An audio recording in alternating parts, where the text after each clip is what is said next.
I am sure that this is the most captivating doomsday novel of the year. Typhoons, floods, extreme cold, high temperatures, earthquakes, tsunamis, insect plagues, acid rain. The orphan male protagonist has experienced all of these natural disasters in just 3 short years. At this moment, he is enjoying king crabs and whiskey at home, only to be interrupted by the alarm of the home security system. I shudder, not expecting that there was a robbery in the building just yesterday. And now it's my turn.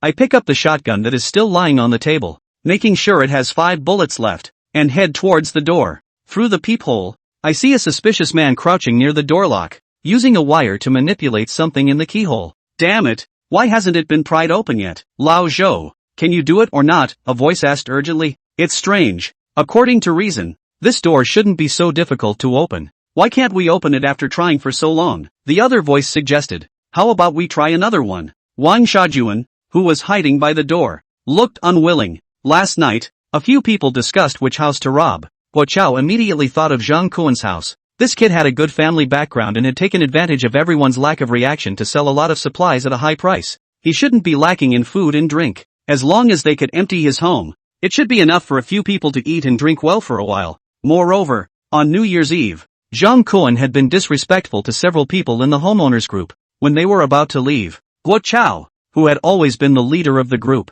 suddenly had a stomachache and needed to go to the bathroom. As a result, Wang Shoujuan inexplicably became the one leading the team. Seeing that Zhou Ren had no way out, Wang Shoujuan could only signal for everyone to retreat, so as not to alert the enemy. I hid by the door, watching everything. A cold smile appeared on my lips. Come if you want, leave if you want, treating my home like a public toilet? With a thought, a shooting hole matching the barrel of a shotgun appeared just below the security door. Just as I aimed the shotgun, I suddenly heard the sound of a door opening in the corridor, followed by a girl's scream. What are you going to do? My face changed. Oh no, this time every day is when Su Ziqing feeds himself. Although I haven't eaten anything that was sent over except for the first bag of Oreos, deep down I am still very grateful to this neighbor. When they saw a delicate and beautiful girl across the street, the fleeting astonishment in the eyes of several people quickly turned into greed, wanting to possess her. At that moment, Su Ziqing, holding a small bread in her hand, also had a terrified expression on her face. It was only when she looked closely that she realized that these men in front of her were the same group who robbed Zhou Haiyan in the video yesterday. The few of them stood in front of Zhang Kuan's house, acting suspiciously, and it was obvious what they were up to. Seeing their unfriendly expressions, Su Ziqing still mustered up the courage to straighten her chest. My family has no food left. I'm giving you this piece of bread. Please spare him. Her breathing was a bit rapid, and the fullness of her chest under the pure white down jacket was rising and falling, making several people feel dry-mouthed. Wang Shajuan gave a signal, and Deng Lang and Zhou Ren, who came with him, immediately surrounded her. They were about to push Su Ziqing back into the room. What are you guys doing? If you continue like this, I will call someone. The neighbors won't just stand by and do nothing. Su Ziqing threatened fearfully. The whole building is full of cowardly turtles. Who dares to come out and manage you? Deng Langlang reached out and wanted to pinch Su Ziqing's pretty face. Su Ziqing knew that these few people coming in would definitely not do anything good, so she could only grit her teeth and desperately resist, trying to keep them outside the door. But how could she be a match for several big men? With a bang, the door was kicked open by Wang Shoujuan, and Su Ziqing fell to the ground. Su Ziqing widened his eyes in dissatisfaction. It was just a snow disaster. How could people fall to such a state? Looking at Su Ziqing, who was sitting beneath him, with a beauty that was undoubtedly much more attractive than Lu Weiwei, Wang Shoujuan felt a sense of satisfaction he had never experienced before. It felt really good to have control over everything. Wang Shoujuan bent down and tried to pull down Su Ziqing's pants, but this girl struggled desperately, kicking her long legs non-stop. For a moment, he couldn't actually take them off. Zhou Ren, where did you go? Hurry up and come help. Wang Shoujuan urged anxiously. Brother Jun, save me. Hearing that Zhou Ren's voice was off, the two finally shifted their gaze away from Su Ziqing and looked towards the sound. Upon seeing, they were immediately stunned. They didn't know when a man in a leather jacket had appeared at the door. He had a tall stature and a puffed-up leather jacket. The most crucial thing was that he was holding a shotgun in his hand, which was currently pointed at Zhou Ren's forehead. Zhang Kuan? No way. Younga, when did Zhang Kuan become so fit? Deng Lang asked in surprise. Are you blind? He wore a down jacket inside a leather jacket. Wang Shajuan muttered quietly, then climbed down from Su Ziqing's body, and Deng Lang, who had just been scolded and felt quite unhappy, redirected his anger towards me standing at the door. Zhang Kuan, Stop scaring people with that broken toy gun. Dress like AT-800. What are you pretending to be? The Terminator? If you dare, shoot once, Dang Lang provocatively said. Bang! Before Dang Lang could finish speaking, I instantly pulled the trigger, followed by a one-handed cocking of the shotgun, and a click as the shotgun shells were loaded again. The people in the room felt their ears ringing and couldn't help but cover them. Only Dang Lang, even if he wanted to cover his ears, it became a luxury. Just now, that shot directly shattered his right hand. Ah! A piercing scream rang out, almost as loud as the gunshot just now. Wang Shajuan, who was closest to Dang Lang, trembled in his legs, fell to the ground, and a surge of warmth flowed in his crotch, uncontrollably urinating. He never expected that I actually managed to get a gun, but he reacted quickly and grabbed Su Ziqing's hair, shielding her in front of himself. Zhang Kuan, you cowardly turtle, did you come out for this girl? With the power of your gun, you would definitely shoot her first. Wang Shajuan, at the very least, is one of the soldiers who crossed the single-plank bridge amidst thousands of troops. His intelligence is naturally superior. Now pull this meat shield in front of yourself. Zhang Kuan will definitely be wary of the weapon in his hand. It's no different from a burning stick. With the hostage in hand, the advantage is on my side. Although Wang Shajuan's thoughts are reasonable, unfortunately his opponent is Zhang Kuan, who has already experienced rebirth. How could he be fooled by such a small trick? You're wrong. I don't have much food either. Why should I support her? I just came to ask for her opinion as a neighbor. Su Ziqing, let me ask you, do you intend to be a tool for these men to satisfy their desires from now on? Or do you plan to leave this world with a clear conscience? If you choose the latter, I can help you find a way out. As a repayment for the kindness you've shown me these past few days, it's up to you, whether to kneel and survive or stand and die. I said coldly, seeing my indifferent gaze and the gun pointed at myself. A clear tear streamed down Su Ziqing's beautiful face. Even Zhang Kuan didn't think about saving me. How could he treat me like this? I'd been saving rations to give him to eat these days. Is he an emotionless devil? In an instant, I felt the chilling coldness from this world. But when I thought about the men who had just rushed into the house, I would rather die under Zhang Kuan's gun than submit to them in the future. For a moment, Su Ziqing slowly closed his eyes, spread out his hands, and spoke in a cold voice devoid of any emotion. Zhang Kuan, give me a quick and painless death. Shoot me now, she said resolutely. I nodded in agreement, raised my hand, and there was a loud gunshot. You son of a bitch, you're playing for real. Wang Shajuan was so scared that he pushed Su Ziqing in front of him, trying to make her block the barrel of my gun. Then he crouched and ran to the bedroom, locking the door behind him. Although he knew that this might not stop me, now he could only hope for this broken door. But he waited for a long time, and there was no movement outside. When he opened the door again, he saw Zhou run outside, who had the same confused expression on his face, and Dang Lang, whose right arm was almost shattered and was lying on the ground in pain, had already fainted. What's going on? Zhang Kuan, where is that woman? Wang Shajuan swallowed his saliva, looking confused.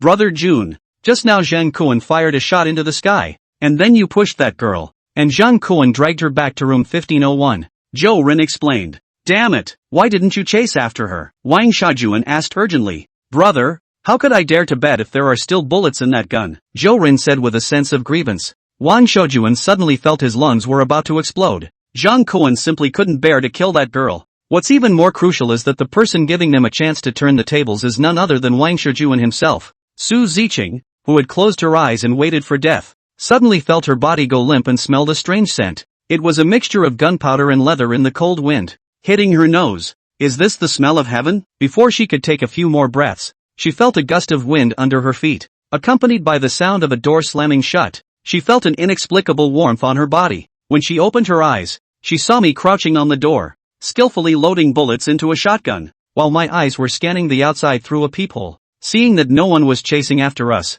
Zhang Kun sighed in relief. Although a shotgun does not jam and can be loaded with one hand, the drawbacks are also obvious. It is not convenient to reload the gun, and it only has a capacity of 5 rounds. When he first entered the Su family, he fired a shot into the sky to intimidate a few people. Later, in order to save Su Ziqing, he fired another shot into the sky, leaving only 3 bullets in the gun. Although he had confidence in being a sharpshooter and taking out an enemy with one shot, there were still 2.5 enemies left, and the most cunning Guo Chao had not shown himself. If he was ambushed, the safety house he obtained through rebirth would be in vain. Therefore, for him, it is best to retreat and return to the safety house. After replenishing the ammunition, he faced the remaining enemies with a full magazine, confident of victory. As long as those few people dared to show themselves, they would surely be sent back to start over. Jang Koen's mouth curled into a smile. He had finally found the joy of being a hunter. However, he soon felt something strange about his body. Just now, he had bundled himself up tightly with a leather jacket and a down jacket to keep warm.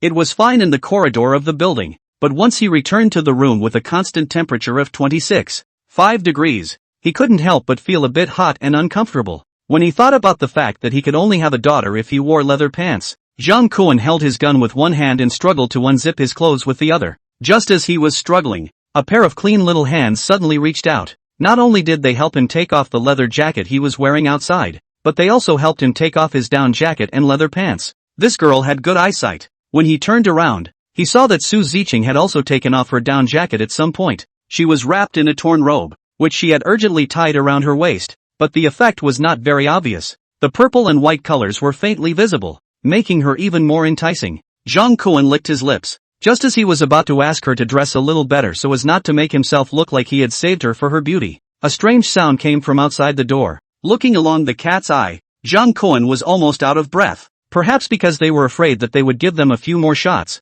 Wang Shoujuan's men had removed the doors of 2 bedrooms and a bathroom in Su's house in an attempt to use them as bulletproof panels. The 3 of them were carrying the door panels like turtles. Moving towards the elevator entrance step by step, Jang Koen opened a firing hole in the door without even thinking about it. Probing out the head of his gun, he pulled the trigger at the door of the one walking at the front. Bang bang! He took manual loading to the limit, firing all 5 rounds in a matter of seconds. The shotgun's powerful killing power at close range was exposed, and it only took 2 rounds to blow that bathroom door to bits. The remaining 3 loose rounds followed those bullet holes and went straight into the man advancing with the door panel raised. Ah! Hearing the gunshots and screams, the other 2 hoofed it, and for a moment, they actually ran, not caring about the death of the fallen man in the slightest. Blanche, ruthless, but playing the game can encounter teammates who fall down and don't even help a guy, and in the middle of the post-apocalyptic world, it's even more so. If you don't come to lick the bag, you've got a conscience. Only a pity that those 2 bastards ran like a rabbit. Want to give a few more shots, have no angle. Jang Koen sighed, before he refilled the gun with bullets and stuffed it back into the space. While looking out, he suddenly realized that the person on the ground was actually just Deng Lang, who had his arm broken earlier. Damn. 5 shots to take away a crippled blood loss. If I had known, I would have taken a submachine gun. Jang Koen, a burst of depression, and then want to fill the bullet hole. Shooting has been too late. At this time the stairwell has even the sound of footsteps cannot be heard. Think people have long run. Jang Koen turned around. He saw Su Ziqing was close to the sound of gunfire, scared to shiver. His dead hold in his waist do not dare to let go. Alright, it's all over. 1 died. The remaining 2 ran away. Ah, you're so powerful? Well, the world only sees me striking out and hurting people, but never cares about every night I spent alone honing my marksmanship. Only then did Jang Koen turn around and return to the living room. Su Ziqing was like a fertilized duckling, only knowing to follow his ass step by step. Jang Koen signaled her to sit down on the sofa and rest for a while, then went to the kitchen to make her a cup of hot tea. You've just been frightened. Have a cup to ease your body. Taking the cup of tea with both hands, Su Ziqing looked at the smoke rising from the cup, her face full of disbelief. Taking advantage of the time to drink tea, she couldn't help but curiously survey the entire room.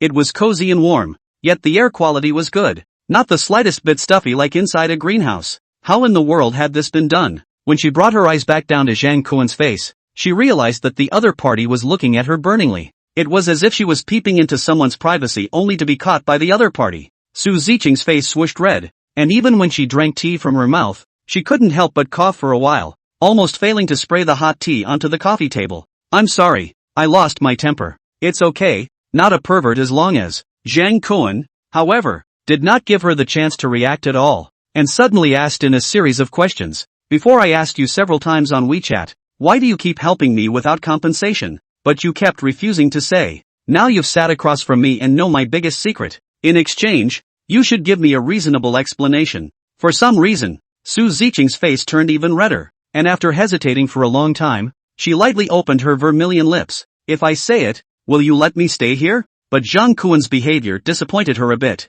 only to see him shaking his head somewhat mumbly and waving his index finger out to her. Ms. Su, you still haven't figured out the situation. In my territory, one must all listen to me. If you say it, you may not be able to stay. But if you don't say it, you must not stay. Understand? Lust for color? That couldn't possibly exist. In his last life, he had suffered enough from green tea, and was still being eaten up by women. Now even in the face of a top-notch beauty like Su Ziqing who didn't seem to have much heart, Zhang Kuan didn't let down his defenses. Seeing that Zhang Kuan insisted, Su Ziqing didn't say anything, got up and walked to the door of the room. Bending down to pick up the down jacket that had just been thrown on the ground, a robe was ironed on the body, and the curves were revealed. Well, it is peach-shaped. Zhang Kuan thought Su Ziqing was going to leave and hurriedly grabbed a couple more glances. However, his body is not moving like a mountain, and he has been sitting peacefully on the sofa. Joke, reborn not to be a licking dog. Save her, consider it as having returned a favor,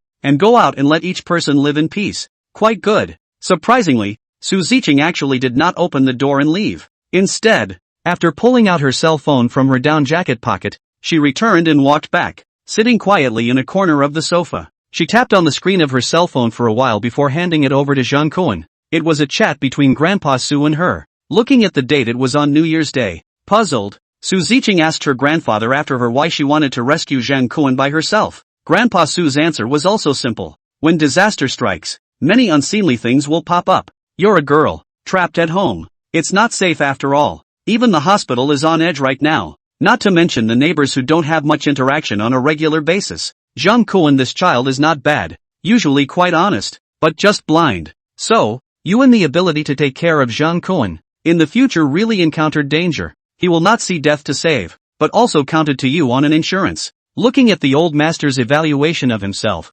Zhang Kuan frowned slightly, recalling the occasional run-ins with Elder Su before. The old man did have a look of hatred every time he saw himself saddling around Lu Weiwei. The eyes are blind. Don't say. The old man see people really accurate. Combined with this explanation, it is quite reasonable. Zhang Kuan looked at Su Ziqing and asked out loud, then what do you think? I don't know. Seeing Su Ziqing stammering, Zhang Kuan waved his hand. Say what you think. There's no need to hide it at a time like this. There's no need to waste everyone's time. Grandpa has no news. Mom and Dad have also lost contact. It seems like I'm the only one left in the Su family now. I'm sorry, my mind is a mess right now, but I know you saved me. You should be a good person. Seeing Su Ziqing with a face that couldn't grasp the point and giving himself a good guy card, Zhang Kuan wanted to directly give her a husky finger emoji. Ahem. Do you want to go to the corridor first to calm down? Su Ziqing froze. Looking up at Zhang Kuan's eyes were full of doubts. Zhang Kuan knocked on the table with a serious expression. Ms. Su, I can responsibly tell you that the snowstorm outside the window will last for at least 3 months or more. Now you have two choices. One is to stay in my room that won't lose water, won't lose electricity, and has a constant temperature 24 hours a day. I can provide the ingredients, but you have to obey me 100%, and you also have to take on the hygienic chores of the entire house. The other option is to go back to your room alone. But don't worry, Zhang Kuan, have a favor to repay. Even if you choose the latter, I won't let it go. All the food you have sent me before, I will return it tenfold. Zhang Kuan said, and with a wave of his hand, he directly raised 2 boxes of cookies from his space. This hand created something out of nothing, instantly making Su Ziqing look dumbfounded. Does this, you know magic? Su student, please note that you are only qualified to be able to ask questions after answering the preliminaries. Su Ziqing raised his head and stared at Zhang Kuan, who also stared back without showing any weakness. Finally, Su Ziqing was no match for Zhang Kuan, and her pair of beautiful eyes fled. Her small mouth also couldn't help but pout, her heart filled with aggression. Letting me choose again. Just now, he let me choose, and after choosing, he still wants to hit me with a gun. Humph, this bad guy. But if I choose to go back, in case that group of people come back next time, how should I cope alone? Hesitating again and again, Su Ziqing slowly opened her mouth. I choose to stay. Seeing Zhang Kuan's gaze roaming over his body, Su Ziqing tightened the pajamas on her body and hastily added, Zhang Kuan, don't misunderstand. I'm not a greedy person. She just for half a day, but said she was stumped for words. When Zhang Kuan heard her far-fetched explanation, the corners of his mouth unconsciously rose upwards. This word, he was familiar with. It was because Lu Weiwei had said it to himself when she asked for a Valentine's Day gift last year. Honey, my mom said 800,000 to be the bride price, a BBA grade mobility car, and the house should also be written in my name. Oh, you have to believe me. I'm not a greedy person, just want you an attitude. Quinn, if these cannot be done, then you can buy a bag to make up for my wounded heart? At that time he thought he finally had the opportunity in Weiwei Goddess to fix the fruit. Who knows, a brand new LV bag just sent to Lu Weiwei's hands. The evening she was no trace of people. The woman always mouth is the heart is not. Thinking so, Zhang Kuan suddenly playful. Want to tease Su Ziqing? Okay, in that case, then show your sincerity. Are you going to wash first? Or am I going to wash first? Ha! Zhang Kuan's kick of the gas immediately caused Su Ziqing to stare at those big Kazran eyes. Why? If you choose to stay here, you have to obey my arrangements. Obedience here means in every sense of the word. Or do you regret it?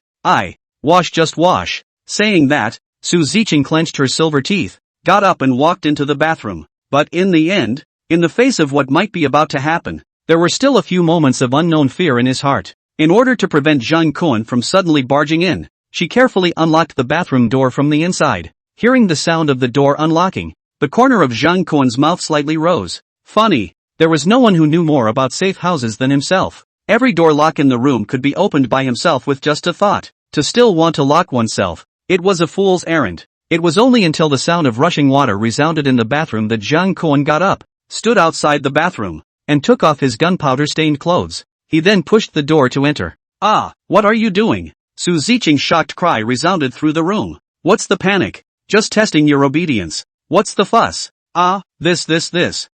This. Wash yourself. I'm just trying to conserve some heat, got it? Oh, well then. However, the bathroom was only quiet for a moment before Su Ziqing's shocked cry rang out again. Didn't you say wash each one? I changed my mind. Zhang Kuan said a bit rascally. A two-way run is certainly sweet, but a wise man does not enter the river of love, and an adult washes and massages his feet. Why waste time talking about feelings when you can work together directly? Want feelings? Then, talk about it later. Who's setting off firecrackers upstairs? It's noisy. The city of Shanghai bans fireworks. Don't you know? That's who's so ungrateful at a time like this. If they set the building on fire, where will the neighbors live in the snow? I'm not allowed to charge my battery-operated car upstairs, but you guys set off fireworks in the building. You guys upstairs are really lacking in virtue. At home, they heard a burst of gunfire from upstairs, and none of the neighbors expected anyone to be shooting in the building. Everyone thought it was one of the families setting off fireworks. After all, in China, the control of guns had been extremely strict. Ordinary people's homes simply couldn't come into contact with such things.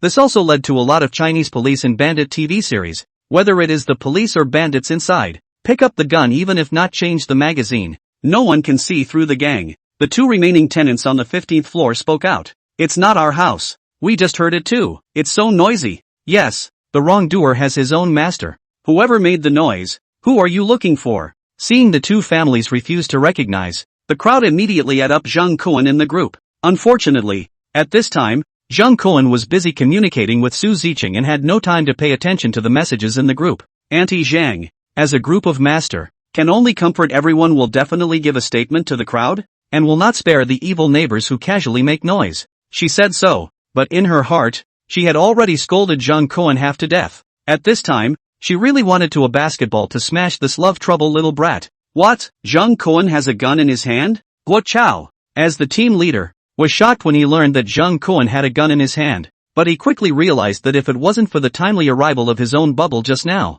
the person who might have fallen was not Deng Lang, but himself. Wang Shaojuan and Zhou Blade, who fled home, are still in shock after a long time. Several people decided to rely on violence to solve the problem of livelihood. Only a short 12 hours, and the only successful case was the robbery of the fat fairy Zhou Haiyan. Who knows just opened the second foot, kicked in the iron plate, and even took in a brother. Guo Chao knew that if he didn't say something at this time, the hearts and minds of the people and the team would have to be scattered together. It's okay, everyone doesn't need to panic. After hearing your statements, I already know the weakness of that Zhang Kuan kid. We don't need to be afraid of him. Chao, what are his weaknesses? You said that Zhang Kuan's broken gun. It only went off 5 times. That means he can only shoot out 5 rounds at most. I blanch. Brother Chao, you are so fine. Guo Chao glared at Wang Shaojuan. If you don't know how to compliment people, don't do it the hard way. No one takes you for a dummy. On one side, Zhou Blade was still crying and shivering as he spoke. But now we only have 3 people left. Even 5 bullets would be enough to kill us. That Zhang Kuan kid is crazy. He's really going to kill us. I was behind Deng Lang when he lifted the door panel, and I saw it most clearly. His brain was smashed, and his brains flowed all over the place. Among the 3, Zhou Blade was the most scared. He has even regretted. Why did he boast in the beginning, saying that he can get out of any neighborhood at will with a bag of dry noodles? As a result, He became the master door opener in the gang, destined to be the man who will face Jang Koen's gun directly. But Joe Blade is not stupid. Open the door to go in is a few people to share things, but damn, blocking the muzzle of the gun is his own one person. Risk and reward are obviously not proportional. Guo Chao waved his hand. If there are no more people, we can recruit again. Now that all the families are running out of food, we can use Dang Lang's rations as a benefit, and there will always be people who will take the bait. Don't tell the people who come in after us that Jang Koen has a gun. When the time comes, they'll be cannon fodder eating bullets. When there are more people, we don't all need to crowd at the main entrance. At that time, we'll split up a group of people and attack from the next balcony of 1501. Jang Koen will definitely not be able to defend it alone. At that time, when Jang Koen and they are defeated, we will rush in together and kill him to avenge Dang Lang. Once Jang Koen is dead, we will have guns, people and food. We will be the king of Building 9. Hearing Guo Chao's heroic words, Wang Shoujuan and Zhou Blade felt better. Next, under Guo Chao's command, the three men split up, desperately adding the young men living alone in the building, trying to persuade them to work with them. Unfortunately, after a busy morning, they had little success. The occupants of the building were currently quite sensible. They all felt that although times were tough at the moment, they would get through it if they gritted their teeth. The snow can't keep falling, and society will return to normal sooner or later. Follow these few crazy batches in the building robbery. At that time, maybe a peanut per capita. This is what is the pain of tossing it. Guo Chao was so angry by this result that he gritted his teeth and stomped his feet, but there was nothing he could do. In the end, he could only continue to pick out the next object to be robbed according to the previously drawn-up list. Jang Koen opened his eyes and raised his hand to look at his watch. It was already 4 in the afternoon. Only then did he sit up from the bed in a relaxed manner. Su Ziqing, who was originally lying in his arms, also wooed and awoke. Blinking her big eyes, she only glanced at Jang Koen before getting up to look for the clothes under the bed that Jang Koen had thrown aside, wanting to help him put his clothes on. But as soon as she got up, she shifted her body, obviously not yet fully adapted to the new changes. Jang Koen smilingly took her into his arms. Good-naturedly embracing Su Ziqing did not say anything more. This little life of the last days, it is really comfortable now. Su Ziqing, this level of beauty, if not for the end of the world to come, which is so easy to chase. After all, there were just too many things in the world that could tempt a woman, and too few things that could give them constraints. Even if they did get together, Jang Koen didn't think it would end well. Before the end of the world, this type of news was all over the place. Before the wedding also went out to the bride of the crazy about running.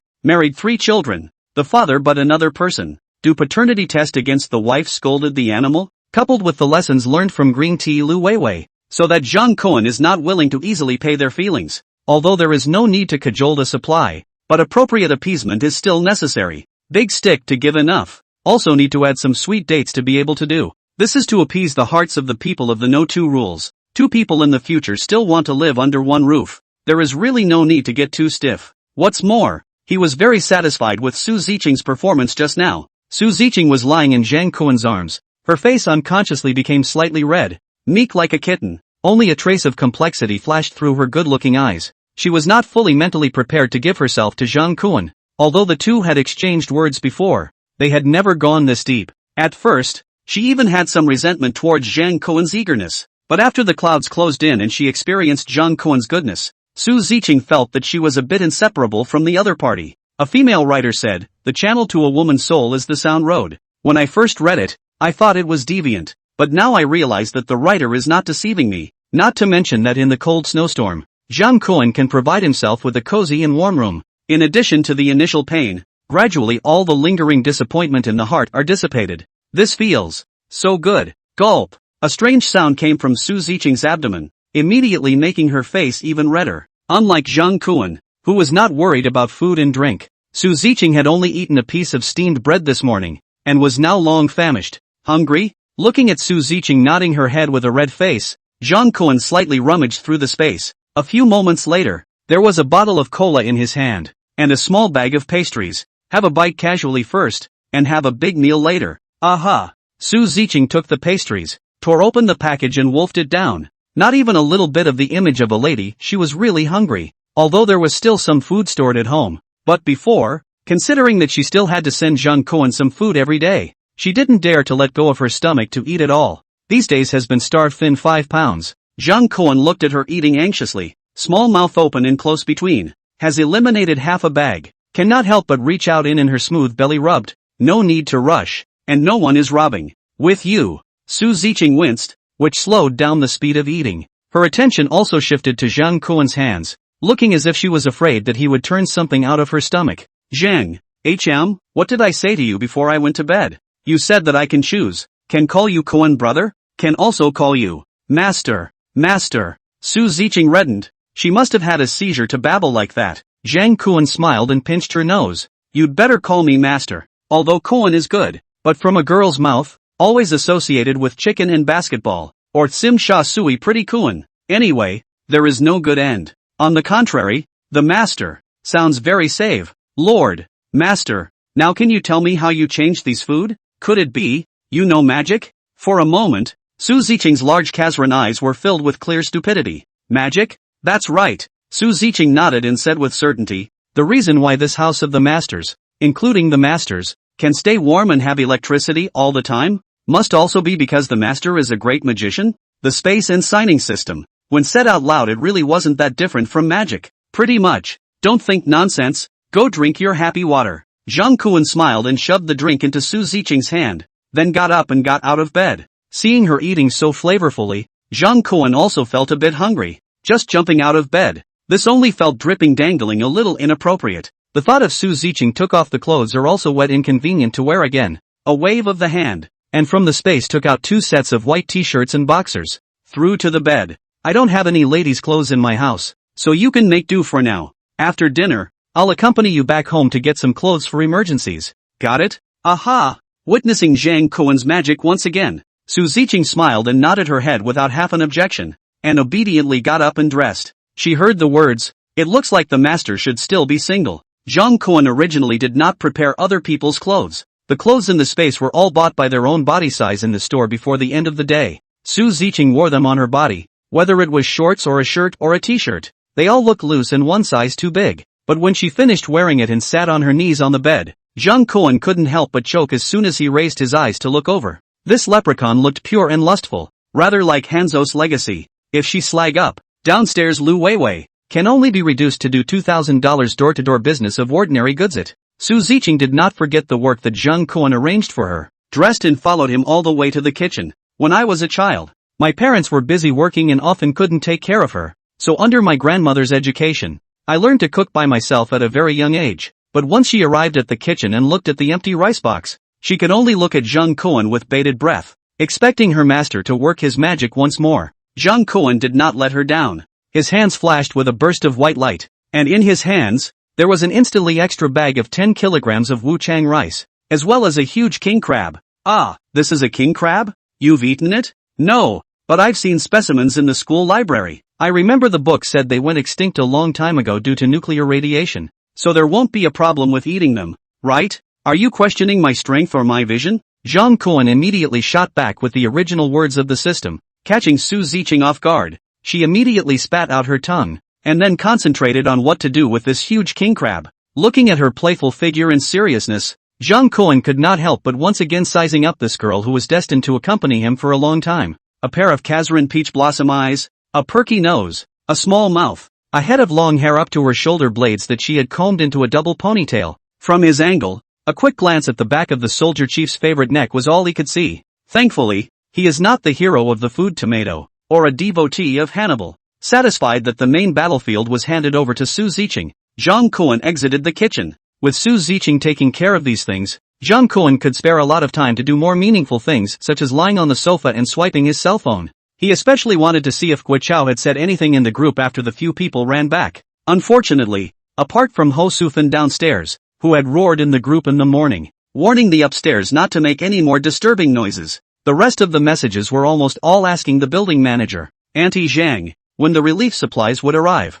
Overall there was no nutritional value. Zhang Kuan looked through the chat logs and couldn't help but laugh coldly. The person who spends a second to see through the essence of things, and the person who spends a lifetime not being able to see it, are destined for very different fates. The snowstorm had lasted for 6 days. In an era where everyone had a cell phone, contacting friends and relatives out of town wasn't difficult. With a little bit of care, one could guess that the whole country, or even the globe, had been enveloped in snow and bitter cold. At a time like this, one doesn't want to find a way to stock up on supplies to save oneself, but instead holds out hope for a rescue that is out of reach. The tragic fate of such stupid people in the end times was almost visible to the naked eye. However, in his previous life, even if he had realized that something was wrong, he had only carried on for a while longer than most people. Jung Koen remembered that when he died in his last life, it was early March. At that time, at least more than half of the neighbors in the building had already died. And the reason why everyone was still relatively calm at the moment was because the vast majority of the residents were still fantasizing about the government rescuing them.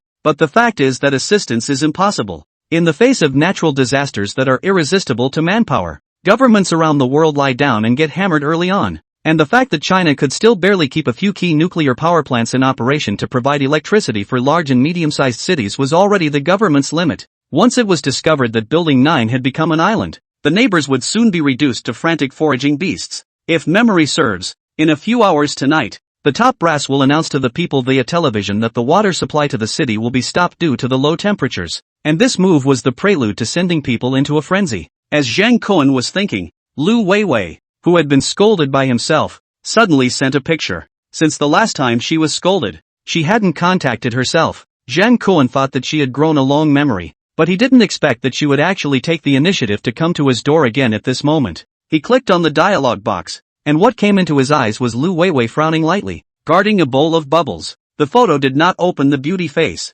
but she put on light makeup, a look of pity. Without comparison, there is no harm. And Su Ziqing, even if Lu Weiwei put on makeup, but also the level of a housemaid. Su Old Master's evaluation is right. His own previous really blind something? Koen. Still angry with sister? Nope. The corner of Zhang Koen's mouth rose. Originally it was really a bellyful of fire, but in the afternoon it had subsided quite a bit, and now it was really not angry. Really it's really great that brother isn't angry. If you're angry with yourself, your sister will be heartbroken. But sister recently has been eating and sleeping badly. People also emaciated a lot. Koen, you have no heartache people? Oh, is it? Really ACA. You see sister only left with noodles. Well, you still have instant noodles to eat? Zhang Koen frowned slightly. Could it be that he had accidentally missed something when he moved things from her house? Lu Weiwei instantly nodded pitifully. Koen. This was given to me by Guo downstairs. You don't even know how over the top that guy is. He actually took the opportunity of delivering food to me to slight people.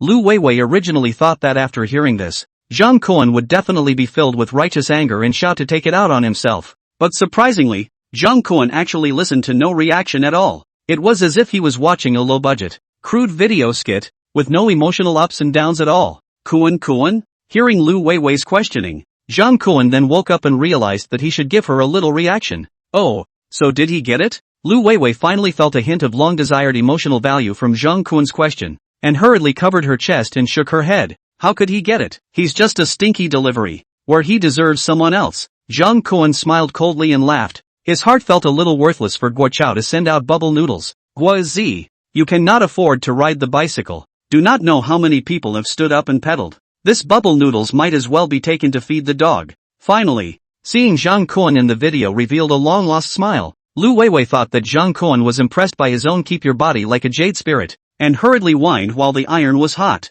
Koen, I heard everyone say that you collected a lot of food from your neighbors before. Can you give some to my sister some? Hearing her whiny voice with waves, Zhang Koen couldn't help but twitch the corners of his mouth. Bitches are just pretentious. Although those foods were nothing more than waste paper that he had traded for, and the quality was not good either. They had been thrown in the space untouched after arriving, but that didn't mean it could just be gifted to others, especially a family of white-eyed wolves like Lu Weiwei. With a movement of his finger, he tapped down 3 words that he had always wanted to ask. On what basis? Oops, Quin, what do you mean by that? Haven't you always been a good Gigi to your sister? If you can share some food with our family, there's a good chance that our relationship can be furthered. Seeing that Lu Weiwei had spoken for half a day, but was still a blank check, Zhang Koen couldn't help but speak out in mockery. Lu Weiwei, cannot give up the child set not with the wolf, cannot give up the body set not hooligan reasoning, still need me to teach you, you are here to draw a big cake with who? The other party instantly reddened.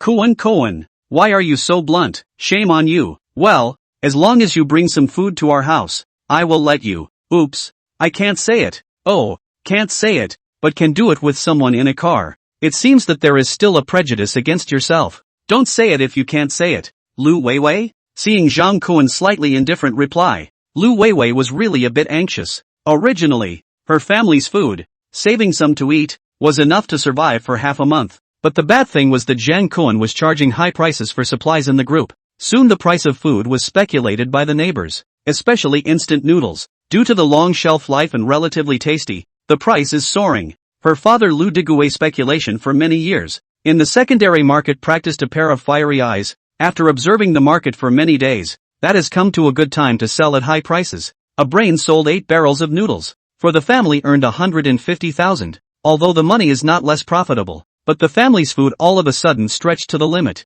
Wait and then want to buy, only to find that it is sold off in the middle of the mountainside. This 150,000 can only buy back 3 buckets of noodles. Lu Weiwei originally wanted to find Guo Chao to ask for some food, but as soon as she saw the video in the group, she knew that he had now changed from delivery to hard robbery, and she didn't dare to open her mouth. The last time she asked for half a box of instant noodles from him, she was dragged to the stairwell and hugged and groped by him. This time, she might have to be dragged away to be the lady of the house. She didn't want to have anything to do with a loser like Guo Chao. After all, the best seafood is reserved for the rich second generation to taste. At least the other party must be a middle class. Thinking about it, she then had the cheek to find Zhang Kuan again, hoping to ask for some food from him. Kuan. People say it, just letting you that la. In the past, it was all my sister's fault for not giving my brother a chance. But this snowstorm made my sister realize that only my brother is the one who cares about my sister the most. I'm willing to give myself to my brother. The whiny voice echoed in the living room.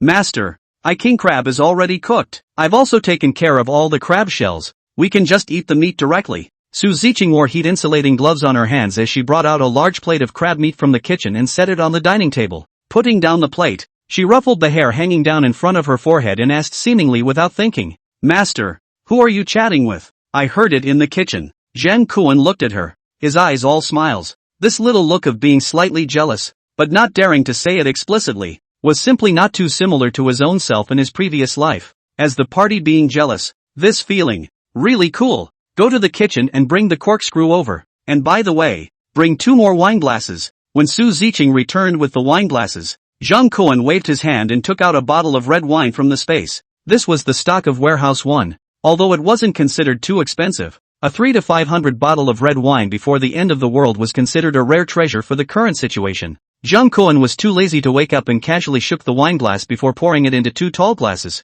Sit. He slapped his thigh, and Su Ziqing, who was wearing a t-shirt and shorts, sat on his lap. Accompany me for a drink. But I don't know how to drink. But I'm willing to learn for my master. Seeing Su Ziqing hastily picking up the wine cup in order to curry favor with himself and fiercely pouring a mouthful of it, the smirk on Zhang Kuan's face became even more intense. This wine seems like fruit juice.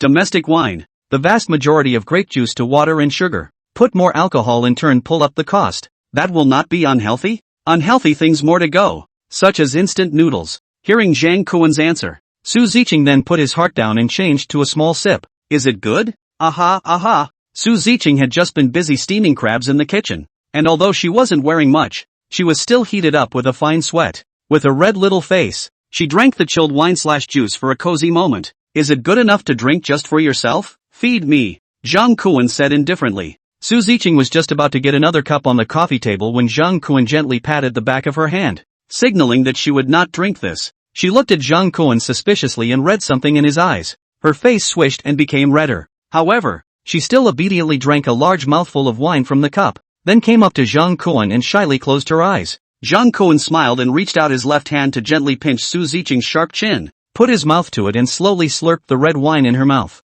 This flavor, very top. His right hand wasn't idle either, raising it high and taking a selfie at the two of them. Ka-ching! The sound of the cell phone shutter awakened Su Ziqing from her ecstasy, separating her from Zhang Kuan in a flash. Only when she realized that it was nothing more than a cell phone selfie did she raise her hands to rub her burning cheeks and let out a sigh of relief. Didn't you ask who I was chatting with? It's Lu Weiwei from the 14th floor. She's been coveting my beauty and wants to bully me so that I'll pour my heart out. Do you see? Whether I should agree or not. No. Su Ziqing was stunned by Zhang Kuan's words, and her heart was instantly scared. She suddenly remembered that her college roommate had once told her that men are cats that love to steal fish, and when they've eaten enough, they always think of the next one. She had only just moved into Zhang Kuan's home. Why did a Lu Weiwei pop up? But she immediately realized that something was wrong. With the current situation and status, she simply did not have the qualifications, nor the ability to be able to stop Zhang Kuan. As long as he was willing, he could get the bodies and minds of countless women in the midst of this snowstorm.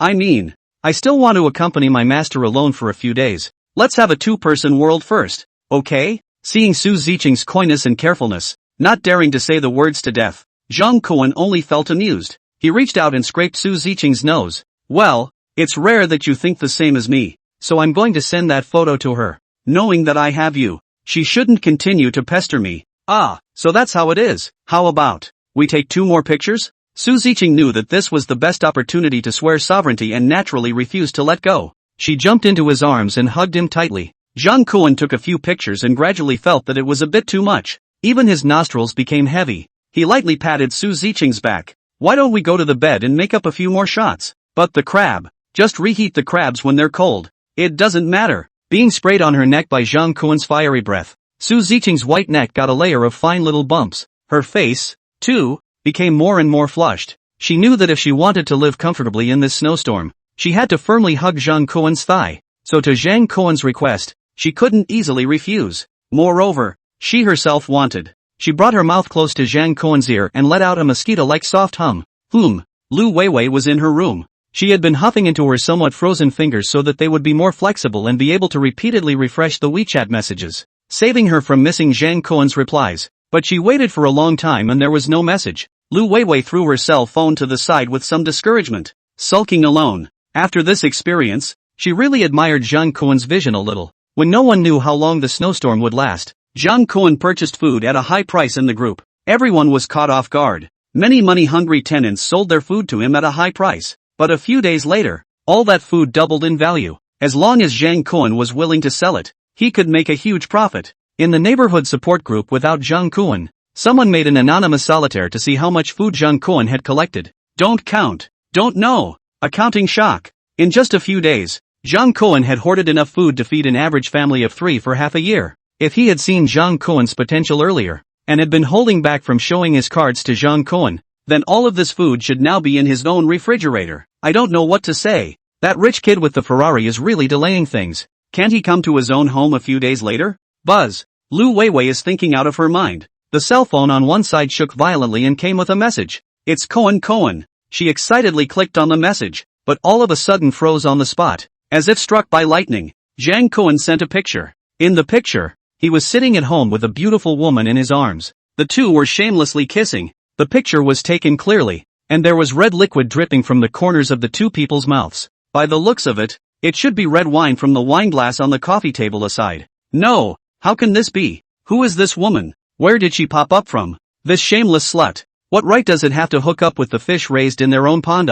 Lu Weiwei immediately felt a sense of having worked hard to contract a reservoir, only to have the king of fish caught away by a fishing guy in the middle of the night in the dark. Before she could think of how to question Zhang Kuan and bring him back, her cell phone buzzed again. A large number of photos were sent to her phone, which were full of photos of Zhang Kuan and that bitch together. The two were first face to face on the sofa, doing some intimate posing shots, but the back is getting more and more excessive. Even transferred the shooting scene to the bedroom, and the photo poses are more and more bold. It looks like there is an adulterous kind of love. And the last one is the two of them in bed face-to-face photos, and Lu Weiwei kicked Zhang Kuan's WeChat avatar that day. The composition is almost exactly the same. It's just that the main character is no longer Lu Weiwei and that rich second generation. Lu Weiwei hate to bite a mouth in the beauty salon out of high-priced adjusted silver teeth. Do not even think about it on the click on the video call. After a long time, the video was connected. A clear and beautiful girl all of a sudden appeared in front of the phone. Her face was flushed, but the double ponytail on her head was a bit scattered. At first glance it looked like she had just done some kind of exercise in general. Lu Weiwei could see at a glance that this girl was the one in the photo, and immediately her face sank. Who are you? Where is Zhang Kuan? The girl's hand shook slightly and the cell phone lens turned to the side. Only then did Lu Weiwei see clearly that the girl was lying in Zhang Kuan's arms, and by the looks of it, both of them were still without clothes, just covered with a thin layer of quilt. Zhang Kuan, you give me a clear explanation. What the hell is going on? Didn't you say that you would always wait for me to come back to you? Didn't you promise me that you would always guard my happiness? I don't just fall in love with someone else and open a room. Why do you have the right to find a woman to be angry with me? Lu Weiwei, after breaking her defense, roared hoarsely. The louder she screamed, the more intense Zhang Kuan's pleasure of revenge became. Lu Weiwei, what are you to me? Do I need to explain to you? You remember You and I are ordinary up and down the stairs neighbor relationship. Nothing, do not contact again. I'm afraid of girlfriend misunderstanding, Zhang Kuan said. Demonstration like a kiss on Su Ziqing's lips, then barred the video hung up. Ah. Lu Weiwei was infuriated. A hand slammed the cell phone fiercely on the bed, followed by a lunge and flew onto the bed, using the quilt as Zhang Kuan, and gave it a beating and kicking. Hearing that the sound in the room was not right, Ho Sufan knocked on the door outside the house. Weiwei, what are you messing around with? There is not much food in the house. Don't mess around with nothing or you will be hungry early tomorrow. I know. Lu Weiwei let out a cry of anger, startling Ho Sufan. Do not quarrel, do not quarrel. TV has a signal. Hearing her father Lu Degui shout from the living room, Lu Weiwei hurriedly tidied up and went out. The TV hadn't had a signal for many days. There must be something very important announced today. In this situation now, it must be an announcement of disaster relief. Zhang Kuan, you wait for me. You just hoarded some supplies because of the snowstorm and hooked up with a woman. What are you so proud of? When the relief supplies come, you'll still be nothing. That woman will kick your ass like a dog, just like I did before. Zhang Kuan, you choose to be a man instead of a dog. When the snowstorm passes, I'll be the first to report you for hoarding supplies and disrupting market prices. I have to let the police take you in and lock you up for a few years, Lu Weiwei thought, and when she came out of the room, she seemed to have seen the image of Zhang Kuan being escorted to the police car with handcuffs, but when she walked to the living room, she realized that her parents who were staring at the TV were a bit off, panic written all over their faces. Mom and Dad, what's wrong with you guys? Lu Degui pointed at the TV and let her see for herself. There wasn't even a host on the TV, and there were only a few lines on the snow-white screen. Due to the drastic deterioration of the climate, the water pipes that are underground have frozen and will not be providing drinking water on the same day. The rescue plan prepared by the government is also difficult to implement due to the inclement weather, so I ask for the city's understanding. But please rest assured that the government will do its best to ensure that power facilities operate normally at night and provide residents with the conditions necessary for survival to the maximum extent possible. Please, everyone, do survive. Looking at the announcement on the screen that looked like black letters on white paper, Lu Weiwei was completely dumbfounded. What is the meaning of this? Could it be that we've been abandoned? Does this mean no one cares if we live or die? On what grounds? How can they do this to us? Mom and Dad, you two say something. Lu Degui and Ho Sufan, husband and wife, didn't say anything, but a burst of young people's cheers rang out violently from Building 10 across the window. The three members of the family looked out the window, only to see that a room in Building 10 was ablaze with fire. A group of young people, with beers and drinks in their hands, were cheering around the bonfire in the room. Looking at the appearance of their group of demons, Lu Weiwei couldn't help but feel a chill down her spine. She clutched her shoulders tightly, and tears of terror flowed down her face. Could this be the end of the world? The evening TV announcement instantly blew up the owners group. It didn't say much, but the meaning was clear. To be able to give you power at night is the limit of ability. The rest, love it. For a time countless owners who are difficult to accept the reality have jumped out and the group angrily scolded the building manager Zhang Anti. At 1 to 1201 neighborhood committee Zhang Wei suddenly stopped the water. Last year fooled us to collect funds to build antifreeze pipeline. After a few days of snow to stop the water. Play it? At 1-1201 Habitat Committee Zhang Old Dog, didn't you always say there would be rescue? Where's the food? Now the TV stations have put out the news that there's no rescue at all. At 1-1201 Habitat Committee Zhang, before it rained you were blocking everyone from getting supplies, and now that it's snowing you're still making us wait at home to die. Your conscience is eaten by dogs. That's right, my co-worker is in the building next door, and their building manager didn't give a shit when it rained. If it wasn't for her, we wouldn't be starving. At all I demand a new building manager. This old shutterbug doesn't give a shit, and she's standing in the toilet. We can't leave our fate in her hands. That's right, when a new building manager is elected, the first thing we'll do is hang that old lady surnamed Zhang. Deduct 1 for agreeing. +1. +1. Mom, what's wrong with this? Seeing the group's neighbors screaming and cursing, Zhang Anti's son cried out, not knowing what to do. Zhang Anti lying in the quilt, underneath the warm electric blanket. The body is a heavy quilt. The room is filled with a variety of plastic food. On New Year's Day, after seeing Zhang Kuan in the group to buy food at a high price, Auntie Zhang had the bright idea to encapsulate all the things that can be eaten at home, and all those things that were not well preserved. She let her son take them and sell them to Zhang Kuan. She nibbled on the apple in her hand and hummed heavily through her nose, really a bit dissatisfied with her nesting son. Panic what? They are willing to scold to go. They can still come into our house and snatch the food away. Just a bunch of gullible losers. Can't beat them in a fight, but I'm not afraid of them in an argument. If you were half as good as your mom and me, you'd have gotten into the civil service. And now you'd at least be a deputy director. When Big Mom Zhang finished speaking, she cleared her throat and launched a voice in the group. I am all in accordance with the above instructions to do. Also do not want things to develop into this. How do you have the nerve to blame it all on my head and old lady? Don't you know you have to respect the old and love the young? Besides, if I don't let you buy food, you won't buy food? I'm an old lady who told you to commit suicide by jumping off a building. And now you're all lining up on the rooftop to make dumplings? What a laugh. She wasn't the least bit afraid that her bad attitude would add fuel to the fire of her already angry neighbors. They were going to elect another building manager in the group anyway, so it was no longer possible for them to be in harmony. But it's good to have a war of words with these trashy neighbors. Watching these neighbors barking is a good way to relieve their boredom during a snowstorm. Anyway, they are all grasshoppers in the fall. They can't jump around for a few days. Crap, old closed lamp, you have the guts to come out and touch it. Don't hide at home as a shrunken head turtle. You really? I'm pissed off. I'll be the first one to choose him as the building manager if he can screw this old man to death. Don't worry, I can't even die if you die. Auntie Zhang even posted a selfie of herself holding an apple in her hand in order to show her angry neighbors that she was doing well. Nima, old dog, old me is almost eating dirt. You still have fruit to eat. As a former building manager, can't you share some food out?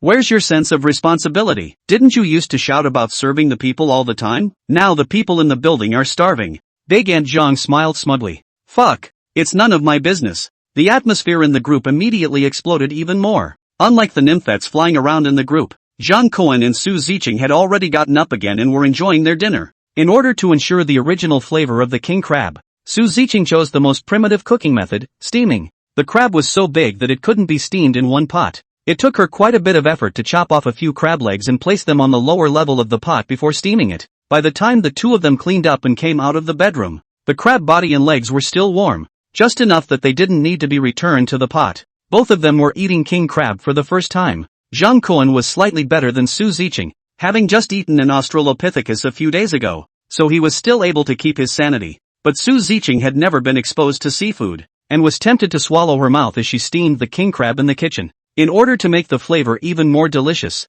she also added a bit of steamed fish soy sauce to the crab meat. The two of them were just sitting at the table, and the tip of their noses were already full of the rich fresh aroma of the crab meat mixed with the soy sauce. Although the food that the system rewarded to Zhang Cohen was not a living creature, lobster or king crab, it was as if it had just been fished out of the water and made in anoli, and there was no difference at all between it and a freshly killed one. Master, let's eat. Aha. Zhang Cohen was not polite and reached out to pick up the thickest crab leg. There was a buff that would not be injured in the safe house. So he, Zhang Cohen, was not worried about Su Ziqing tampering with the food. What's more, she wasn't stupid. If something happened to her, she would have to starve to death alone in the room. Prying open the shell that had been steamed red and looking at the whole red and white crab meat, Zhang Cohen's fingers were moved and he took a bite. The full crab meat bounced around in his mouth, hitting his teeth and touching his tongue. It simply couldn't stop. Not only is the meat Q and pop, the key to this flavor is really fragrant. The last Australian lobster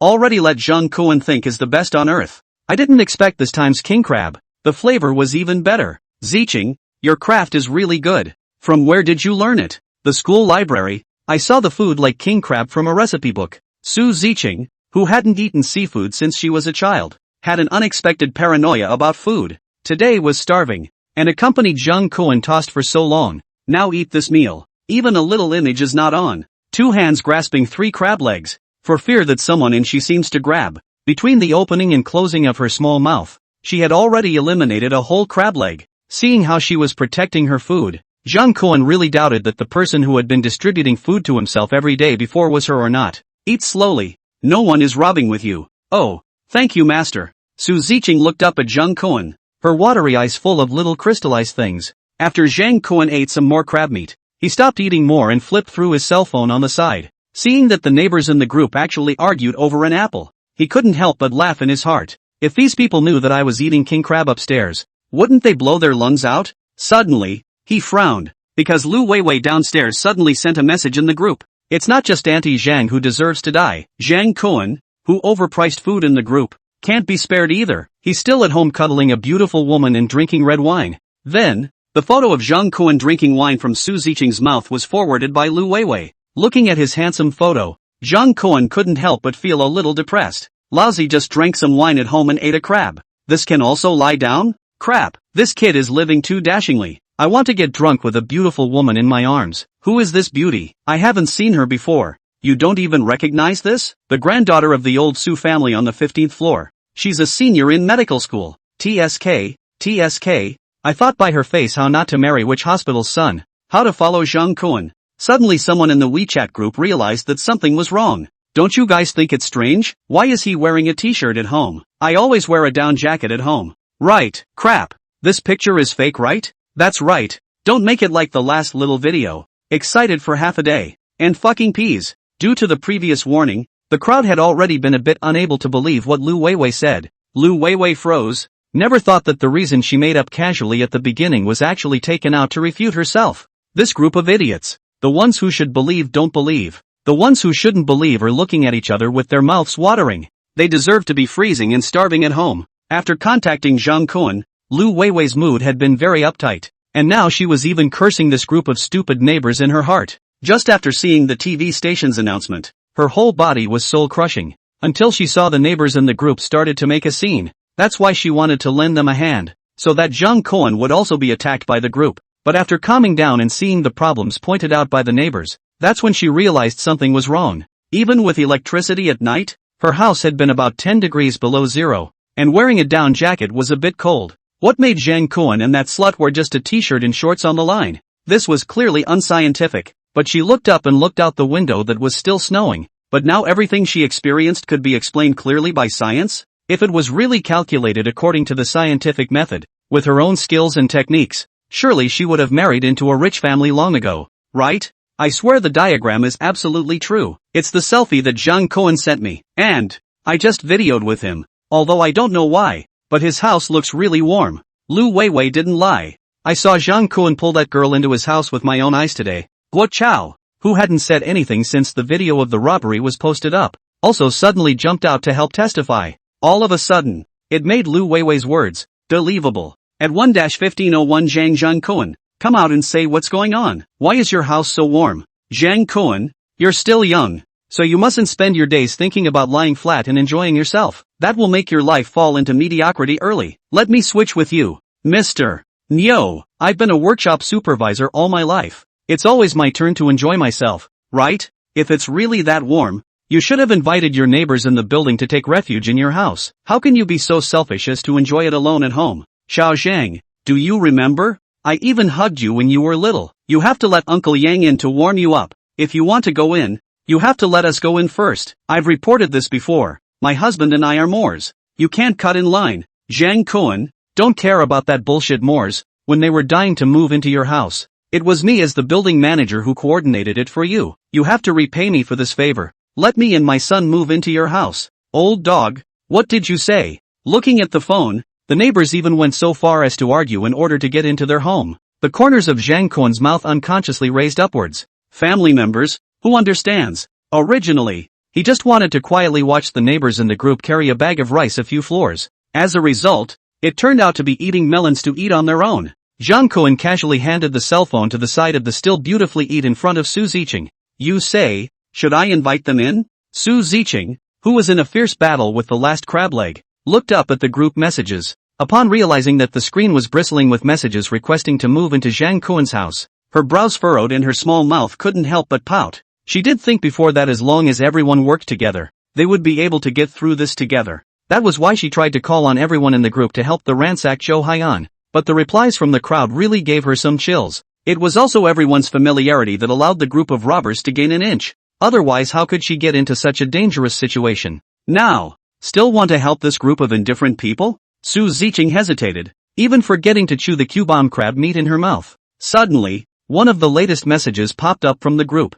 instantly causing her good-looking brows to furrow. At all, I suggest that if Zhang Kun's house is really this warm, then our entire building's residents should take his house into collective ownership. Have all the owners elect exactly who should live there. That's right. Support. Top. Looking at the neighbors who couldn't wait to take a stand, wanting to bypass the owner of the house and couldn't wait to move in, Su Ziqing all of a sudden felt that they were extraordinarily strange. Zhang Kun was right. Under the disaster, the only thing that cannot be looked at directly is the human heart. She couldn't help but tighten her grip on the crab legs in her hand, and her eyes became a little more determined. I don't want it. Why? Because it's not worth it. Zhang Kuan nodded in satisfaction and said nothing more. It seemed that this girl had really completed her growing metamorphosis in every sense of the word after entering the house. He didn't really care what the neighbors in the group said. In contrast, it was more important to look at Su Ziqing's thoughts. If she still held the heart of a holy mother who wanted to universalize the world, then keeping her at home was tantamount to placing a bomb that would explode at any time.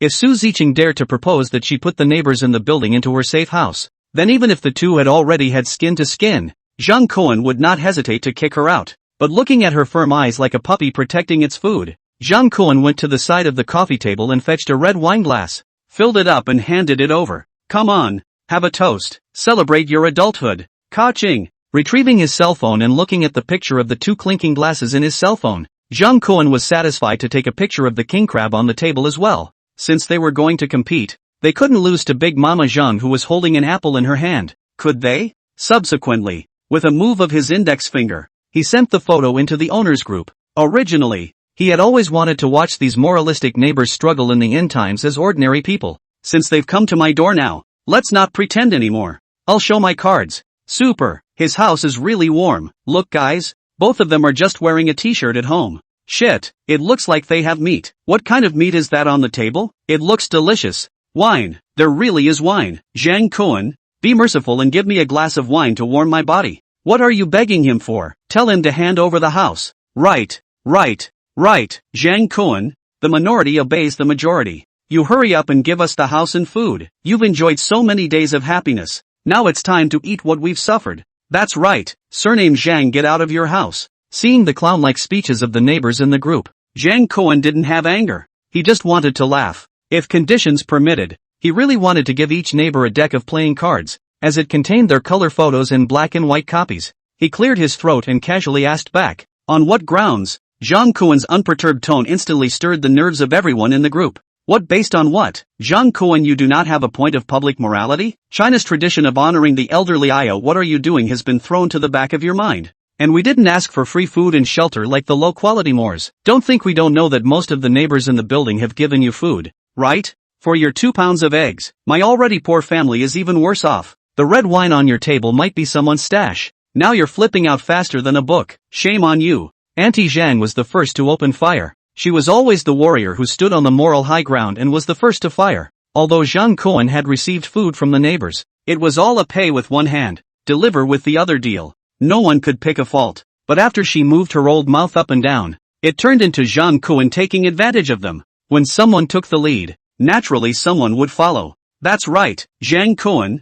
I gave you several buckets of noodles. You can't forget my favor. Yes, Zhang Kuan, it's fine if you don't let us stay at your house. Give back my bread. No way. Not only do you have to return what you took from us, but you also have to let us stay at your house. No, Zhang Laodang. Why are you pulling and stepping on us if you just say so? Could it be that taking care of sympathetic international friends' difficulties is not a traditional virtue of China? Zhang Kuan, why don't you say something? A Moor's life is a life. You have to save them without discrimination. The demands of the neighbors in the group quickly became more and more outrageous. The extent of the outrageousness was comparable to a skit at the Spring Festival Gala. However, the effect of making him want to laugh after reading it was a whole lot higher than those skits. Su Ziqing also achieved the final victory in the human crab battle at this time. After wiping his hands, he took his cell phone and brushed up the messages in the group. Seeing that the more they talked, the more outrageous they became, their eyebrows were wrinkled into a small pimple. Master, but wasn't all that food bought by you? A willing transaction. What gives them the right to talk about you like that? Zhang Kuan, however, did not think so. Wrapping his arms around her and doing so on the sofa, letting Su Ziqing rub his legs for him while smiling and explaining, they are willing to talk about it. Go ahead, just as a relief for us. Snowy days, do not leave the house to see the monkey show, is not also quite good? But look at them talking about the master so much. I'm just angry. Su Ziqing didn't stop with her hands, but her chest was heaving together with anger. Being in Zhang Kuan's position, he could clearly feel that the round-neck t-shirt was in danger of bursting. Zhang Kuan forcibly moved his eyes away and continued to look back at the messages in his cell phone. Although the strong wine is good, but not greedy cup, the days are long. If you think about letting Su Ziqing lie flat every day, then you will despise yourself. Suddenly, the cell phone shook and a private message was sent over. It is the previous claim that 2000 can be the night miss. Sister, looking for over. Kuan brother. Before we worked together very pleasant. Do you want to communicate with me again in depth? Although people do not have your room and the sister good looking, but once in a while for a change of taste, is also a good choice. That young lady spoke with a trembling and whiny voice, and the hands that pressed on Zhang Kuan's legs, the force was a few points heavier all of a sudden. Oh how? Jealous? Sorry too much seafood at home. Can't finish it at a moment. Have a chance to say it later. Zhang Kuan's words just fell. The force of the massage which returned to its former self. Go and wash the bowl. Zhang Kuan knew that with his safe house and the supplies in the storage space, he would have many women throwing themselves at him in the post-apocalyptic world. Su Ziqing was certainly pretty and lovely, but with only one person to keep her company, it was ultimately a bit lonely. There was a lack of people even when he wanted to play landlord fight. Therefore, that was why he intended to grind Su Ziqing's temperament. Times are different nowadays. In the end times, even if you really get a 3 palaces and 6 houses, you are still contributing to the opening of the human race. Therefore, Zhang Kuan didn't mind women fighting over themselves, but to dare to give yourself a face? Absolutely not. The seedling of the idea of the female fist, to be resolutely stifled from the seedling. Zhang Kuan was not against these things at first, but after more and more strange comments on the network, it was inevitable to be on guard. It would be just as well if equality was demanded. He even saw what was going on. Cultural female fistism, women are higher than men. Gender separation female fistism, women can only realize self-liberation by completely separating from men. Cyber female fistism, human-machine fusion, blurring gender differences. This punch after punch can simply beat a normal person into a cerebral thrombosis. Although Su Ziqing was a bit knotted with anger, she still obediently went. Although Zhang Kuan's words were half-vegetarian, he was actually speaking to himself. It seems that the master still has a part of my place in his heart. For the sake of irrelevant people, and the master angry, really should not Thinking through these, her working hands, more vigorously. Began Zhang had been furiously spraying Zhang Kuan in the group for 2 hours, and it didn't stop until midnight. This can't be blamed on her. The main thing is that this snowstorm, causing her these days even square dance have not had to dance. Familiar dance partner and cannot see. The body's energy has no place to vent. Suffocated her about to go crazy. Eyes to 12 o'clock. Drink a mouthful of hot water of the thermos cup. Auntie Zhang lying in the warm electric blanket, but still do not feel half warm. It was not that the electric blanket was broken, but seeing the pictures of Zhang Kuan's home, knowing that they were actually living richer and more comfortable than they were. These heating devices at home, all of a sudden, did not smell good. Damn Zhang Kuan, I must find a way to live in their home. She was thinking hard when she suddenly heard a loud noise coming from the living room. Dong Hai, what are you doing not sleeping yet? I still have to get up early tomorrow morning to work on the civil service questions. When the snowstorm passes, there will definitely be a lot fewer people applying this time, so there's no chance you'll get in. Oh, a son's response came from outside the bedroom door, but following that, the handle of the unlocked bedroom door turned. Dong Hai? Bang! No one spoke this time, and instead, a kick flew up from outside the door, hard enough to break the lock. Auntie Zhang was taken aback, and after turning on her bedside lamp, she saw at a glance that Guo Chao from the 10th floor was standing in the doorway with a grim expression on his face, his icy gaze sweeping over the supplies she had piled up in the entire room without saying a word. Through the gap behind her, she clearly saw the security door of her house, which had been opened, and could not even be defended against a dog. Dong Hai, the house has attracted a thief. What are you doing for food? Come over here quickly. Guo Chao stepped aside, and only then did Auntie Zhang see that her son Dong Hai had already been restrained by Zhou Blade and Wang Shoujuan, and was kneeling on the floor of the living room in his singlet.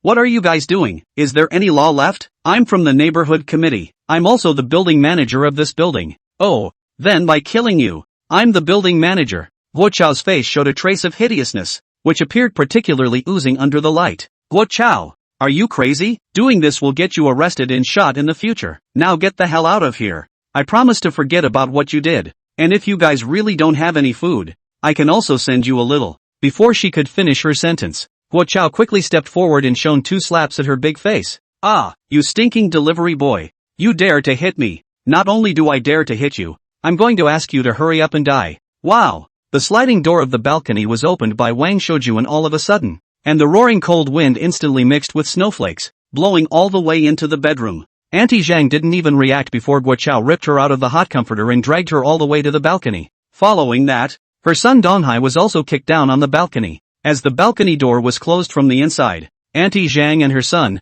Dong Hai, could only embrace each other in the cold wind. Shivering, Guo Chao moved a chair and took a bite of the canned food he found from Auntie Zhang's room. Shou Jun, Record the video for me clearly. I want the scumbags in the building to see clearly that this is what happens when you disobey me. Got it? Early the next morning, all of the building's residents were shocked and trembling by the video in the owners group. In the video, the former building manager, Auntie Zhang, and her precious son, Dong Hai, the two of them were frozen to death alive on the balcony of their house, wearing thin pajamas. If they merely froze to death, the deterrent effect would naturally be low. With so many days of snowstorms, even the most closed-minded people can see news of people freezing to death from various WeChat groups. The key was Guo Chao's group of perverts. In order to prove that the mother and son were already dead through and through, they actually went out again and hard-chopped the two to pieces. Due to being frozen too strong, two add up to almost 300 pounds of living people. After the broken heart, a drop of blood did not flow, but looking at the ground, that pile of red and white frozen meat pieces, the vast majority of people in the building had been scared numb. Accompanying the video, Guo Chao also sent a message in the group. From now on, I, Guo Chao, am the new building manager of Building 9. Those who obey me, I will distribute food to them to ensure their survival. Those who don't obey me are our enemies. What happened to the Zhang family's mother and son is an example for them. Not only will I bring people to storm into your homes, robbing all your food and taking away your women, if necessary, I will take your corpses as rations for everyone. Those who agree, deduct one in the group. Those who don't, I'll go over to you when I'm ready. These words, placed before the snowstorm, were simply inverted against the Big Dipper. But now people had just been disturbed by the notice on the TD station. And the neighbors who had screamed yesterday for the building manager to be re-elected didn't even feel anything wrong for a while, except for the horror they felt. Moreover, the snowstorm that lasted for a week had depleted the food reserves of many residents. Now that even the water had stopped, it was simply the last straw that broke the camel's back in the residents' hearts. Help is far away, so if you want to survive, you have to rely on yourself. There are always people who can see this, and there will always be people who will compromise easily. 1. I disagree. Among the residents who had declared their submissiveness, the refusal that Zhang Cohen sent out was particularly piercing. When Guo Chao saw that it was Zhang Cohen who sent the message, Zhang Cohen's villainous face instantly appeared in his mind. But in addition to hating his teeth, there was no other way. Who let this son of a bitch have a gun in his hand? But if he was silent, wouldn't it be equivalent to admitting defeat in front of the crowd? Thinking of this, he could only add Zhang Cohen. Okay, when I run out of food, I'll go up to you the first time. The threat was self-explanatory. Fortunately, not everyone was as headstrong as Zhang Cohen. Soon after weighing the pros and cons, the residents in the group continued to state their positions one after another. Looking at the ones floating up one by one in the group, Wang Shoujuan and Zhou Blade couldn't help but shout in excitement. Although Guo Chao's face was unperturbed, there was a fluttering in his chest. To be honest, watching the former high and mighty owners choose to bow down to himself, the takeaway clerk who rented the place, made him feel even more excited and soothed than that time when he touched Lu Weiwei's body in the stairwell. Last night in the group, he saw a homeowner talking about hanging Auntie Zhang, and the first thing that came to his mind was this plan to replace her. With a little embellishment, there was an additional link to make an example out of her. Now, these city dwellers who would normally yell at the sight of a cockroach or rat were finally overcome by the most primitive bloodshed, and conquered. Shajuan, you pull a new group. Get everyone who sent the number 1 in, and count how many of them there are, counting their families. Just say that we're going to distribute food per person. After the tally is done, have them send out 1 man from each family to gather here. Zhou Blade, help the guards look around and see that aside from Zhang Kuan, there are still those who haven't entered the group. Memorize the house numbers and bring someone to get 2 more families later. Remember to videotape the whole thing. I want them to know that my Guo Chao's words are not for fun. Wang Shoujuan and Zhou Blade nodded and were just about to act, then realized something was wrong. Brother Chao, are we really giving them food? What if there are too many people and old Mrs. Zhang's stock isn't enough to share? Guo Chao sneered. I think you were full of food last night. Can you get paid for running errands without delivering takeout? If they don't work for me, why should I support them? Zhou Blade's eyes lit up and he slapped his thigh. Right, not only that, if we don't do a good job, we'll be fined. Late, bad reviews, wrong orders, then penalize them to death. Let them work for nothing all day. For a moment, he felt that the boomerang that had hit his own head at the beginning finally had a chance to hit the others hard. Okay, we are not the United States group. Don't do so absolutely, Guo Chao said with a cold smile. But what he thought in his heart was even more sinister. Just this plan, he couldn't tell anyone. Even Wang Shoujuan and Zhou Blade, who had been following him, couldn't reveal half of it, because he was going to play a big game.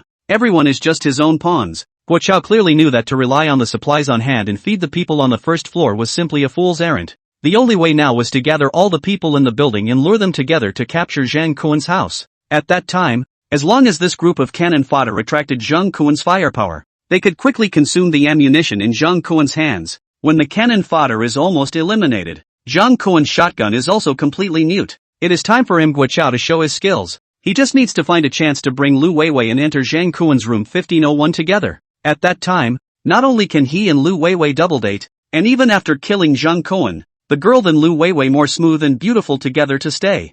1501 is their Garden of Eden, and he, Guo Chao, is Adam in the world. The only thing they need to do is wait for the snowstorm to pass in the warm Garden of Eden. Imagining the two women circling around him in his mind, Guo Chao's heart couldn't help but be on fire. Zhang Kuan, you wait to die. Achoo! Zhang Kuan woke up from his bed and sneezed violently, only to feel a chill on his body. Looking down, the thin quilt did not know when, was lying beside him. Su Ziqing snatched over, is dead wrapped in her curvy body. Well, S-type beauty is solid, but Zhang Kuan is a little depressed. Last night originally wanted to embrace Su Ziqing to have a vegetative sleep, by the way to cultivate feelings. But vegetarian not long, then meet again. Still too young, not enough strength but if it goes on like this, it's not a solution. Although it is said that fried noodles are not suitable for chicken essence, but the love is strong. Zhang Kuan can also understand the pain of the chicken brother. Who the hell can endure this? Fortunately, he got a lot of drugs from the drug warehouse in a brain, which has Yutin. Otherwise, in case of a human life, in the end of the world is simply to find trouble for themselves. Looking at Su Ziqing, who was still sleeping soundly with her stunning side face revealed on one side, Zhang Kuan didn't wake her up, but instead completed the system check-in on the bed by himself. Today's system reward is even more outrageous. Actually 2 boxes of grenades. It seems that he is expected to become a true weapon master. After roughly consulting the instructions on how to use the grenades, Zhang Kuan then quietly got out of bed to go to the treadmill in the living room and jogged for 5 kilometers. Although he would not be injured in the safe house, he firmly believed that proper exercise was beneficial to physical and mental health. Moreover, there are sports medicine studies that show that among aerobic exercises, those endurance exercises that allow the arms and waist and stomach to move are most likely to improve the quality of nightlife. Today's times are different. When you were home alone, a little decadence didn't matter. Now that there is a boing monster chasing after his ass and calling for his master in the house, he has to feed both mouths.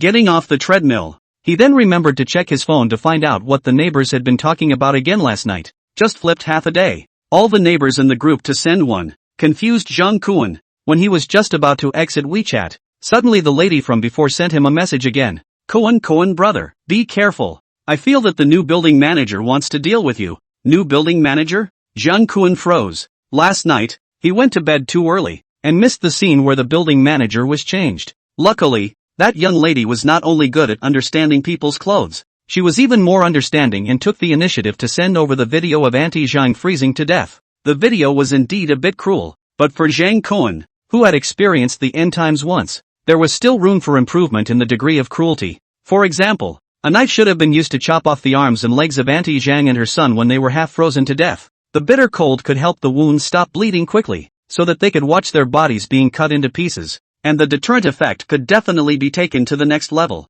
That lady's WeChat, also incidentally, took a screenshot of what Guo Chao said in the group. Brother Kuan, the building's households are now running low on reserves. The new building manager looks like a ruthless character again. I think he'll definitely take a shot at you next. And the water has started to stop at the moment. Does Brother Kuan have enough water in your house? Do you want my sister to help you keep an eye on the building manager's people? Wait for them to let their guard down, and then call out for you to come out and get some ice and snow for your home? Zhang Kuan smiled and asked back, why should you help me? People know that Brother Kuan has a lot of food there. It's just that I want to wait for the time when I can't hold out fast. Brother Kuan can take care of my sister. Hearing her answer, Zhang Kuan did not ask anything more. However, he still explained with the other party, asking her to help keep an eye on the movements of Guo Chao and the others. As soon as the words left his mouth, Zhang Kuan looked up and saw that Su Ziqing had woken up at some point and was lying by the bedroom door, probing at him. Something wrong? That,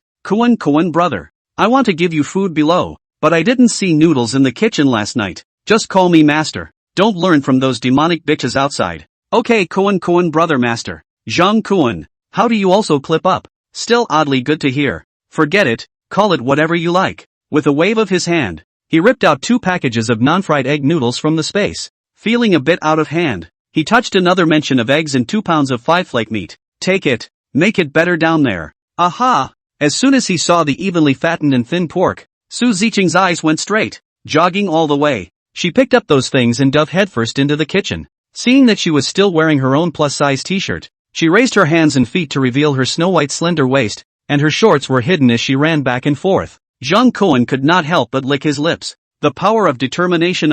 Stamina. Su Ziqing's existence is simply bad for my Dao. However, Zhang Kuan also saw that Su Ziqing was particularly hostile to the clip sound coming out of his cell phone, fearing that he would be abducted by the woman he hadn't even met. Could it be that Laozi looked so much like a man who would be addicted to extremely clip? Wei Wu legacy. Asshole. Zhang Kuan was a bit bored, and while waiting to eat Su Ziqing's bottom, he opened the game console and played a game of Mortal Kombat. Soon, Zhang Kuan, who had studied the streak, saw his choice of 0 degree, freezing his computer opponent into ice. Wielding a sharp axe to decapitate the opponent's head, he then picked up the head again, froze it, and smashed it, in one fell swoop, watching the red and white things explode all over the screen, listening to the gurgling sound of plasma overflowing in the ears. Although there is some gore, Zhang Kuan felt that this picture quality is much better than the small video Guo Chao and the others made. If Guo Chao can learn the essence of the game, as long as you do not come to mess with me, not to mention the building manager, I'm afraid to be a district mayor is not a problem. Guo Chao is really a man of his word. After those who were willing to obey him were pulled into the new group, he used food as bait. He then used food as bait and quickly gathered a dozen or so young people whose families had run out of food. Guo Chao directly pulled them in the house of Zhang Dema's family and held a rendezvous. He held a stack of notes that Zhou Blade had organized in his hand, and turned to the timid-looking crowd with an expressionless face. Florida doesn't keep idle people, and neither does Building 9. I do have food here, but I will never give it out to you for nothing. If you want to take food from me, you have to prove your worth. The list I have in my hands are those owners who refuse to obey me. I will randomly select 2 households later, and all of you will leave together. When you return, everyone must see blood on their hands. This is your proof that you can take food from me. Got it? With the title of building manager, Guo Chao's temperament really owed up. After a speech, only one rash person had doubts. Building manager? This is not the same as what was said. Didn't the group say, as long as you recognize you as the building manager, you can have food to take? Guo Chao crossed his eyes, still expressionless. Can disobeying my orders be considered acknowledging me? But you're abetting us to rob and possibly even kill. So you intend to be a law-abiding citizen at this point in time? But that shouldn't be. Well, Guo Chao grabbed his chin and twisted his head towards the balcony beyond the living room.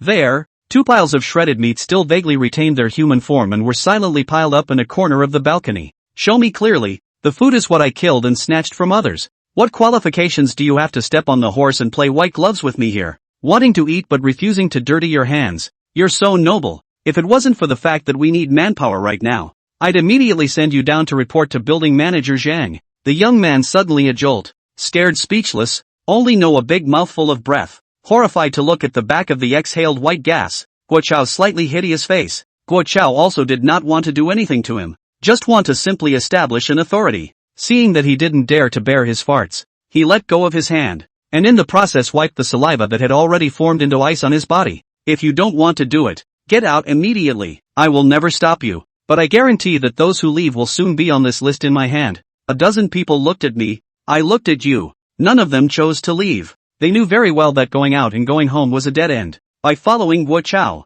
they might still be able to fight their way out. Only on this path, it will definitely kill others. Okay, I'll announce that we'll be attacking the rooms later. Unit 2, 502. Unit 1, 603. Set off. Remember, if you can't kill the others, you'll all starve to death. It's that simple. Guards, videotape the whole thing for me. I want to see it when I get back. Understood. Leading the crowd, Guo Chao walked in front of the group with a spirited and inscrutable look on his face. The first batch of chess pieces had already moved, and when they came back in triumph, the number of people joining the banner would only increase in the future, as long as they could have enough manpower to surround them on all sides. That Zhang Kuan's house would be there sooner or later. In order to ensure the team's morale and get the door open, Guo Chao selected 2 households that are not too difficult to fight in. 1 Unit 603 living is a retired cadre and a middle-aged female nanny. His children are early run out of the country. I heard that the heartless granddaughter is still hanging grandfather's photo on the internet all day long.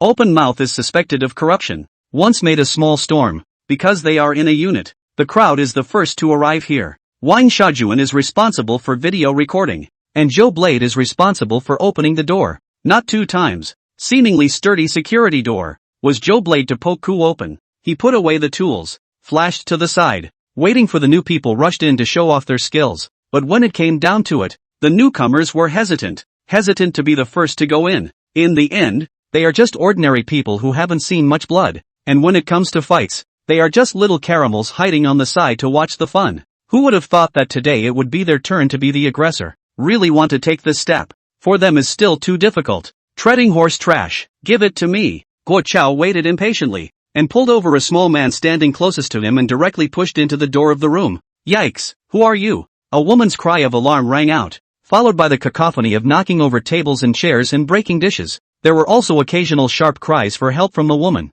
and the old man's stern scolding. Hurry up and go. What are you waiting for? If they don't die, it's you who will starve to death. Wang Shoujuan held up his cell phone video with one hand, and held up a chilling kitchen knife with one hand, gesticulating behind the crowd. Dry. Fight them. I don't know who took the lead and shouted, following the shifting shadows. Some people rushed into the room with the open door. 1, 2, many. The young men stiffened and strained their necks, one after the other, and what was left of their sanity evaporated. Do it. All for the sake of living and not shivering. Guo Chao's 3 men were the last to enter the room. When they entered the room, both of them were stunned. The whole room is richly decorated, more than 1 grade higher than Zhang Auntie's house. There was even an entire wall filled with flying mutai, Louis XIII and other high-grade liquor. Guo Chao picked up a bottle of soy sauce moutai and casually shook it. Inside the heavy, obviously not empty, with a cursory glance, the value of this wall of wine was not less than several $100,000. Did not wait for him to take a closer look at the rest of the drinks or what type. The new people have already retired old cadres and nannies restrained, bundled into a ball. Not to mention, rich people are different. Even the nanny who was invited, although she was shocked, but at a glance, she could still tell that she looked like a woman who was half-aged and still had her charm. Chow, I see the internet said or conservative. This fucking witch can be suspected of corruption It's a proper corruption That clean cadre home can have so much good wine Wang Shoujuan took his cell phone and shot around at that wall. You can't say that. It's possible that people are farmers for 3 generations, and they're afraid of craving wine. Guo Chao sneered, pulled over a chair and sat in front of the old cadre who fell to his knees. Old man, I say you in the end greedy or not? The old man had a smooth life, carried a gun and fought in wars. Even his mouthy granddaughter didn't let him do anything. He didn't expect to actually fall into the hands of a group of young people after retirement. He shivered and long ago lost the momentum he had when he was the director, and was coy. No. Bureau is not all issued a bulletin. How do you still hold on to it? No, then how did these wines come? Other people sent them. Wang Shoujuan couldn't help but kick the old man. Grass. Why don't you say you picked it up on the main road? This when the cadre thing, how can you say is greedy it? The old man froze. Usually even the disciplinary committee does not care about the matter. He really did not think about how to explain to this group of losers. Look at his appearance. Guo Chao, big hand in his neck a wipe, made a work gesture. Brothers, don't need to have a psychological burden. We are doing justice for heaven, understand? From the time the new people stepped into this house, they knew that there was no going back. They could only grit their teeth and run with Guo Chao down one road. Now there was another reasonable reason. Once they gritted their teeth, they all copied their guys and slammed their heads against the old man. With a stick, the retired cadre fell to the ground. Then, raining seat benches, towards his head madly smashed down. After a full 10 minutes of beating, the old man only broke. The tragic scene made the female nanny lose her face in fear. Screaming, even her voice was mute, waiting to see the men, who had already killed their eyes, shift their gaze towards themselves. Only then did she wake up and realize that she shouldn't make a messy noise to attract attention. Seeing that she did look good, Joe Blade rubbed his hands together and smiled sarcastically as he pleaded with Guo Chao. Brother, I've been vegetarian for a long time. You see, if you want to reward this girl to me. Wang Shoujuan saw Joe Blade open his mouth, and did not care about continuing to record the video, hurriedly opened his mouth. Brother Chao, then you cannot be more favorable than the other I haven't been getting any meat or fish. Why did you just give it to old Joe and not me? Guo Chao nodded and pointed to the bedroom in the house. Why don't you all go together? Hearing Guo Chao's words, the 2 people looked happy, pulled up the paralyzed female nanny, got up and went into the bedroom. But in a few moments, the room resounded with women's screams, and the movement of tearing clothes. The sound mixed together with the panting of the men in the living room who had just finished a strenuous exercise. It made one's blood run cold. Looking at the men in the room who had just combined their efforts to kill someone, Guo Chao pointed to the bedroom and spoke indifferently. You guys did a great job. As long as you guys are dead set on working with me, I definitely won't treat you guys poorly. Moreover, all the people we killed are just the ones who deserve to die, and those who cannot be sanctioned by the law. Then we will sanction them. His undergraduate degree was in human resource management. Although he hadn't done any related work since graduation, Guo Chao knew that at times like this, there was a need to find a lofty reason to help the new people complete their psychological construction. But that nanny seems to be innocent. The young man who had previously rebutted himself at Auntie Zhang's house, spoke up again in the crowd. Guo Chao raised an eyebrow, got up and walked to him, and without saying a word, there was a bright dagger in his hand, which was directly stabbed into the lad's heart. The young man never thought that a word could bring himself to kill. Before dying, he still stared at his eyes, unbelievably staring at Guo Chao. Innocent? I don't think so. All still froze for what? Go to the room and search for food. I'll be the one to distribute it later. Watching his men scrambling around the room like scared birds, Guo Chao was satisfied and pulled out the dagger from the man's chest, rubbing the blood on his down jacket and putting it back into his pocket. He suddenly missed a sentence that his college teacher had said. People, they are all cheap. On the third floor of every building in the neighborhood,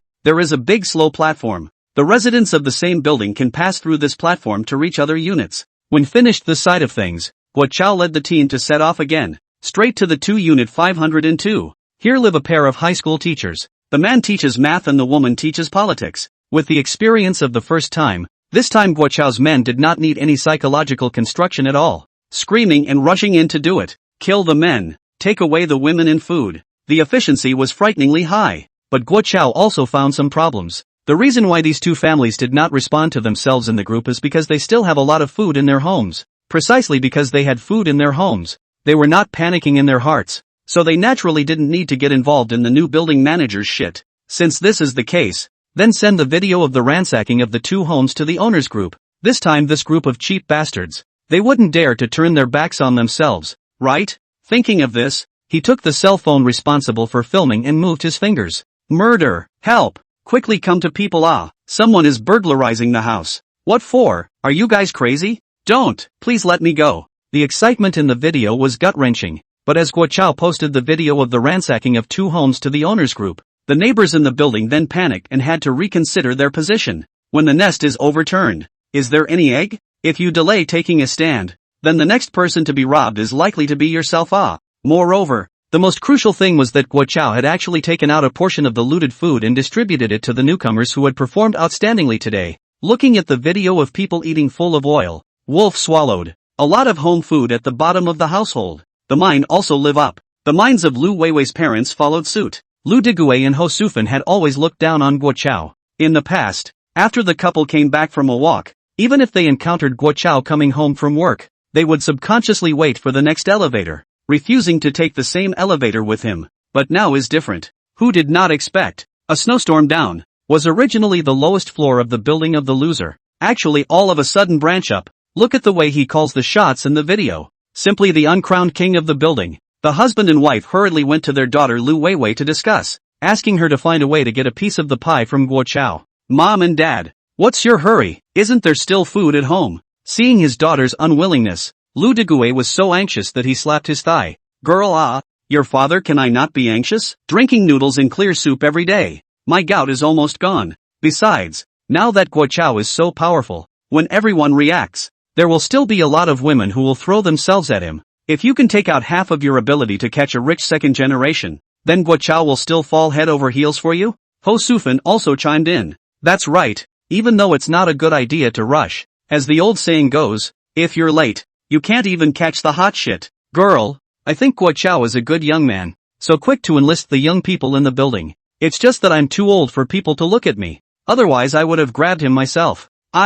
Mom, what are you babbling about? Lu Weiwei blushed and couldn't help but complain, signaling that her old dad, Lu Digui, was still on the side and wasn't the right person to say such things. It's fine, as long as I can exchange some rice, noodles, oil and meat for me. I'm all for it when your mom steps in. The key now is that it's useless even if I'm in favor of it. People don't want it. Weiwei, Mom and Dad are counting on you. Alright, I know. Lu Weiwei sighed before letting go. She knew that Guo Chao had always been a thief to herself. The last time he made a move on himself in the stairwell, It had already made her heart palpitate. After that, Lu Weiwei hadn't dared to contact him again. It wasn't that she was afraid of being groped. The important thing was to see what class the other person was. Like Zhang Kuan, this kind of family clean. Have a car and a house of small middle class. At most, just pull a small hand. Guo Chao, who rides a battery-operated car all day long and delivers food in the wind and rain, dares to attack the bottom of the society losers. It's purely over the top.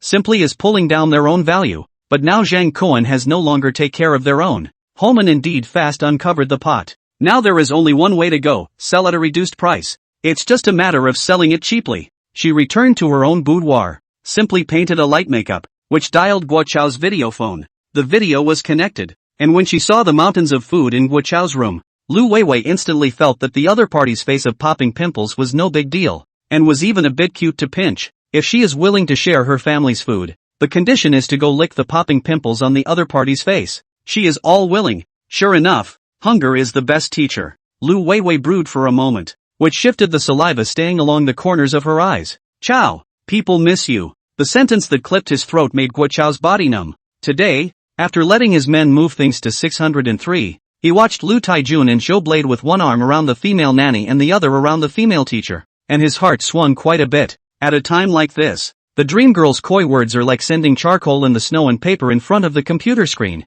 Weiwei, don't cry. What's the matter? And brother say, brother protect you. Guo Chao beyond persuasion. Lu Weiwei's tears in turn more and more. Brother Chao, since the last time we parted, I've been thinking about your good. In the past, it was my fault for valuing the security brought by money too highly. Now people want so much to have you with them, even if there is no big fish and meat every day. To be able to accompany you to eat green vegetables and tofu are already very good. People want to come over to accompany you. Sister can make tofu for you to eat. Under the sound and emotion, Guo Chao only felt that his mouth was dry. The leadership talent that had just emerged instantly disappeared, once again directly degrading into a licking dog, with a sweet smile all over his brow. Well, I love eating Weiwei's tofu the most, Chao, but I still have mom and dad to take care of. If I go and cook for you, what if they stay home and starve? Lu Weiwei's eyes flowed and she put on a delectable look of watering eyes. This trick might not work on the eaten and seen play clicks, but for losers like Guo Chao, it was already tantamount to sticking your face open wide.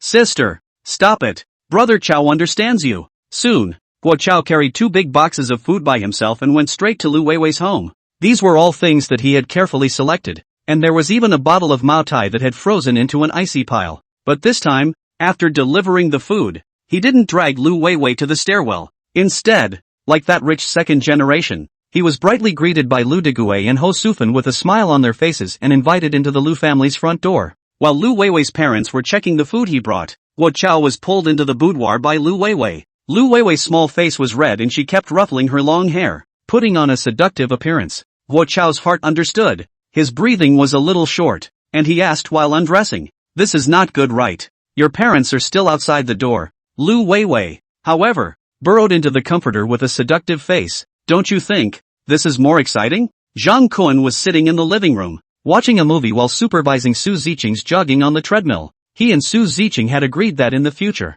in addition to the basic chores she needed to do, she would also set aside 2 hours every day for physical exercise. The room was too hot, and the food prepared by Zhang Kuan had too many calories. On one hand, it was for health reasons, and the other was that it was a long time.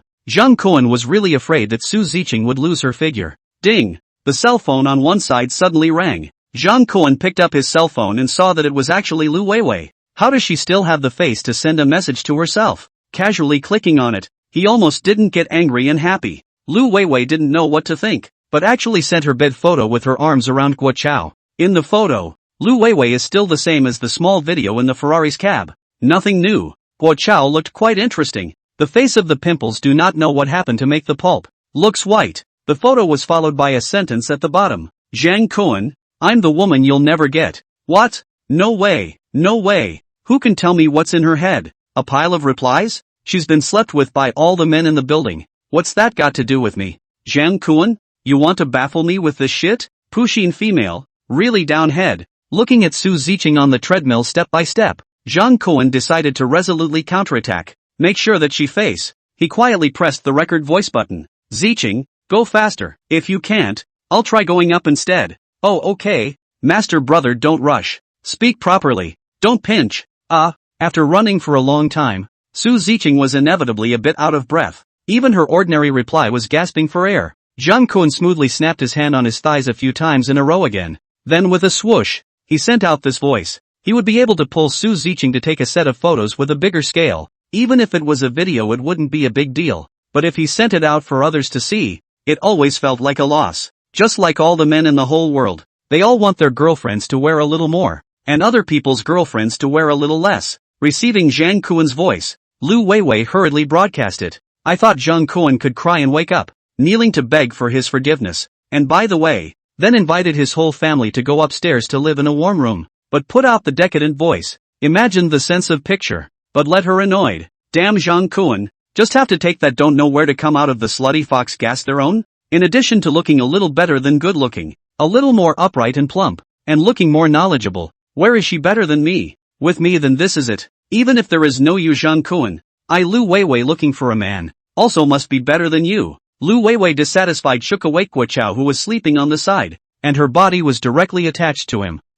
What for, brother? People still want it. At this moment, Guo Chao's heart, both sweet and desperate. Sweet is that the goddess seems to be really inseparable from himself, like an abrasive little demon. Desperate is, she seems to be really fast grinding himself to death. The next day, Guo Chao, who had a pair of dark circles under his eyes, once again called for manpower in the owners group to gather at 603. Due to yesterday's successful publicity, when he arrived at 603, there were actually more than 30 people inside. This is no longer just young people. There are a few middle-aged men dragging their families, also forced to come over to report. On the one hand, the family's food is close to the bottom, and being able to get a little bit of food can alleviate a lot of pressure. On the other hand, they are also afraid that Guo Chao will bring people and rush into their houses without saying a word. When the time comes, the family will be absolutely destroyed, and there will not even be any room for discussion. Seeing the obedient and fearful eyes of each and every one of them, Guo Chao's back, which was slightly hunched from exhaustion,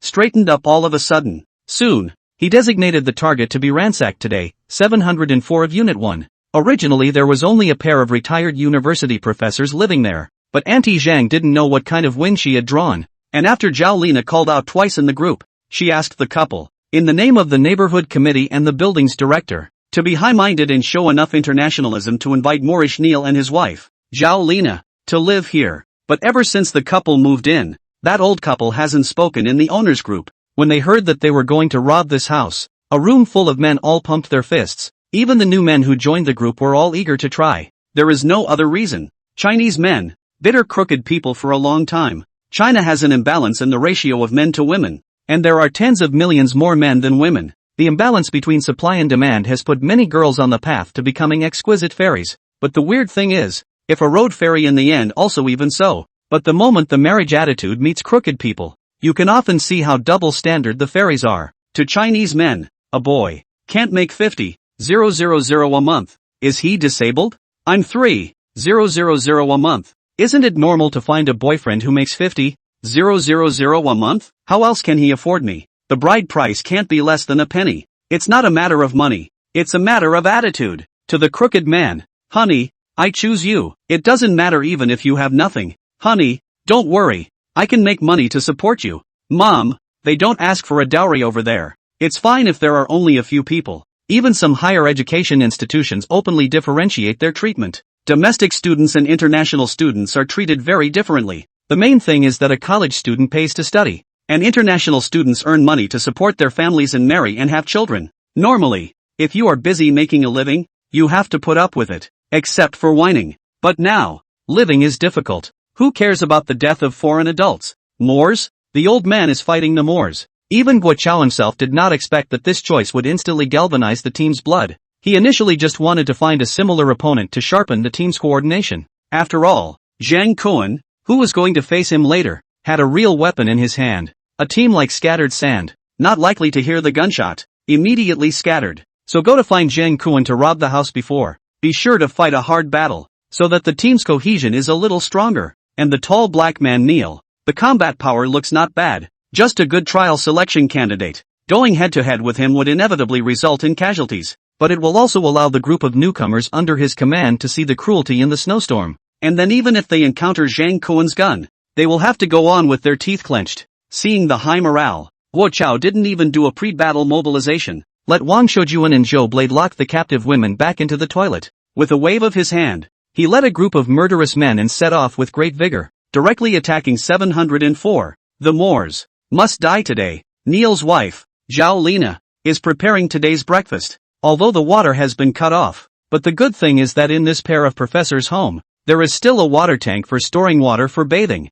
and there is quite a lot of stored water inside. In addition, the south-facing balcony, there are still a lot of snowflakes drifting in. As long as you open the door of the balcony, collect the snowflakes and boil them while there is electricity in the evening, you can drink. She really wanted to give herself credit for being so virtuous. She knew that before she married Neil. She didn't even have to boil water at home, but she was willing to make the change for the sake of this pure, unadulterated love without any money. Today's breakfast consisted of some random slices of meat cooked in the stored water, plus 2 slices of bread that she had woken up early on purpose to make in the toaster. Although she did not have the habit of eating bread in the morning, but her husband, Neil, has always been inseparable from this kind of food, even when encountered a snowstorm. This dietary habit has not wavered to change. Soon, the broth came out of the pot, and the air in the room was filled with the refreshing aroma of meat. Hubby, it's time to eat. Sitting on the dining table and seeing the sumptuous breakfast, Moorish Neil's originally dark chocolate-like face instantly became darker. This was because today's slices of meat were just too fatty. Zhao, don't you know that if you eat too much fatty meat, your body fat rate will rise? Once the snowstorm passes, what will people talk about when they see me with an out-of-shape body? What a time. It's good enough to have meat to eat. How can you still have the time to pick and choose? Before Zhaolina could finish her sentence, a hot and sharp pain came from her face. Neil's bushel-like slap had already slapped on her face. The ears even resounded with the husband Neil's thunderous roar. Damn it, don't you Chinese women like to go against the grain the most? How dare you talk back to me? Go and redo it for me. Hubby, don't be like this. I'm in pain. Zhaolina covered the roots of her hair, grimacing from the sharp pain. Moreover, the meat in the house is also eaten up.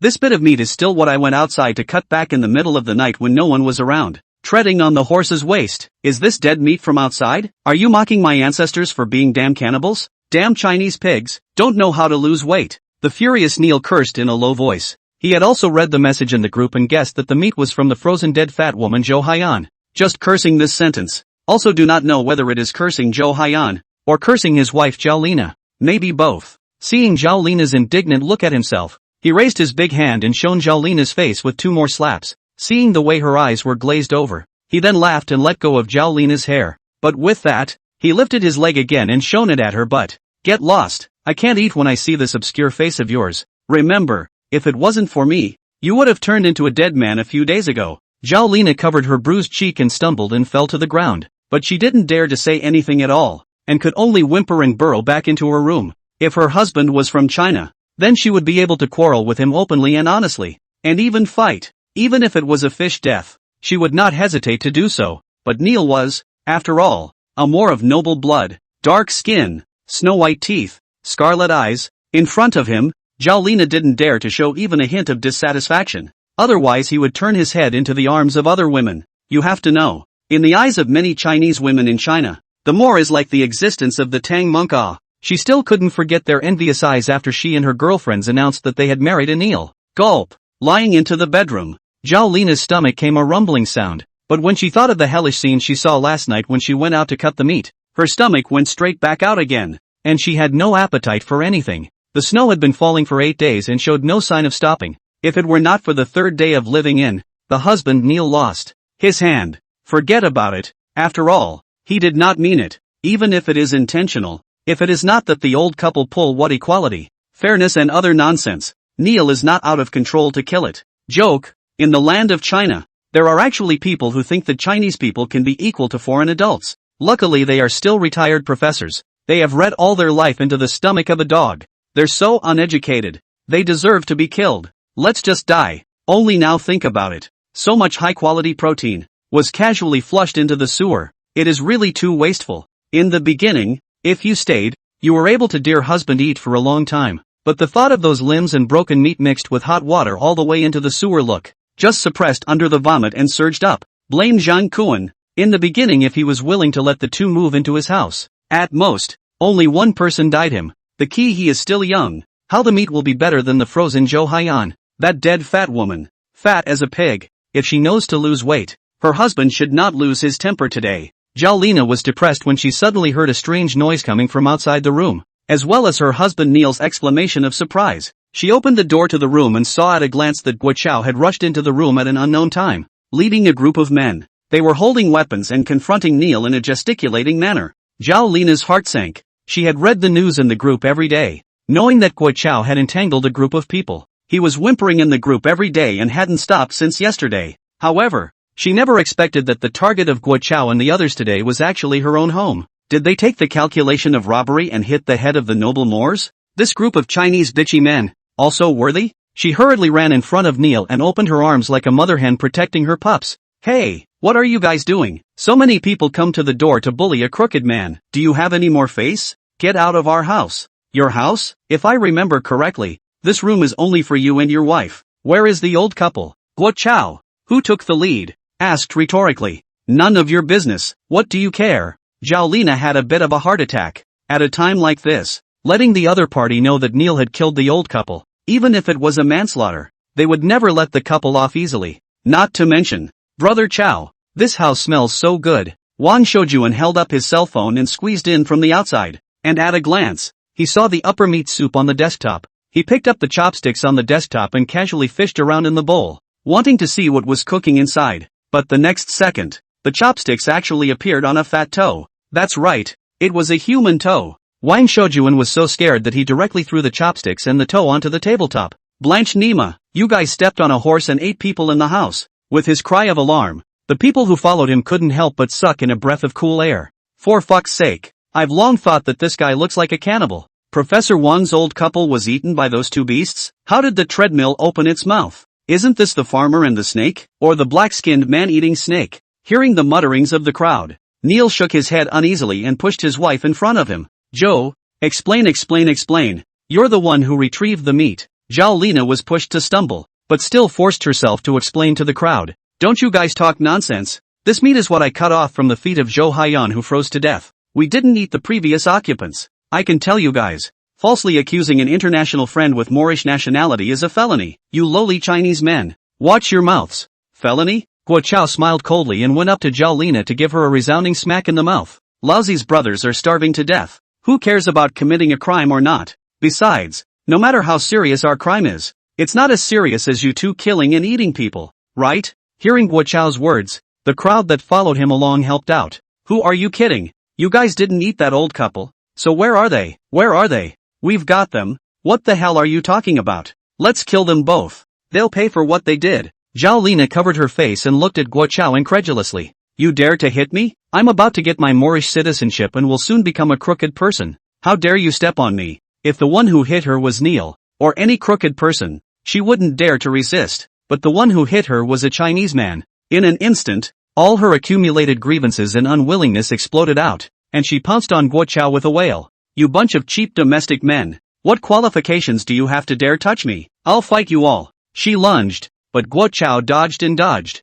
all of a sudden pouncing on her, causing the crowd to laugh. Hearing the crowd's ridicule, Zhao Lina instantly turned her head to her husband in an unwilling manner. Hubby, why don't you say something? Who knew that Neil just looked at her indifferently as she landed in the middle of a group of men and calmly said, I don't know what happened. You did a good thing yourself. Explain it yourself. What did you say? Zhao Lina looked incredulously at her Moorish husband, unable to believe that he would actually leave himself alone at a time like this. And at this moment, Guo Chao, who had already waited a bit impatiently, sneered and waved his hand. Brothers, go and do justice to heaven. Originally, Guo Chao was already prepared for someone to be sacrificed. After all, the black man Neil was tall and looked no different from the professional wrestlers of WWE. Under a fight to the death, even if he didn't manage to take away a few, he could definitely seriously injure 2. Now the conditions were so bad that an injury was almost a declaration of death. But out of his expectation, seeing a group of Chinese men surrounded, Zhao Lina also struggled twice with a bad face. Moorish Neil directly lay on the ground, pretending to have a heart attack. Blanche, are you waiting for us to call you an ambulance? Wang Shoujuan went up and stomped on the black man's stomach directly. As a result, the guy had no fighting spirit at all, and only knew to cover his stomach and roll all over the ground, with no resistance at all. Damn, which one of you brought a whip? I've heard that when the Moors see this kind of thing, their legs go weak and they can't even stand up. Wang Shoujuan's words drew laughter from the room full of men. He was right. The fear of whips had long been engraved into Neil's DNA when their ancestors picked cotton. Honey, get up and protect me. Didn't you say that you would never let a lowly Chinese man touch a single finger of mine? Seeing Neil's conceding look, Zhao was furious and cried out for help at the top of her voice. However, her words only made the Chinese men present even more furious, and they hated to go up to each of them and give her 2 mouths in order to dissipate the fire in their hearts. Out of her expectation, her husband Neil heard her cry for help. Instead of standing up and showing his power to beat this group of Chinese bitchy men to death,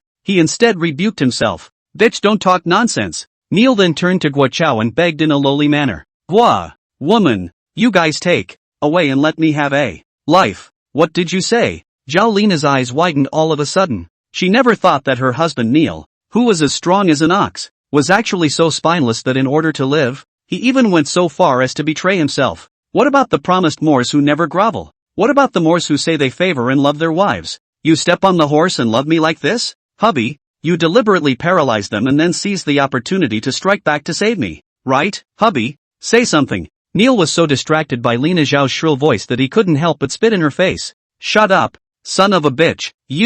I got tired of playing with a long time ago. After you disappear, there will be better and younger Chinese women in my bed. So, you go to hell. Ah, what did you say? Zhao Lina was instantly struck by lightning and sat paralyzed on the ground, unable to move. Looking at her disheartened and desperate look, Guo Chao waved his hand, signaling his men to start working. Brother Chao, look at this. Zhao Lina, me, Wang Shajuan, as Guo Chao's royal photographer, cheekily wanted to mention some physiological needs. Guo Chao rolled his eyes without any humor. The tunnels dug by the Moors. If you're not afraid of contracting some dirty disease, she's yours. Wang Shoujuan's face changed into a mouthful of phlegm towards Zhao Lina. A bit annoyed, he waved his hand at his followers, signaling to get rid of this charming black woman. Guo, you will spare me, right? You Chinese, you always respect crooked people, right? The black man, Neil, who was kneeling on the ground, tilted his head up and turned to Guo Chao with a fawning smile on his face, hoping that the other party would spare his life. Not all foreigners deserve respect. Go down and accompany your wife, Guo Chao said. A cold light flashed in his hand. The dagger had already stabbed into Neil's heart. In the evening, Guo Chao took the edited video and sent it to the group. This installment of the video made even more down home than previous installments. Not only did it have human feet making soup, but there was even a clip of 36 men, one stabbing Neil and Zhao Lina to death. In the video, neither one had much of a reaction. Neil because he had his dog's life taken away by Guo Chao early on. Zhao Lina, on the other hand, was as if her heart was dead, and she didn't even bother to scream before the knife hit her vitals. The whole scene was like the murder on the Orient Express, bloody and bizarre. After sending the video, Guo Chao also was serious in the owners group, announced the more Neil and his wife Zhao Lina's crimes, ungrateful, enmity and revenge, killing the 704 owners couple, in order to eat, cooking human flesh, simply contrary to human morality, worshipping foreign countries,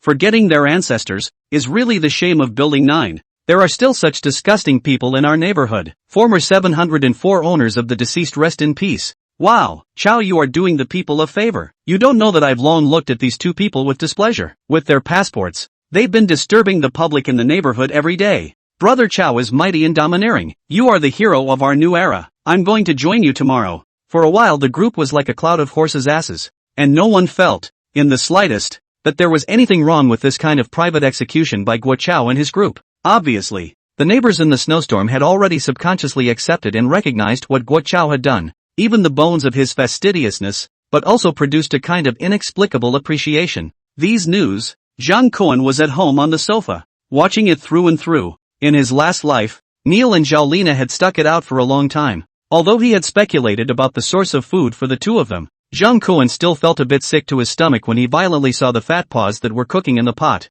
This was because for today's lunch, it so happened that Su Ziqing had boiled a pot of rib soup for him, and the main course was seafood casserole porridge. Looking at it, it was quite similar to the video's human foot soup. When he signed in the morning, the system gave him Zhang Kuan 2 Smithsonian Wesson female pistols, as well as a number of bullets. Paradoxically, not only the body of the gun, even the bullets are the kind of body pink. Zhang Kuan thought for a moment and pulled Su Ziqing to the small room to test-fire a few magazines. Anyway, he was invincible in the safe house. Even if Su Ziqing did give himself a shot, he would still be unharmed. And by the way, he could also try this girl's loyalty. But if she didn't have second thoughts, then when the time came, he could open a few more firing holes in the wall of the room. And when he encountered an unexpected incident, Su Ziqing could also open fire and help attract the enemy's attention. The test results also made him relatively satisfied. Although Su Ziqing's shooting accuracy was not high, but at least she was still loyal. Turning his head to look at Su Ziqing, who was doing Pilates on the yoga mat to exercise her core strength,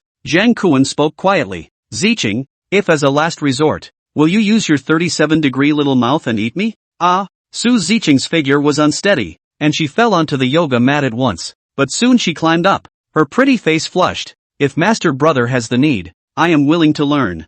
Zhang Kuan? Good fellow. What's in your head? Don't hurry up and go learn it for me. Learn it to death. As we all know, there is a long tradition in the country of China of setting up good students who do not forget their beginnings and always study hard as role models. Looking at Su Ziqing's eyes as if there were watery colors swirling around, a touch of crimson on her face from the exercise, as well as a drop of sweat that flowed down her white neck and into her t-shirt, Zhang Kuan unconsciously swallowed his saliva. This kind of talent, to reward, heavy reward. He took out a bunch of sweet-smelling bananas from within the space and stuffed them into Su Ziqing's hand for encouragement. Zhang Kuan just wanted to tell Su Ziqing that she should study a lot, and that he would spot-check her learning results at night, when suddenly his cell phone shook, and someone sent him a WeChat. He opened a look. Actually, as the next-door 1502 and 1504 neighbors want to add his friends. Zhang Kuan and these two families do not have much interaction. I only know that the man of the 1502 family is a staff member of the National Grid, and the 1504 family are all working in the Tobacco Bureau. The unit is a good unit. As for the person, it's hard to say. As we all know, the inheritance of this kind of business has been similar to the transmission route of some kind of disease. The only way to be among them is through blood, mother and child, and heart birth. Therefore, these two families had always been quite disdainful of Zhang Kuan. Even when they met in the elevator, they would not say much to him. At most, they would just puff out their chests and highlight the unit logo on their shirts in order to hint at the status gap between Zhang Kuan and themselves. Even when Zhang Kuan had overpriced food in the owners group, these two families were so self-possessed that they were not the least bit moved. Now they wanted to add themselves as friends. Why? Zhang Kuan accepted the friend invitation with a frown. Soon 1502's grid staff sent a message. Zhang Kuan, I have the latest information on Guo Chao. Give me 2 boxes of instant noodles and I'll give you the news. Almost at the same time, 1504's Tobacco Bureau employee sent the message over like a race. Zhang Kuan, Guo Chao contacted me. He might make a big move tomorrow. As long as you give me 2 boxes of cookies, I'll give you the news. Looking at the almost identical message, Zhang Kuan frowned slightly. Guo Chao was going to make a move against himself. It looked as if it would be tomorrow, but just with those few little Kara. If they dare to come, they will be taken down. But what do these two neighbors mean? Little Chaozi coming to commit a crime, and it's still worth swapping food away from my old man? Besides, Guo Chao contacted them either because he wanted to pull these two families into the gang, or because he wanted to borrow a way through and jump from the balcony to his own house. But these two families big smart don't think about it. The door is open for Guo Chao. Even if Lao Zi really gave them food, in the end it is still not fall into Guo Chao's hands? Oh, not interested. Zhang Kuan copied the message and sent it to each of the two families. Zhang Kuan, you don't want to live? This is a matter of life and death. You'll regret it for the rest of your life if you miss it. Don't think you're great just because you have a gun. Do you know how many people are on Guo Chao's side? Unexpectedly, the day he raided Guo Chao for a few small caramels, he was actually seen by his neighbors. Zhang Kuan stroked the stubble on his chin, and then pulled a group of the 15th floors love each other in family. Pulled the two people from 1502 and 1504 in. Actually, I'm also curious to know what Guo Chao actually said to you guys, but it's better to standardize this price first, otherwise the same content, pay twice. Even if its knowledge payment also can't be available to me. A leak cut. Two neighbors in the group for 5 minutes without talking, apparently did not expect each other have found Zhang Kuan door. Zhang Kuan knows, the two families must now be in private discussion. He transported his fingers like flying, directly knocked down a line of words sent out. What? You set a box on it? The message won't be discounted, right? Then, just like before in the group, he withdrew the message back when it was almost 2 minutes. He purposely didn't say whether it was a case of instant noodles or cookies. Wanting a muddled message, let the two families think that the other party is in Zhang Kuan pressure price. Sure enough, as soon as the message was withdrawn, the two families choked each other in the group.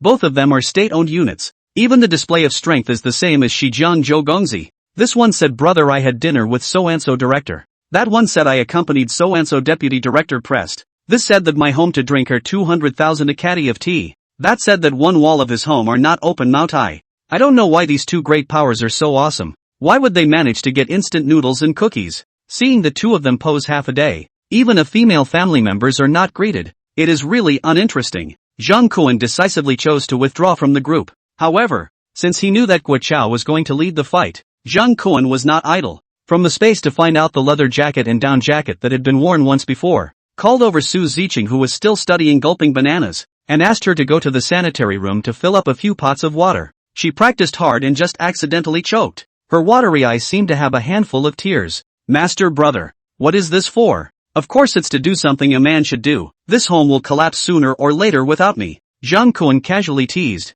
and under Su Ziqing's service, he put on the heavy down jacket. After putting on the windproof leather jacket and anti-freezing boots, he fastened the hat of the down jacket, put on the leather gloves, and pushed open the door leading to the balcony. The safe house gifted by the system was really something. Although the door was open, the cold air seemed to be blocked by an invisible wall, and it was hard to be blocked outside the door connecting the living room and the balcony. Su Ziqing, who was wearing a t-shirt and shorts, stood in the living room and actually did not feel the cold at all. However, Zhang Kuan, who walked to the balcony, immediately felt the horror of the extremely cold end of the world. The temperature outside was much lower than in the building, coupled with the fact that it was already evening. The temperature was even much lower than during the day. In just a few breaths of effort, Zhang Kuan felt that his lungs were full of cold air, and the lobes of his lungs were even vaguely painful, and the handsome face that he was so proud of gradually became numb. Fortunately, the workload was not too big. He carried out the bucket from the living room, swung it with force,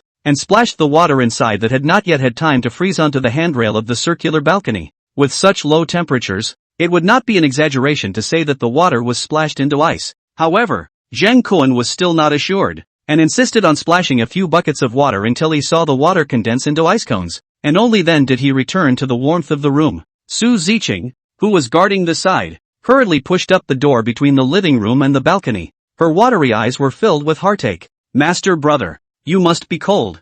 I'll help you warm up. With that, a pair of catkins pressed on Zhang Kuan's frozen face, desperately trying to help him rub it to generate heat. There's no hurry first. There's a small balcony over there in the kitchen. Connect a few more buckets of water. I'll freeze the railing before I say anything. Although Su Ziqing was heartbroken, there was nothing he could do. He could only do as he was told. However, Zhang Kuan couldn't help but freeze when he stood at the small balcony, because this side and the kitchen balcony of 1502's house are separated from each other. He clearly saw that Deng Lang, who was killed by him before, did not know when, was dragged to that balcony. Damn. It seems that 1502's neighbor is also planning to make human soup.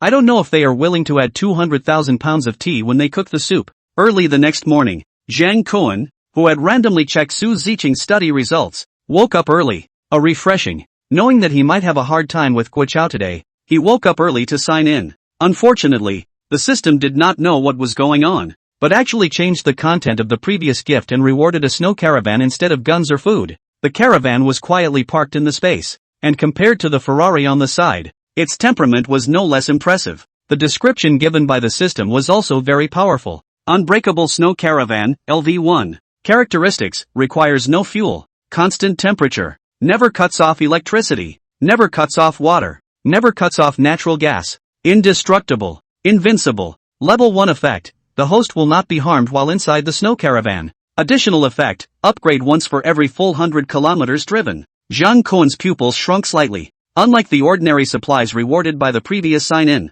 this time was considered the second time the system gave items with growth attributes. But, could it be that the system is still pointing me out? Am I crazy? Having a house and a woman, leaving the house to go outside and make waves? Simply don't be too outrageous. Oh, what do you mean by that? What do you mean? System? Zhang Kuan secretly asked, but the system did not say anything more. However, the exclamation from the system just now made him hear something strange. It seemed like there was disdain and a hint of dissatisfaction. Come to think of it, ever since the system had appeared, even the most ordinary supplies given to him were more than a notch higher in quality than the food that Zhang Kuan had worked so hard to collect. Even the seemingly ordinary firearms were good things that Zhang Kuan could never get in the real world. This caravan will probably have other uses in the future, but at least not now. Zhang Kuan smiled and shook his head, temporarily throwing the caravan next to the Ferrari, accompanying it to eat dust together. When he retrieved his consciousness from space, he suddenly saw Su Ziqing, who was lying beside him.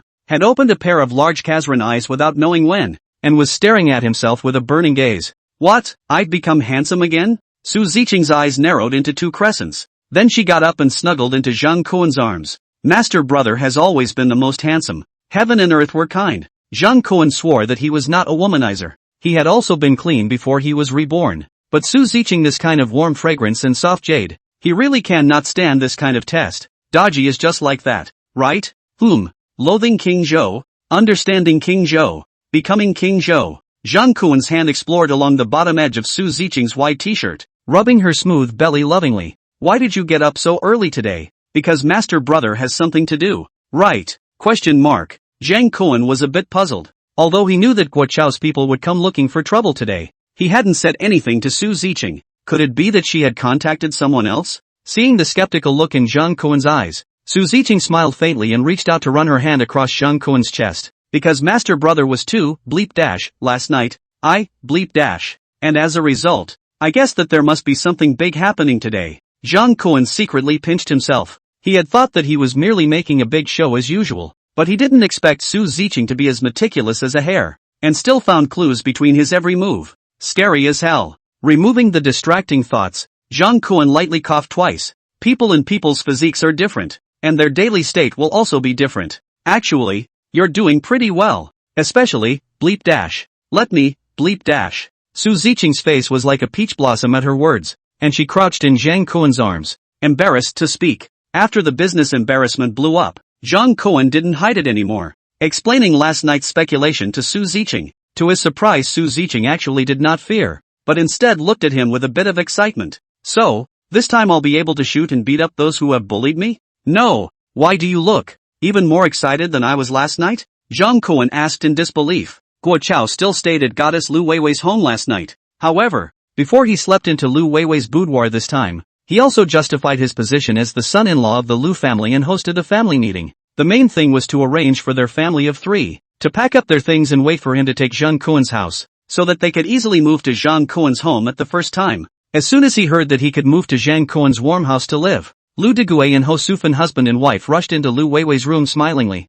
and enthusiastically helped the two of them to lay the mattress. When he thought of the father-in-law and mother-in-law smiling, Guo Chao's heart was full of relief. It was not only his father-in-law and mother-in-law that made him feel good. Hearing that Guo Chao was finally going to lay his hands on Zhang Kuan, Lu Weiwei even used her 18 skills to serve him comfortably. Just on the head of the Guo Chao simply do not have time to think. Pure love goddess Lu Weiwei. These skills, and where is the division from it? When Guo Chao said goodbye to Lu Weiwei and arrived at 603, he saw that there were as many as 60 to 70 men who came here early this morning to gather. Brother Chao, good morning. Brother Chao, have you eaten yet? Brother Chao, which one are you going to take us to today? Brother Chao. Guo Chao gradually lost himself in the sounds of Brother Chao. Since graduating and working, he had never enjoyed this level of attention from others. It was important to know that a significant portion of the people who came here to respectfully call him Brother Chao were the owners of this building. They were all middle-class people who were worth millions of dollars. In the past, even if he presented them with popular gourmet food,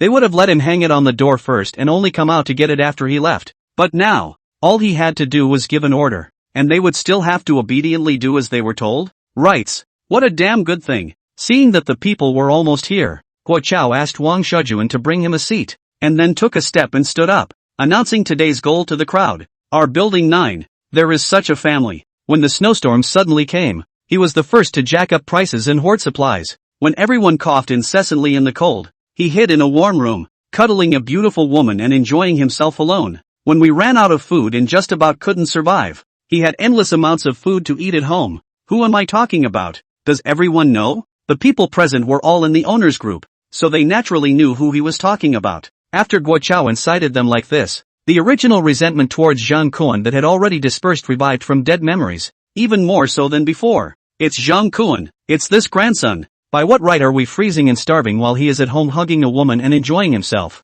Brother Chao, you give the word. The brothers will destroy him with you. The men's noisy roars resounded through room 603. Guo Chao looked at the crowd with satisfaction, and after a simple distribution, he waved his hand. Knives in hand. Follow me. Kill Zhang Kuan and rob the warm building. Clattering footsteps, along the hallway straight to the 15th floor. After 6 o'clock in the morning, the elevator had no electricity. The imposing crowd could only run the stairs up as well. To Guo Chao's surprise, probably because someone had notified the other tenants. There were a few more people in the line for every floor up. It seemed that those who hadn't taken a clear stance had spontaneously joined in after realizing that they were going to make a move on Jang Kuan. The attraction of robbing a big household to people has not faded after 100 years. The two neighbors on the same floor as Jang Kuan, as Guo Chao had agreed, opened their doors early and welcomed the crowd into their rooms. They were just trying to get some benefits from Jang Kuan yesterday, and hadn't thought of refusing Guo Chao's cooperation. Moreover, Guo Chao had clearly stated that the food seized from Jang Kuan's house could be divided partially between the two families.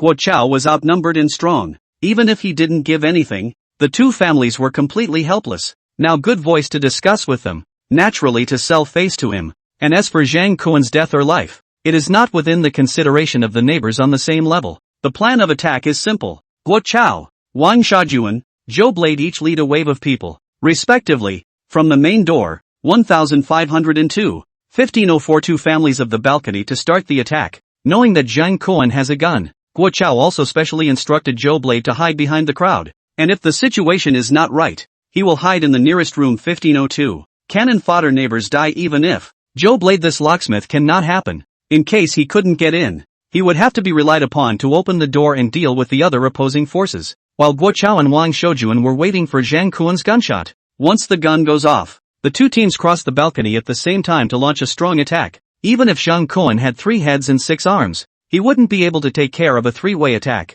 so he would just rush to his house and win. In order to support this plan, the two families, 1502 and 1504, also contributed their own closets and triangular ladders to help them assemble auxiliary equipment that could jump over the balcony. Soon, under Zhou Blade's leadership, the crowd came out one after another, blocking the corridor in front of Jang Kuan's house. Many of Zhou Blade's men had experienced several robberies in real life. They did not take Jang Kuan's house seriously at all. Even when they walked up to Jang Kuan's door, the few people in front of them still had a relaxed look on their faces, longing for what they were going to find to eat from Jang Kuan's house later on. Brother Zhou, open the door. Hearing his men greet him, Zhou Blade jerked his neck. His home door has oddities. I can't open it. This time, first yell at him to open the door. If you can't, you can only force the attack. Okay, we so many people. Jang Kuan this grandson dead. A young man standing at the front of the team, smiled at Zhou Blade, and then raised his leg to kick the door. Boom, boom, boom.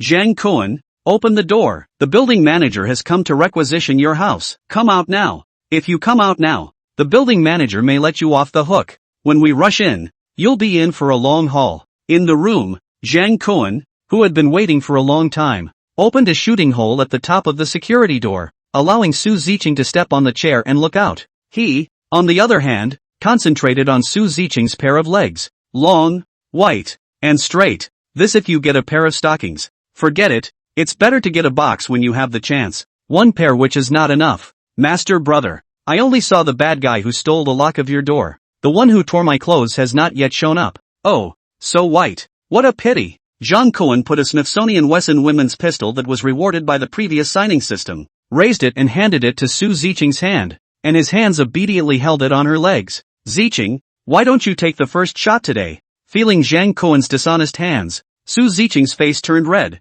but she still obediently gave a raising her gun and aiming outwards along the firing hole. And Jang Kuan also opened an inconspicuous shooting hole by her leg, looking out along the hole. Bang! The young man who had just been slamming the door instantly blossomed a flower of blood on his head. Following that, he fell straight down on his back, and the people behind him, still uncertain, asked each other, what's the situation? Who set off firecrackers? Jang Kuan, who was lying on the design hole, could not help but nod secretly. The Smith & Wesson M3913 LS 9mm pistol, as a whole, could only be considered a defensive pistol with average, but not outstanding performance. Due to the large recoil, the bullet shot would often deviate to the left and right. However, Su Ziqing was as steady as a batch, hitting the center of her eyebrow with a single shot. It was far more accurate than when she was training. Jang Kuan patted her thigh, signaling her not to stop. Su Ziqing gave a then continued to raise her gun for roll call. Bang bang bang. Several shots were fired in a row, all of which put down an enemy with a single shot. Jang Kuan even saw that a kid had just crouched down and lowered his head when he hit Su Ziqing's bullet. It was as if she had predicted the enemy's movements in advance. It could still be like this? Instantly, the group of people standing closest to the doorway fell down. Holy shit, it's the sound of gunshots. Someone's shooting. Disperse. The crowd outside the door finally came to their senses and hurriedly retreated. But Joe Blade, who had been hiding to the side at this time, knew that no matter what, he couldn't let the crowd retreat back. Otherwise, those few people who had just died would have died in vain. No retreating, they are out of bullets. Quickly rush up and smash the door open. He let out a shout, and the knife in his hand swung at the few people running backward, making a gesture to slash. Although the gun was scary, the knife in front of him was just as dangerous. In such cold weather, getting shot and getting slashed was almost always a death. The crowd didn't know who led the way. Damn it! Fight with Zhang Kuan, smash the door open and the gun is ours. Seeing a desperate douchebag take the lead, the crowd then turned the direction again and rushed towards Zhang Kuan's front door. As if it was really as Joe Blade said, there was no movement at all in Zhang Kuan's door. It was quiet to the extreme. Ha! Zhang Kuan is finished. He has no bullets. This house is ours. Charge in and skin Zhang Kuan. A burst of excited shouts erupted from the crowd, and the neighbors who occasionally smiled and nodded when they met before the end of the day copied the tools in their hands and desperately chiseled up the walls of Zhang Kuan's house in an attempt to peel down the security door of Zhang Kuan's house. Master brother. This gun jammed. In the room, Su Ziqing held up her pistol with an anxious look towards Zhang Kuan who was still playing with his legs. Master, don't play with it first, okay? After fighting off the bad guys, I will let you play enough. I don't know whether she was scared or shy. Su Ziqing's face flushed red and her legs slightly trembled. As soon as the words left her mouth, she hurriedly covered her small mouth. It was unimaginable that her own 37-degree small mouth would actually say such seductive words. It seems that this snowstorm has subconsciously changed himself a lot.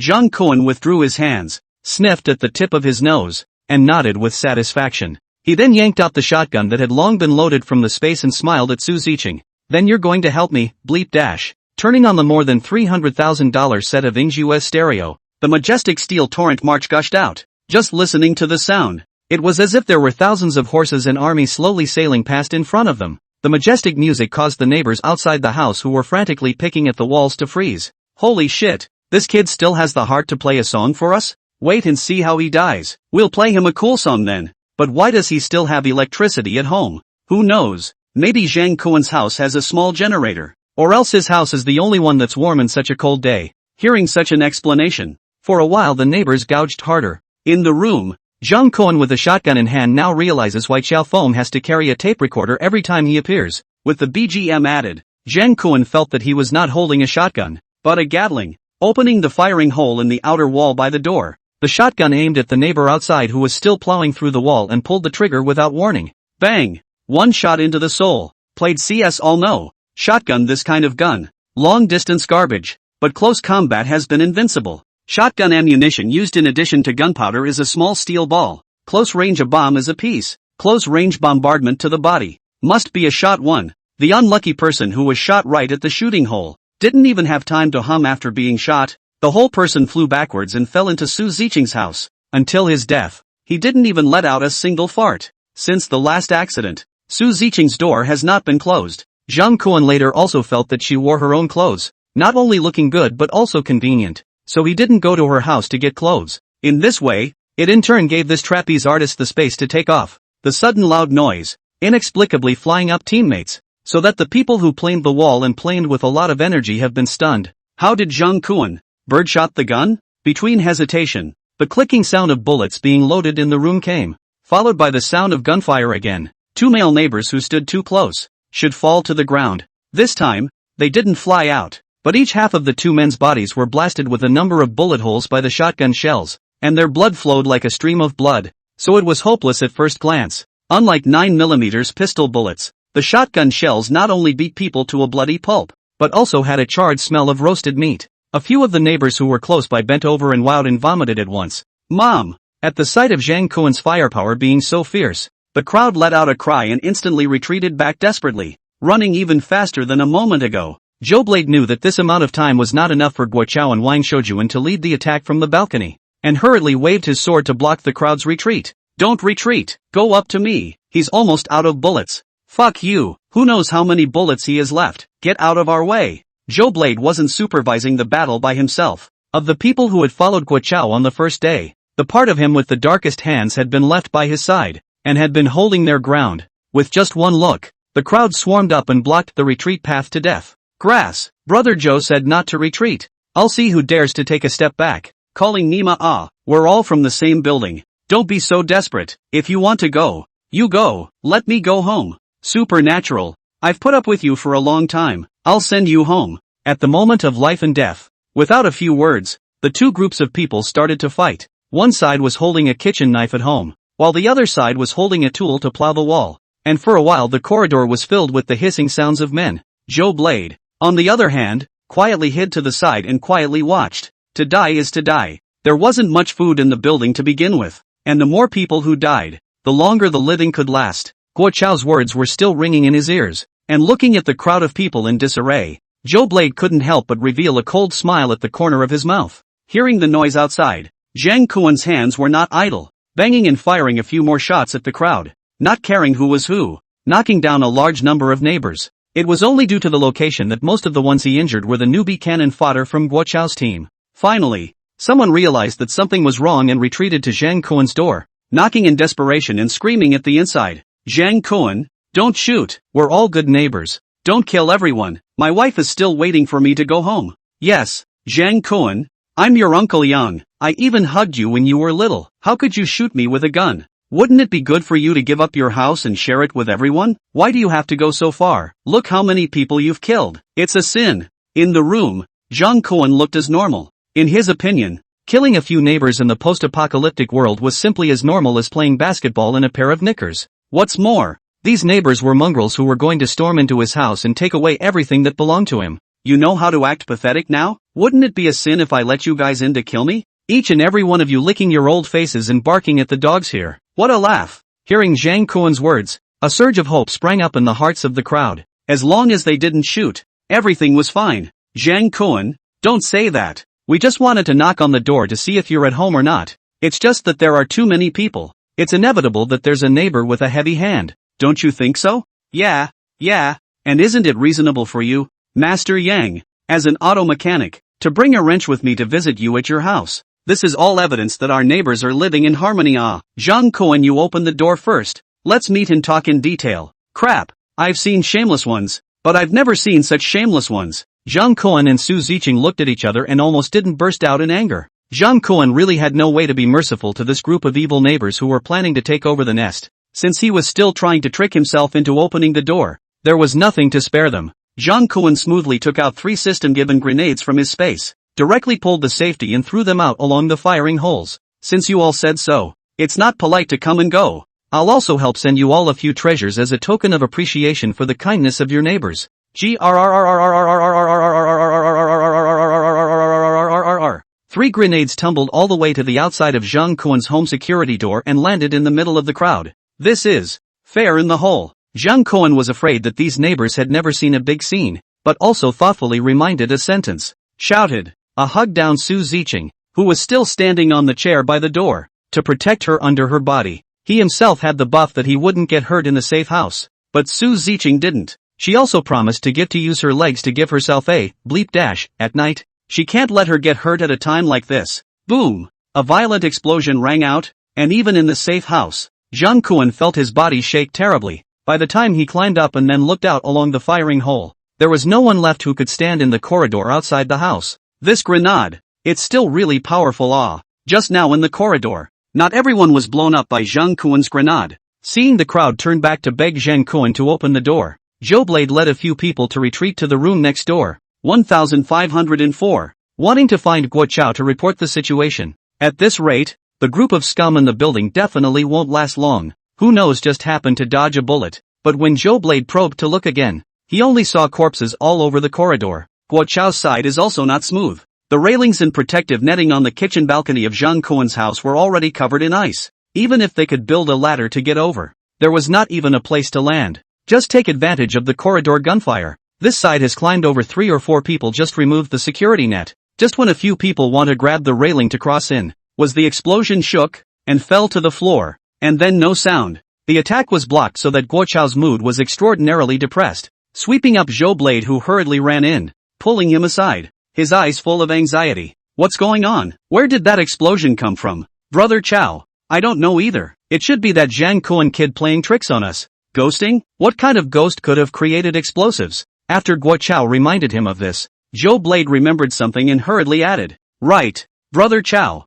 just now when we smashed the wall, I heard two kinds of gunshots. Zhang Kuan he probably has more than one gun. What? Guo Chao froze, instantly realizing that it was bad. Warm rooms, high prices for food from neighbors, and also prepared guns and explosives. All the signs indicated that Zhang Kuan was not as simple as it seemed. He swallowed hard. How many of you are left? Nope, just a few of us left. The rest are. What about the wall of Zhang Kuan's house? Did it blow up yet? Joe Blade froze, had never thought about this, going out and quietly checking some. He soon returned to the room again, but before he could say anything, Guo Chao had already seen the answer from his ghastly white face and waved his hand to indicate that there was no need to say more. Afterwards, the two went to an unoccupied corner and whispered something. Soon after, Joe Blade nodded in agreement and turned around to leave with his men. Looking at their disappearing backs, a trace of viciousness flashed through Guo Chao's eyes. Treadmill. Being underhanded.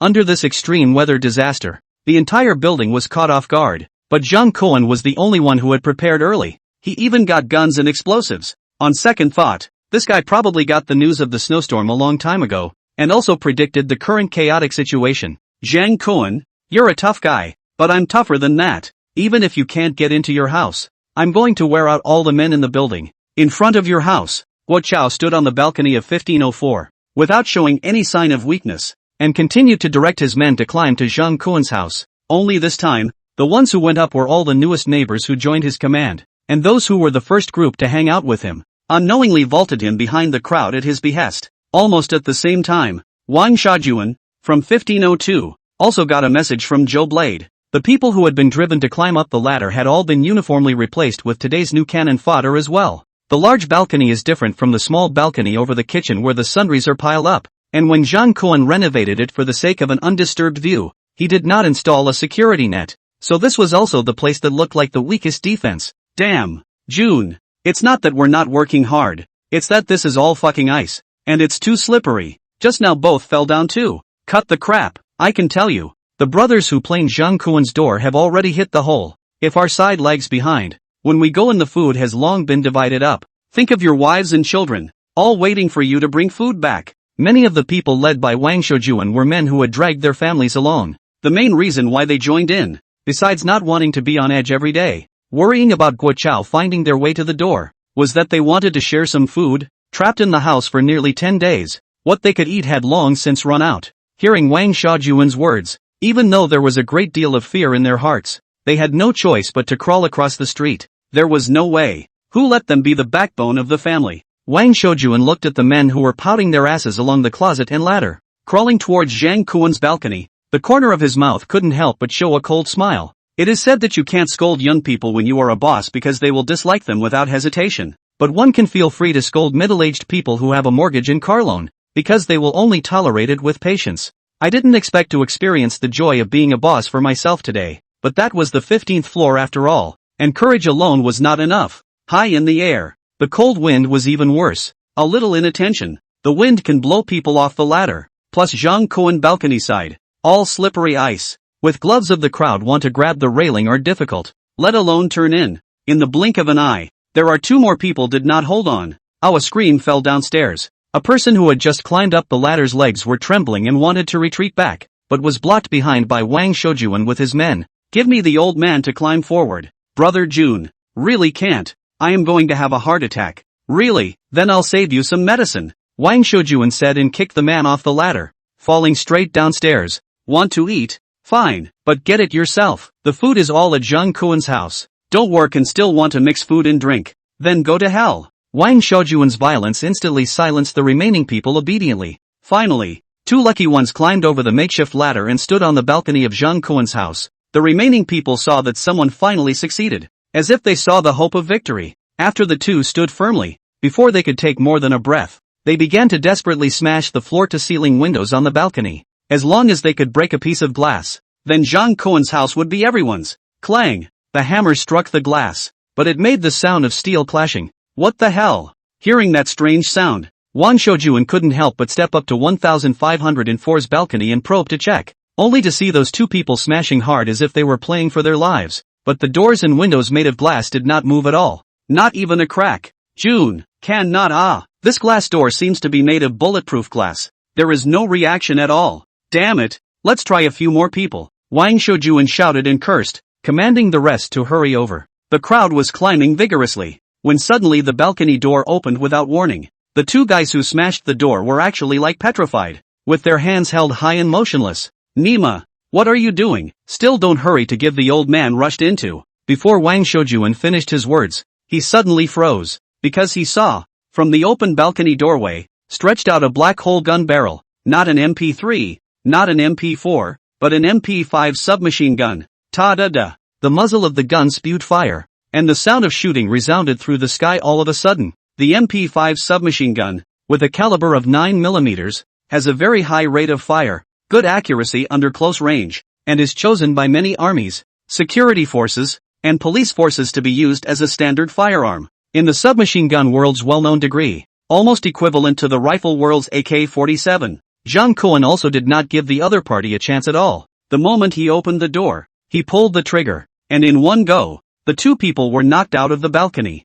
and their heads were planted downwards, and the group of people who were whimpering and crawling towards his balcony, the smile of seeing hope had not yet had time to fade away when they saw the black hole of the gun aimed at them. Kuan, Don, T. The words did not fall. The fire appeared. Cam, this grandson also has an assault rifle. Tramp, how you no longer get 2 grenades. This place CS it. Wang Shoujuan cursed and was about to go to the room to hide. Suddenly his feet clanked. Zhang Kuan really threw over 2 grenades. Then Zhang Kuan will turn around and enter the house. That's right. Not because it's too cold outside, but real men never look back at explosions. Boom. After the explosion, the dozen or so people in the 1504 balcony and living room were instantly reunited. The words are followed by Wang Shoujuan, who also died, and there was no more movement. The tremendous power of the grenade explosion even directly blew over the ladders and cabinets built on the 2 balconies downstairs. Busy big balcony side. Zhang Kuan and end of the MP5. Opened the door of the kitchen. The balcony is again a sweeping shot.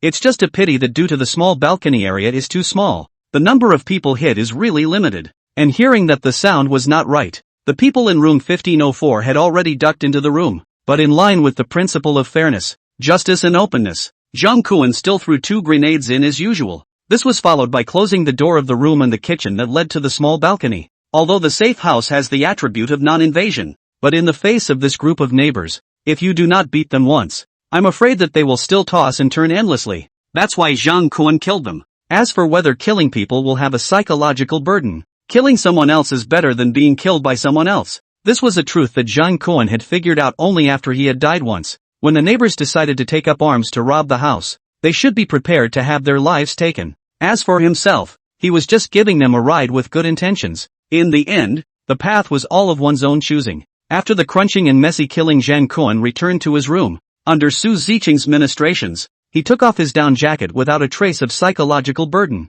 Not only him, even Su Ziqing, who had killed for the first time, had a face full of flashes of excitement. Medical students are bold and understandable, but so excited that it is a little bit sickly, right? But it is the end of the world. Who does not have some special fetishes? Take Zhang Kuan himself. See, Su Ziqing's legs do not also cannot walk the road. Eyes closed after the light thought of using her legs. Forget it, or first say business. Zhang Kuan threw out the questions in his mind. Ziqing, what is your situation? When I watched you practicing your gun in the small room before, your accuracy was poor to death. How did you suddenly become a sharpshooter in actual combat? 1 shot at a time, and also a gunshot to the head? He looked seriously at Su Ziqing. Zhang Kuan cared about Su Ziqing's answer. If she intentionally shot off the mark during the test firing as a way to paralyze herself, then it meant that she was intentionally hiding something. But if that was the case, there was absolutely no need to shoot a gun to the head when shooting today, showing off her marksmanship in front of herself. Was there any point in doing so?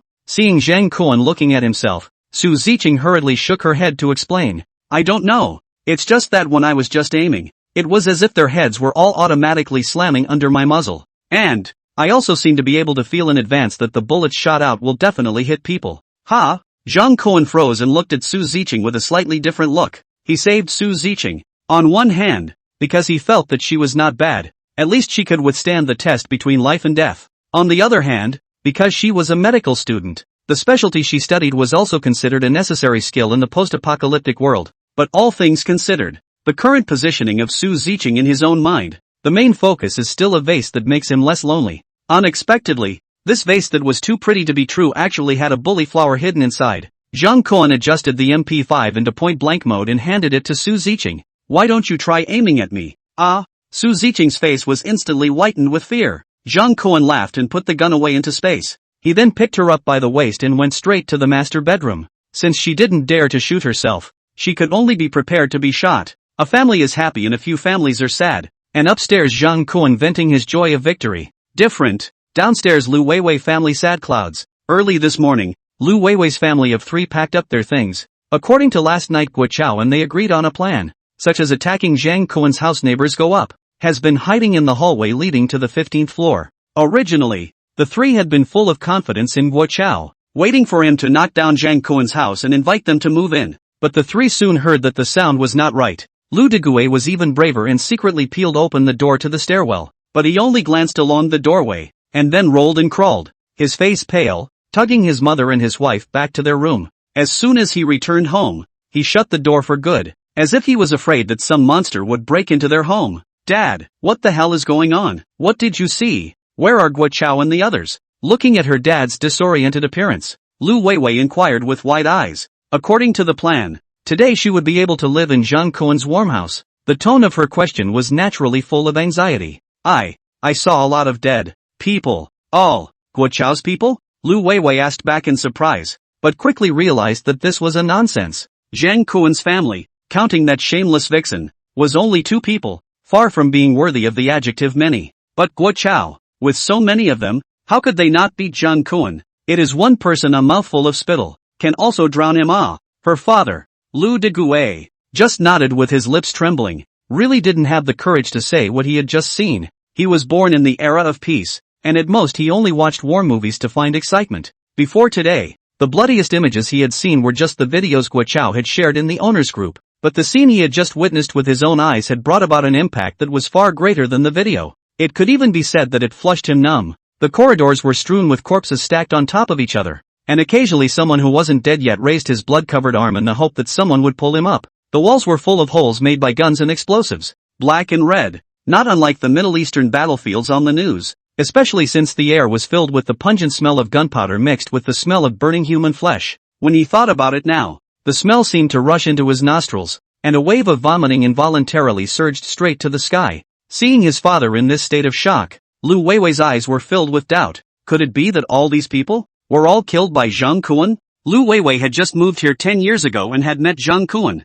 The 2 could be described as childhood friends who knew each other. If it wasn't for the fact that Zhang Kuan was really indisputable and became more and more ordinary, it wasn't uncommon for the 2 to just get married and have children. To Lu Weiwei's understanding of Zhang Kuan, she is really difficult to imagine. Zhang Kuan is dare to kill in the residential building in the 4 sides of the ruthless role. To know, when he was a child, even if he saw a mosquito lying on his body sucking blood, or just gently flicked it away, this kind of person actually dared to kill, unless the world had come to an end. After a long while, she came up with a more reasonable explanation. Dad, it's possible that those people are fighting over living in Zhang Kuan's house first before. I'll find Guo Chao to ask first. Lu Weiwei's hands and feet took out her cell phone and dialed Guo Chao's video phone. After a long time, the video is connected. It was Guo Chao. He was still alive. Fortunately, or else he would have been hoarded out for nothing. Lu Weiwei let out a long sigh of relief. Brother Chao, didn't you promise people that you could move upstairs today? How come there is no news until now?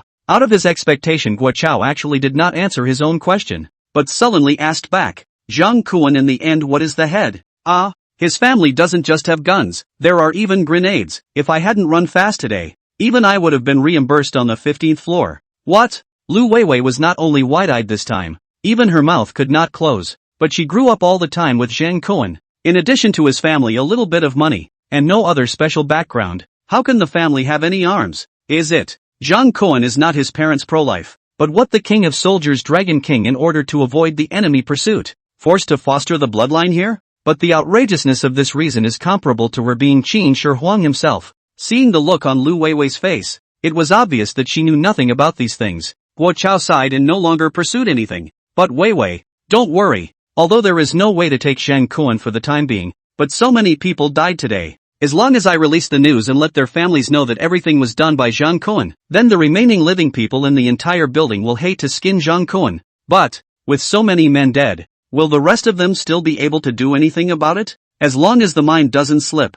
there are always more solutions than problems. You cannot forget, Now the city has stopped water. Zhang Kuan's house is so hot again. Just relying on the bit of snow blowing in from the balcony won't feed two adults. Now that more people are dead, there's enough food for now. Enough to fight a war of attrition with him. As long as I send someone to guard the door, Zhang Kuan and that woman will have to come out sooner or later to look for water. By then, there's always a way to get him killed. The house will still be ours sooner or later. Hearing Guo Chao say this, Lu Weiwei's eyes then lit up and a flower-like smile reappeared on her face. Aha! I knew that Brother Chao is the best. To be able to come up with such a good solution in order to let people live in a warm house. Wahahaha. After the big battle, enjoying the goddess's spaced-out kiss made Guo Chao's heart flutter and his face couldn't help but blush. In fact, it is not all I came up with. Is someone promised to help me trick Zhang Kuan out of? Count, do not talk about these. Wait for the night I will go up to find you. Wife honored. I'm busy with business first. Put down the cell phone. Guo Chao walked out to the living room, looking at only a dozen or so men left, a time also a little trance. This morning, this room was still packed with 60 to 70 people. If you count the group that joined halfway up the stairs, I'm afraid there could be 80 to 90 people. But now, the ones who ran back from the 15th floor were all here. At his authorization, the early withdrawal of people back, almost all of them were the group that joined the earliest, per capita alone, with nothing to drag them down. Where's the garrison? Still not back yet? Joe Blade, who was sitting on a chair to the side, shook his head. Just now a little brother who followed the garrison said that a grenade popped into 1502's living room, and they have a room full of people. Guo Chao froze when he heard it and did not speak for a long time. In the past, among the 4 people in 1003, he and Wang Shoujuan had the best relationship. It was not just because the 2 people who shared a room slept in the same bed. What he could not forget was that on that night on New Year's Day, in order to keep warm, the 2 also got into the same quilt. Now hearing the news of each other's death, it is inevitable that some sadness. The 4 people who worked together and shared a room are only 2 left, himself and Joe Blade. Chao, why don't we not go to find Zhang Kuan's trouble? Our brother 2 are thrown on the 15th floor. If we go on like this, I'm afraid that the next one is. Seeing Guo Chao look bad, Joe Blade sensibly swallowed the rest of his words back into his stomach. There was already enough bad news today, so it was better not to say such demoralizing words. You're right. It's time to change your mindset, Guo Chao said, telling the plan that he had told Lu Weiwei in the video to the crowd and to the crowd. Hearing that it was changed from a strong attack to a crouching defense, the crowd breathed a sigh of relief. After all, not having to go directly to fight Zhang Kuan for his life was considered a good result. Seeing that the crowd was demoralized, Guo Chao clapped his hands. Brothers, I know that we lost a lot this time, but I will never lose out on the guys either. Those who died, many of them have already gotten married. As long as the snow doesn't stop, if any of the women left behind in their homes have your fancy, I can help you guys out to make peace. It's just that, everyone needs to wait patiently for a few days. After all, the men just died. I guess they are not in much of a mood. If you use force, you guys won't necessarily enjoy yourselves. The moment they heard that there was still this kind of benefit, the eyes of the crowd then relighted. Soon, under Guo Chao's arrangement, the team was once again functioning. Fortunately, although the royal photographer Wang Shoujuan was cool, there was actually a hidden big brother among the survivors who took private portraits of the girls, which kind of filled the gap. Guo Chao used 3 bags of cookies as a reward for him to sneak upstairs and capture the tragic situation on the 15th floor in the form of a video. There was only one requirement, and that was to focus on highlighting Zhang Kuan's bloody cruelty. Only in the evening did Guo Chao send the video, which had been edited over the course of an afternoon, to the homeowners group. The people who had been guarding their homes, waiting for the men to come home with food,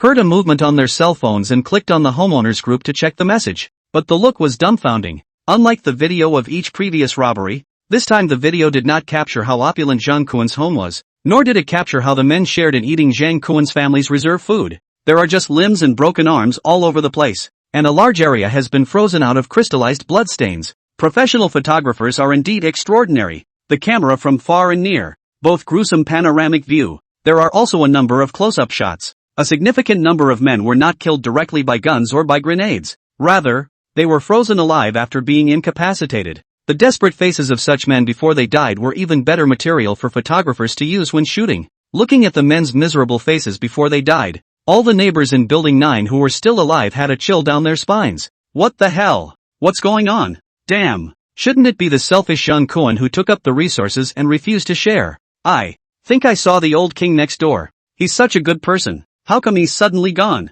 Hubby, my husband is gone. Hubby, how can you leave your son behind? He's only 25 years old. He's still just a child who doesn't know any better. De Chang, how could you be so cruel to leave me behind? It's a living hell to stay here in this freezing weather. Take me with you. For a while, the owners' group was filled with the wailing of orphans and widows. But soon, there were people in the crowd who were the first to react and couldn't help but ask Guo Chao, building manager, what's going on here? My man followed you out to work. How did he die for no apparent reason? You have to give us a statement.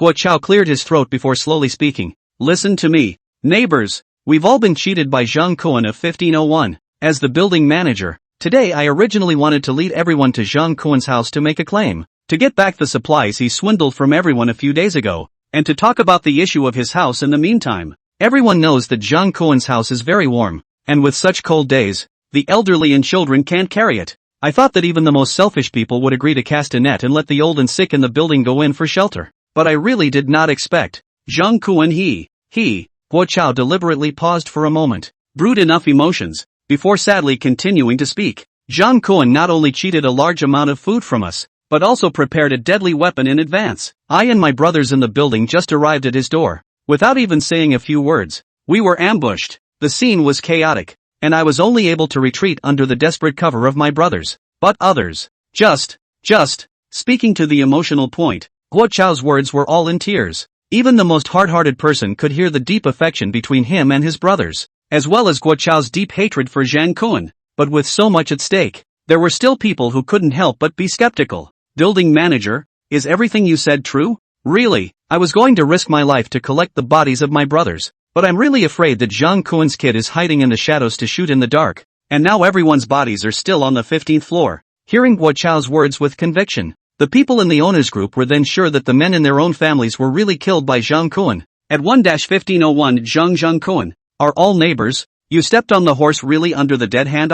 After killing so many people, aren't you afraid of having nightmares at night? At 1-1501 Zhang Kuan, you murderous bastard, you'll go to hell sooner or later. Don't worry, my man won't let you go even as a ghost. At 1-1501 Zhang, you killed my father. Hurry up and invite our family to live in your house, and also take out food to compensate my family, otherwise we will never forgive you. Seeing that the group of homeowners was excited, Guo Chao proudly added another fuel to the fire. Not only that, I also suspect that Zhang Kuan has known that there will be this snowstorm for a long time. That's why he prepared so well. He even got the guns. You know that illegal possession of firearms is a felony. The neighbors, who were already surrounded by negativity, woke up after Guo Chao's reminder. That's right, the building manager's analysis was too right. During those days on New Year's Day, everyone thought it was just an ordinary widespread snowfall. Only Zhang Kuan shouted in the group that there was no food at home, and offered a high price to cheat everyone out of their food reserves. While everyone was freezing and starving at home, only Zhang Kuan's family had food and drink, and the temperature didn't drop. In order to prevent the neighbors from coming to the door to discuss, they even had enough guns and ammunition. This is simply animal. Zhang Kuan, you knew that a snowstorm would occur. Why didn't you notify everyone in advance? Son of a bitch Zhang Kuan, you're so selfish and self-serving. Do you know how many people will be killed? Zhang Kuan, give back my man's life. Zhang Kuan, you shrinking turtle bastard, you deserve to die. In an instant, the messages abusing Zhang Kuan in the group instantly amounted to hundreds of messages. People didn't care if Zhang Kuan could see it or not. They only knew that they were desperately venting their dissatisfaction in the group. Seeing Guo Chao letting the whole building point the finger at Zhang Kuan with just a few words, Zhou Blade couldn't help but clap his hands and called out, Brother Chao, your move is too good. Now Zhang Kuan is simply a street rat. His reputation has been ruined. It won't be long before he'll kill himself to the people, right? Guo Chao couldn't help but sneer at his words. Yes, what does Zhang Kuan have besides a hothouse with a beautiful woman? Endless food, guns and grenades? He also counts for something. If such a man doesn't kill himself in a once-in-a-century snowstorm, who will?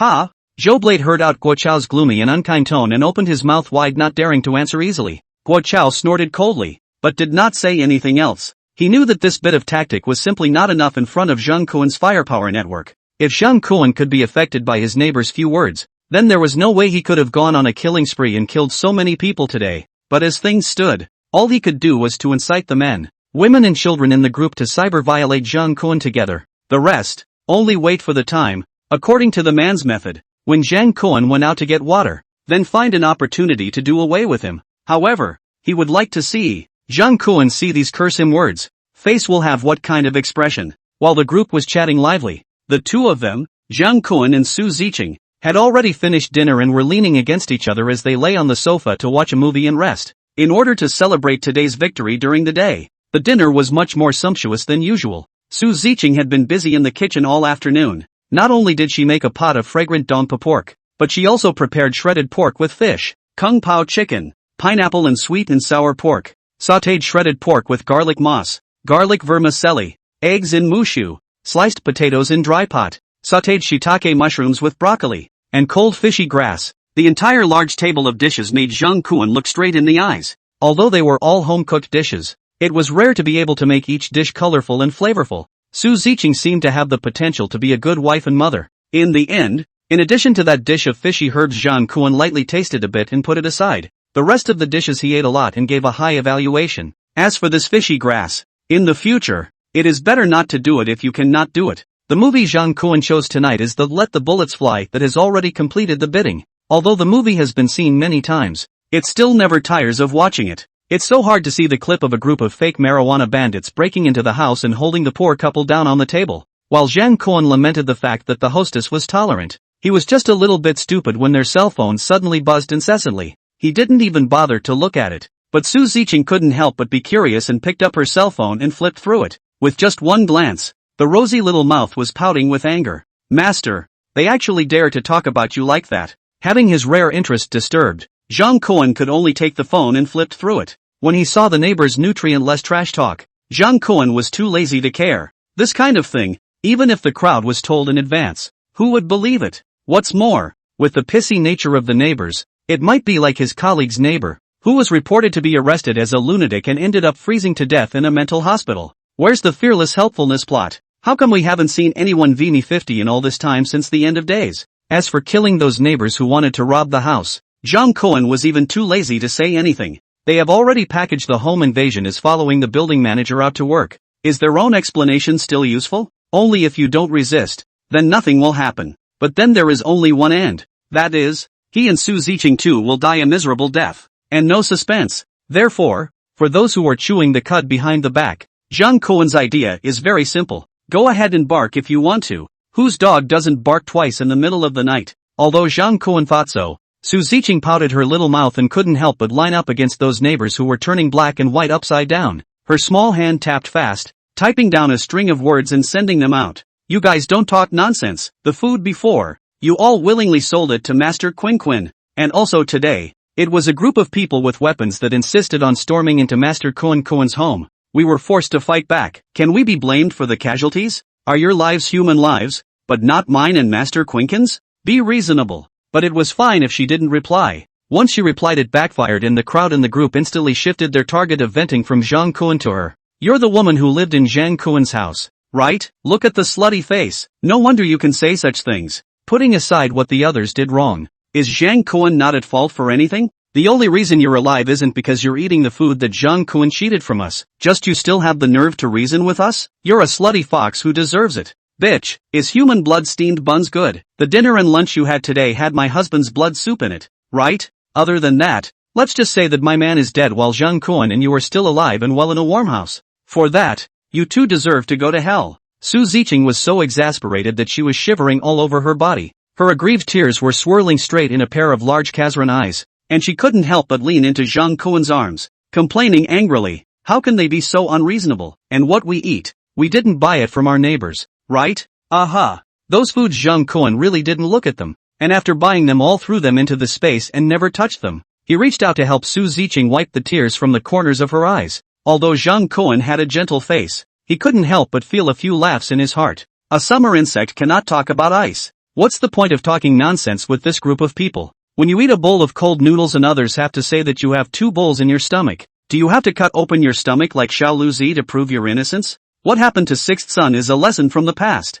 The correct approach should be to first take the gunshot farting people, and then use the hot muzzle of the gun pointed at the onlookers. I actually ate how many bowls of noodles? Those who dare to say 2 bowls should be shot on the spot. Fairness and morality are only in the barrel of a gun. Why waste your breath with them? Why don't you do more sex when you have time? But see her angry enough as also to not let himself suffer injustice. Zhang Kun still decided to help her out. He cleared his throat, pressed the voice button and slowly opened his mouth. Neighbors, It's true that I killed the man, but I also did you a big favor. Jang Kuen's voice instantly caused the atmosphere in the homeowners group to reach a climax. This murderous devil, the murderer who killed his husband/boyfriend/father, was finally willing to show his face. For a moment, who still cared about an already unfamiliar Su Ziqing, all of them turned their guns around and opened fire on him. Jang Kuen, you still have the face to talk? Hurry up and jump off your balcony to die. You scum. You're the one who caused us so much misery. I was blind enough to press the elevator door for you. I can't help saying that this snowstorm is God's punishment. It's because we have this scum Zhang Kuan in China that we have to punish everyone. We should kill Zhang Kuan on the 15th floor in sacrifice to the heavens.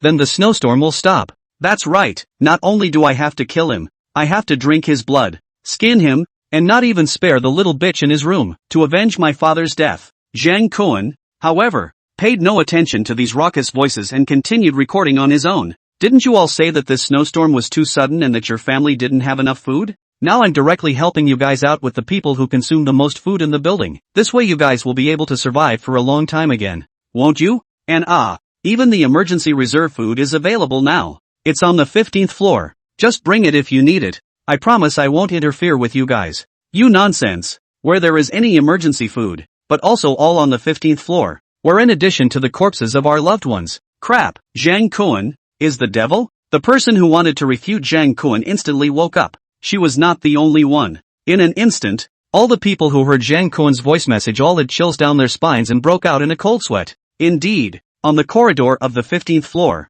there were indeed large swathes of fresh meat that had been frozen. Although the people who collapsed there were once the pillars of each family. But now, they all had a unified name. Protein. As long as you didn't eat your own family, it may be considered a good idea to say so. In the previous history of China, wasn't there often an example of easy food? Otherwise, Mr. Zhou Shuren, how could he have looked carefully for half a night and seen the words from the cracks of the words, and found that the full book was written with the word cannibalism? All of a sudden, the lively owners group was instantly silent, not even a single person sending a message. In everyone's mind, they were all pondering a question that made them shudder. Will things really happen to that point? And at this moment, Zhang Kuan, sneering coldly, once again added his words. Don't blame me for not reminding you guys. The neighbor next door to me in room 1502 before had once gotten a corpse back and put it on the balcony in case of emergency. There's also Zhao Lina and his Moorish husband. That's a living precedent. It doesn't matter what you eat.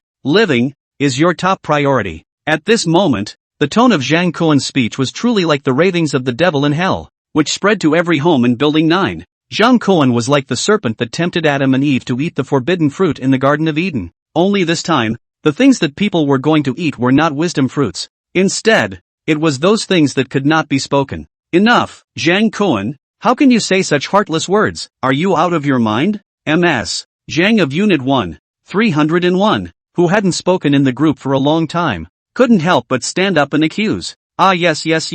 Ms. Zhang is right. It's just that I think disasters breed new morals, so I just blurted it out. The people who really do that are the ones who are really crazy. Zhang Kuan ended this speech with a smile, then threw his phone aside and concentrated on watching the movie. After a while, he felt that something was wrong, and only then did he turn his head to look at Su Ziqing on the side. This girl was staring at herself with wide Kazairan eyes and a complex expression. What's wrong, master brother? Will they really eat them? Zhang Kuan smiled and asked rhetorically. Do you want to make a bet?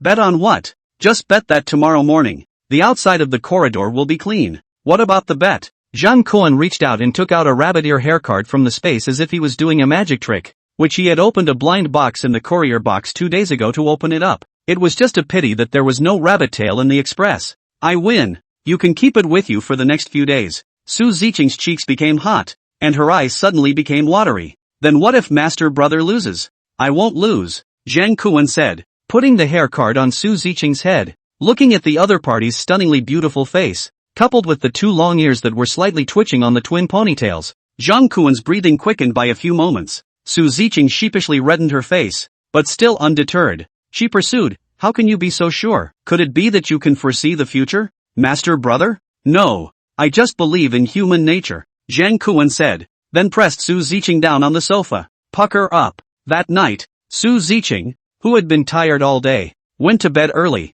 but Zhang Kuan kept watch until midnight. It wasn't that he wanted to see which neighbor came over to move the body. The point was that once it was past midnight, After completing the sign-in, it was the day of the safe house upgrade again. The reward for signing in on January 10th was 20 sets of cold weather clothing and 20 pairs of cold weather boots. Looking at the rewards given by the system, Jung Kwon cried and laughed. This was another caravan and winterproof clothing. It seemed that the system was certain that he would go out for a stroll. With the completion of the second check-in for 5 days, the safe house also ushered in the second upgrade. This time the upgrade direction given by the system was also unique. One was the supplies map, while the other was the live point map. The material map could provide Jung Kwon with the function of checking material points within a 10-kilometer radius. The live point map, on the other hand, could check the real-time location of anyone within a 1-kilometer radius. Both types of maps could be presented on the TV or computer in Jung Kwon's home. Jung Kwon did not hesitate and directly chose the supplies map. Although the supplies in the space were already enough for him to use for several lifetimes,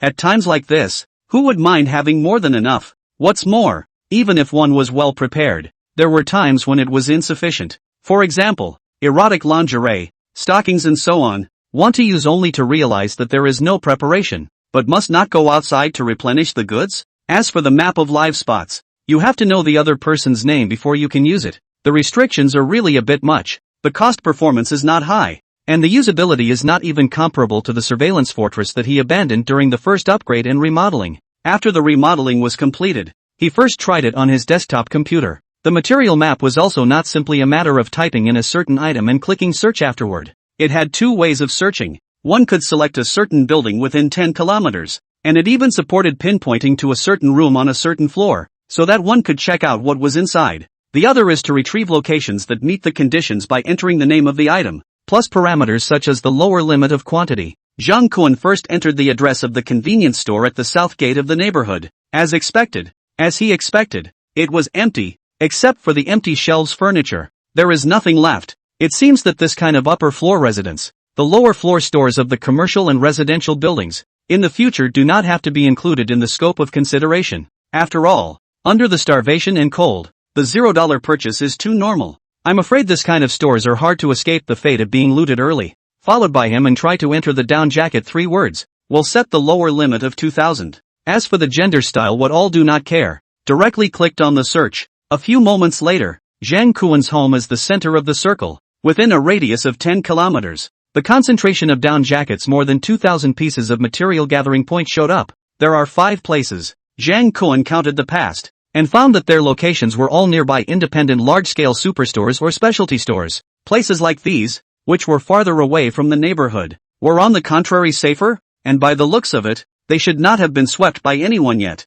Since this was the case, finding an opportunity to wear a winterization suit and drive the caravan for a few runs was not a bad choice. After all, those large shopping malls, there must still be quite a few good things. It was better to be taken by oneself than to be frozen in the snow layer. After trying out the new features, Jung Kwon then stretched his back with satisfaction, intending to go into his room to rest with his arm around Su Zicheng. However, at this time, a dinging sound of an elevator opening its doors came from outside the door. Although the safe house would not be destroyed or broken into, Jung Kwon still cautiously carried his gun and leaned over the cat's eye to look out. As soon as the elevator arrived, a group of neighbors wearing masks, buttoned hats, and down jackets swarmed out. Looking at the figures, they didn't look like Guo Chao's men, but more like a group of relatively petite women. However, each of them was quiet to the extreme, as if they had already reached some kind of tacit understanding. In the silence, they looked for something amongst the corpses in the corridor. Occasionally, after someone found the person they were looking for, they crouched down next to the corpse and sobbed silently for a couple of moments, and then turned around to look for another corpse that had already been worshipped. Only when they found a satisfactory target did this drag them into the elevator and all the way down. The others, on the other hand, were quietly guarding the corpses they had found, quietly waiting for the next elevator. It looked like the neighbors who had come over to drag away the corpses for emergency stockpiling. It's really a case of listening to people and eating their food, Jung Kwon muttered in a low voice, and then really did not do anything as he said in the group, but returned to his bedroom alone. In his previous life, his own ending was the same as the corpse on the ground. In the end, it turned into food for other people's bellies, but this time, Lazi must live to the end. Thinking of this, Jung Kwon rolled over and wrapped his arms around Su Zicheng on one side. Feeling the warmth coming from her body, he then went to sleep at ease. Thanks to this killing spree, which created a large amount of food for the entire building's residents, Jung Kwon had a rare day of comfort. The neighbors in the owner's group probably created a new group behind his back and Su Ziqing's back,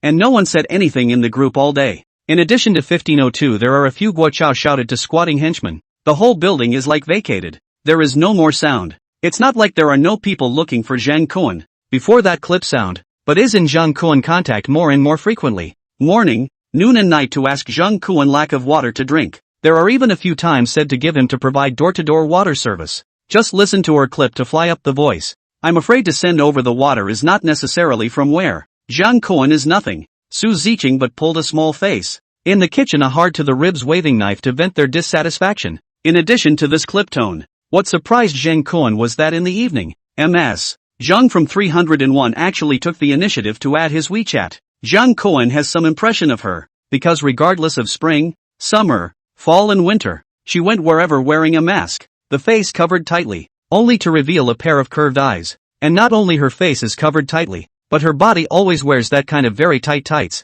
especially in the summer. She could often be seen wearing shark pants and a close-fitting stretchy sweatshirt out for a night run, outlining her already enchanting figure even more eye-catching. And for so long, it seemed like she hadn't been seen going in and out of the neighborhood with anyone else, keeping to herself. But two people before almost no interactions. Zhang Kuan also do not know why she wants to add their own. Just idle boredom. Also passed the friend application. Soon, the other party sent a message. Hello Zhang Kuan, I would like to ask for some food from you. ?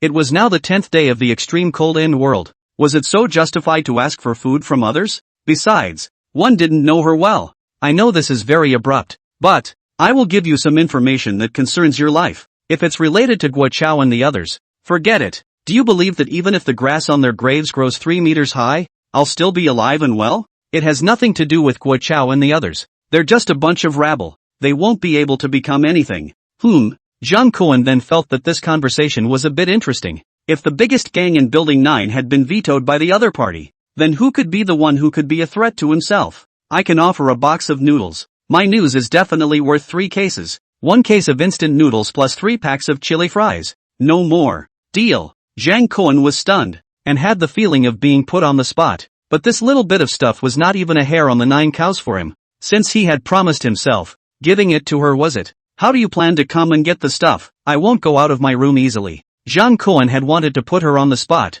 but he didn't expect that Ms. Zhang had already thought of a way to do it. You put the chili fries in the box, tape it up, and just throw it directly off the balcony. Listen to Ms. Zhang said. Zhang Kuan thatched. Both are 01 room, facing exactly the same. Now the snow just fell to the 3rd floor balcony. As long as he threw things down, even with the influence of the wind, the deviation will not be very large. When the time comes, as long as Ms. Zhang tumbles out from the balcony to pick up the box, it will be fine. This way there is also no need to worry about being intercepted halfway by others. It seems that the phrase big breasts no brain is not necessarily right, at least on this Ms. Zhang, it doesn't quite ring true. Yes, just do as you say. Tell me what you know first. No way. What if I don't give me anything after I tell you the news? Ms. Zhang's worry was not unreasonable. But Zhang Kuan did not care at all. In this post-apocalyptic world, only he could take others. It was impossible to be taken by others. Zhang Kuan replied with a cold smile.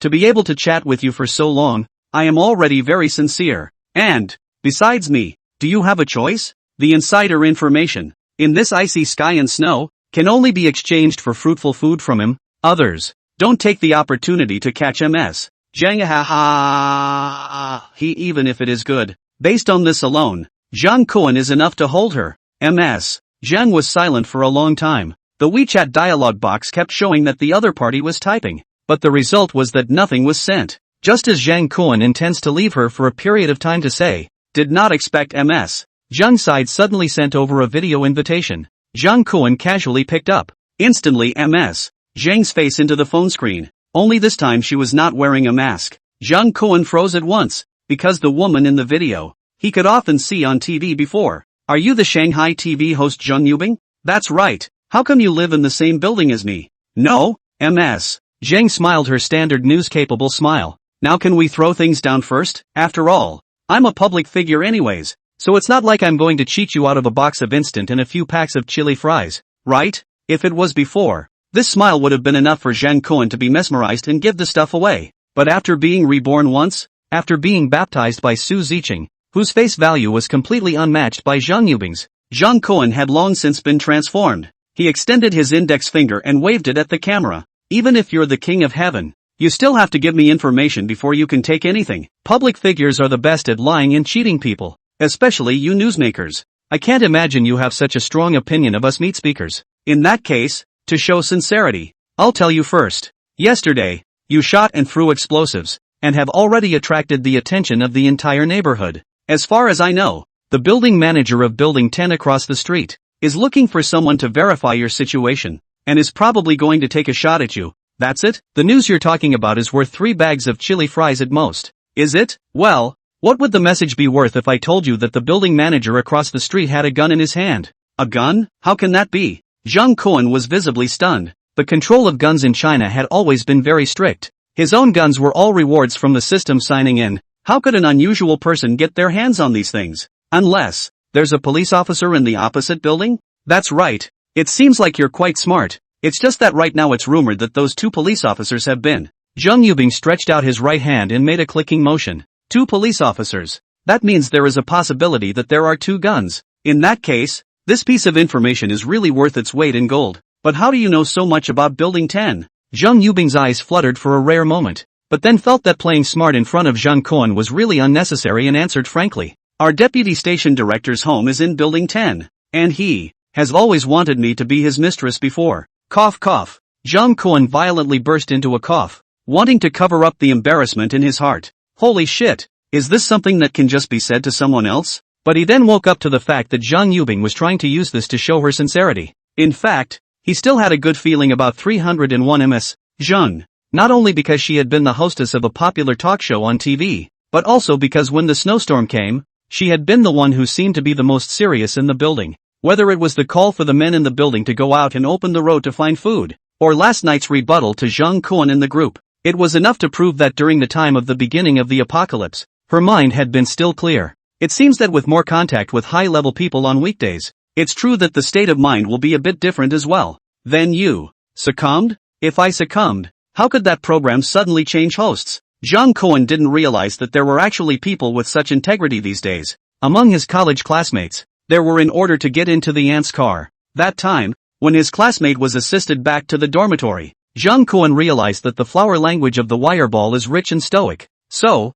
for this kind of thing, although not agree, but can understand, Zhang Kuan also did not eat his words. After hanging up the video, he rummaged through the space to find a box of white elephant instant noodles, and then stuffed in 3 bags of spicy noodles. After waiting for it to be encapsulated again, he then called over Su Ziqing, who was still washing dishes in the kitchen, and threw her a set of cold-proof clothes and cold-proof boots that were rewarded by the system this morning. After wearing them, throw this box down from the balcony. Okay, master brother. All of the living garbage these days was handled in this manner, and Su Ziqing had long been accustomed to it. It was only when she put on this special cold-proof clothing that she felt something different. This clothing also did not know what material was used to make it, and after putting it on, it neither appeared bloated, nor did it feel stuffy. When out of the room, put on the hat. In addition to the cheeks by the cold wind blowing uncomfortable outside, the cold suit covered by the surprisingly warm piece. A trace of cold cannot be felt. According to what Zhang Kuan said, after throwing the box out,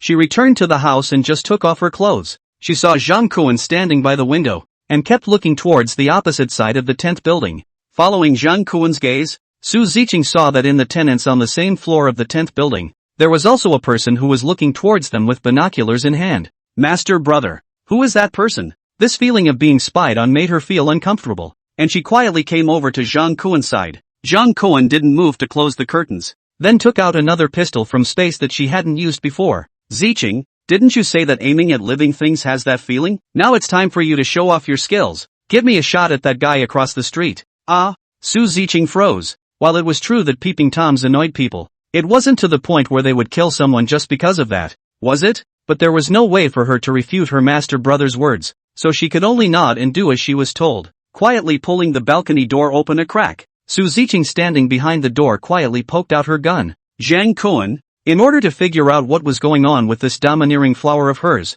his entire body was also attached to Su Ziqing's back, his chin resting on her shoulder, his hands wrapped around her waist, quietly accompanying her as she took aim. The two people's line of sight was even. but Jiang Kuan felt that Su Ziqing was aiming at a place that was not where that person was standing, but was off by a hair. Hey, aim better. Bang! The sound of a gunshot rang out without warning. Almost at the same time, the window glass in front of the man standing behind the window on the opposite side holding up binoculars and observing, had been punched out with a clear bullet hole, and a red flower of blood erupted from his brain. What the hell? You clearly aimed next to him, ah? Could it be that your bullets can turn around? This is a divine skill that is on par with tearing a ghost with your hands. Jiang Kuan had seen this kind of magical skill before when he watched godly dramas. According to the explanation in the drama at that time, at the moment the bullet was discharged, the wrist was flicked sharply to give the bullet a horizontal acceleration, thus forming an arc and realizing an airborne turn of the bullet. But that is, after all, and hand-torn ghosts of the same period of the product of God drama.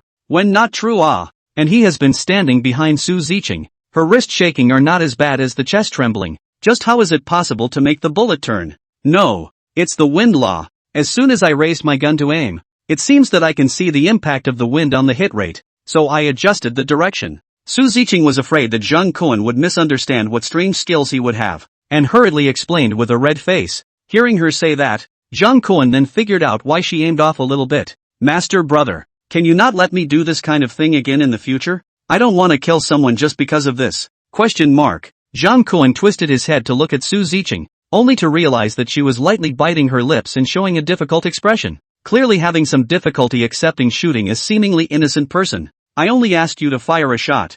Who asked you to kill someone? Ah? Su Ziqing's small face instantly turned pale, and tears brushed down her face, when she shot the male neighbors in the building before. Although she felt that it was a bit cruel, if she let them rush in, then it would be difficult to save her own life and the life of her master, Jiang Kuan, so she didn't feel that there was anything wrong with it. But today's situation was completely different. The safety of both her and Jiang Kuan was not threatened. Just being shot and killed by someone standing behind a window with binoculars peeking through it was just a bit beyond her mental capacity. Look at her pearly reign of poor appearance. Jiang Kuan took her to sit back on the sofa, took out his and Ms. Zhang's chat records. In fact, the one you killed is not a good person. I just got the news today. The people from Building 10 across the street have already given you to know that we have enough supplies at home, and it is likely that they are going to take action against us recently. And they also have guns in their hands. Jiang Kuan's thoughts were actually very simple. For him, being able to embrace a beautiful woman every day for life, it doesn't smell good? Why bother fighting every day? Today, it was just a matter of firing a shot to set up an example, to warn the other party to fight less of his own ideas. So, the person I just killed is also a bad guy? Ah yes. Other than the two of us in this neighborhood, the rest are all big bad guys. Jiang Kuan patted Su Ziqing's forehead, like he was coaxing a little girl who hadn't graduated from kindergarten. What about this person who gave you the message? You two even videoed behind my back. Su Ziqing pouted as if gambling. I heard that she was almost going to be a mistress for someone else. Definitely not a good person either. Right. Jiang Kuan nodded absent-mindedly, and couldn't help but see Ms. Zhang's trembling appearance when she was running at night in front of his eyes, as well as the TV where she was all decked out in formal black silk talking and laughing with the guests of the show. He couldn't help but reach out and stroke his chin. You're right, but there are uses for bad people. At her level, she's not bad enough to be salvageable. The master will definitely criticize and educate her severely when she's captured. Make sure to make her cry bitterly, change her ways, and think of pain in her butt, not let her roll all over the bed. Kneeling and begging for mercy will never give up. Not. Master brother, do you really want to? Not yet waiting for Su Ziqing to finish her words of protest, Jiang Kuan reached out with his big hand and hugged her to himself. He smiling like a weird uncle. Let's first study and research what position is better to use to educate her at that time. Crunch, crunch, crunch. Even for a house with tens of thousands of square meters, the soundproofing effect was not as good as it should be. Listening to the not-so-regular noise from upstairs, the family downstairs who were having a meeting in the living room were not looking so good. Jiang Kuan is still finished. He was screwing around on the sofa yesterday. Today, he's still like this. He's bragging about how warm his house is and how much he eats. Ho Sufan rolled her eyes and looked at her husband, Lu Degue, who was sitting on the side, with eyes that seemed to have 1,000 words. Lu Degue couldn't help but shrink his neck and subconsciously avoided his eyes. His wife's dissatisfaction. He got it. But these days were just too cold. Although there was food provided by Guo Chao, no one knew how long the snow would last. So the family had been saving food, and it was inevitable that they were out of their depth. Besides, he has been a handful of years old.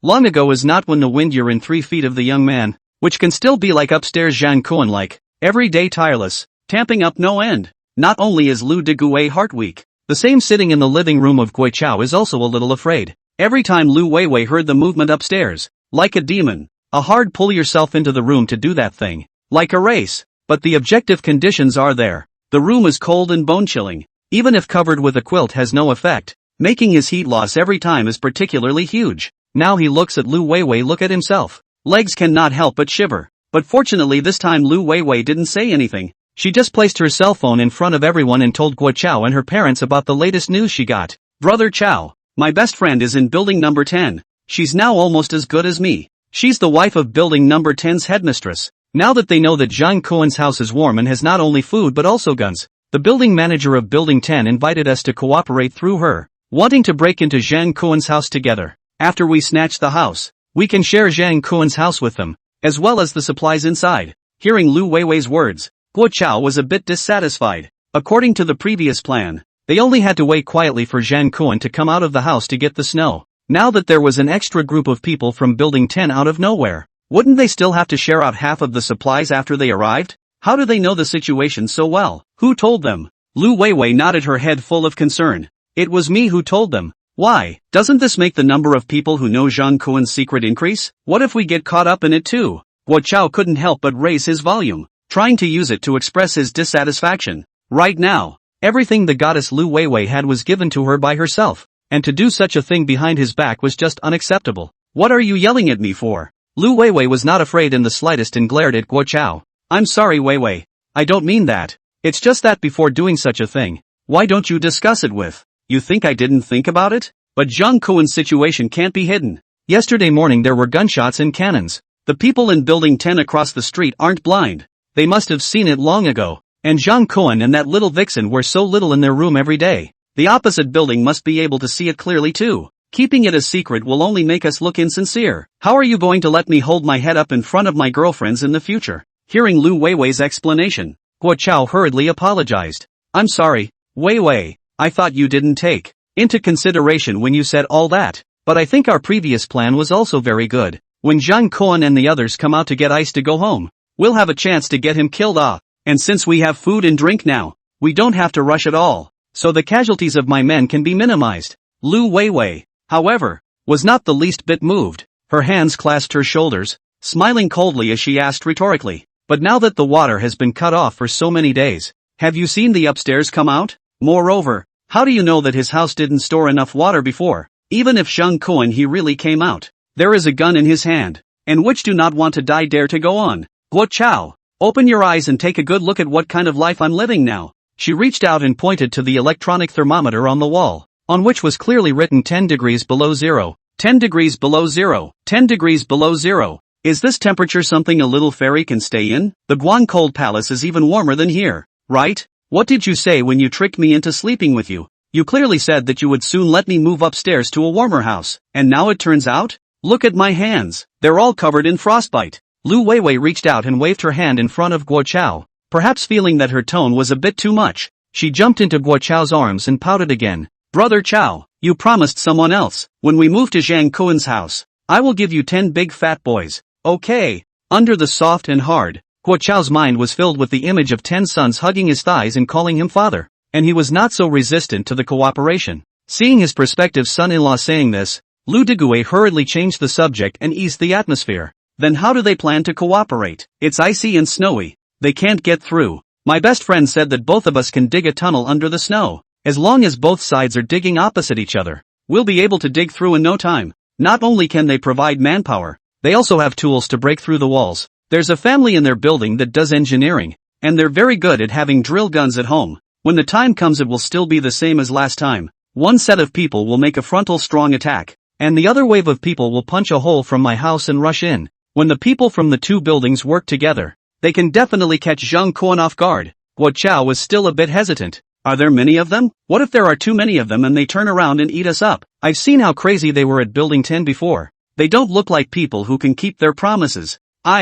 What are you talking about? Chao, my best friend is not this kind of person. And according to her, the building manager of building 10 is an old man. When we take down Zhang Kuan's house, I'll persuade her, and then we sisters will accompany you together. She's a big beauty. Lu Weiwei whispered softly. depicting a bright future in Guo Chao's ears, which instantly made him lose his ability to think and only knew to nod his head and agree to this cooperation. Afterwards, he took out his cell phone and began to give a new work task in the owners group without Zhang Cohen. Starting tomorrow night, every household should send out people with tools to gather on the first floor to dig a tunnel under the snow that connects to the 10th building. Looking at the obedient Guo Chao, the corners of Lu Weiwei's mouth lifted upwards. Finally satisfied smile. For a while, the noise upstairs that was bothering her seemed to move. Zhang Cohen, when our people storm into your house, I want you to kneel down and lick my feet. Digging a tunnel? Why, to dig this kind of tunnel? It's only right to dig outside the neighborhood. That's right. Is it possible that there's food across the street in building 10? I think it's a lot messier over there than here.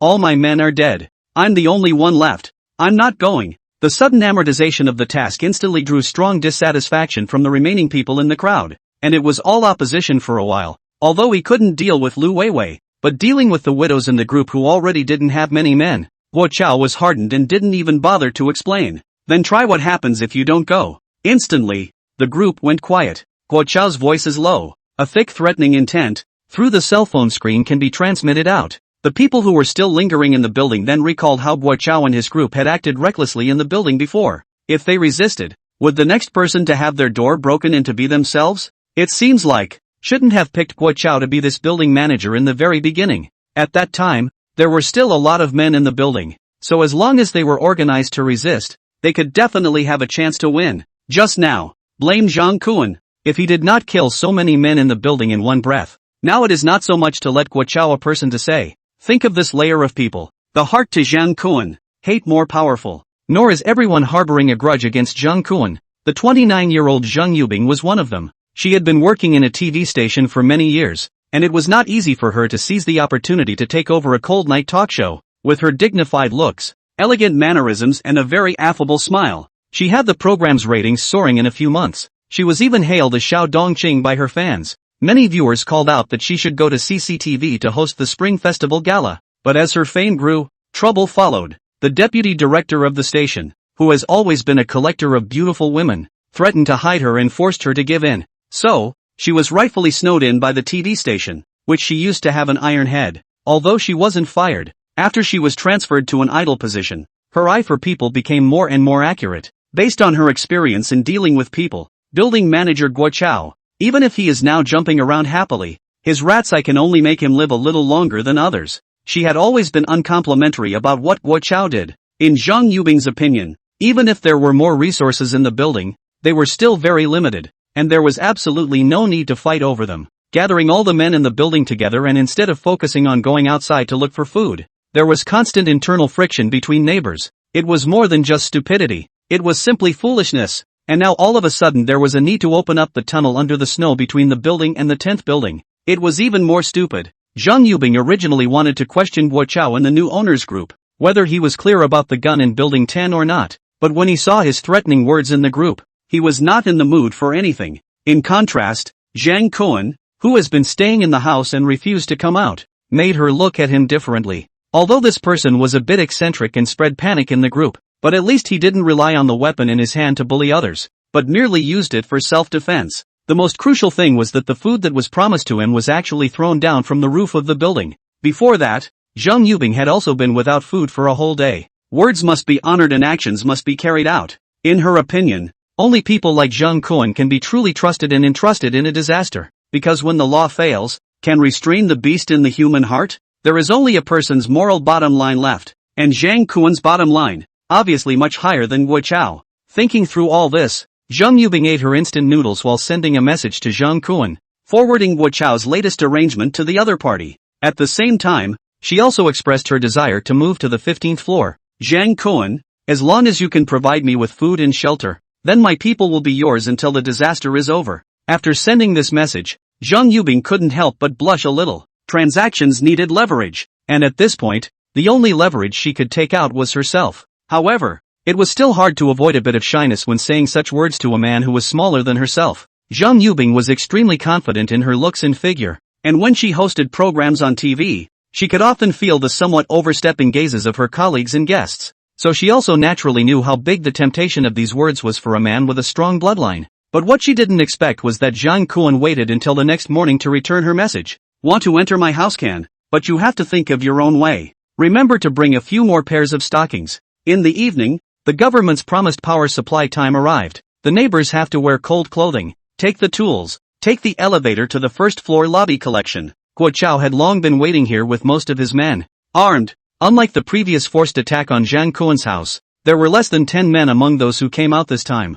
They all look about 60 years old, walking trembling, a look of retirement in a few years. Due to the snow has been under a dozen days, the original windows outside the lobby floor windows has long been covered by a thick layer of snow. The lobby only a few still working tenaciously light bulbs to support a bright light. In the windows and doors outside the snow layer of the reflection. More depressing. Guo Chao's idea was simple. Although the snow outside the door has been piled up, but as long as you dig a tunnel that can pass people will be fine. The snow transport dugout was transported to the upper floors through the elevator and dumped through the ventilation windows in the corridors that weren't blocked by snow. There was no more than 30 meters between buildings 9 and 10. Both sides were dug at the same time. And with luck, they could be opened in one night. In order to ensure that the tunnel would not collapse, Guo Chao also ordered his men to strip down the door panels of a few of the neighbors' houses that were already dead. And for every part that was dug out, he used the door panels to build a wishbone shape, topping it up inside. After a brief deployment, he led his men with emergency flashlights,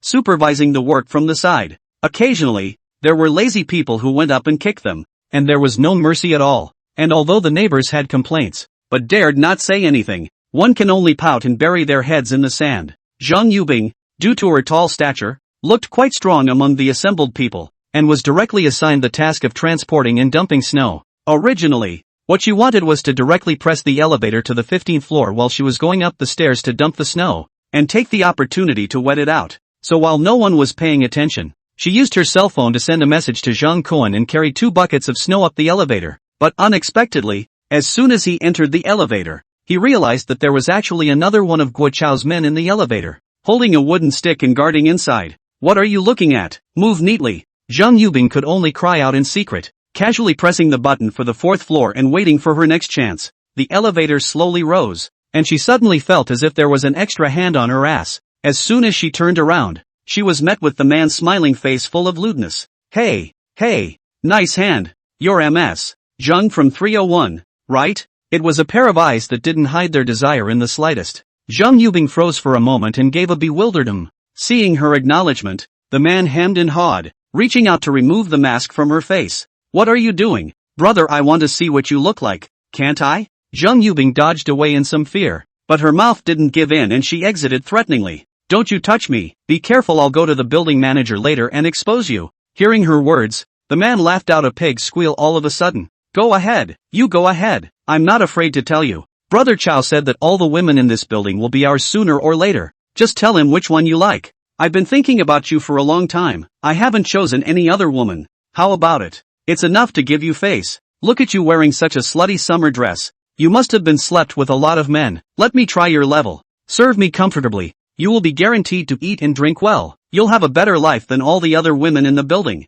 The man said, directly pounced over and pressed Zhang Yubing against the elevator door. Ding! At that exact moment, the 4th floor arrived. As soon as the elevator door opened, Zhang Yubing poked her head out, wanting to call for help. This was because she knew that the building manager, Guo Chao, had also arranged for a few people to be here to help dump the snow. If she opened her mouth to call for help at this time, she might still have a slight chance of being saved. But before she could open her mouth, the word help was choked into her throat, because she saw at a glance, outside the door in the corridor, 2 Guo Chao's men are each holding a young woman in the building. Is 2 pairs of crazy exchange of saliva. If only this, it does not matter. The key is that these 2 women used to commute to and from work often encountered. Look at the dress or with a decent job of the office How now also fell to the point of venting tools. Not waiting for her to recover from the shock, a huge force behind her pulled the hat on her down jacket. Come back you. In a flash, the entire person fell back into the elevator. While Zhang Yubing struggled to get up, the man ripped off her mask with one hand. Although Zhang Yubing didn't wear makeup or formal clothes, she was still recognized by him because her local popularity in Shanghai was too high. Crap, isn't this that who? Who is it? Let me see. The 2 men's commotion was not small, startling the people guarding the outside. The man was afraid that he would be cut across and lose the opportunity to get close to the TV host, and hurriedly pressed on the elevator door. No one, it's a distant relative of mine. Chow, you kid is playing a really perverted game. Even relatives are not spared. Why don't we switch? Forget it, let's talk about it later. As soon as the elevator door closed, the man excitedly pounced over, not paying the slightest attention to the fact that Zhang Yubing had quietly pressed the button for the 15th floor. I never thought that I, old Zhao, would have the day to sleep with a big star. My ancestors' graves are smoldering. No, it's the ancestral tomb that's on fire. He was so excited that he reached out to pull Zhang Yubing's down jacket, and with a loud sound, the zipper of the down jacket was ripped open, revealing the white turtleneck sweater inside. The towering mountains undulated with the rapid breathing, making the man's mouth dry and unable to resist gulping down saliva. As the down jacket worn outside opened up, there was a sudden clatter, and whatever was hidden by Zhang Bingyue on the inside of the down jacket fell to the ground. Looking at the one-piece stockings that fell all over the place, the man's eyes instantly became fiery. Holy shit, it's still you socialites who know how to play. You don't even forget to bring this when you come out to work. You slut is not planning to seduce someone behind my back, right? Don't you talk nonsense, I don't even know you. Zhang Yubing covered the open down jacket and retreated to the side of the elevator door, her face flushed red, biting her lips tightly, looking a little embarrassed. These stockings on the ground that had not yet torn open the packaging were all requested by Zhang Kuan-ah, and she does have a lot of them at home. It would be a waste to leave them there. Slut, just knows to talk tough. The man casually spat out a mouthful of spit and once again laughed and pounced over. He stuck to Zhang Yubing's body and went up and down, and for a while his soul was going to fly away with pleasure. Damn, the body is so soft, and it smells so good. It's all ready this time. Only you big stars still have the heart to spray perfume. Asshole, stop it. Zhang Yubing desperately resisted, but there was a huge difference in strength between the two, and she could only barely hold down the sweater on her body to protect what was left of her decency. Finally, a ding came from the elevator, and after reaching the 15th floor, the doors slowly opened once again. Zhang Yubing knew that this was her only chance to escape, and summoned all the strength of her body to shine a kick at the man's crotch. Ah! Caught off guard, the man let out a scream and let go of his pulling arm. Zhang Yubing grabbed the opportunity, turned around and stumbled out of the elevator, heading straight for room 1501 on one side. The sound of the fight alarmed Gui Chao's men who had arranged for 1502 to squat on guard, and the two men probed this way in unison. At this time, the man in the elevator also poked his head out and shouted at the two men. Catch this woman, she's the TV host Zhang Yubing, it's a big star. Catch her and the brothers will play together. Hearing this, the two men from 1502 looked at each other and almost simultaneously stepped out of the house, one carrying a kitchen knife in his hand, heading straight for Zhang Yubing. Open the door, help, open the door. Zhang Yubing desperately knocked on the door, but the door to Zhang Kuan's 1501 room was like it was welded shut, and there was no movement at all. She was instantly confused, and her heart couldn't help but surge with a sense of foreboding. Could it be that Zhang Kuan did not intend to rescue himself at all? Looking at the two men who trotted over, she couldn't help but mouth off. Open the door, bastard Zhang Kuan, you promised me, I even came to find you. How could you lie to me? Coldly, her long hair was grabbed by the man chasing after her and yanked backward with force. Grass, what are you thinking about? Why did Zhang Kuan open the door for you? Why didn't he open the door for me? Damn, this bitch still thinks it's her time at the TV station. Just say a word and there are men like dogs around her ass. Wake up, the Qing dynasty is dead. The other man tugged on Zhang Yubing's collar and desperately yanked back. These two people were with Guo Chao's side. Only know that Zhang Kuan killed a lot of people in the corridor, but do not know how to kill. They saw 1501 security door has been closed. Also thought Zhang Kuan will not come out. Who knew that at this time? A sudden change occurred. Bang! A gunshot rang out, and the man who was pulling Zhang Yubing's hair hard didn't even say a word, and was directly knocked over on the ground. Then there were two more gunshots. The man dragging Zhang Yubing and the man who had just slowed down to come out of the elevator were shot in the forehead and fell to the ground. Zhang Yubing is at a loss for words. Suddenly saw 1501 has been closed door. In front of her, slowly opened. Inside the open door of 1501, Zhang Kuan and Su Ziqing both stood inside, quietly looking at the dumbfounded Zhang Yubing. Zhang Kuan looks as usual, while Su Ziqing's expression is a little complicated, and the gun held in his hand is still bubbling with seemingly hot air. Receiving Zhang Yubing's Weibo to go upstairs, the two had already stood at the door waiting. However, Zhang Kuan was slow to open the door. The reason was simple. He and Zhang Yubing were not familiar with each other. So what if she was acting herself out and was just trying to trick the door of the room open? Although he himself had the invincibility attribute boosted in the safe house, Su Ziqing did not, in case she was injured and didn't get the TV station's leading lady as a companion, but instead hitched a ride on Su Ziqing who had already moved in. There was no place to buy the medicine of regret. Like Ziqing, this kind of medical student who can shoot and get shot. Where to find the second? And this time Zhang Kuan also did not take the gun. Save or not save the right to choose. Completely handed over to the self-targeting plugin Su Ziqing. Since you chose to shoot to save her, then in the future you have to get along as sisters. I don't want to see anything unpleasant in my own house. Understand? Master brother, I think you are cheating. I don't shoot again. She is going to be dragged into the dead corner. Being dragged away is also her life. Being saved by you is also her life. In short, I just want world peace. After Zhang Kuan finished, he also ignored the pouting Su Ziqing and shouted at Zhang Yubing, "Bring over the cell phones of those people." Ha! Zhang Yubing frowned slightly. What's the point of taking the cell phones? They all have fingerprint locks. Isn't there a kitchen knife next to that? You know what to do. It took Zhang Yubing a full minute to figure out what Zhang Kuan meant. He was asking himself to cut off the fingers of those people.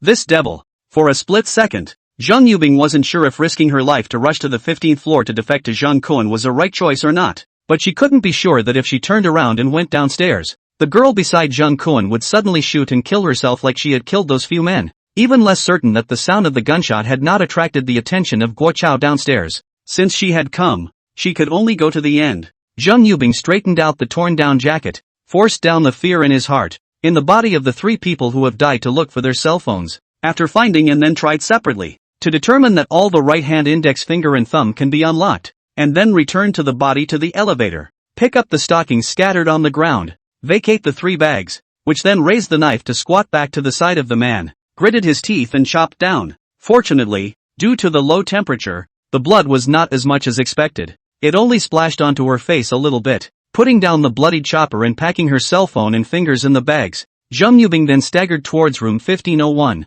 When she reached the door, Zhang Yubing respectfully handed over the 3 bags with blood, as well as the rest of the stockings she brought according to Zhang Kuan's instructions. Zhang Kuan took it over, and seeing her slightly trembling hands, he realized that the other party was not as calm as she appeared to be. Doing a good job. Well, I thought you would just chop their hands off. Hearing Zhang Kuan's words, Zhang Yubing's already white face turned a few points more miserable. Associating it with that bloody picture, she almost didn't throw up. Zhang Kuan, I've done what you said. Can I go in now? Can. But after coming in, you have to change your words and call me master, Zhang Kuan said, wrapping his arm around Su Ziqing, who was still skittish, before he let the blocked doorway open. Zhang Yubing did not hesitate and took a firm step, walking in past the two. The moment she entered the room, a warm air current wrapped hers tightly. Unlike the cold temperature outside the corridor that was like an ice cave, the warmth in the room felt as pleasant as early summer. The discomfort of having just chopped off her finger with her own hands was instantly washed away a lot.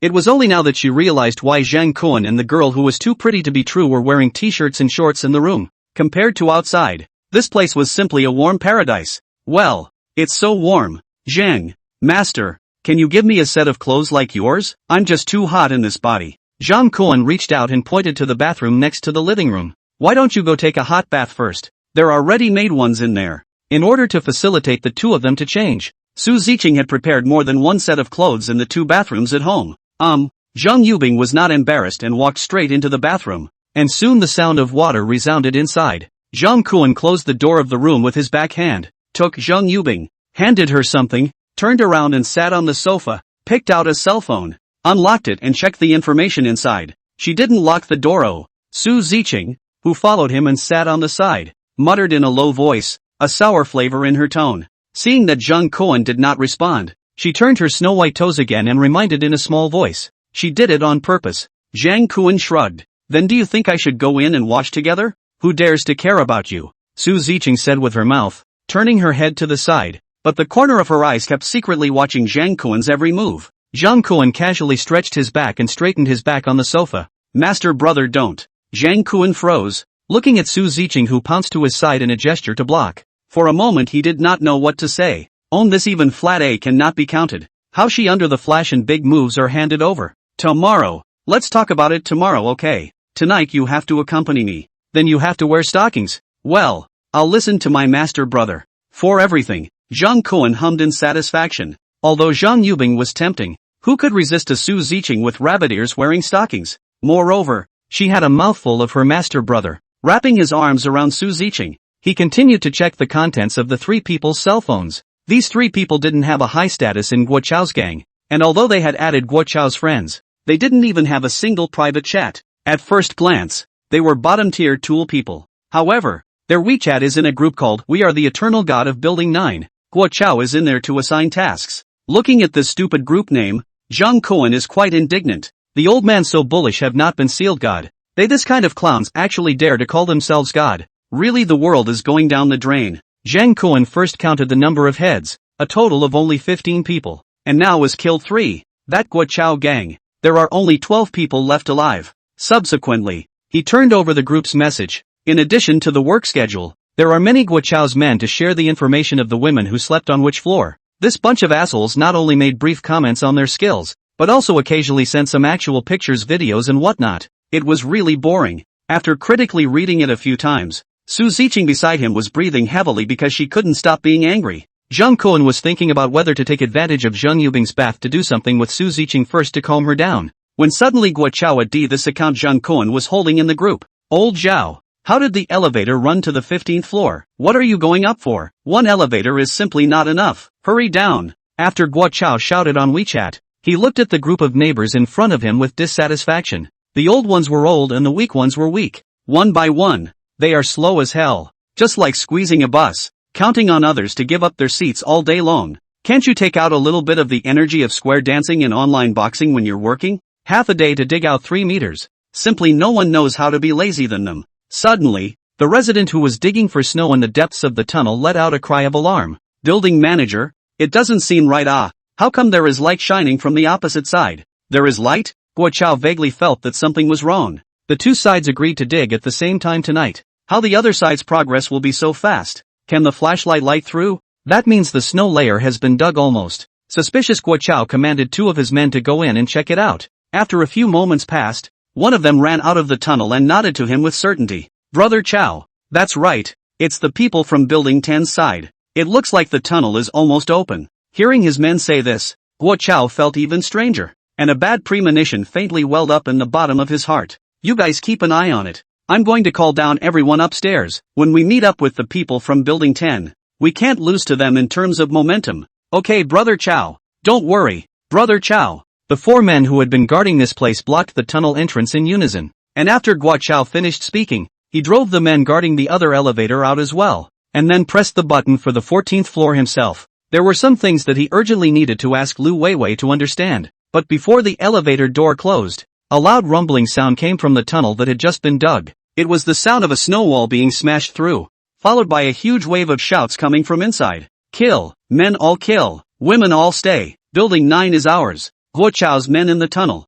who were still lying on the inside of the snow wall and observing, didn't even have a chance to say a word before they were met with a shovel clipped with snowflakes and slapped on their skulls, and were instantly voiceless, followed by a few people responsible for digging snow behind him to see the situation is not right, turn their heads and run back from the tunnel. But just as they came out, they bumped into a few men who had been arranged by Guo Chao to guard the area. Run! The people from Building 10 are killing us. They said they want to kill us. How can that be? We're obviously going to cooperate. Cooperate, nigga. They're all dead. Get out of the way. A few of Guo Chao's men guarding the outside had yet to understand the situation when they saw a group of murderous young men, shovels and clubs in hand, rushing out of the tunnel. The group of men refused to even say much, and when they saw the same men with weapons in their hands, they hissed and swung their weapons down at the several men. Caught off guard, several men were knocked to the ground before they even had a chance to resist. The fierce fight scared the residents of Building 9 in the first floor hall into running in all directions, living like a flock of panicked poultry. Shit! Underwhelmed, Guo Chao in the elevator could see clearly, and pressed the elevator's close button vigorously, praying that he wouldn't fall into the other party's hands like his men. Bang! Seeing that the elevator door was about to close, a gunshot suddenly came, followed by a ding in the elevator. Guo Chao only felt a drilling pain coming from his leg, and suddenly his weight was unsteady and he fell on the inside of the elevator. He looked down and saw that it was a bullet that hit the handrail of the elevator and bounced off just enough to injure himself. Fortunately, the ricochet didn't stay in his body, but went straight through his calf. At this point, the elevator door finally closed. Looking at the holes made by the bullets and the warm cotton clothes, Guo Chao could not help but be appalled in his heart. Blanche. The other side still has a gun. This is not the same as what Lu Weiwei said. Nonetheless, he still sent the message to the group that contacted his men at the first time. At all 10th floor people called. Everyone first go to 603 to gather. First protect our food. Women also all rush back home first. Do you hear me? Although the words were said this way, he did not choose to go to 603 with him. If Dang Lang and Wang Shoujuan were still there, they were still brothers, but now that 2 of the 4 had died, and he was injured. Even if Joe Blade was still there, I was afraid that the rest of them would not be able to tolerate him. It would be better to go to Lu Weiwei's house to avoid it. After all, she and her best friend in the 10th floor, really to the last moment, may also be able to climb the friendship, to avoid a disaster. Soon, the elevator reached the 14th floor. Guo Chao held on and walked all the way to the door of Lu Weiwei's house and knocked on the door. Once the door opened, Guo Chao was greeted by the smiling face of the goddess Lu Weiwei. "Brother Chao, is my girlfriends they arrived? You guys are so efficient. Ah, how did you bleed?" As soon as Lu Weiwei lowered her head, she saw blood flowing down Guo Chao's pants. Guo Chao's face was gloomy and he didn't say anything, but went straight into the room. Looking at Lu Weiwei's appearance, it was obvious that she didn't know anything about what happened in Building 10 either. "Brother Chao, what the hell is going on? Didn't you dig a tunnel today? How come you're still injured? Is it serious?" It was shot by someone from Building 10. Ha! Not only was Lu Weiwei surprised, even the husband and wife Lu Digui and Ho Sufan, who greeted him out at the sound, were also filled with fear. The 2 of them, one on the left and one on the right, helped him to the sofa and anxiously inquired about what happened. Guo Chao also did not want to hide. One by one to see the situation on the 1st floor told the family. "What? Girlfriend lied to me? What? Several of your men were injured by the ones in Building 10? What? Building 10's men are so unmartial. How dare they engage in a surprise attack? They even dared to use guns? Yes. It's mainly also because I was careless and didn't flash." Guo Chao nodded to the surprised family of 3 and continued. "Now that I'm injured, it's not safe if I go back to the 6th floor. For the time being, I'll take shelter at home and nurse my injuries while waiting for the situation to stabilize." Lu Weiwei helped Guo Chao cut open his injured pants leg and frowned straight away as she looked at the black and blue wound inside.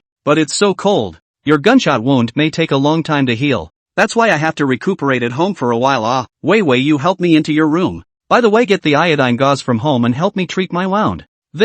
I'll try it." Lu Weiwei frowned and muttered in a small voice. "Don't go to my room first. Just get it here, so as not to dirty the bed later." After saying that, she turned around expressionlessly and went to find the corresponding medication. Feeling that the goddess was a little different, Guo Chao couldn't help but stare. Lu Digui and Ho Sufan, the husband and wife duo who had taken everything in their eyes, said on their lips that they were going to help look for something, and then they also followed Lu Weiwei and drilled into the master bedroom together. After a while, the family of 3 only came out from the bedroom, only for Guo Chao to be surprised that all 3 of their hands were empty, taking nothing. "Weiwei, what's going on? Where are the medicines and gauze? Didn't I send you guys a small first aid kit? There should be all these things inside." Lu Weiwei clasped her hands over her shoulders and twisted her head to look away, not saying a word. Lu Digui lightly coughed twice. "That Xiaogua, the 3 of us discussed it. Think you and Weiwei together for too short a period of time. If you live in our house, I'm afraid it's a little inconvenient.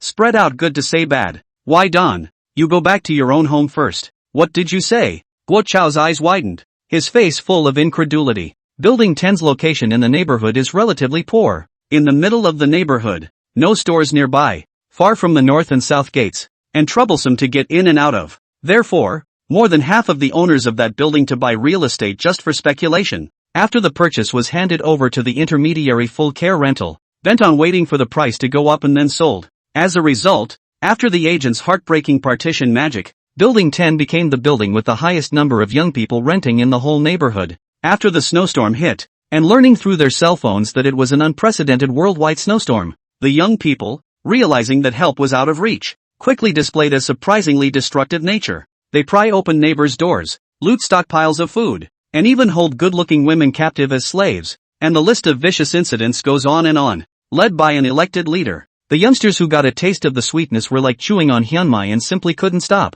They even stormed into the homes of 2 police neighbors, killing their children and taking away their police guns. They thought that they had long been invincible until that day when they saw Zhang Kuan killing people on the top floor of Building 9, and only then did they realize that there was a ruthless person next door. Through the women who have long been imprisoned by them to play in turn, contacted a close friend of the 9th building, learned that Zhang Kuan not only has a gun with food, his house is still warm and hot, wearing a thin t-shirt on the inside. This condition, put who can not I read? But with people raiding the 9th building of Wu Bing no, rather than go straight to Zhang Kuan's house, it is better to get hold of the first thing that can get their hands on. Therefore, the first time on the order of the people under the layer by layer search, take away the young women and food. As for the men, well, they are already enough. Keeping them is also a waste of food. Under this kind of order, the neighbors of the 9th building can suffer. Guo Chao's henchmen, the grandfathers who are approaching retirement age, have fallen in a pool of blood. The women who followed Guo Chao's arrangement to come out and dig for snow were even better off.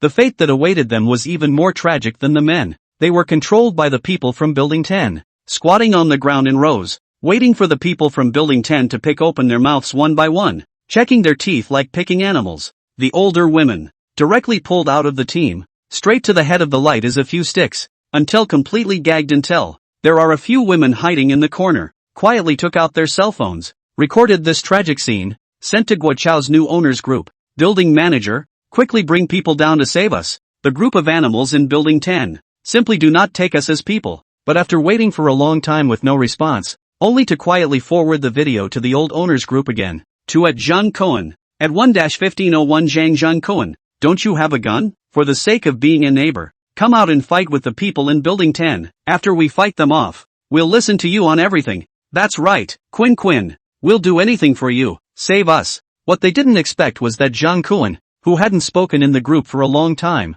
actually replied back in seconds. Where is your building manager? I don't know. The people in building number 10 ran away as soon as they came in. He might be dead. No. I saw him run into the elevator and go upstairs. He's the first one to run when something happens, so he's still a man. This is why he wants us to cooperate with building 10. He's got his head kicked in the ass. Zhang Cohen looked at the replies from the crowd on the sofa, his face expressionless. Beside him, one is the delicate and charming Su Ziqing, and on the other side sits Zhang Yubing, who is still wrapped in a bath towel as a lotus flower. Asking him to go out and save people at this time is simply a fool's errand. However, he would like to see Guo Chao's expression at this time. After all, he was the one who wanted to facilitate the cooperation with the 10th floor. Now it has become this kind of chicken and dog. Hopefully this pomp and circumstance is as Chaozi wishes. Zhang Yubing took the cell phone that was laid out to the side and unlocked it with his finger that was on the table, and handed it over a moment later. Zhou Blade said that Guo Chao did not return to 603,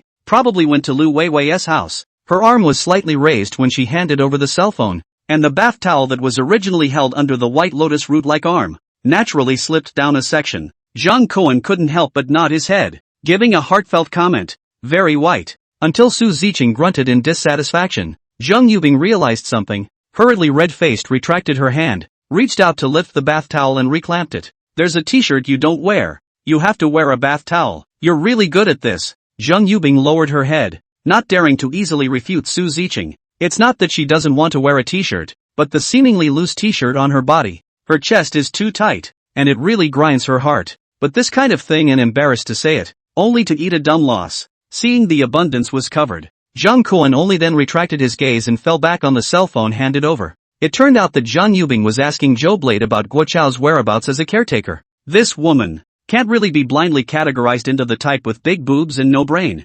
However, since Guo Chao was downstairs, it was much better. The shooting fortress in the first upgrade of the safe house was able to open shooting holes in any position, even if it was at the foot. Zhang Cohen put the two cell phones on the table on a video call, picked them up, and then found and pulled a selfie stick to hold one of them in place. Subsequently opened a shooting hole in the floor of the living room. The selfie stick slowly stretched in. A simple can be rotated 360 degrees surveillance probe is completed. Looking at the hole that appeared violently, this was really beyond Zhang Yubing's cognitive range, and couldn't help but freeze for a moment. Su Ziqing rolled her beautiful eyes and glanced at her triumphantly. Humph, look at your unseen appearance. Let me tell you, Master Brother is omnipotent. Shoo. Zhang Cohen held Su Ziqing in his arms, signaling her to keep her voice down. At this time, the other cell phone on the table connected to the video could already see the image downstairs. On what grounds to kick me out? Dad. Mom. Wei. I'm the one who brought food over to help you guys get through when you could barely get by.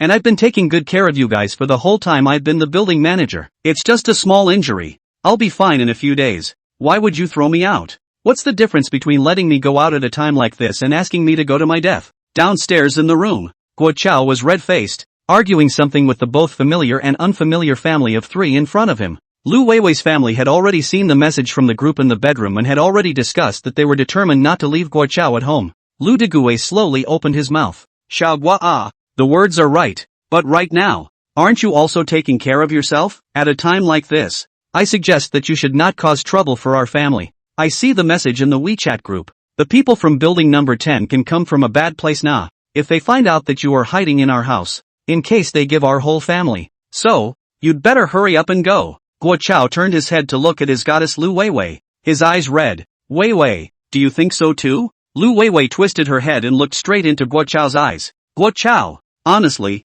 do you think you're worthy of me? How can she be like this? Guo Chao has helped their family after all. Looking at Lu Weiwei's desperate scene in the cell phone screen, Su Ziqing couldn't help but frown straight away. Humph, hasn't she always been like this? Zhang Kuan couldn't help but think of the evaluation that Su Lao had given himself, a nice person, just blind. Now that he was looking at Guo Chao's appearance, he couldn't help but feel a bit ridiculous, like looking in a mirror. Only, the person in the mirror was just his own past life. Suddenly Zhang Kuan slammed his thighs, which remembered that his TV also has a cell phone casting function, and hurriedly opened the 100-inch TV set, put the video over. Then he took out 2 bags of popcorn and melon seeds from the space and poured them on the coffee table. Come, eat while watching. By the way, Xiao Zhang, you're responsible for cleaning up when you're done eating. Zheng Yubing looked at his ability to create something out of nothing, surprised and amazed, only knowing to nod in confusion. Su Ziqing, on the other hand, was already lying in Zhang Kuan's arms, engrossed in watching everything that was happening on TV.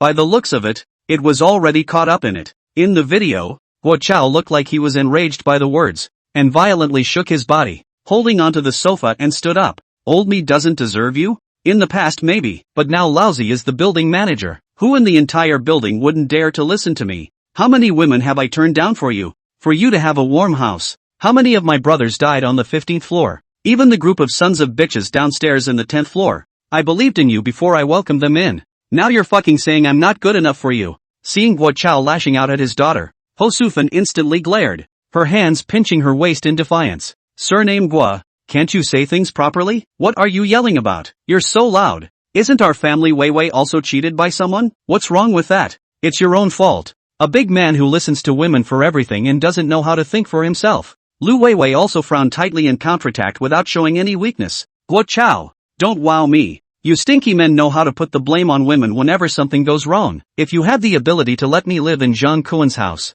would I have to go looking for help from outsiders? You say you love me all the time when you're lying in bed, and then you blame me when you mess up the cooperation. This is a real shrimp head operation. Did I screw up? Their building 10 is basically aiming to screw me. Guo Chao was furious and went forward to slap Lu Weiwei, but he had a leg injury and stumbled, which Lu Weiwei dodged. Lu Degui saw that his daughter almost suffered a loss and hurriedly blocked in front of Guo Chao, threatening with a tiger face. What do you want? How dare you hit my daughter in my house? I tolerated you in the past, but a smelly delivery boy still dares to stand up in my house. Get out of here. Lao Deng, what did you say? Guo Chao stared, his mouth gasping for air, his blood pressure pushing 180. It's fine to let me go. Return all the food and medicine I took to your house. Lu Degui nodded his head as if he was fuming. Want the food, right? Ro, you wait for me. After saying that, he turned around and went into the kitchen, and when he came out again, there was already a shiny kitchen knife in his hand. What are you doing? Guo Chao was startled and secretly regretted in his heart.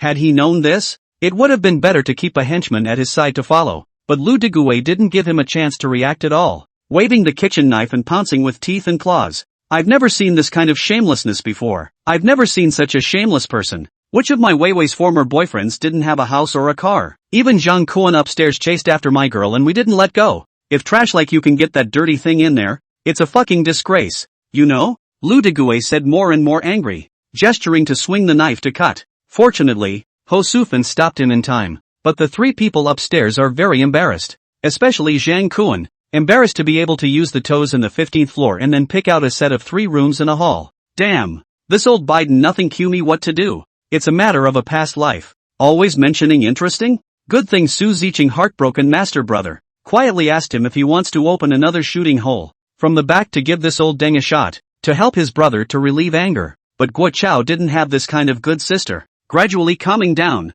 he realized that if he made the situation stalemate at this time, his own body with injuries would definitely not be able to fight a family of 3. Thinking of this, he snorted coldly, moving his injured leg with difficulty, rubbing towards the door step by step, wanting to leave this place. The moment he turned around, he realized that there are some women, even if you get her body, you will never be able to get her heart. It was the same as a wolf that can't be fed after all. But just when he had already walked to the door, his hand already pressed on the handle of the room door, a cold wind came from the back of his head, followed by a sharp pain exploded in the top of his head. Ah! under the pain of Guo Chao, twisted his head to look back, only to see Lu Deguay holding a blood-dripping kitchen knife, angrily standing behind him. "You're humming. I've been putting up with you for a long time.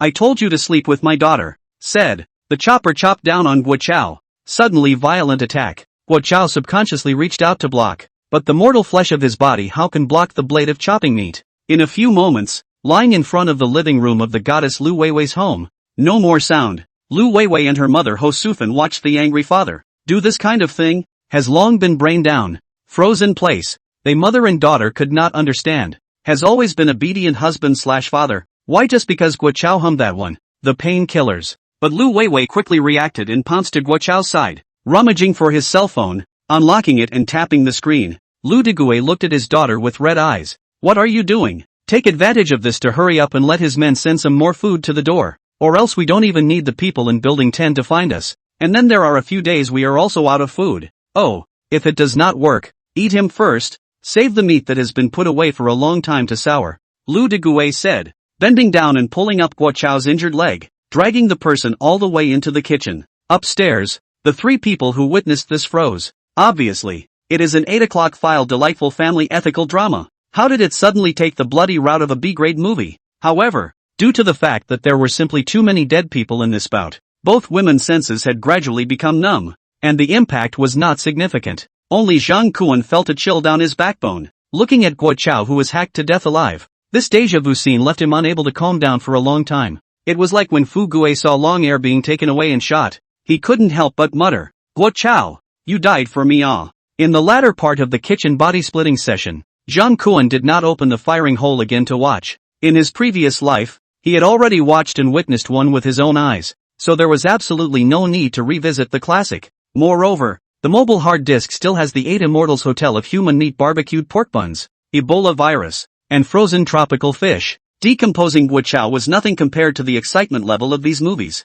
But Zhang Kuan also did not follow the original plan to put his arm around Su Ziqing to rest, but let her go to the kitchen to prepare some snacks. Just now the TV broadcast monitoring a little too much down to see later on the snacks alone cannot satisfy the three people's stomach, and Guo Chao died this bout of time. Building 10 people have rushed to the 5th floor. The victims are constantly sending videos of their break-ins and looting to the group, praying that someone will come to their rescue, but the response was inevitably dead silence. With the current posture, I'm afraid that the young people in Building 10 will be able to run to the 15th floor tonight and fight themselves face to face. It seems that if I don't kill some people tonight, I'm afraid I won't be able to sleep peacefully. Zhang Kuan reached out and touched his face, observing a few seconds of silence for Guo Chao's tragic death downstairs, then turned off the TV and turned his head to look at the TV host wrapped in a towel to the side. After taking a bath, Zhang Yubing pulled her long blow-dried hair into a standard noblewoman's bun. Underneath the dignified and beautiful face was a slender and white neck. Further down were collarbones that could fit 2 rows of coins, and mountains wrapped in a bath towel. However, the bath towel around her waist was wrapped a bit tighter, making her waistline look extraordinarily charming. And at the bottom, there was a pair of slender legs, sitting in a standard ladylike posture towards herself. In comparison, unlike the pure Su Ziqing, Zhang Yubing raised her hands and feet with more of a strong mature flavor. To be exact, it was a flavor of another person's wife. Well, seductive flavor. However, Zhang Kuan still had some things to confirm with Zhang Yubing. "How much do you know about the situation over at Building 10? "I don't know much. Just that when the deputy station manager used to show off to me, I heard him mention that there are police officers as neighbors upstairs and downstairs." Zhang Kuan frowned slightly and asked a question that he had been wondering about. "As far as I know, there are a lot of foreign tenants in Building 10. As a deputy station manager, why would he live here? Although the price of the neighborhood can go up to 60,000 to 70,000 a square foot, but for Shanghai, the premier big city in China,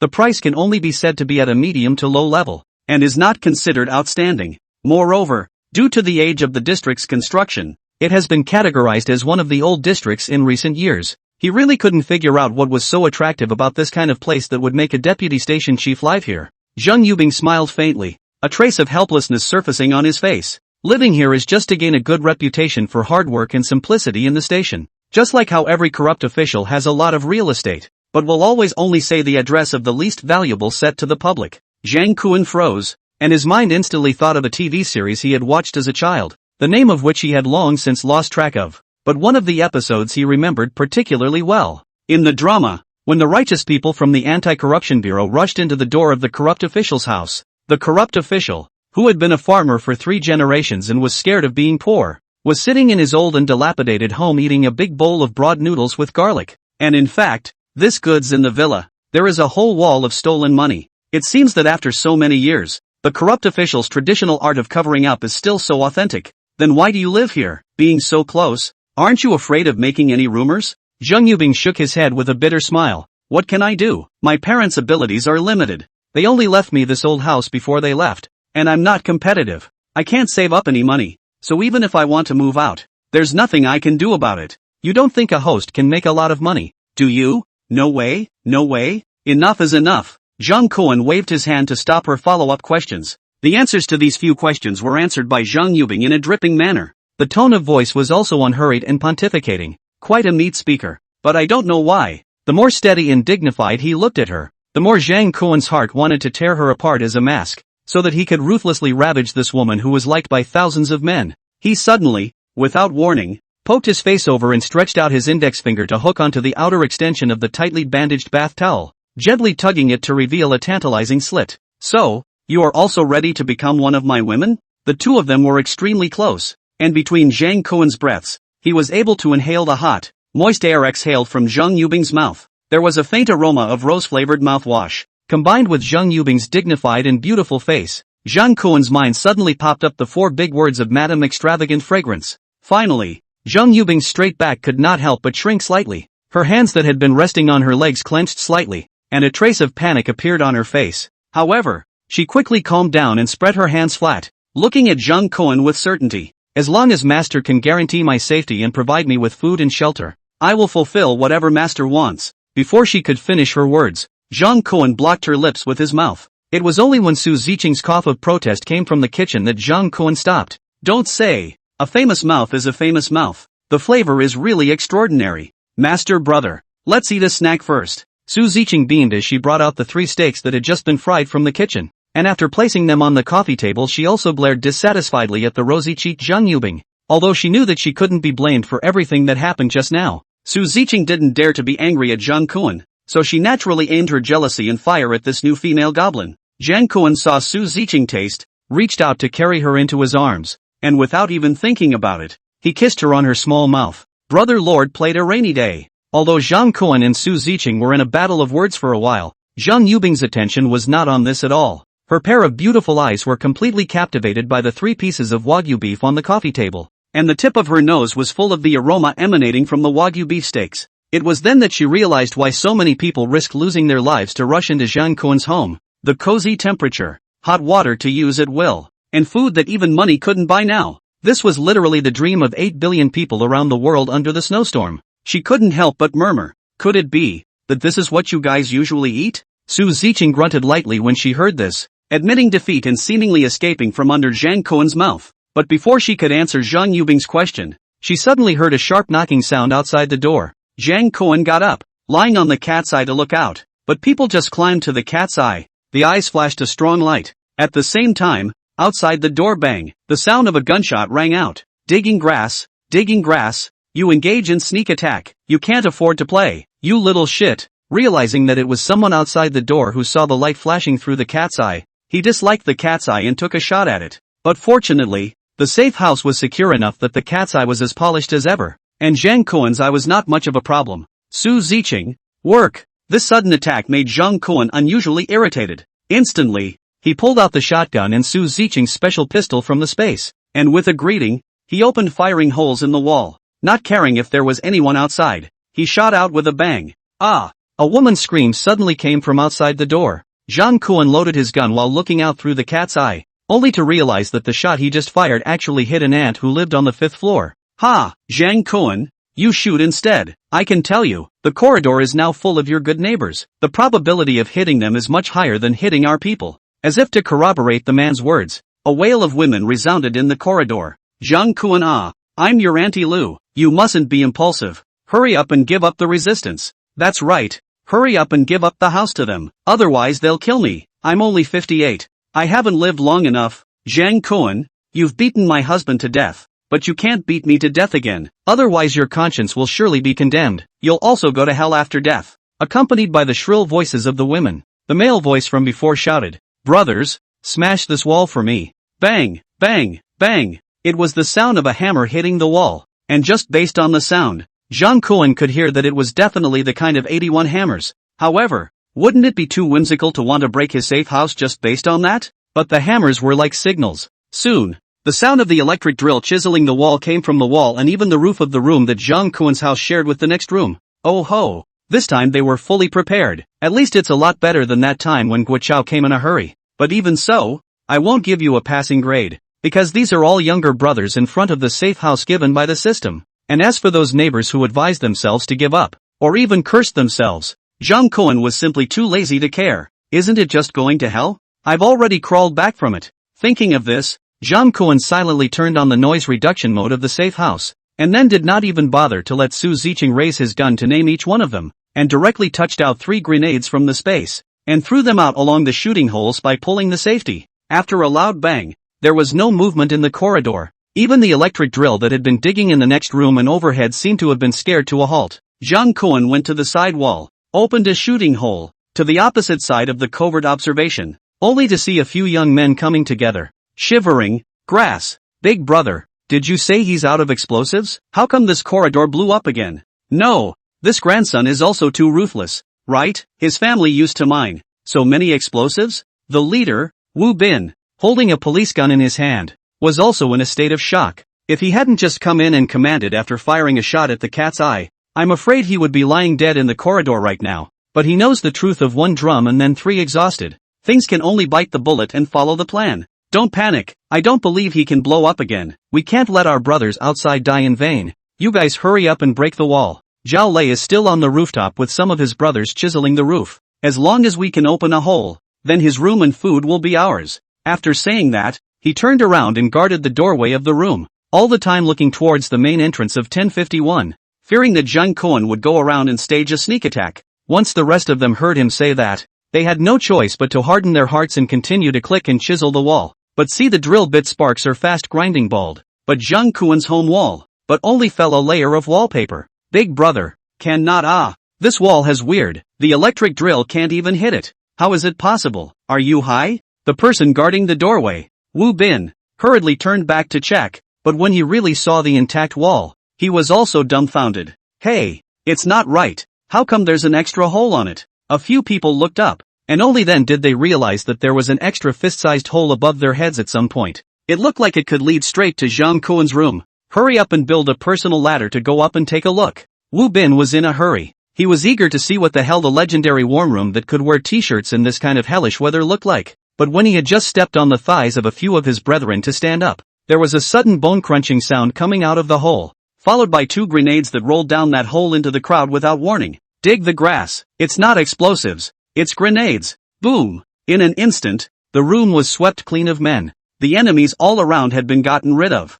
but there was still the group upstairs that had yet to be dealt with. Jang Koen knew that for the guys upstairs, the firing holes would be limited in angle no matter how they were opened, so he could only risk going out to put up a fight. You guys are still fucking annoying, Jang Koen muttered in a low voice, then picked up 2 more sets of winterization suits and told Su Ziqing to put them on and go out for a trip with himself. Seeing that the 2 of them were about to rush out without saying a word and carrying their guns, Zhang Yubing was a bit anxious. Master, what are you guys going to do? Don't ask. Be good and wait at home. Jang Koen finished speaking and opened the door of the room and was the first to go out. The young people who were desperately chiseling the wall upstairs were busy in a frenzy. Today, the 10th building almost elite all out, in order to take Jang Koen's home in one fell swoop. The most capable and united 20 or so people were divided into 2 teams. One team escorted the prisoners of Building 9 who had little value to attract Jang Koen's attention head-on, while the other team was fighting to find a way to break the defense on the roof. It was a pity that the dozen or so people on the roof of the building had almost nothing to show for it, other than freezing to death. The roof of Jang Koen's house was as if it had been recast in titanium alloy. It simply couldn't be chiseled, and they had just heard the violent explosions downstairs clearly. Even Zhao Lei, who was also the building manager of the 10th building, had a vague ominous omen in his heart. Brother Lei, it doesn't work. It seems like the whole thing can't work. Why don't we just withdraw? Blanched. What the hell? Let's pull out. Zhao Lei knew that he had no hope today, and gave the order to retreat in annoyance. Suddenly, a man's cold voice came to mind behind him. Sorry, you guys aren't going anywhere. The dozen or so people on the rooftop followed the voice, and at a glance, they saw that the passageway had been blocked by two people in strange clothes. And what made them chilled was that both men were holding guns in their hands. Zhao Lei's face changed. Looking at the clothes, these two people were by no means from Building 10. In that case, there was only one truth. It was Zhang Kuan. He subconsciously put his hand into the pocket of his down jacket, which contained the pistol he had snatched from his police neighbor's house. But just as he pulled the gun out, there was a bang in his ear. It was Zhang Kuan who grabbed in front of him and fired. Only the shotgun wasn't aimed at Zhao Lei's body, but the palm of the hand that pulled out the gun. The steel balls in the shotgun instantly blew Zhao Lei's palm apart, and the pistol bounced off somewhere. Zhao Lei unbelievably looked at his arm that was similar to a street-side iron plate squid, and only then did he react and let out a horrifying scream. Kneel down. Zhang Kuan ignored Zhao Lei, who was screaming happily, and instead aimed his gun at the others behind him. Those young people from Building 10 who had followed Zhao Lei onto the rooftop had long been scared out of their wits by the scene, and they all held their heads in their hands and obediently knelt on the rooftop. Although they had followed Zhao Lei Wu Bin without killing many people, and even robbed the police robbers, but had never been aimed at with a gun. You have to know that even the police in China, when they are on duty, the most they use is just tear gas spray. Today, Zhang Kuan, who is a ruthless man, is considered to have met a true god. Many of them have seen Zhang Kuan to the next room to shoot and throw grenades of the ruthless look. Immediately opened his mouth to beg for mercy. Brother Kuan, we were wrong. We promise we won't dare to do it again. You can spare us this time. Yes, we are just followers. The leader of the building told us to do so. Who dares not obey?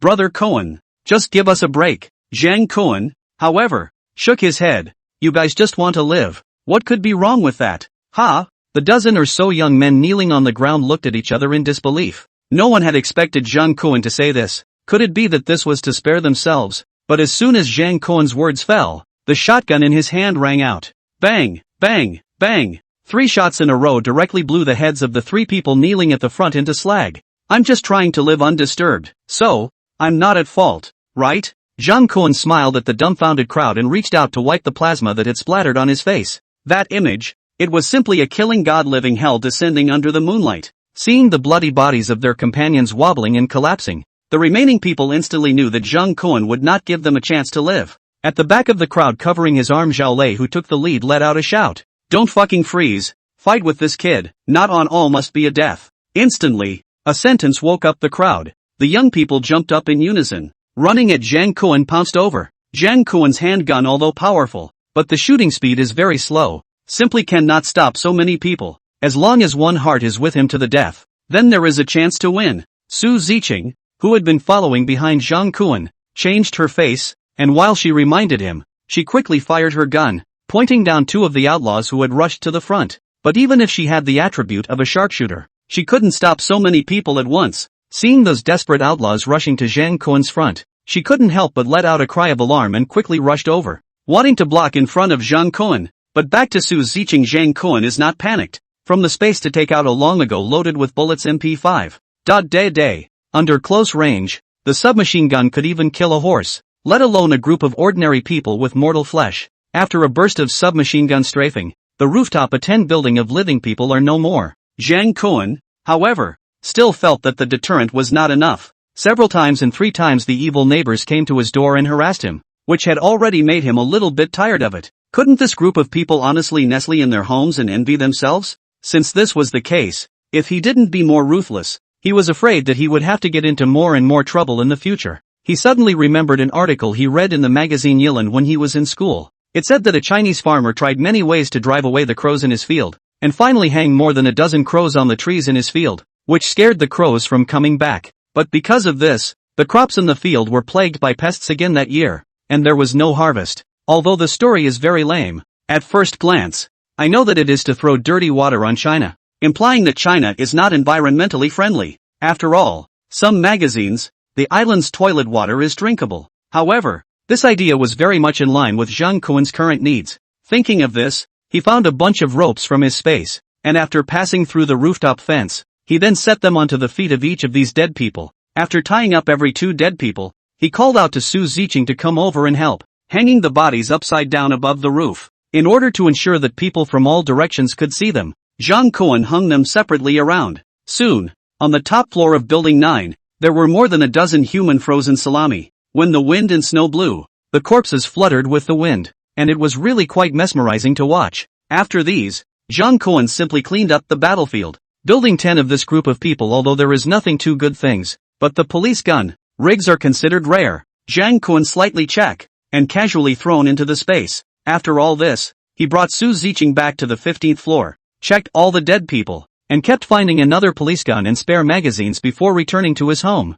Currently the biggest threat to their own safety is these modern firearms, not to collect the 2 pistols found. Jang Koen really cannot rest assured. Waiting for 2 people pushed the door in. Has been fidgeting. Zhang Yubing rushed to welcome over, considerate to help Jang Koen and Su Ziqing take off the body's winter armor. Although she could not understand where Jang Koen had changed so many guns and grenades, she was still greatly shocked, and the fact that the 2 came back unharmed was more proof of how powerful they were in the midst of this snowstorm. Zhang Yubing couldn't help but secretly rejoice at the choice he had made. It really couldn't have been a more correct decision to defect to Jang Koen. As for Jang Koen, who was the head of a house, he was contentedly enjoying the services of this little Dongqing. Even against Su Ziqing's gaze, he put his hand into the bath towel and explored it superficially, and was so angry that the little girl's mouth pouted so much that she could hang up a soy sauce bottle. Obviously oneself is also very warped.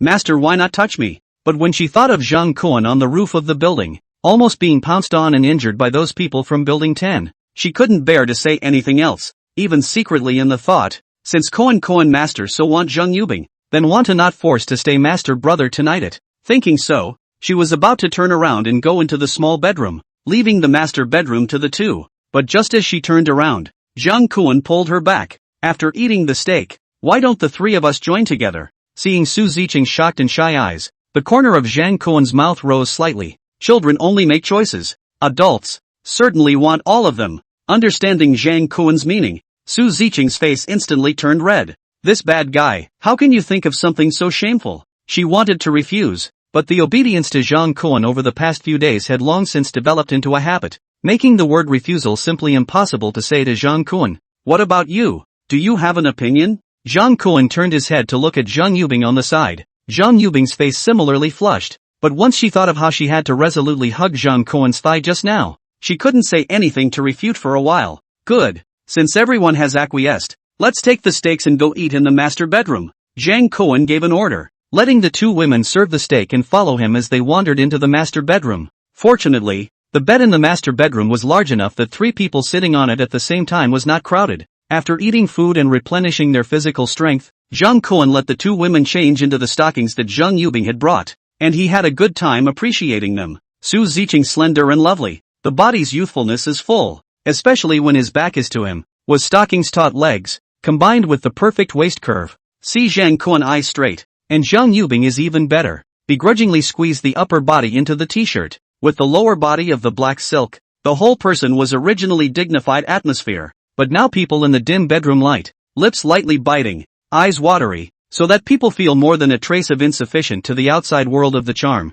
The 2 just made a slight exchange of eyes, and then Jang Koen looked at Jang Koen's whole body stood up. That, which one of you will come first? Su Ziqing was young after all, and couldn't pull her face to say anything, just her cheeks were red, like a red apple. Seeing her like this, Zhang Yubing whispered softly, her gaze as if she did not dare to look directly at Jang Koen lying on the bed, and softly inquired, Master, come what? Crap, this fucking will be too much, right? Knowingly asking for the desire to escape, the most deadly, killing power plus 999. Jang Koen heatedly laughed and was about to pounce over to grab Zhang Yubing, but who knew that she laughed and dodged, then pushed Su Ziqing, who was too shy to open her eyes. Over. Master, the order cannot be messed up. Yeah. Caught off guard, Su Ziqing could not help but let out a cry. Jang Koen looked at Zhang Yubing's surly smile and instantly understood this woman's careful plan. She was showing herself and Su Ziqing her attitude as the later. Not to fight, not to grab, but as long as Jang Koen had the need, she would accompany him at any time. Sure enough, women who have fought in the world of fame and fortune, their minds are just different. But looking at the arms because of shyness and slightly trembling Su Ziqing, Jang Koen laughed, leaning up. This late night snack was eaten until dawn. Not only Jang Koen left and right, the stomach full, even Su Ziqing found that the original self in the road to growth is still far from it. Sure enough, if 3 people walk together, there must be a teacher. The next few days are the most comfortable days Jang Koen has had since the end of the world, thanks to the dozen or so corpses hanging upside down upstairs. The rest of the remaining Building 10 remnants who had been wreaking havoc on the other floors retreated back in disgrace that night. Even in the following days, they didn't dare to cross the line in the slightest. But for the residents of Building 9, this tragic attack, for them is to make the already not rich family become worse. Originally, most of the men in the building had died in the first attack on Zhang Kuan. Now, after being tossed around like this by the people in Building 10, the remaining men could be counted on 2 hands. Unluckily, even for the women, quite a number of them had been captured and killed by Building 10, not to mention those human shields that had been blown up by Zhang Kuan at the entrance of Building 15. Even the clip that greeted Zhang Kuan every morning and evening, asking him if he needed to go out to pick up snow, was never heard from again. Although the neighbors were quite critical of Zhang Kuan in their hearts, when he called for everyone to go to the 15th floor to pick up the corpse in the owner's group, the crowd still breathed a sigh of relief in their hearts. After all, there is still meat to eat. Less than one night, the corridor of the 15th floor of the corridor of the corpses, and was dragged clean. It was like it had been cleaned by hard-working ants. Only the blood and smoke on the walls proved what had happened. The advantages and disadvantages of doing this were equally obvious. The good part, for the neighbors who escaped, there was plenty of meat to eat, and it was simply too much to eat. The bad thing, on the other hand, was that the remaining neighbors seemed to have finally figured out one thing. That was that Zhang Kuan would only share the corpses that died in front of his house with them, and as for anything else, don't even think about it. Driven by this realization, the few remaining living people in Building 9 secretly gave Zhang Kuan the nickname of a human butcher behind his back. Of course, life was always problems stacked on top of problems. Even if Zhang Kuan, who could live on the back of the system, could hardly get rid of worldly troubles. For example, the one that had him fretting recently was, stockings are almost not enough. The 2 women, Su Ziqing and Zheng Yubing, could be described as submissive under Zhang Kuan's tutelage, but the more obedient they are, in turn, the more they can stimulate the destructive desire of Zhang Kuan's heart. So, stockings inevitably torn by Zhang Kuan quite a lot. Currently only 2 left. This barren number, engaged in Zhang Kuan, has been somewhat unable to let go.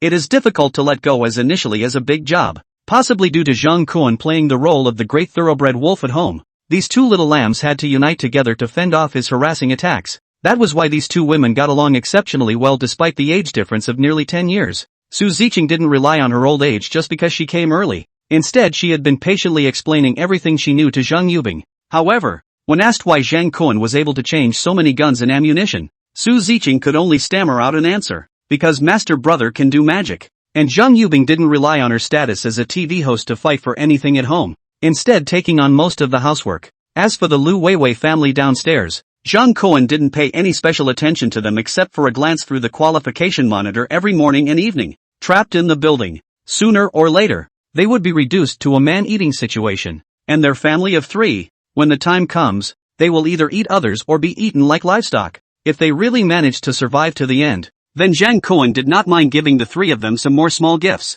For example, a grenade? And with the system check-ins these days, the rewards are starting to be varied again. Not only are there snowmobiles, snow skis, and even a set of infinite fuel rocket flight suits that look like black technology. Things look technological sense full. Then the movie Mermaid Zhang on the body of the set to be a lot stronger. But Zhang Kuan also just in the top floor of the 9th building test flight a few times. As for the overall effect, although it felt great with the cold suit, but compared to the imaginary Iron Man battle suit, it was still a lot worse. All the way until January 15th, Zhang Kuan, who had completed his sign-in, also finally ushered in the 3rd upgrade of the safe house. Probably due to the fact that there was still one more day to go before the Chinese New Year, which was a traditional festival in China. Signing in early in the morning, the system actually rewarded food once again on a rare occasion. Only this time, the symbolic significance of what was rewarded was obviously greater than the practical value, 2 whole tons of dumpling skins. And this time, the upgrading and remodeling options for the safe house had also changed significantly.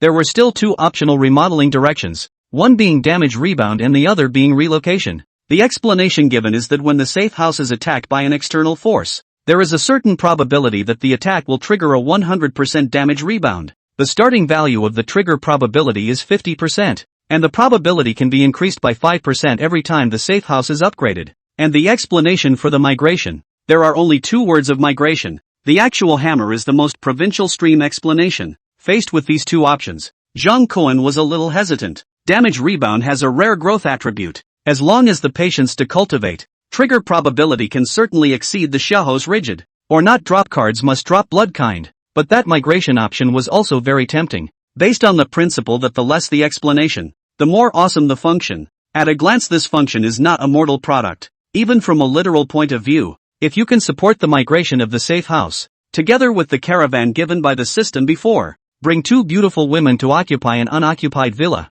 the quality of life will definitely be much higher. The thought of Zhang Yubing in the villa's large living room, Zhang Yubing wearing a leotard, a dignified face to give himself a pole dance, sitting next to the body of a petite and soft, a rabbit girl outfit Su Ziqing. BBBB. Today is the heavenly king came. Also must choose B. After determining the choice, the notification given by the system was instantly received in the mind. Congratulations to the host. Currently the safe house has opened the migration function. After migration, all the functional attributes of the safe house will be migrated to the new designated house. In order to avoid causing unnecessary casualties, it is highly recommended to empty the house before using this function. Looking at the prompt, Zhang Kuan pondered. In other words, once he used the migration function, then his house would be as cold as the other neighbors' houses? Looking at Su Ziqing and Zhang Yubing, who were lying on either side of him, sleeping soundly, couldn't help but reach out and push. Wake up, it's time to get up and work. Su Ziqing, who was sleeping soundly,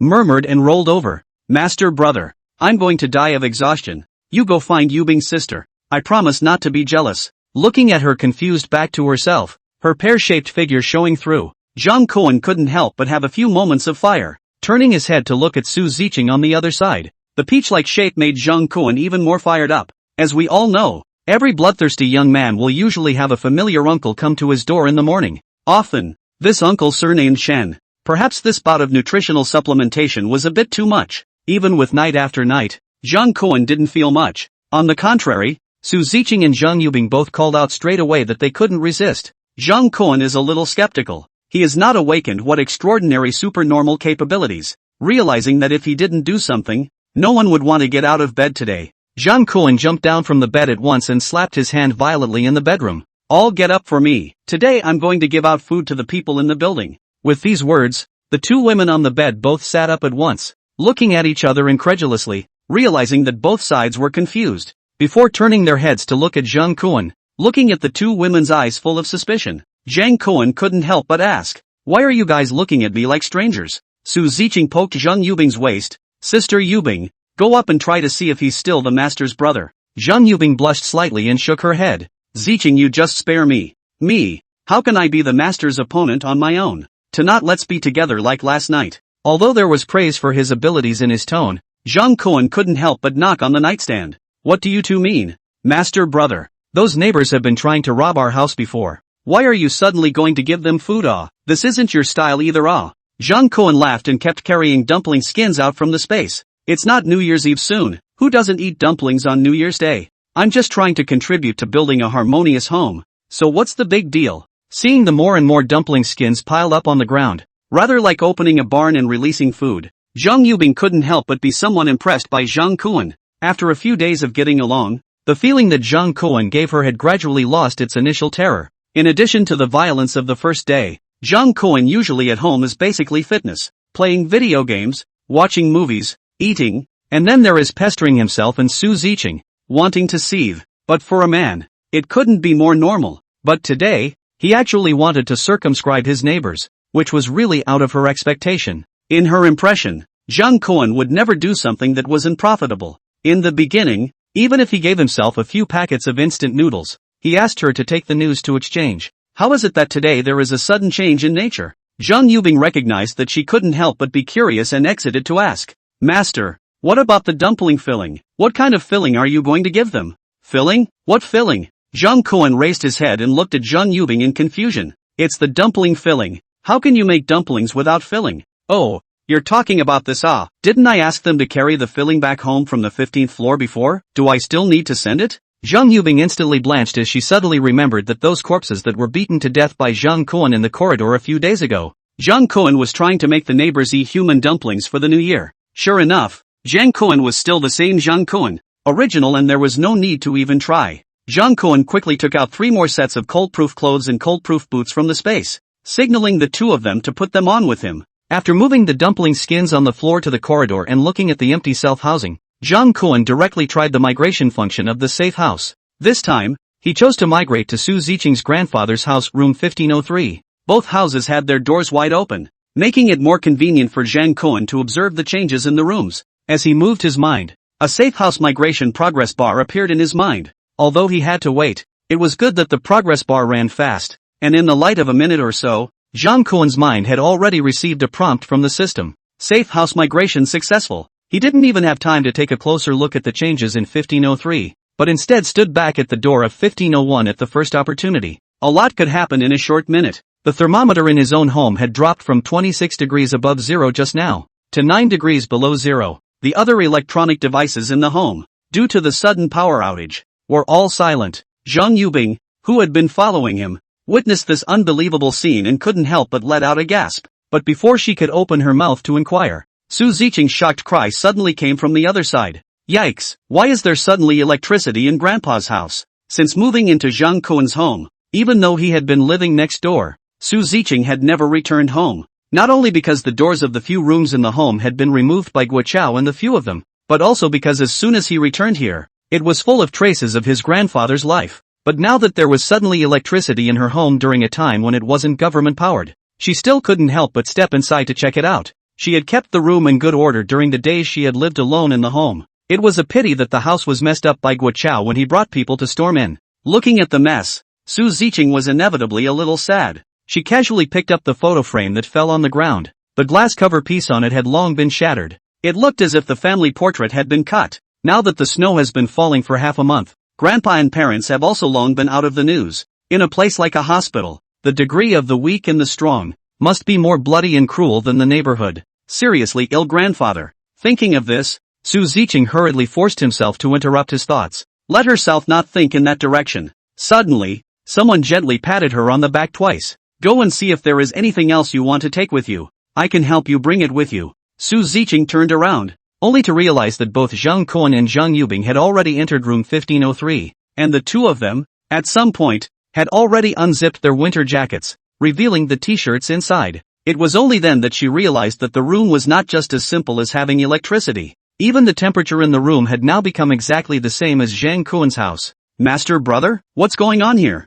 Don't ask. Asking is magic. Zhang Kuan smiled and rubbed her tiny head, signaling her to quickly go pack up the things she wanted to take away. Aha! Su Ziqing nodded and smiled sweetly before entering her room. She had been living temporarily in her grandfather's house, and most of her change of clothes were in the school's dormitory, so there really wasn't much that she could take away. After only half an hour, she walked out of her room carrying a suitcase. The three of them stood back in the corridor, and only then did Zhang Kuan relocate the safe house to his own place again. It had to be said that after trying it twice, Zhang Kuan was still very satisfied with this newly upgraded and remodeled feature. At least the speed of the migration is not to speak of, and there is no restriction to use it. Wherever you go, wherever you use it, it could be described as convenient and practical, clean and hygienic. And this time, Su Ziqing and Zhang Yubing observed the whole process of Zhang Kuan making the cold room warm and pleasant again, completely solidified his identity as a great wizard. When he returned home and took off his cold-proof clothes, Zhang Kuan then sat on the sofa and initiated a message in the owners group.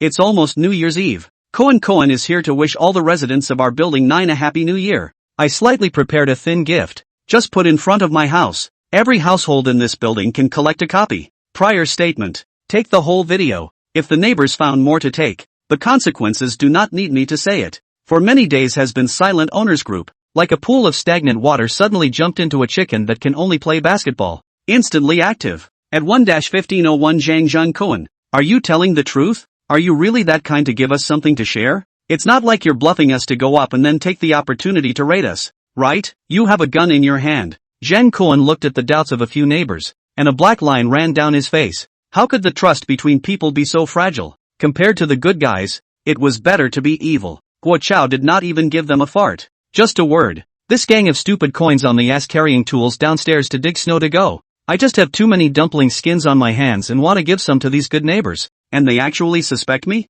Before this, one was merely fighting back in self-defense. Ah, what a shrimp head. The good mood of the day was gone. What are you guys babbling about? Which time did Master Quin kill someone who didn't actively come over to provoke him? That's right. As long as everyone abides by the order, Zhang Kuan will never make things difficult for everyone. Unwilling to let Zhang Kuan be subjected to malicious speculations, Su Ziqing and Zhang Yubing opened their mouths one after another. taking the initiative to explain for Zhang Kuan. But the more they explained, the louder the questioning of the neighbors in the group spoke. Ghosts believe these days it's all man-eating man. Who can still be so kind to share out the food? Yes, if he wanted to share it, Zhang Kuan would have given it to us long ago. And so many people would have died in the building. Right. Don't try to trick me. I don't believe anyone now. I'll just squat at home. I won't leave the house even if I die. Zhang Kuan had long had a way of dealing with these old denizens. There isn't much food I can give out. Since everyone doesn't want it, the first 5 people to come first can take 2 more.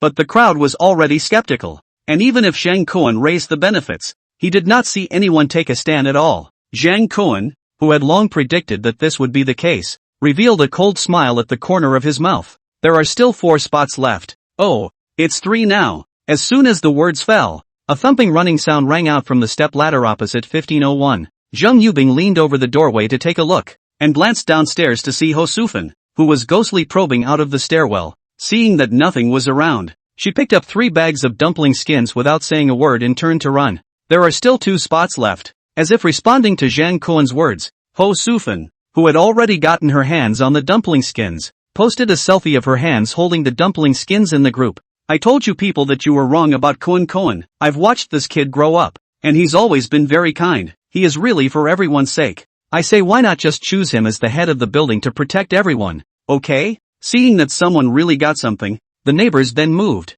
Whoever wants to be the building manager, getting the food in hand and being able to fill their stomachs was the most important thing. Soon, the sound of footsteps rang out in the building. I am not afraid that my brother will have a hard time, but I am afraid that my brother will drive a Land Rover. Between neighbors, it is the same. Afraid of falling behind and being snatched up by the other neighbors. The neighbors who hadn't gone out for a long time scrambled and came straight to the 15th floor. But when they arrived, they realized that there were still a lot of dumpling skins that Zhang Kuan had thrown outside the door this time. Only unfortunately, only the skin. Not only no filling, not even vinegar and soy sauce. Su Ziqing asked for a pistol from Zhang Kuan, a serious face lying at the cat's eye to supervise, always ready to shoot. Zhang Kuan originally wanted to advise her that there was no need to be so serious. Besides, there are so many neighbors, but who dares to take more? Will certainly become the meat in the New Year dumplings. He then watched, simply a waste of energy. But before he said anything, the cell phone in his hand shook violently.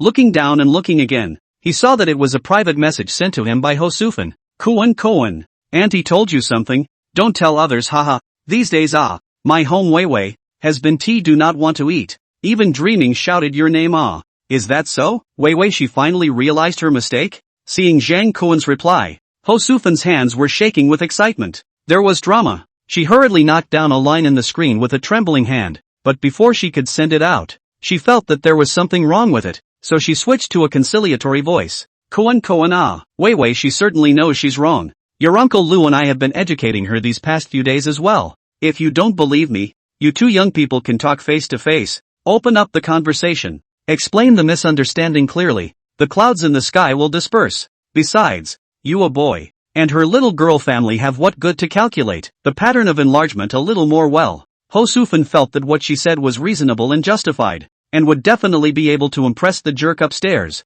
Soon, Zhang Kuan's reply was sent over. I think it's better to do it another day. Ho Su's face changed, but she knows the truth that she can't catch a wolf without a child, and she can't catch a hooligan without a girl. Besides, her daughter was not a yellow flower girl. Even if she really was day-tripped by Zhang Kuan, she had nothing to lose. But this is said in front of her as a mom, ultimately some difficult to accept. For 3 minutes, she did not slow down this breath. Well, in 3 minutes and 1 second, she figured it out. After all, living is much more important than dignity. Adjusting her mind, she hurriedly opened her mouth to agree. Good. Auntie likes this quickness of yours. Let's follow our Kuan's wishes. I'll ask Weiwei to go up and look for you. Seeing her words, Zhang Kuan immediately froze. No, Ho Sufan, you're a tough guy, but the point is that I really didn't mean it. The Su Ziqing and Zheng Yubing at home, which pulls out does not dump her Lu Weiwei 18 streets. Besides, Lu Weiwei this kind of comparable to the Black Cat Sheriff and the Praying Mantis Bride General Women.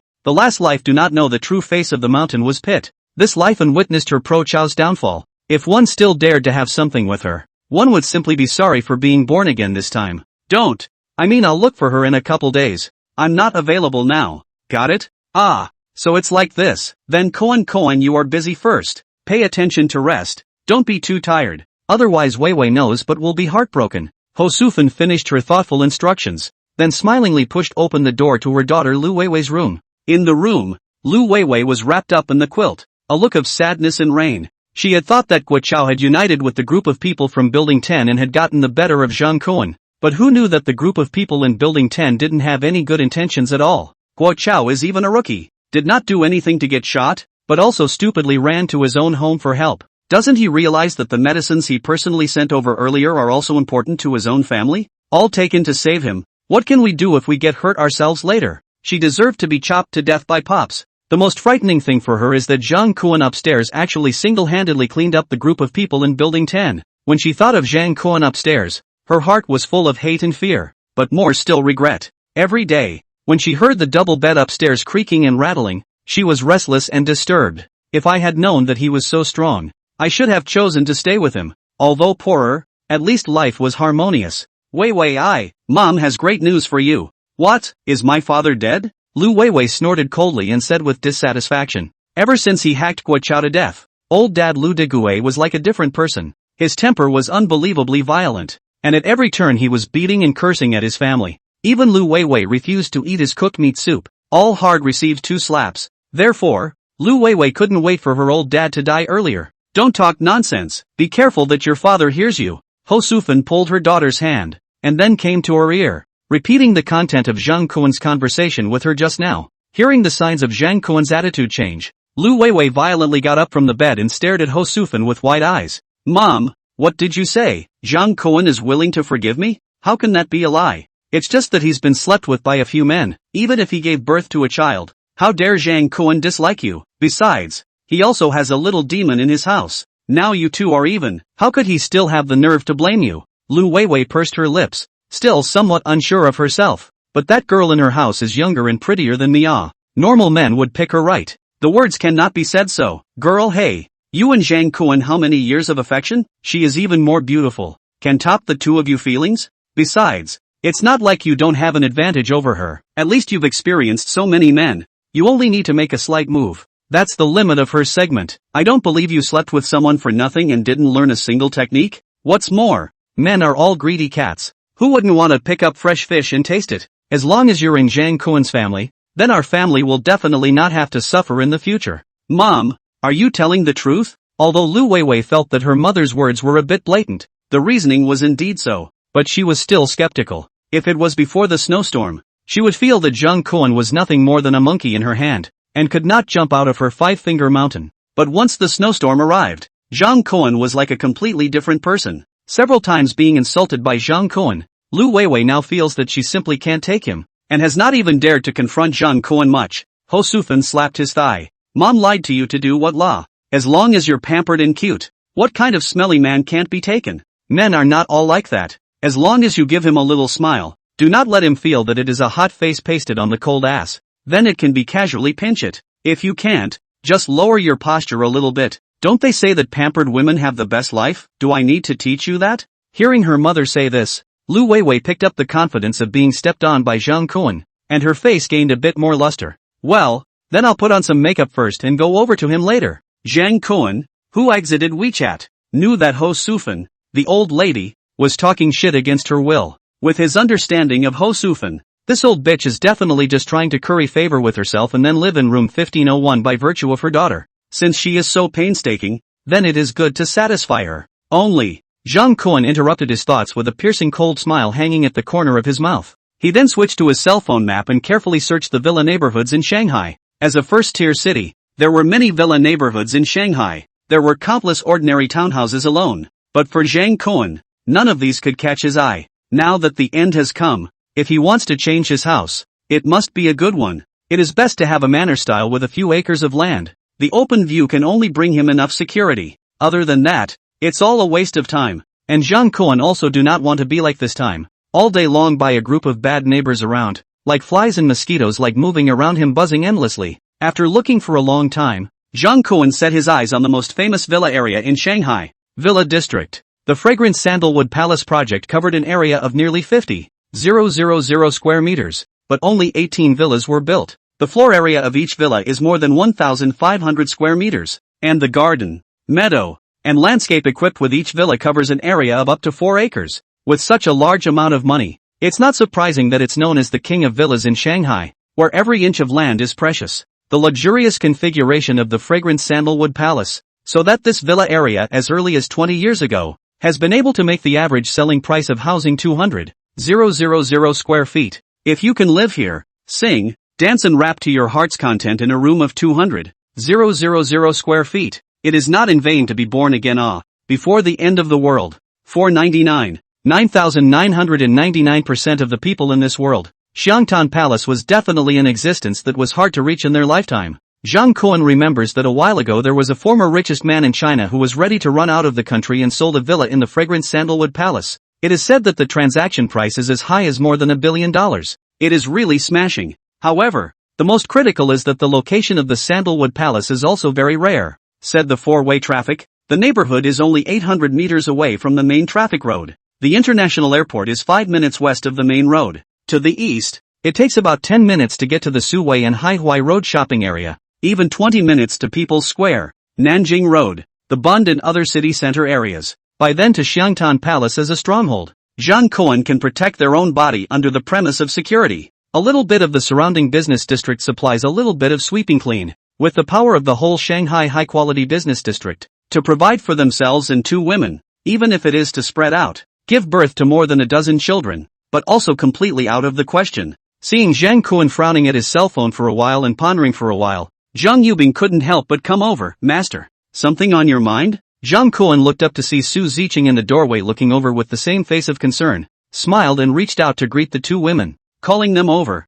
signaling one left and one right to sit beside him. After the Spring Festival, I plan to move to Xiangtan Palace on the first day of the new year. What are your thoughts? Fragrant sandalwood palace? The 2 women were both stunned. Even Su Ziqing, who was all about studying, had heard a little about this Shanghai Ace Villa area, not to mention Zhang Yubing, the host. She clearly knew what the fragrant sandalwood palace meant to the upper class. Although there shouldn't be much of a distinction between the upper and lower classes now, if one could really live in the fragrant sandalwood palace, who would be able to refuse? But she still had a hint of worry. Master, although the living environment of the fragrant sandalwood palace will definitely be much better than here, but as far as I know, the people living there must have been either rich or noble before this great snowstorm. What if their people are still there when we go over? Zhang Kuan smiled. It's not like all 18 villas have people at home, right? When the time comes, we can just look down one by one. There are always unused villas. Hearing him say this, Zhang Yubing then nodded and didn't say anything.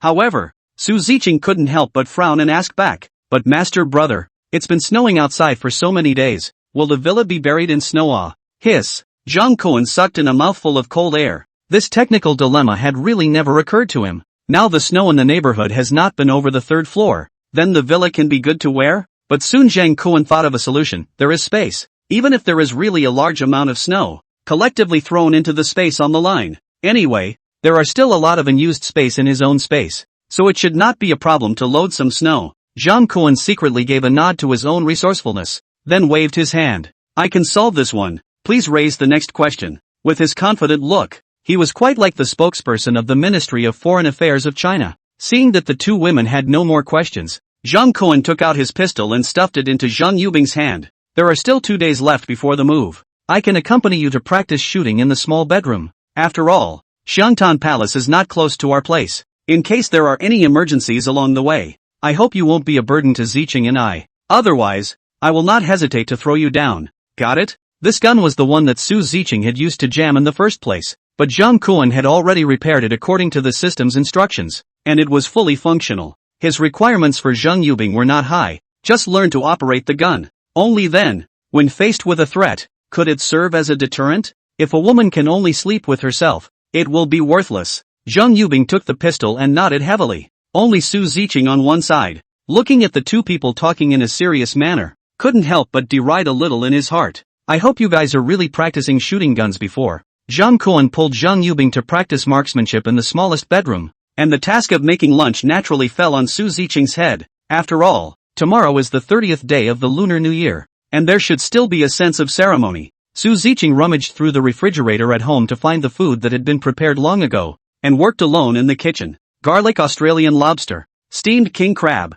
fully cooked Wagyu beef steak, Hulen Bayer prairie lamb soup, sweet and sour quinoa pork spare ribs. Even foods that ordinary people wouldn't be able to eat even once before the end of the world came. Under Su Ziqing's dexterous little hands, one after another came out of the pot. Not to mention the fact that it had been half a month since the end of the world. Every plate of delicacy she had made casually thrown outside the door would make the few remaining neighbors fight over their heads. Smelling the rich aroma, even Zhang Kuan, who was sweating profusely from practicing his gun in his room, couldn't help but follow the smell out to the kitchen to steal 2 pieces of braised pork ribs to quench his thirst. Looking at her master brother teaching hard, Su Ziqing also could not bear to say anything, just tenderly picking up a towel, helping Zhang Kuan wipe the sweat from his cheeks, smiling as he watched the mouth full of grease from eating. Sister Yubing is a fast learner, right? How do you know? I can tell. She has a good foundation. Su Ziqing red face, although the words are serious words, but hearing Zhang Kuan's ears, it is a little less serious.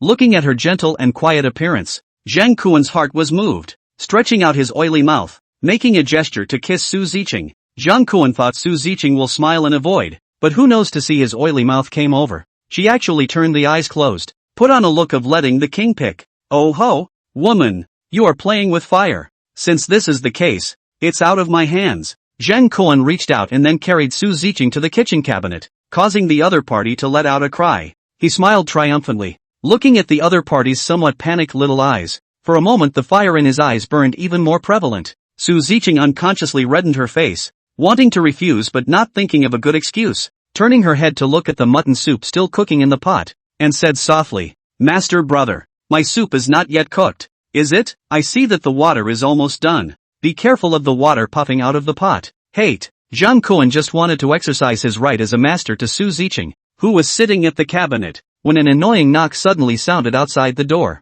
"Brother Kuan, are you at home? People specially come over to apologize to you, by the way, to see you." It was Lu Weiwei's characteristic clip-tone attack, a sound of 20 years of strength. Unusual people really cannot catch. Zhang Kuan, who had an arrow on the string, was very embarrassed, but fortunately Su Ziqing was understanding and jumped down from the cabinet, helping Zhang Kuan to straighten his clothes. "Master brother, it looks like it is the good sister of the man-eater downstairs who is looking for you to choke." After saying that, he turned his head and continued to be busy in the kitchen. Zhang Kuan turned around and walked to the door of the room, and when he raised his head again, the cold light in his eyes flashed. Zhang Kuan opened the door and looked at Lu Weiwei standing outside the door with an expressionless face. "Why are you here?" Seeing that the door that so many men had lost their lives without ever smashing it open slowly opened in front of her, Lu Weiwei almost didn't cry out in excitement. Even when she saw Zhang Kuan wearing just a white t-shirt on his body, she could feel the gusts of heat waves emanating from the room, making her unable to resist being mesmerized.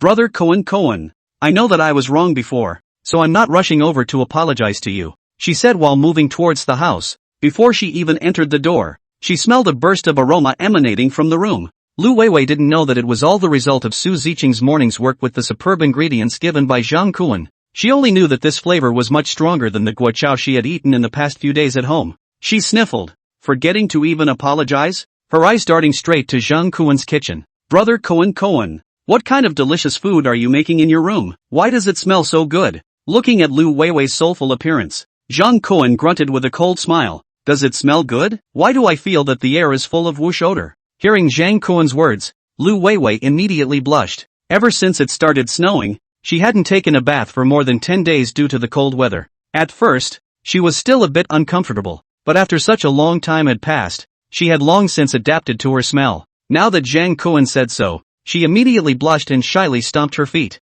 Kuan brother, what are you talking nonsense?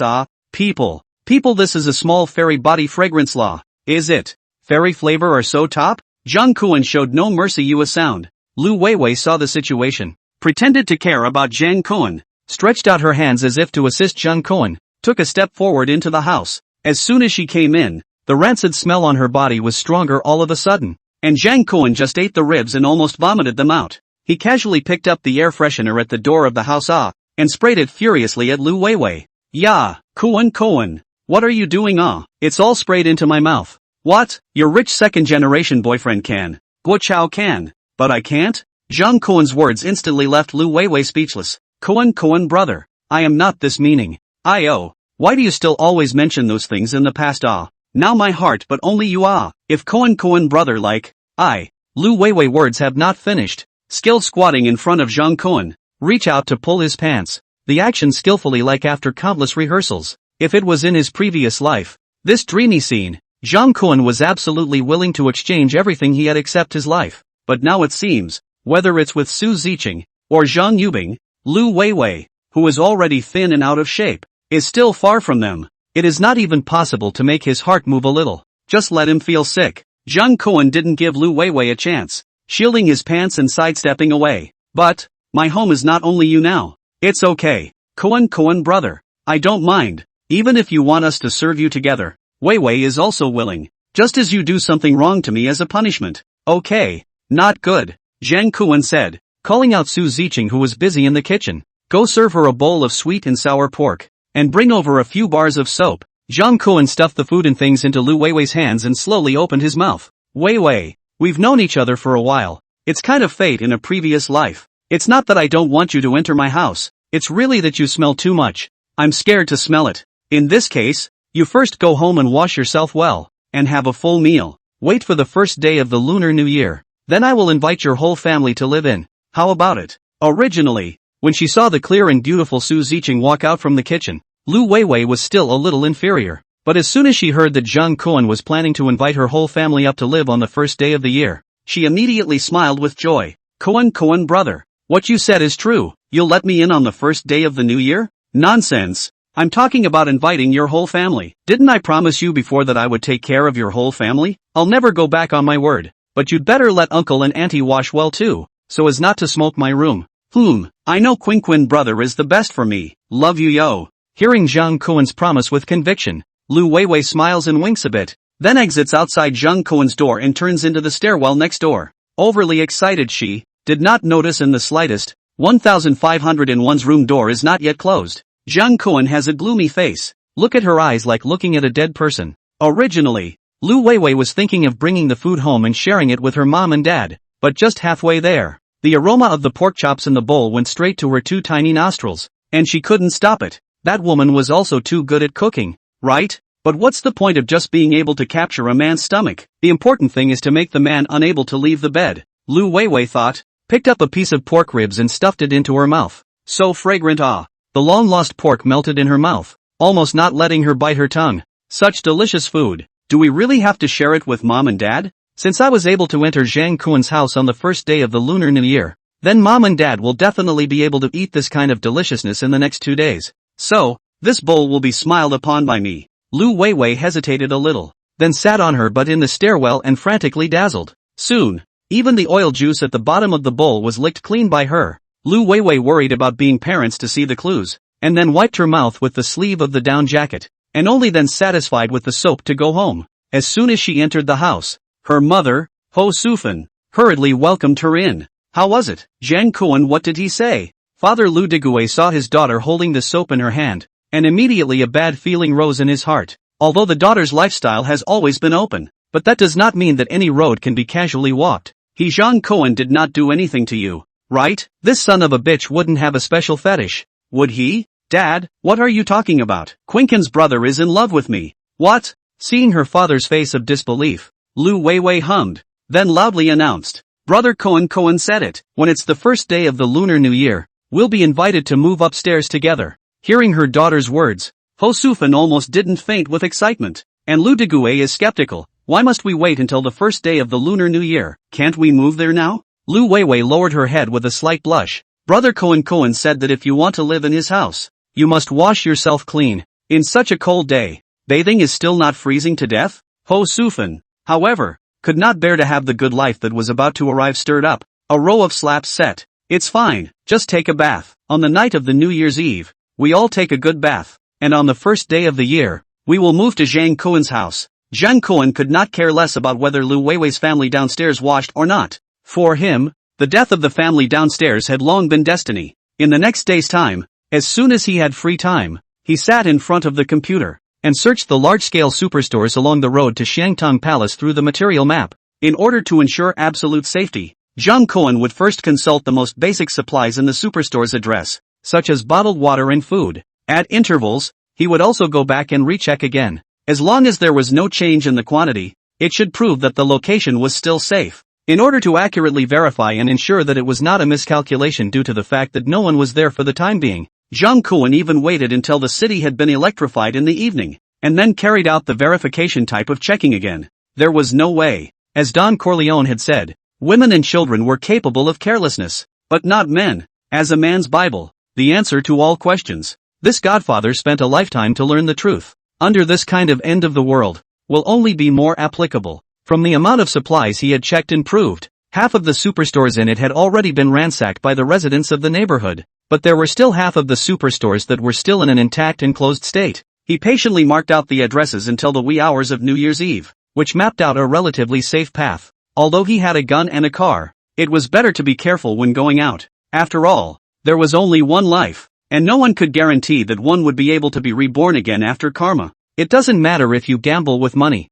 but you can't gamble with your life. However, the reward for signing in on the 30th day of the year, but it is more obvious that the system's bad taste. This guy actually dared to give a ton of fireworks. These days all people eat people. Who still care about fireworks? Besides, the city of Shanghai has long banned fireworks for many years. This old New Year's Eve custom, as early as when Zhang Kuan was a small child, was completely cancelled under the advice of experts. But later on, I heard that fireworks seem to have been banned by the next door country of the stick. Now that the system has given these rewards, let's take it all as a nostalgic retro. On New Year's Eve, Su Ziqing and Zheng Yubing woke up early to cook. The two huddled in the kitchen, chattering to each other about how the family used to get together on New Year's Eve. Although both understood that the past life had long gone with the snowstorm, the beauty of those memories was the proof that human beings had existed. While the two were talking merrily, Zhang Kuan was just quietly alone in the living room, constantly refreshing the map of yesterday's supplies, verifying that there were no new changes in the data of the circled superstore locations.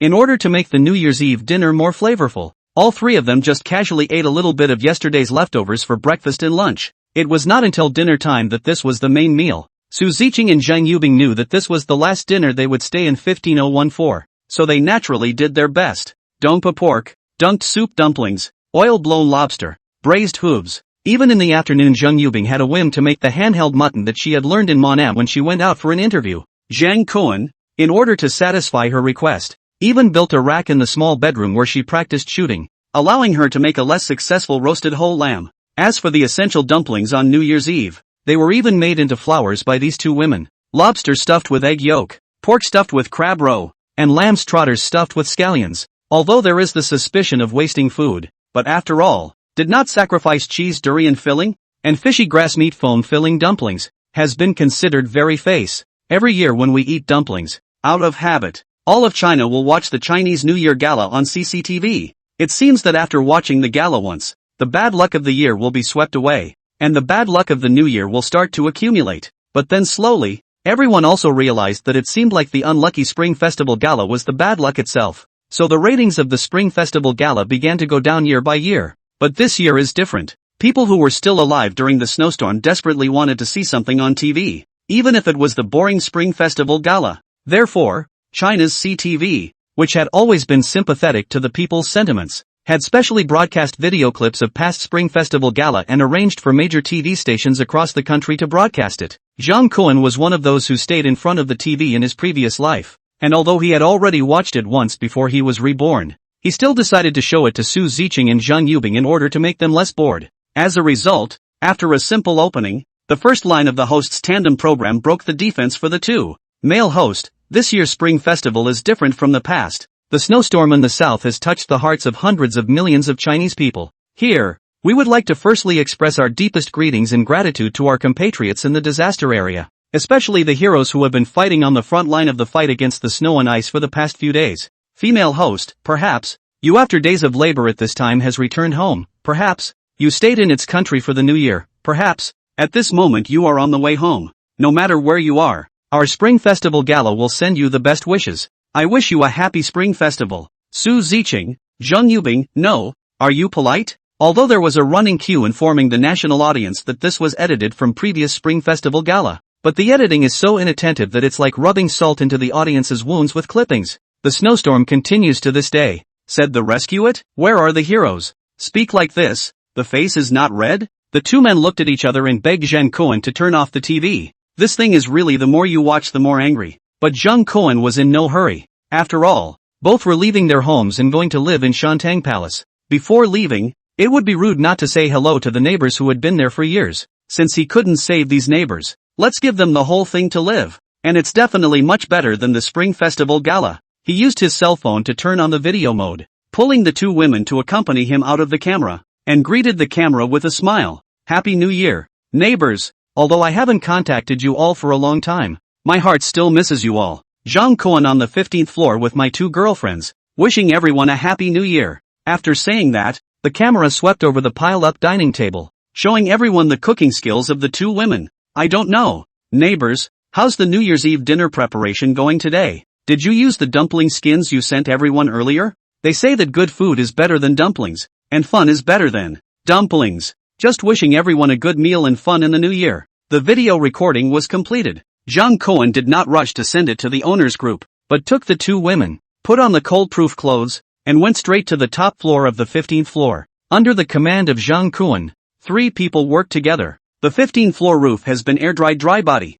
adjusted the position. Throughout the inverted hanging in the 1501 external a few windows on. After finishing this, Jang Koan and in the top floor, with 2 people put a burst of fireworks. Watching the gorgeous fireworks bloom in the wind and snow, emitting dazzling light, Jang Koan laughed and pulled Su Ziqing and Zhang Yubing's hand, taking the elevator straight downstairs. Next stop, departure. The 3 of them took the elevator and went all the way down to the 4th floor. Because the snow has not stopped, now also only through the 4th floor of the ventilation window can go out to the outside of the building. But this is naturally difficult to defeat the 3 adults. Jang Koan, like the hurdle champion Dong Guanzai, easily crossed over. The 2 women, Su Ziqing and Zhang Yubing, also crossed their slender thighs and leaped out of the window after him. Although he didn't know how Jang Koan planned to take the 2 to Xiangtan Palace, but these days of getting along, the 2 had long felt that the magical Jang Koan was omnipotent, and there would always be a way to follow behind him. Sure enough, this time, Jang Koan did not let the 2 men down. Just out of the building, in front of a flash of light, a brand new snow caravan appeared in front of the 3. The 2 had long been numb to Jang Koan's divine skill of creating something out of nothing, whether it was food, guns and ammunitions or warm clothing. However, turning out such a luxurious caravan out of thin air still made the 2 women feel unbelievable. Su Ziqing, after all, had followed Jang Koan for a longer period of time, coupled with the fact that she herself would become less normal when she shot someone, so her acceptance of Jang Koan's magic was a bit higher than Zhang Yubing's. But Zhang Yubing looked at the caravan tires covered with heavy anti-skid chains. For a while in his heart there was only unexplained surprise. Jang Koan, master, how in the world did he do it? Jang Koan took the lead, pushed open the door and stepped up. After checking and confirming that there was no problem, only then did he turn his head to see the 2 women who had not yet returned to their senses. Quickly get in the car. No time to explain. Look at the way you guys haven't seen the world, he said while taking off the winter jacket. See, the 2 women are all a blank stare.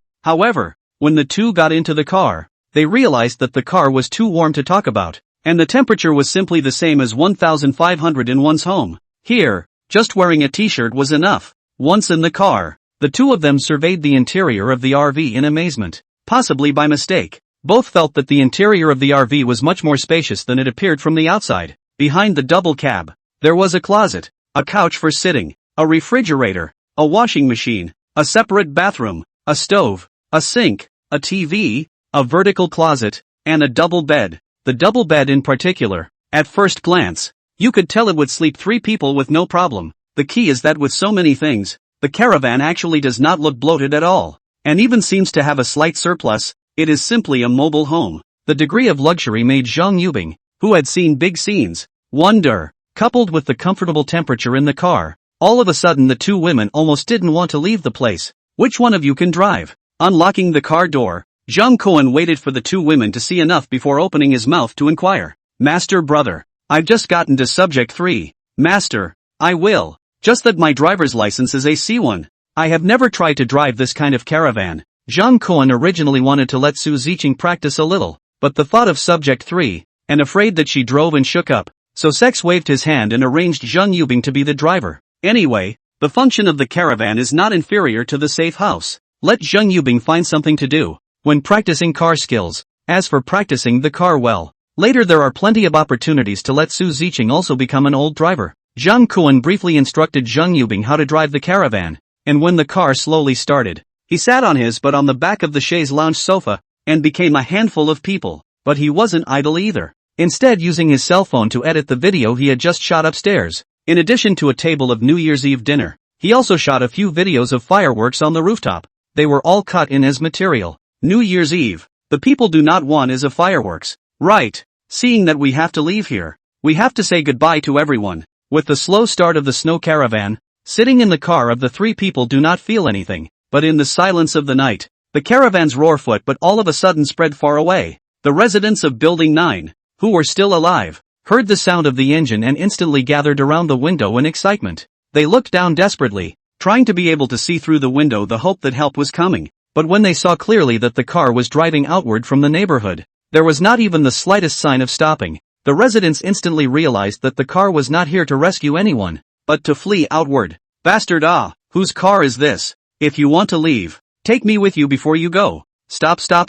I'm willing to trade my family's meat dumplings for a place with you. Hurry up and take me out of this hellhole. Please wait for me, don't leave me down to die. For a while, there was a lot of wailing in front of the window of Building 9, even the opposite side of Building 10, which had been severely cleaned up once by Zhang Cohen, had many people screaming and kneeling, begging the caravan to stop for a moment and take them with them to escape. However, Zhang Yubing was not moved in the slightest, and just followed Zhang Cohen's teachings and continued to drive on his own. Finally, the desperate residents, unwilling to let the opportunity to survive slip away from their eyes for nothing, broke into a rage, and what's more, copied everything they could find at hand and smashed it against the white caravan downstairs. Bang! Bang! Clang! For a while, the violent smashing sounds on the roof of the car were endless. Zicheng, teach them a lesson. Zhang Cohen, who was busy with video editing, didn't even raise his head, but took out a pistol from the space and put it in front of Su Zicheng. Su Zicheng didn't talk nonsense, understandingly picked up the pistol,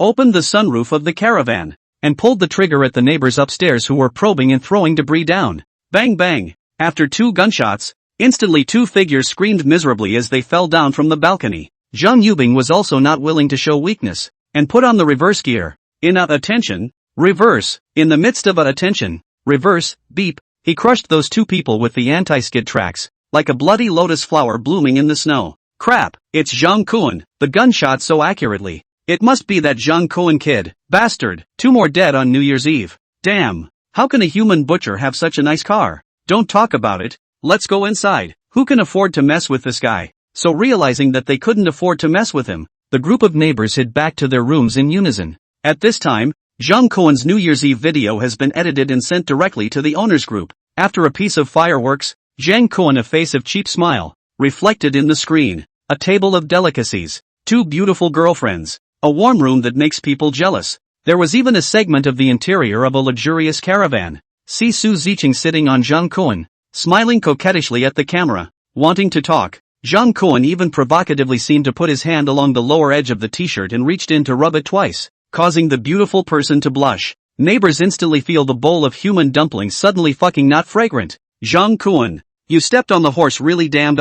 There were even people who let out an unwilling roar. Zhang Cohen, you dare to lie to me? The one who let out this scream was Lu Weiwei, who had just finished her bath at home. Goddamn Zhang Cohen, do you know how cold it is to take a bath at this temperature? In order to satisfy your request, I've almost rubbed my skin bald, and as a result, you fucking took 2 chicks and drove off. Doesn't your conscience hurt? Lu Weiwei didn't even dare to tell this news to her parents, who were bathing together in the bathroom. If she knew that she was tricked by this kid Zhang Cohen, with the current temperament of her cranky old dad Lu Deguay, she wouldn't necessarily have to cut anyone this time. No, Zhang Cohen, what's wrong with you? You and I have said, well, tomorrow morning let our family of 3 move to the upstairs? You're still early, how to go? You're like this. I'm all washed up for nothing.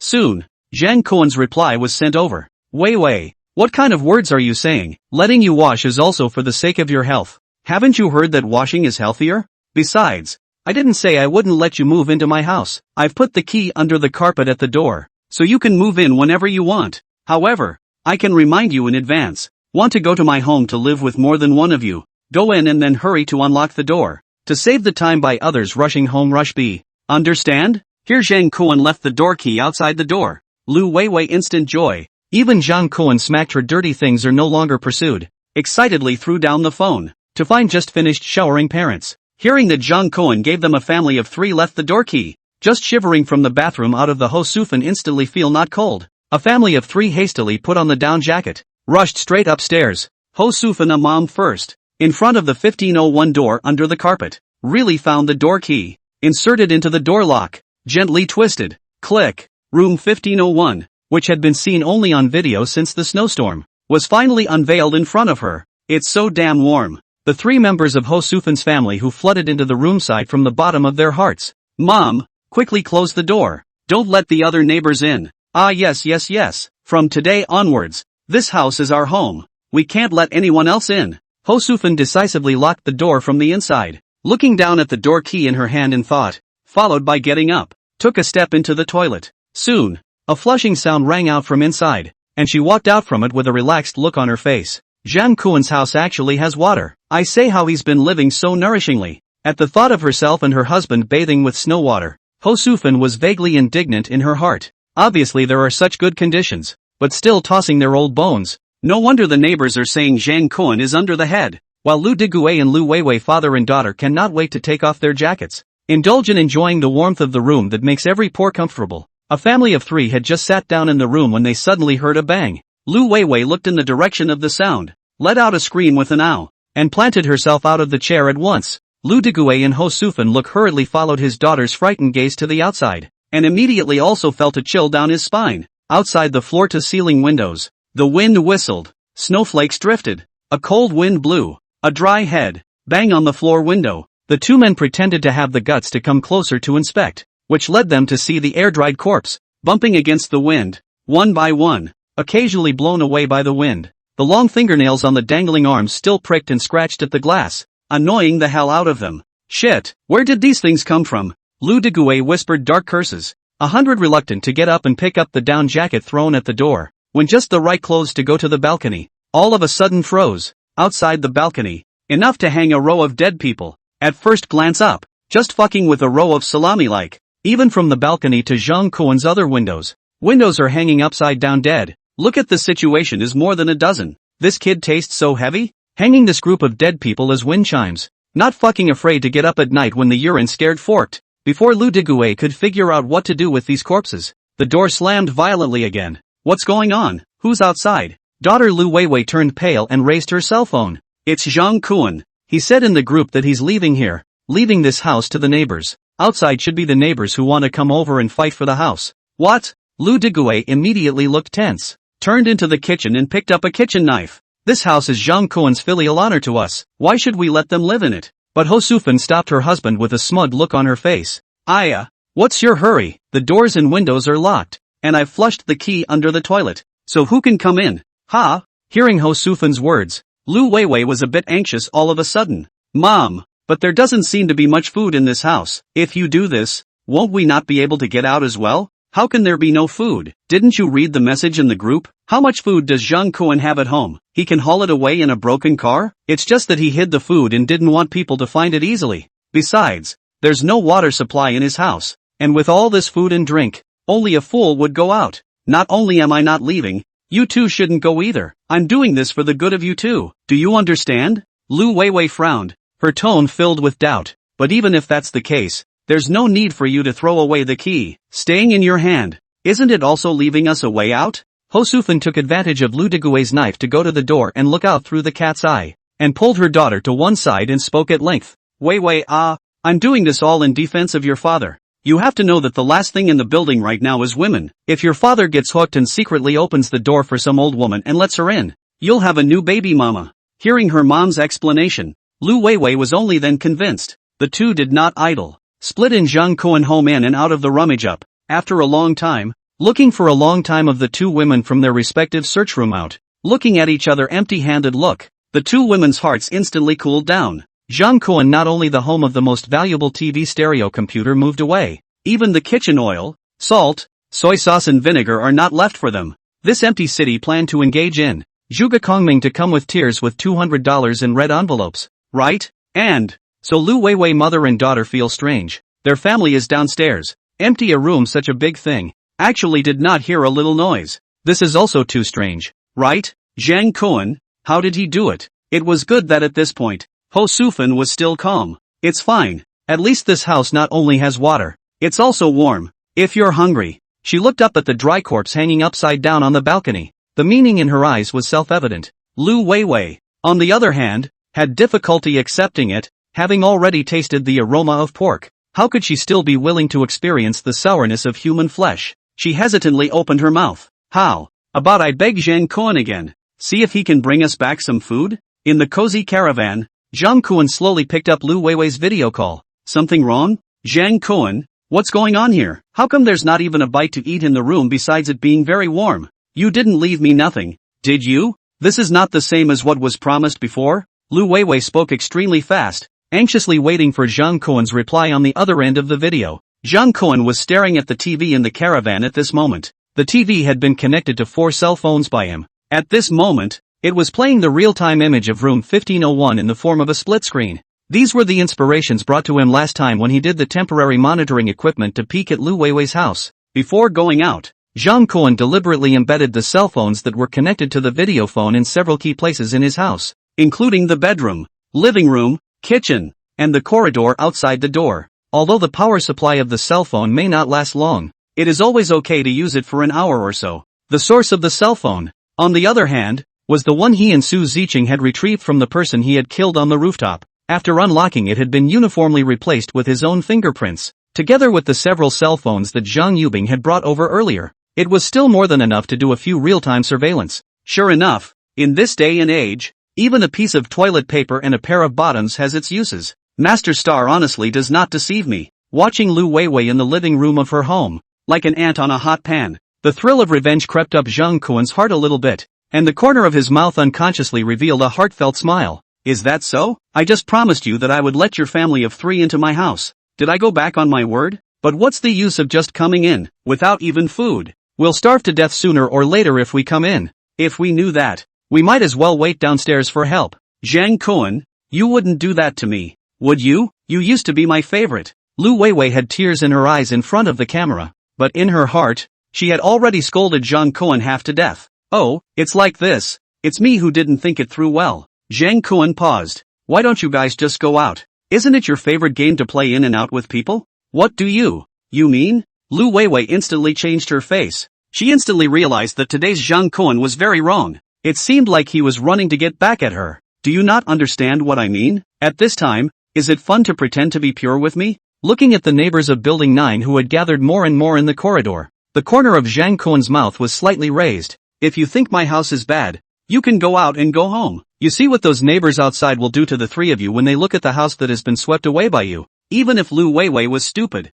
she realized that she had been tricked by Zhang Kuan. She was instantly enraged. Zhang Kuan, you're sick. The room was empty when the 3 of us came in. How could we possibly move anything? You can try explaining it to the neighbors outside and see if they believe it or not. But don't worry, whether they believe it or not, I believe it anyway. People are only willing to believe what they think is the truth. Just like once I thought that as long as I was good enough for you, I would be able to accompany you in name only. No, by the way, Lu Weiwei, I forgot to tell you, I have left a copy of the spare key in the living room of the 1502 room next door. You say if I send this message to the owners group, how should you react? All of a sudden, Lu Weiwei's heart felt like it was clutched by a demon named fear, and her brain produced a gust of nevertheless blood vertigo. Obviously Zhang Kuan still do not know that the old mom has thrown away the key thing, but even if you know, the situation will be worse. Now their own family has become a living bastard in the jar. Zhang Kuan, this is to die off, but is it really necessary to be so ruthless?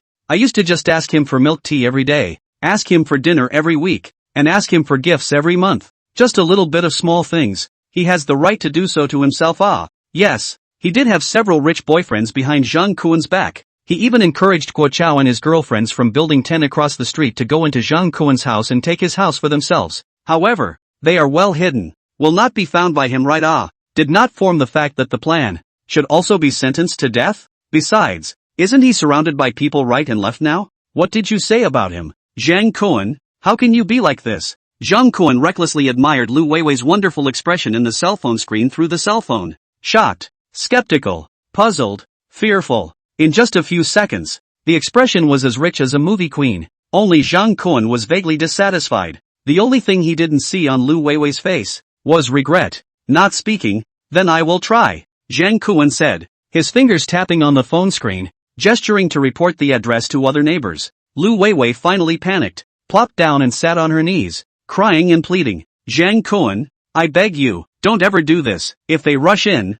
our family will be finished. She knew that once the neighbors rushed in, it would definitely be like what Zhang Kun had portrayed, and no one would even listen to their explanations. And looking at how empty the room was, the neighbors were bound to vent their anger on their own family. At that time, the three of them would definitely be reduced to the neighbors' dumpling stuffing. Lu Weiwei's sudden collapse immediately drew the attention of Lu Digui and Ho Sufan. The two saw that although the neighbors at the door were knocking on the mountain, the door did not move, and only then did they dare to return to their bodies to see what was going on with their daughter. Lu Digui fiercely saw his daughter sitting on her knees on the ground in tears, suddenly angry. Zhang Kun, are you bullying our family, Weiwei? This precious daughter of mine usually doesn't even dare to say a word. You dare to bully her? Believe it or not, I'll chop you to death. Ho Sufan also helped out on the side. Zhang Kun, don't be too arrogant. Didn't you run away with those two vixens? I'm telling you, we can live in your house now. This warm and cozy house will be ours from now on. I flattered you before, but you really think you're a dish. Even if you move all the food out, we'll still survive the snowstorm. Once the snowstorm is over, our family will be the first to report you for murder. You'll be waiting for your jail time. Looking at the faces of Lu Digui and Ho Sufan's husband and wife, Zhang Kun was suddenly infuriated. Previously, he just wanted to tell his neighbors about the address of the spare key, and once someone got the spare key, they would inevitably rush into 1501, and at that time, they would help themselves to achieve the sanction of justice. But now he's suddenly changed his mind. Letting this family of three die easily like this is simply sorry that he was reborn once. Zhang Kun moved his mind and directly adjusted the temperature of the room in 1501. From 26 degrees to 65 degrees. Don't you guys like my warm room? Then I'll let your family warm up this time. It was almost impossible to raise the temperature of the room by 40 degrees instantly, especially in this cold post-apocalyptic world. But for Zhang Kun, it was just a thought. He had 100% control over the safe house gifted by the system. The family of three gathered in the living room instantly felt the heat waves rolling around the room. Not only were the soles of their feet scalding hot, but even their breath seemed to be able to sear their airways. What's going on here? Why is it suddenly so hot? Ho Sufan exclaimed, looking around in surprise. Lu Digui even stood up to meet the heat wave, wanting to see where this heat flow was coming from. Only after walking all the way to the wall did he despairingly realize that the entire wall was as hot as if it was about to spit fire. Crap! How can this still be lived in? What the hell kind of house is this? Lu Digui said as he took off the clothes and pants on his body, and a few moments later only a pair of close-fitting underwear was left. Seeing this, Ho Sufan and Lu Weiwei also hurriedly got up and undressed. However, even though they were almost naked as a family of three, the high temperature in the room was still too much for them to bear. Water! Quickly go get water! Under Ho Sufan's reminder, the family of three rushed to the kitchen and bathroom, in which they unscrewed the faucet, wanting to use water to cool down, but no one expected. Even the water coming out of the pipe, are scary hot, directly rushed in the forefront of the Lu Digui scalded wailing.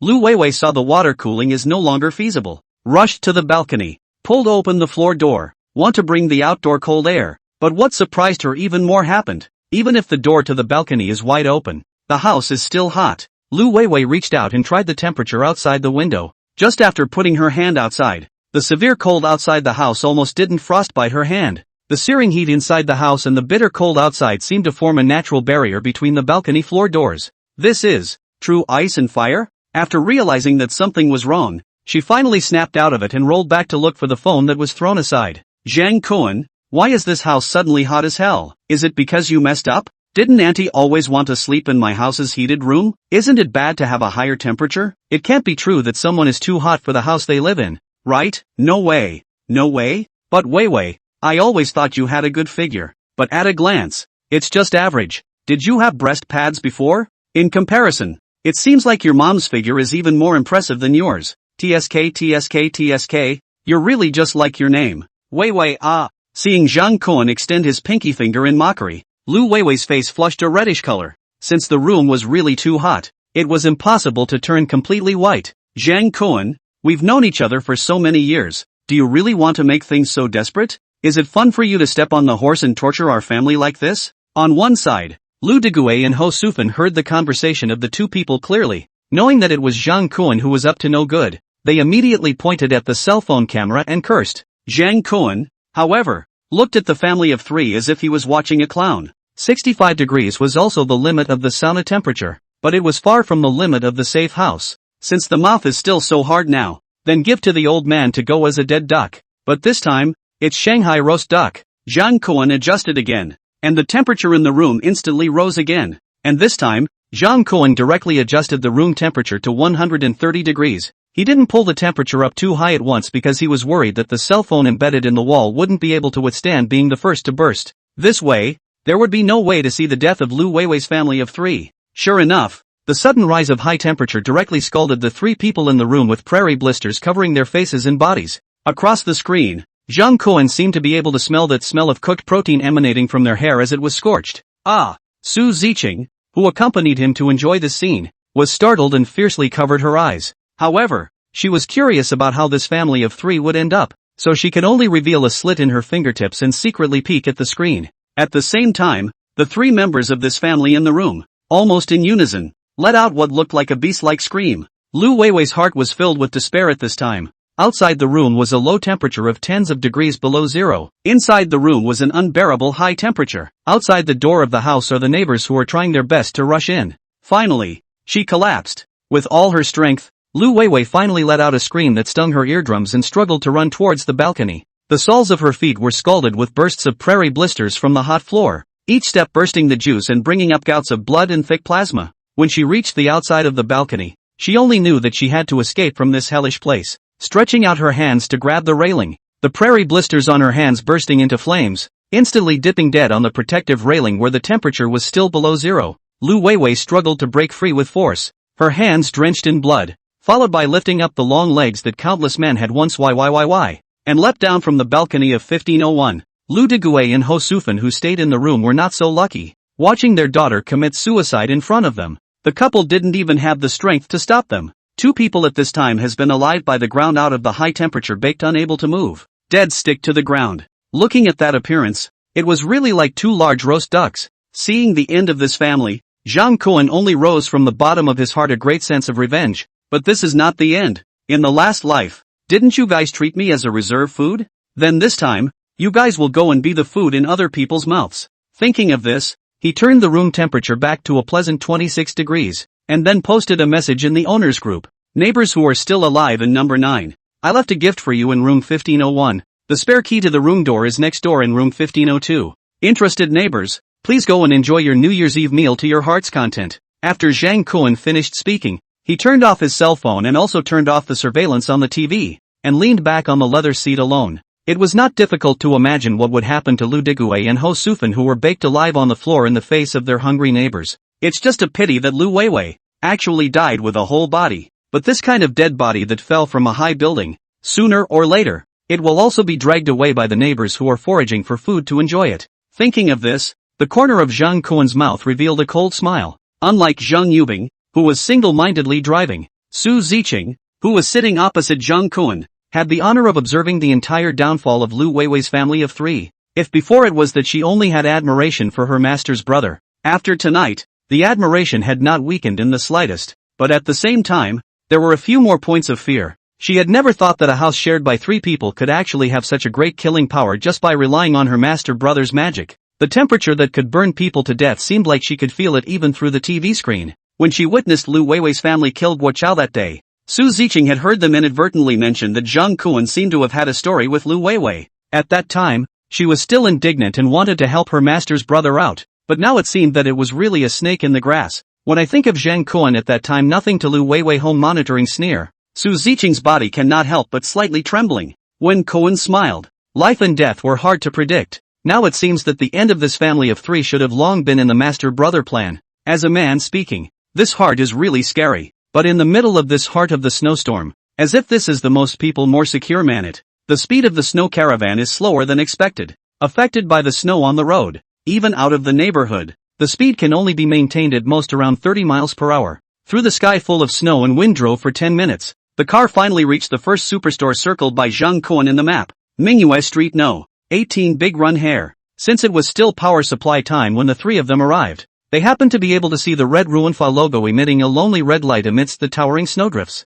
The place was in the middle of a commercial street. Due to the long walking distance from the residential buildings, although the supplies were complete, in the display of the supplies map, the supplies had not produced any changes for several days in a row, and there had obviously been no signs of human activity. That was why Zhang Kuan first chose the superstore as the first supply point. under Zhang Kuan's leadership, the two of them, Su Ziqing and Zhang Yubing, once again put on their winterization suits and got off the bus together behind him. When the three of them stood at the entrance of the formerly crowded Big Run Hare, only then did they truly feel that this snowstorm had a big impact on humanity in the end. Big Run Fat occupied 4 floors. Because it was a commercial building, the height of the single floor was much higher than that of a normal residential building, 5 or 6 meters high. As a result, this building, which was equivalent to the height of 7 or 8 floors of a residential building, was now buried by the snow to the point where only the top layer was still visible. Looking at the light through the outer windows of the 4th floor of the mall, Zhang Yubing softly inquired,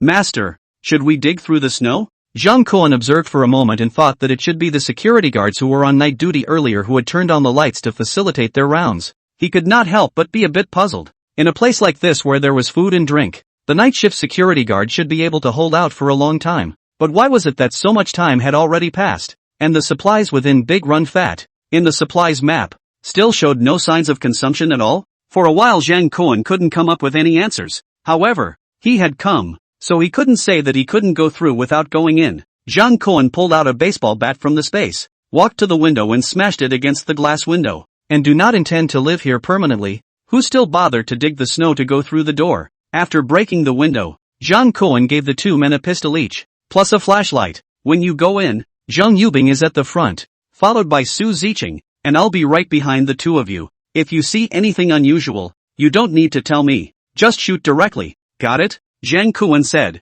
taking out the shotgun from the space himself, signaling the 2 to jump in the order he said. However, Zhang Yubing did not move after receiving the pistol, but stood in front of Zhang Kuan and slowly opened his mouth. "Master, is it because I have the smallest role right now that I have to go at the front?" Su Ziqing on the side didn't even think about this initially, and it was only after hearing her say this that she realized something was wrong. Su Ziqing was afraid that her master brother would be embarrassed, and hurriedly opened her mouth to round up the situation. "It won't be. Master brother doesn't mean this. Why don't Yubing sister you and I switch?" "No, that's what I meant." Zhang Kuan didn't even wait for Su Ziqing to finish her sentence before he spoke out to stop her. "As long as I live, I can ensure that the 2 of you stay alive through this snowstorm. Therefore, I need to go at the end." And Ziqing not only has some medical knowledge, but her marksmanship is also the strongest among the 3 of us. In comparison, you currently only have a slight advantage in bed. What I said is the reality. If you can't accept it, then you can always choose to terminate the cooperation. Zhang Kuan did not hide his thoughts. The truth was just that. If Zhang Yubing thought that he was a man who thought with his lower body, then he was very wrong. One would definitely not show extra favoritism to her just because she had more tricks in bed. A person who didn't have the means to clearly recognize their own value would sooner or later get into trouble. And it would be a big deal. Even if at this point Zhang Yubing planned to quit. If you have slept with her, you can leave if you want to. In lousy here, the main fight is a freedom to come and go. Seeing Zhang Kuan frankly say his reason, Zhang Yubing solemnly nodded and didn't say anything else. "So, then you go?" "No, I'm not leaving. I'll do my best to show you that I'm more than just a lump of flesh." Lingji. After Zhang Yubing finished speaking, he probed his head for a slight observation before being the first to jump into the broken window on the 4th floor. Su Ziqing followed closely behind and also jumped in after. The window was facing exactly the corridor of the office area of the Big Run Fat supermarket. Maybe in order to reduce unnecessary expenses to save electricity, the lights in the building only light up every 4 or 5 meters.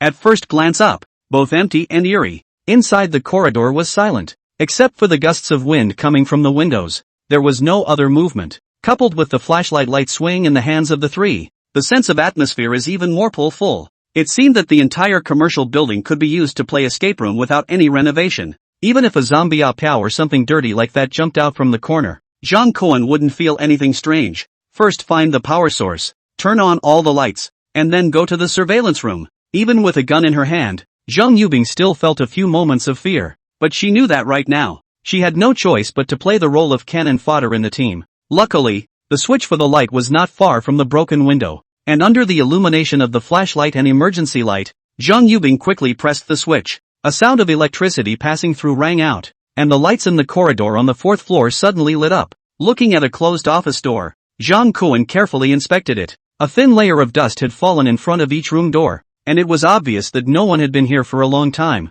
Zhang Kuan was not polite. He found the monitoring room and kicked the locked door open. Zhang Yubing and Su Ziqing then rushed in with their pistols raised. A few moments later, the incandescent light of the monitoring room lit up, obviously empty inside. Zhang Kuan signaled Su Ziqing to guard the doorway, while he himself began to drum up the surveillance equipment that had been persistently working. This kind of equipment was similar to the one the company used when he was in the warehouse. It came with a rechargeable backup power supply. As long as the daily timed power supply was maintained, then the backup power supply would be able to keep charging, allowing the entire monitoring system to keep working. And the daily government timed power supply perfectly solved the charging problem. So after so many days have passed, the surveillance equipment has always still been able to operate. But since there were just too many surveillance probes, Zhang Kuan could only keep switching between the main screens, trying to find traces of the night shift security guards. Soon, there was an unusual scene that made Zhang Kuan look at it. In the main entrance of the supermarket's first floor hall, a group of people wearing security uniforms were lying on the ground,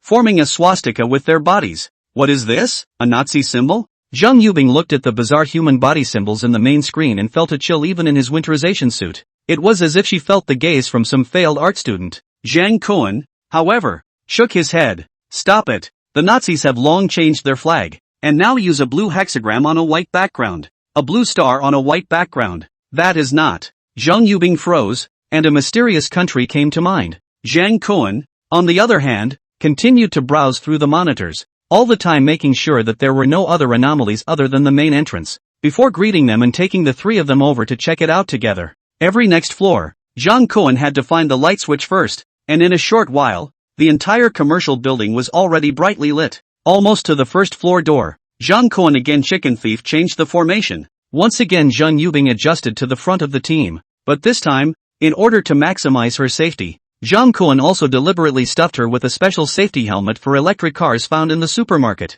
and both he and Su Ziqing did not choose to wear helmets in order to ensure that their vision was not affected. Master, I'm really thankful to you, less yin and yang, but don't worry, as soon as the gun goes off, Ziqing and I will be there immediately. You shouldn't be in danger. If you really can't you fire a warning shot, even if you lie on the ground afterward I won't blame you. Zhang Kuan was also more or less nervous. Although the last life just encountered the evil neighbor, but no one can guarantee that under the end of the world can appear what moths. After all, even Su Ziqing had already shown the ability to point and hit, and it was not impossible that the 8 security guards lying on the ground would really turn into alien ghosts and jump up. Damn it, one really doesn't know anything about this post-apocalyptic world. But when the lights of the first floor hall were turned on, the three of them walked all the way to the group of security guards, and the other party didn't even move a bit during the whole process. Ziqing, shoot the head. In order to prevent accidents, Zhang Kuan gave an order. Su Ziqing, who had long been ready, did not say anything. A quick shot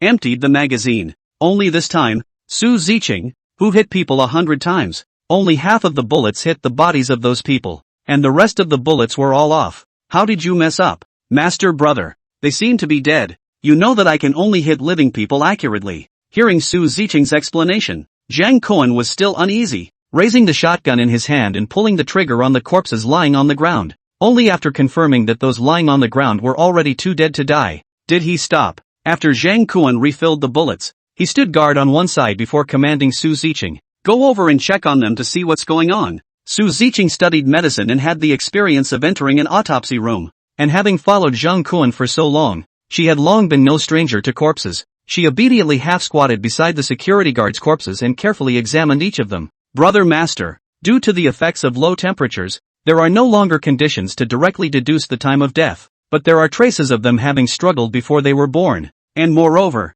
they should all have been strangled to death. Strangled to death? Are you saying that someone broke in here and then strangled these 8 security guards, and then put them in this strange shape? It should be. Each of the dead men's necks are clearly marked by finger pressure, and 3 of them had their necks almost pinched and fractured. It looks like they were all done by one person. And the guy's handprints look like chicken claws. No, what are you doing? Xiao Heizi in front of my Kuan sticking his face open big? Zhang Kuan was speechless, while Su Ziqing continued to follow her train of thought and gave his conclusion. So I deduced that the person who strangled them, the strength should be far more than normal people. You mean, that person might have awakened some kind of power just like you? Zhang Kuan casually asked, and then got the answer from Su Ziqing's slightly uneasy eyes. After realizing that these few security guards had died an unnatural death, Zhang Kuan then briefly checked the foyer, only to discover that the mall's main door was actually locked from the outside with a U-shaped lock. Moreover, in the snow at the entrance of the mall, there was a long tunnel.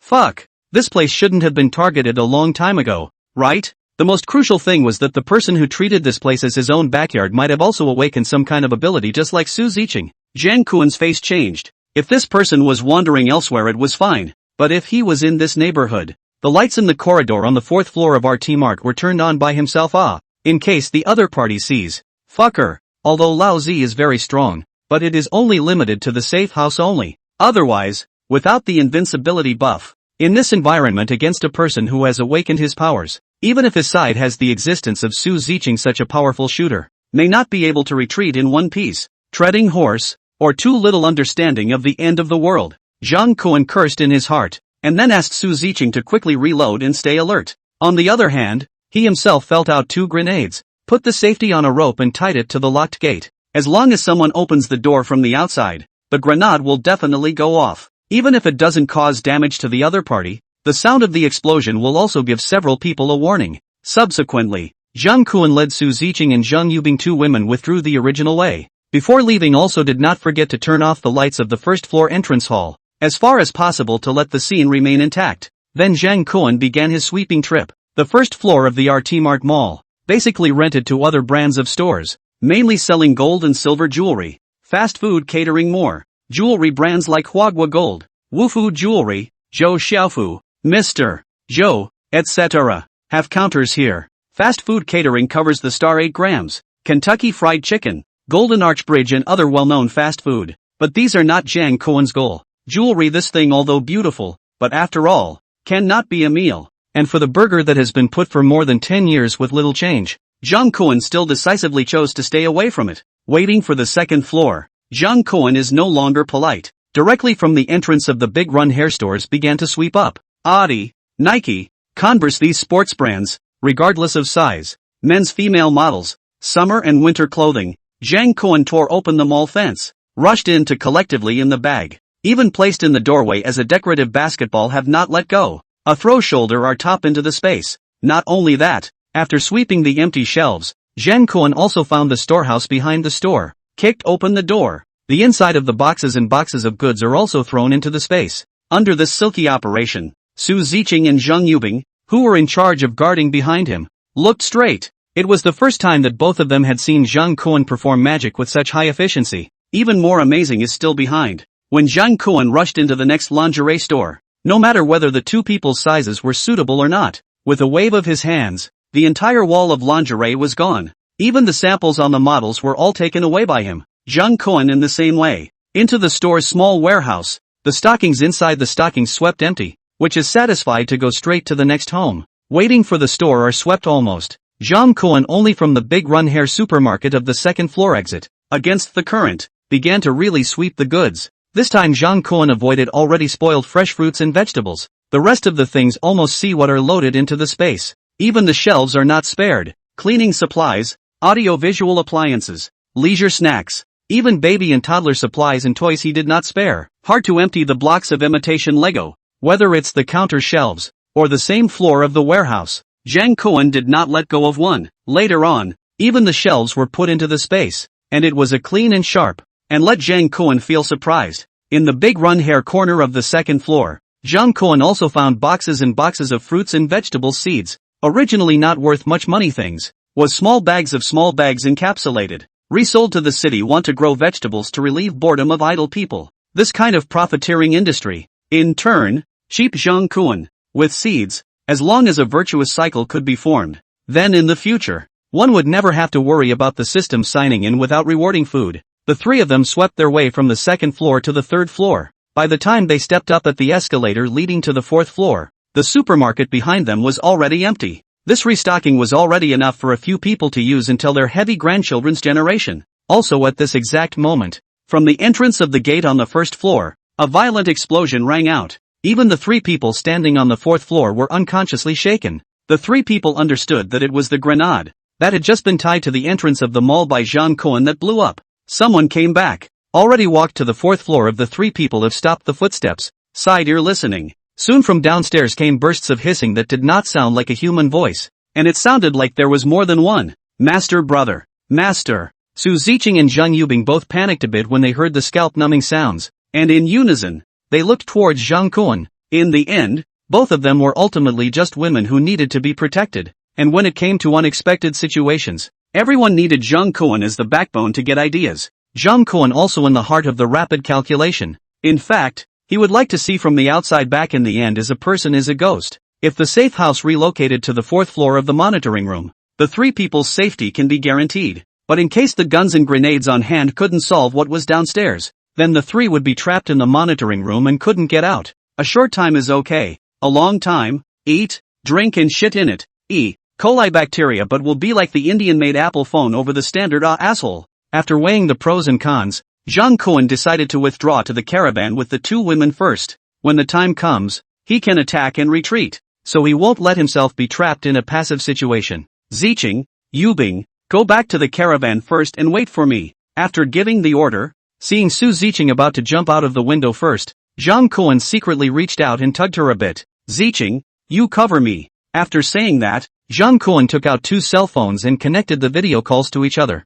Subsequently, one of the camera aimed at the 4th floor corridor, and then taped to the windowsill, in order to be able to see clearly what kind of people were coming after him later. Zhang Kuan didn't even bother to arrange grenades, saving the smoke from the explosion from affecting the camera's line of sight. After all this, see the first to jump out of Zhang Yubing has run safely to the side of the caravan, froze not to go to the car, only then signaled Su Ziqing rolled out of the window, followed by a piece of their own legs followed by jumping out, keys in their own hands, can get on the car is strange. However, Zhang Kuan was still very satisfied with the effect of Zhang Yubing's living bait. At least the surroundings of the caravan were quite safe. Otherwise, she would have died a long time ago. Meow. Suddenly, there was a cat call behind him, causing the hair on the back of Zhang Kuan's head to almost explode. He turned his head to look over, only to realize that there was actually a cat standing on the windowsill that he had just jumped out of. The cat was pitch black, and its round eyes reflected a weird green light. How could a cat appear at such a time?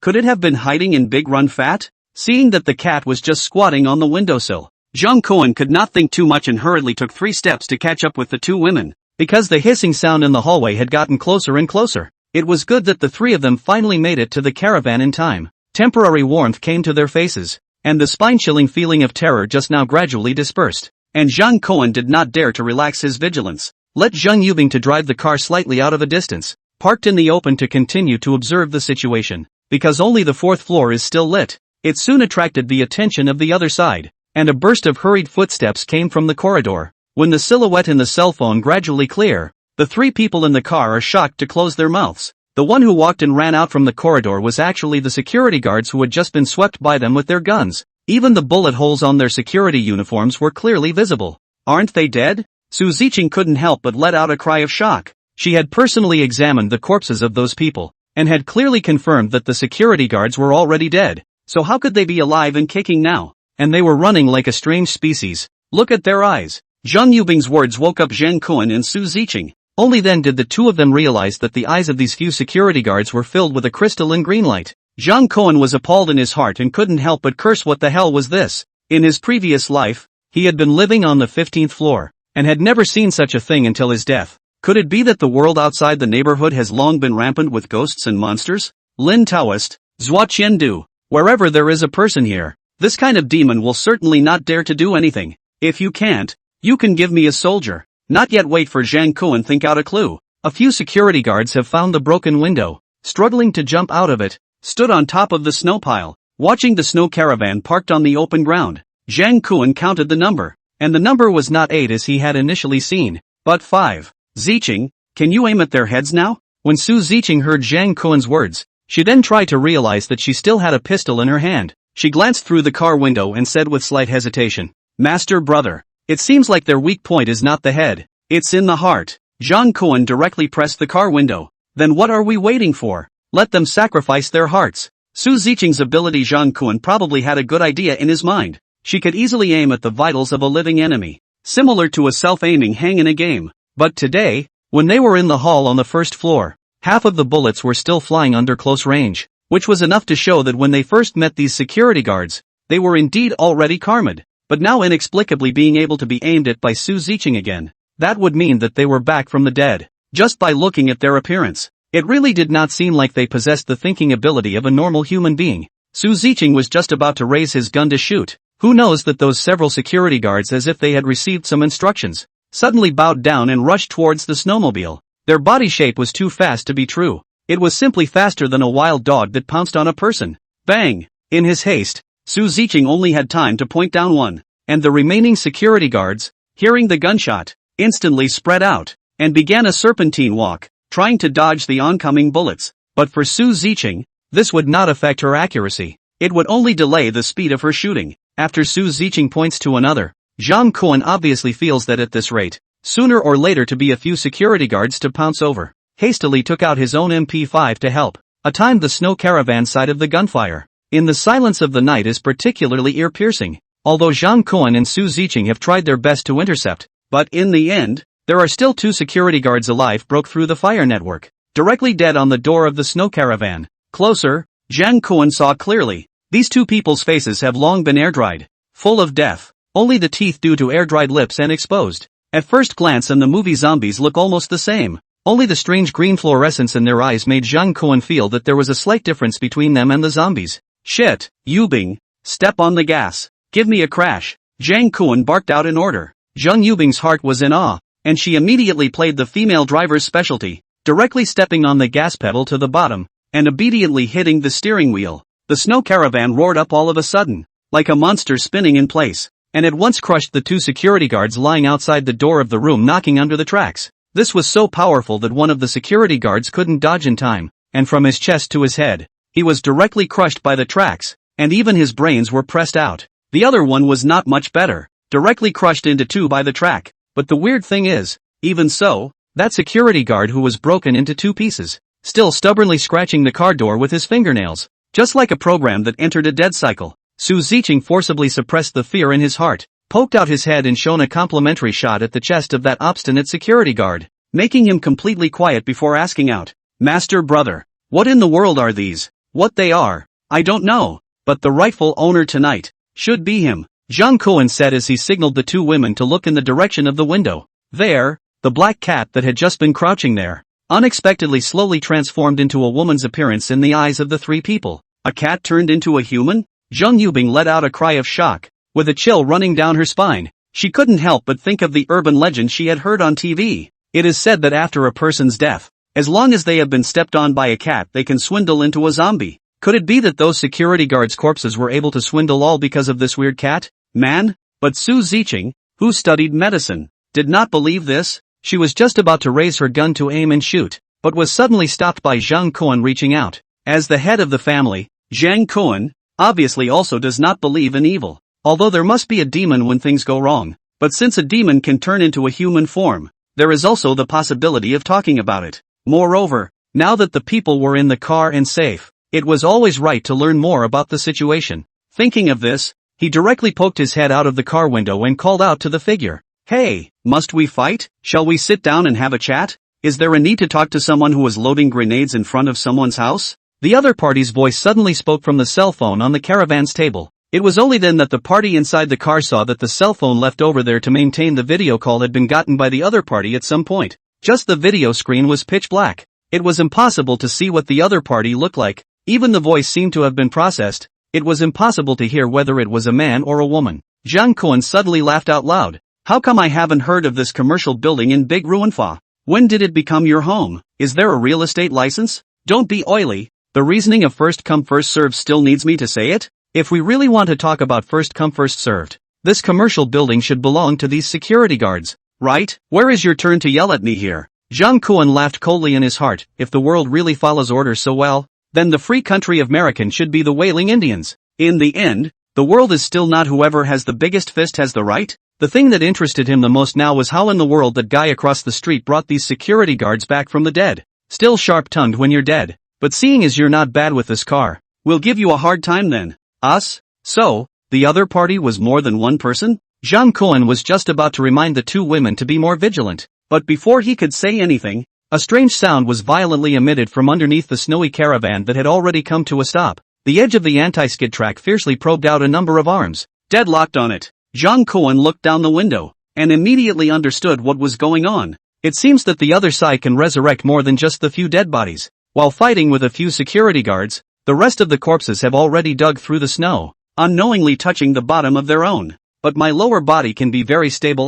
Touched, so what? Zhang Kuan was just about to signal Zheng Yubing to start the snow caravan again, when the car shifted and actually levitated out of thin air. The violent shaking almost threw Zhang Kuan out of the car window, but also through this shaking, Zhang Kuan saw the car under the chassis to reveal an eagle claw-like hand. Obviously, the person who was able to crush the security guard's neck also followed the other corpses to run under the car. Zhang Kuan did not spoil the other party, grabbed a handful of grenades from the space, pulled the safety off and threw it out along the car window. Boom! After the violent explosion, the snow underneath the RV was blown apart, but the three people in the caravan felt the vibration, but it was like an inadvertent out of a false palace, and with this weak vibration, Zheng Yubing also kicked the gas and drove the car out of the hollowed-out snow pit. Zhang Kuan looked back, only to see that the pit was filled with corpses lying in 7 or 8 places, and one of them, a tall figure, was struggling to climb out of it. This damn are not dead? Calling off Zheng Yubing, Zhang Kuan directly used the MP5 to aim at that person. Without even thinking,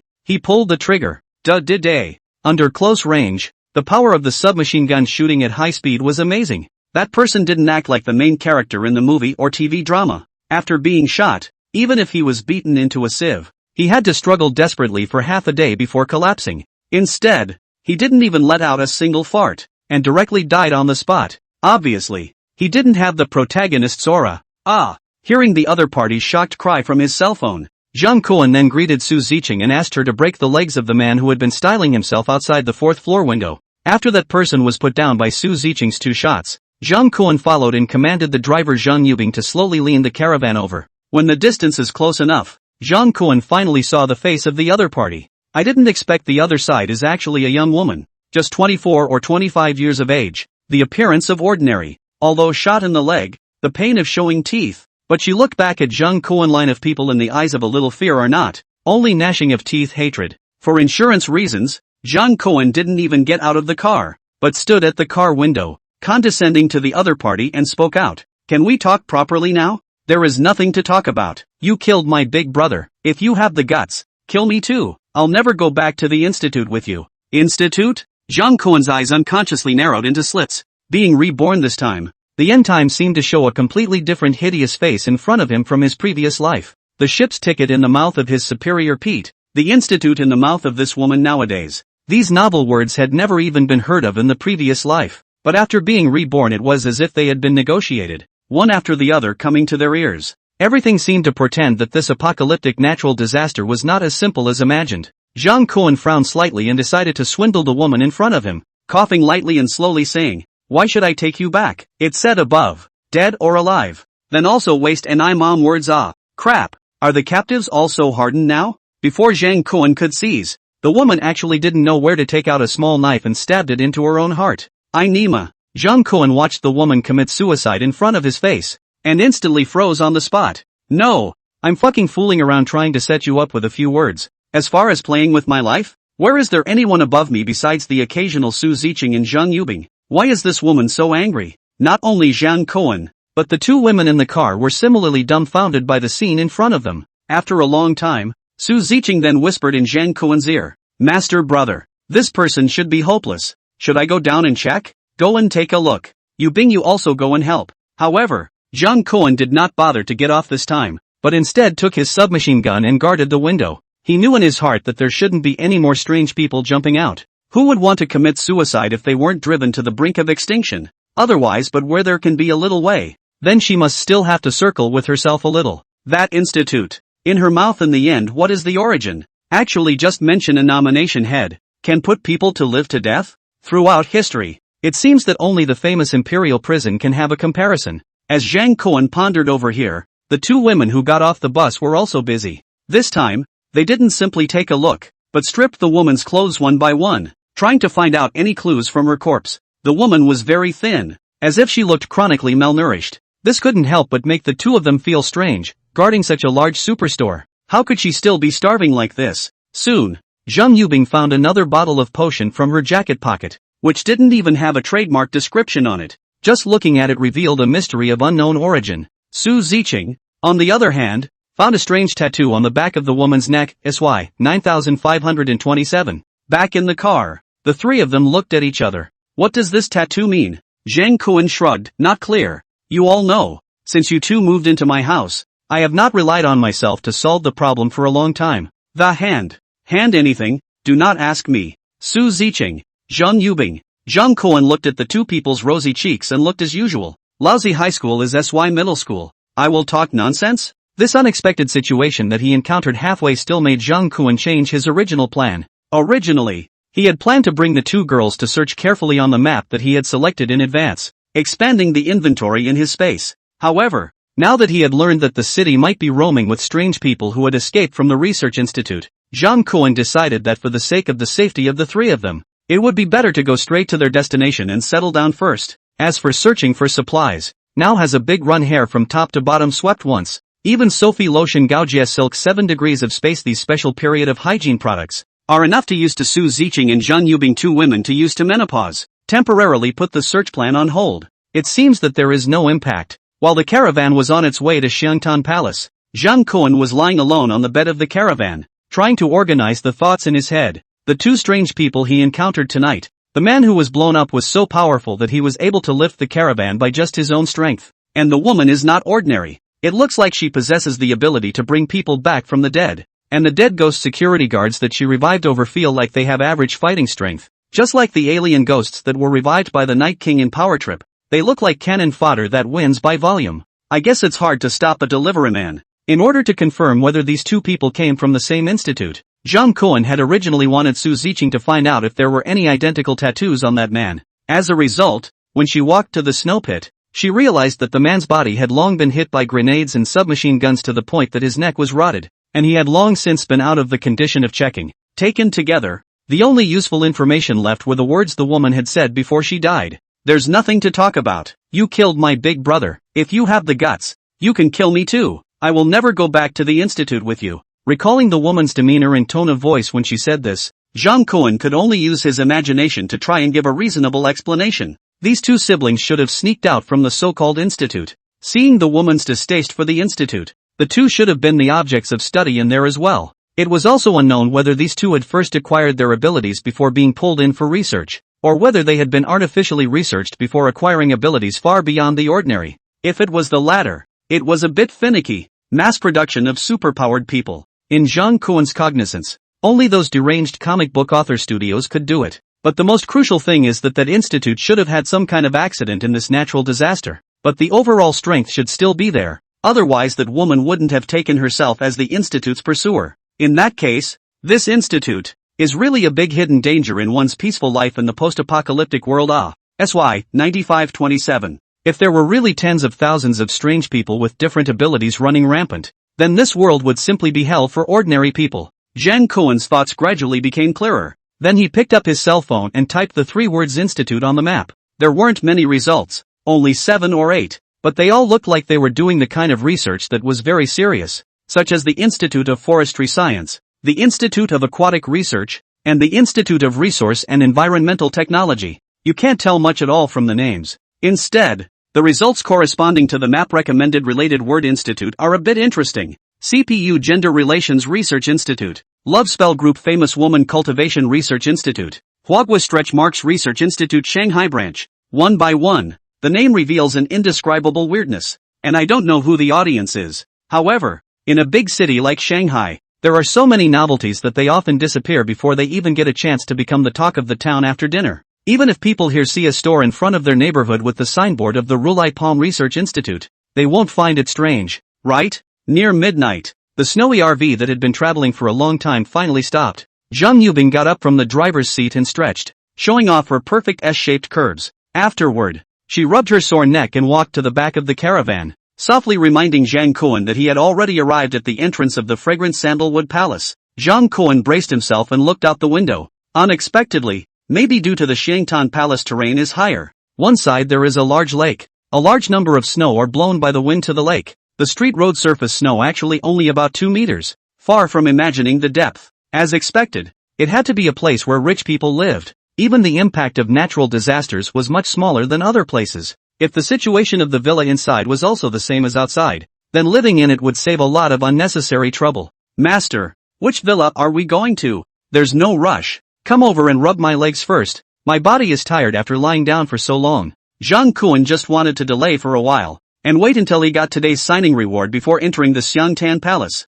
Aha! Due to the high temperature inside the car, before leaving Big Run Fat, Zhang Kuan had long taken out the clothes and skirts he had scavenged for the two women to change into. Zhang Yubing, who was wearing a flesh-colored knee-length stepmother's dress, softly agreed, then took off her slippers and tenderly sat beside Zhang Kuan, her hands going up and down one at a time, helping him rub his thighs. She sat very low, right across from Zhang Kuan, looking at her dignified cheeks, gentle and obedient appearance. Zhang Kuan's spiritual pleasure far exceeded the physical comfort. The line of sight moved down. Zhang Kuan's suddenly heart jumped about. This short skirt is about 10 centimeters above the knee, revealing not more or less white legs, influenced by the sitting position. From the foot of her skirt, a clever perspective was concealed in the vague, although her knees are closed, as long as she swings her feet and changes her position. Well, it is very nice. Zhang Kuan changed to a side-lying position, so as to facilitate further covert observation. This small action, although hidden from Zhang Yubing, who was concentrating on massage, did not escape Su Ziqing, who had been stealing glances at the two on the side. Do your job. Take up the task of vigilance before you change your post. Oh, humph, Master Brother Big Thug Wolf, Su Ziqing muttered in a small voice, then turned her head to look out the car window. When Zhang Yubing heard Zhang Kuan's words, she noticed that the posture of the two seemed a bit off and hastily adjusted her stance. However, Zhang Kuan felt that she seemed to be even more tantalizing when she moved like this. Think you can pinch me with this? Zhang Kuan laughed coldly in his heart and was not moved in the slightest. Just a time. Look more carefully. Have been to see the 0 point. Are fast to see the eye of the needle. Zhang Kuan. This is to get a new day to sign in reward. Ding. Congratulations to the host for signing in successfully. Rewarding the host with a tenfold increase in strength attribute. Tenfold increase in strength? Zhang Kuan finally moved his eyes away and fell into deep thought. The system is going to start the Superman transformation program? Why don't you give me the dog modeling ability? That kind of ability to stretch and lengthen the body at will. Which man can refuse? However, although it did not meet expectations, Zhang Kuan did not complain too much. According to half a month's experience, Zhang Kuan found that the system's rewards were generally traceable, like the previous rewards such as food, weapons, transportation, etc. It was fine if they didn't appear, but once they appeared, the probability was that they would be relevant for a few days in a row. According to this, then in the next few days, as long as the tutelage powers up, wouldn't he or she take off in place? Zhang Kuan secretly clenched his fist. Indeed can obviously feel the strength of his hands enhanced a lot. Even if it is a white floury human bun, can easily pinch burst it. It seems that in the future, when you get up early to wash your face, pay attention. Don't accidentally slap yourself to death. Collecting his thoughts, Zhang Kuan jumped off the bed with a carp. Depart. Go to Villa number 8. Soon the caravan started up again and sped through the snow. Zhang Yubing concentrated on driving, while Zhang Kuan and Su Ziqing stayed by the car window,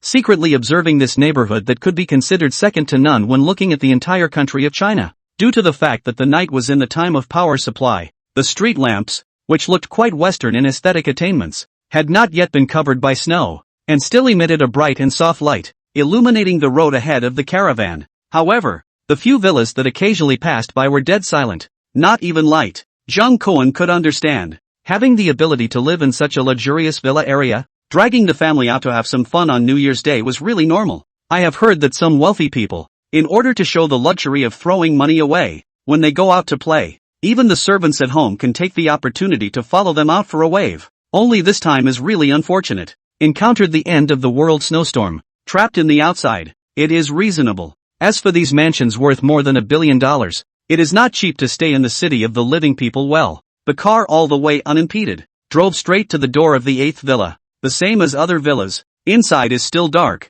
After Zhang Kuan and the two women put on their winter clothes, they got off the car and stood in front of the villa's courtyard. Then, let's start the migration. Looking at the dark villa compound door, Zhang Kuan's mind moved and the readout for safe house migration appeared in his mind once again. However, compared to before, this time it was obviously much slower. Obviously migrating from the 100 or so square feet of room 1501 to this 1800 plus square feet 4-story luxury villa was difficult to accomplish overnight even for the system. Ding! Congratulations host! Safe house migration successful. After a long time, Zhang Kuan's mind finally sounded the system's beep again, and Villa 8, in the same instant, became brightly lit, illuminating the open space in front of the room as bright as day. Su Ziqing, who was standing behind Zhang Kuan, could not help but be dumbstruck, looking at the huge villa in front of him all of a sudden in shock. Is this This the luxurious villa in the fragrant sandalwood palace. The villa in the fragrant sandalwood palace. The style of the European classic architecture as a blueprint,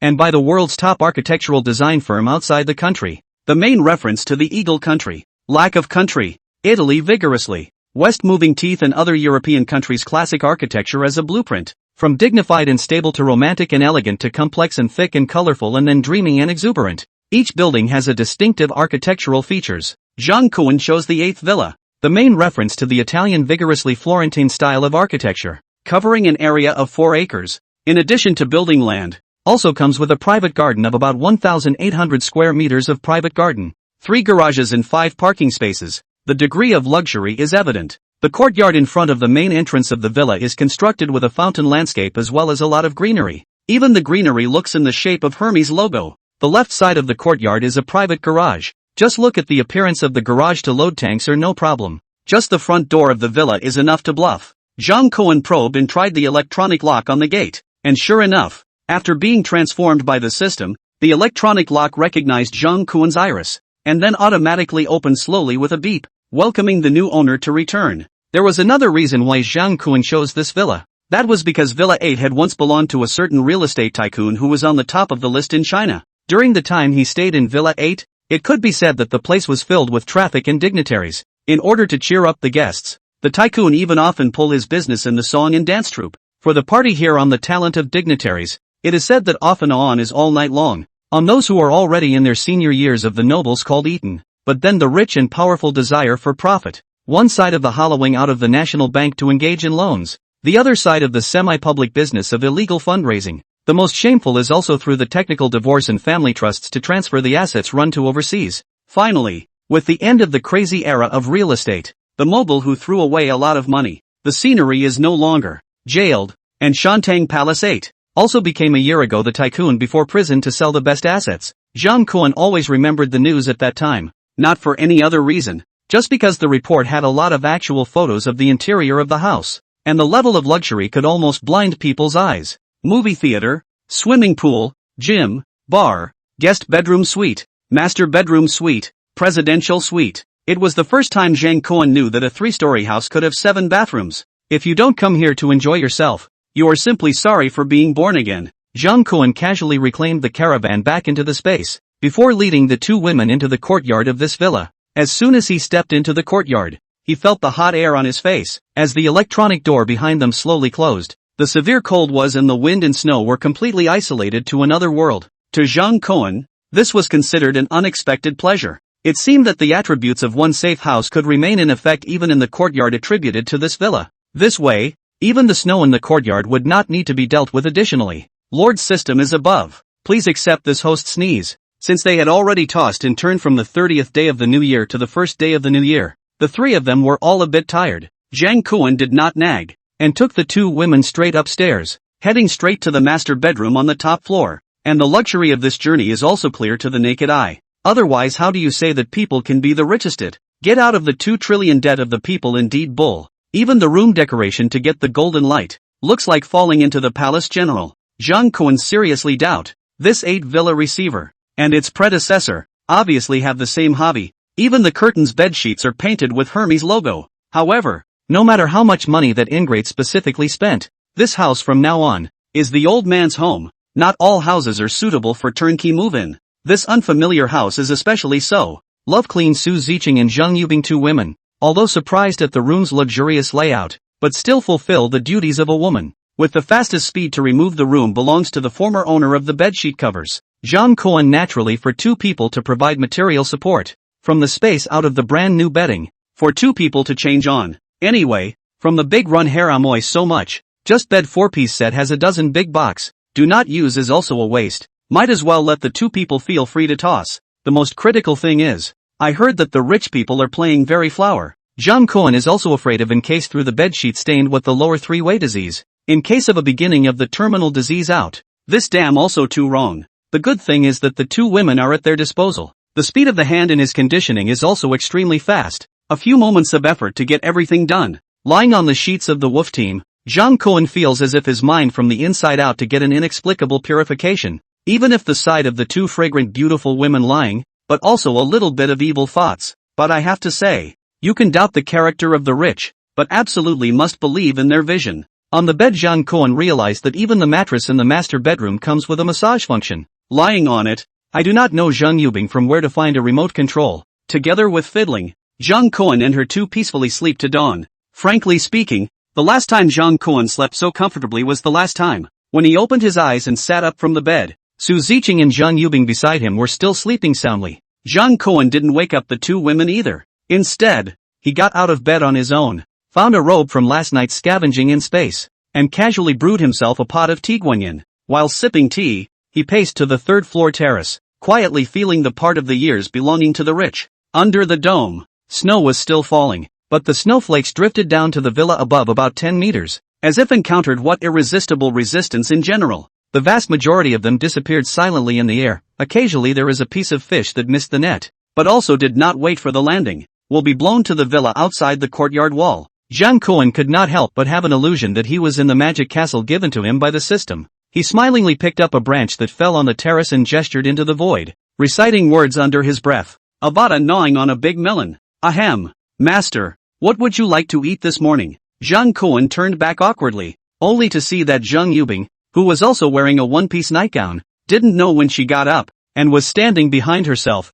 looking at her, eyes in a single glance. You all saw it? No. Then you saw it. Forget it. We great magicians have to do our morning lessons every morning. See it if you see it, Zhang Cohen said, throwing the branch in his hand down the terrace directly into the grass downstairs, wanting to use it to hide his embarrassment. Childish. Unfortunately, that one was really straight and had few barbs. It was the best of the branches. Then Honorable Grand Magician Master, what would you like to have for breakfast this morning? Let's keep it light for breakfast. It's enough for you to feed me below, Zhang Cohen said, taking out a few packets of hanging noodles from the space, and presenting two more mentions of eggs in passing. These things are considered commonly used food. Might as well put it downstairs in the kitchen. Save the future every time they are done they have to make a trip to find him to ask for it. It's really annoying. After sending Zhang Yubing away, Zhang Cohen found the fitness equipment from the space and tried the effect. In 1501, he had the habit of working out every day. Bench press can be pushed to 120 pounds or so. Now the strength increased tenfold. Zhang Cohen wanted to try to find the feeling. However, he did not stupidly come up to challenge the weight of 1,200 pounds of bench press. For one thing, the recliner may not be able to hold up. The second bench press bar cannot stand. The most critical thing is that he does not have so many counterweight pieces. Zhang Cohen loaded all the counterweight pieces that he could, and the weight added up to about 400 pounds. He first lifted it with both hands, and found that it was not at all strenuous. Then he put the barbell on the ground again, and changed to try with one hand. Left hand of force. The barbell instantly off the ground. Zhang Cohen even found that he could easily swing that thing up. If not worried about the counterweight piece flying out and smashing things, Zhang Cohen would like to lift the barbell to a set of Susan's 6 styles. Previously he did not believe that Guan Air Master's Green Dragon Crescent blade had 82 pounds. Now it seems that his old man will not be the same as himself. Is open the system right? Zhang Cohen remembered that there was also a gym on the first floor of the villa. So he simply carried the barbell directly downstairs and went there to familiarize himself with the fitness equipment of the tycoons. When passing by the bed of the master bedroom, the sleepy Su Ziqing saw Zhang Cohen easily carrying the barbell full of counterweight pieces past the bed, and couldn't help but pinch her own cheeks, letting out a dissatisfied murmur. Why haven't I woken up yet? When Zhang Cohen went down to the first floor, he happened to encounter Zhang Yubing coming out of the kitchen wearing an apron, a close-fitting silk robe, while the deep V in front of her chest was covered by a purple floral bib. She looked like a bit of a housewife. Master, there are only pots and pans in the kitchen. Even the seasonings are gone. I can't make this meal. Zhang Cohen was stunned. Could it be that rich people even eat so healthily? When he went to the kitchen to take a look, it was indeed as Zhang Yubing said. The cabinet was clean as if it had been ransacked. Not only was there nothing in the way of food, but even the essential kitchen stuff like chicken essence, soy sauce and salt were not there. It seems that the rich people know more than me that fried noodles cannot add chicken essence. But it was hard to defeat Zhang Cohen. He waved his hand and took out a part of what he brought out from the big Ruinfa flavoring area last night and gave it to Zhang Yubing, giving it to her to take care of, and in addition took out the New Year's Eve dinner that had been packed long ago from the space, so that Zhang Yubing could properly add some ingredients when she was down there. According to the Chinese tradition, the New Year's Eve dinner is to be eaten until the third day of the Lunar New Year. The rules passed down by the ancestors cannot be bad. After a simple breakfast, soon after the division of labor is clear, each in their own way. The two women changed into a cleaning special apron. inside and outside began in the villa engaged in cleaning. And Jung Koen is in the gym iron jerk tired. A run to the villa comes with a private movie theater. Appreciate their own hard disk in the precious private goods. Leather sofa. Oversized projection. With freshly opened paper towels. Watching that is called a saving energy. I have to say. The Three Kingdoms, but also has to be the 94 version of the good. Thinking of crooked all go to face the wall. Who is a good person in the morning to see that? Jang Koen is watching the pleasure. Suddenly the villa outside the door of the electronic doorbell rings, and the screen directly cut out a small piece of subscreen, showing the situation outside the door of the courtyard. A Land Rover was parked outside the courtyard gate, and 4 men wearing down jackets were sitting on top of the car with expressionless faces. Seeing that the men in the car were not looking good, Jung Koen frowned slightly. He never believed that the men in the car were the original owners of Villa 8. Which one of the real tycoons did not have a large family in tow? Even the most loyal bodyguards could not be trusted at a time like this, let alone a group of strong men in their prime. So, there was only one true likeness. It seemed that he wasn't the only one who had set his eyes on the Shangtan Palace Villa area in the end times. Jung Koen slowly got up from the leather sofa and stretched. It just so happened that the 10 times strength rewarded by the system hadn't been tried in actual combat yet. So let's just consider it as practicing with these. Outside the gate of the villa courtyard, the few people in the car looked at the Villa 8 that had already melted after just one night. And although they tried their best to control their facial expressions, they still felt incredible in their eyes. When they saw Jung Koen walk out of the gate with 2 women, they were so shocked that their eyes were about to fall off. Because these 3 people actually dared to walk outside wearing a thin robe. Even though the weather wasn't as cold as it was when it first started snowing, the daytime temperatures could easily be 30 to 40 degrees below zero. For people in Shanghai, even wearing a down jacket is cold enough to make them shiver. So how could anyone wear so little at this temperature? The short-haired man on the passenger side, watching Jang Koen's trio come out, asked the driver in a low voice, "Are they the owners of the neighborhood?" The driver with green hair on top shook his head. "Brother Wu, it seems like they are new faces. I haven't seen them before. What about you guys?" The tall man sitting in the passenger side pointed at the 3 people who walked out from the villa and twisted his head to look at the other 2 people in the back seat of the car. These 2 had one red hair and one yellow hair. The 2 shook their heads when they saw their big brother, who was leading the group, ask a question. It's just that the chick walking at the end looks a bit familiar. I seem to have seen it somewhere. You say so, I also feel familiar. It will not be with which owner to go home for the night was we bumped into it. This body, really fucking excellent. Walking on the road a trembling. She is not upside down panicked? Hearing the discussion between the 2 in the back seat of the car, the driver could not help but join in and commented. The middle of the woman is also good. Face completely not lost to the back of that. As for the body, well, the development of the development potential is still good. Old so you fucking like to raise the system. We used to go to the door is to help the female owners. You fucking all day staring at the other girls. Blanche, see also cannot. I'm now regretting every day that I didn't do her. Now I want to do cannot do it. Long ago don't know where to go. Wu Tian heard the 3 people talking more and more unprofessional. Couldn't help but glare at them. Brother Wu, don't be angry. The rules brothers understand. The first is definitely you. We'll just follow and have a mouthful of soup. That's right. Brother Wu, don't worry. Brothers will never steal with you. Keep it down. They're coming. The people in the car were all originally the security guards of Shangtan Palace, responsible for defending the peace of the neighborhood. Not much of a bear cookie, but the sudden snowstorm made the security team, which was full of more than 20 people, give up their jobs all of a sudden, in order to survive. Under the organization of the security chief Wu Tian, the security guards, who were originally responsible for protecting the security of the villa, had to rush into the villa to gather the supplies of each family, expecting to survive the natural disaster. Fortunately, a few good-looking young security guards and the vast majority of the owners of the home of the hostess of the relationship is good, usually often take the initiative to go to the door to help the female owners to repair the plumbing. Access control fingerprints have long been recorded, and enter the door to look for food with a bag of almost. Even the 8th villa is no exception. The owners hoarded in the home can eat and drink things have long been moved by them all. Moreover, the owners of the fragrant sandalwood palace have all gone out on vacation, and there is only one villa with a young rich second generation, pulling a small nanny at home to warm the bed. After the security guards swindled open the door of the villa, they were subdued without much effort, and even a little wave did not turn up. It is also these rich people at home to hoard a large number of high-calorie food, which makes the security team all the staff has been insisted on until now. This morning, as usual, Captain Wu brought people to check the community monitoring, accidentally found last night's surveillance video photographed Jung Koen's caravan, which led people to follow the trail of Zhang Kuan's caravan, all the way to find the 8th villa. Seeing the brothers on the back seat with a face of indifference, Wu Tian secretly sighed in his heart. The lawless days had gotten used to, gradually allowing the security guards to let themselves go. The men who live in the mansion villa, the mindset of the wage earner in their hearts slowly degraded, gradually giving birth to a sense of ownership, and subconsciously, they had already directly taken Zhang Kuan, who had rushed in last night,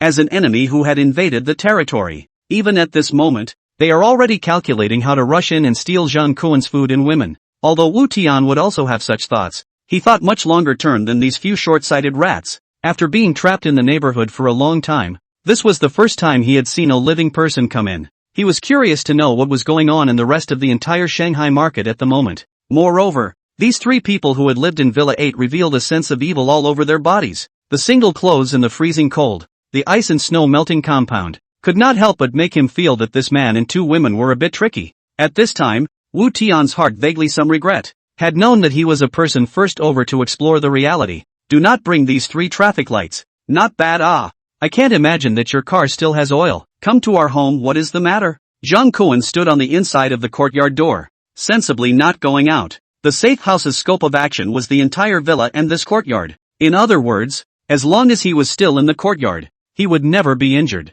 And even if the other party had a gun in his hand, there was nothing to be afraid of. We are from the Fragrant Sandalwood Palace security team. I am the Captain Wu Tian. You moved here last night? But the information we have on hand shows that you are not the owner of Villa 8. So where the hell did you come from? Hurry up and go back to where you came from. Don't hang around on our turf. This is not a place for losers like you to come to. Do you hear me? Without waiting for Wu Tian to finish his sentence, the driver directly stuck his head out of the car window, pointing his finger at Zhang Kuan and uttering threats. Just in Zhang Kuan's opinion, this look of his was a bit like a husky pointing at people emoticon. As soon as the driver's words fell, the red and yellow lights were not willing to show their weakness, poking their heads out of the Land Rover's window and spitting directly at Zhang Kuan. It's not impossible if you want to stay here. You have to surrender 3 meals of food for 10 people every day. And these 2 chicks behind you are not bad.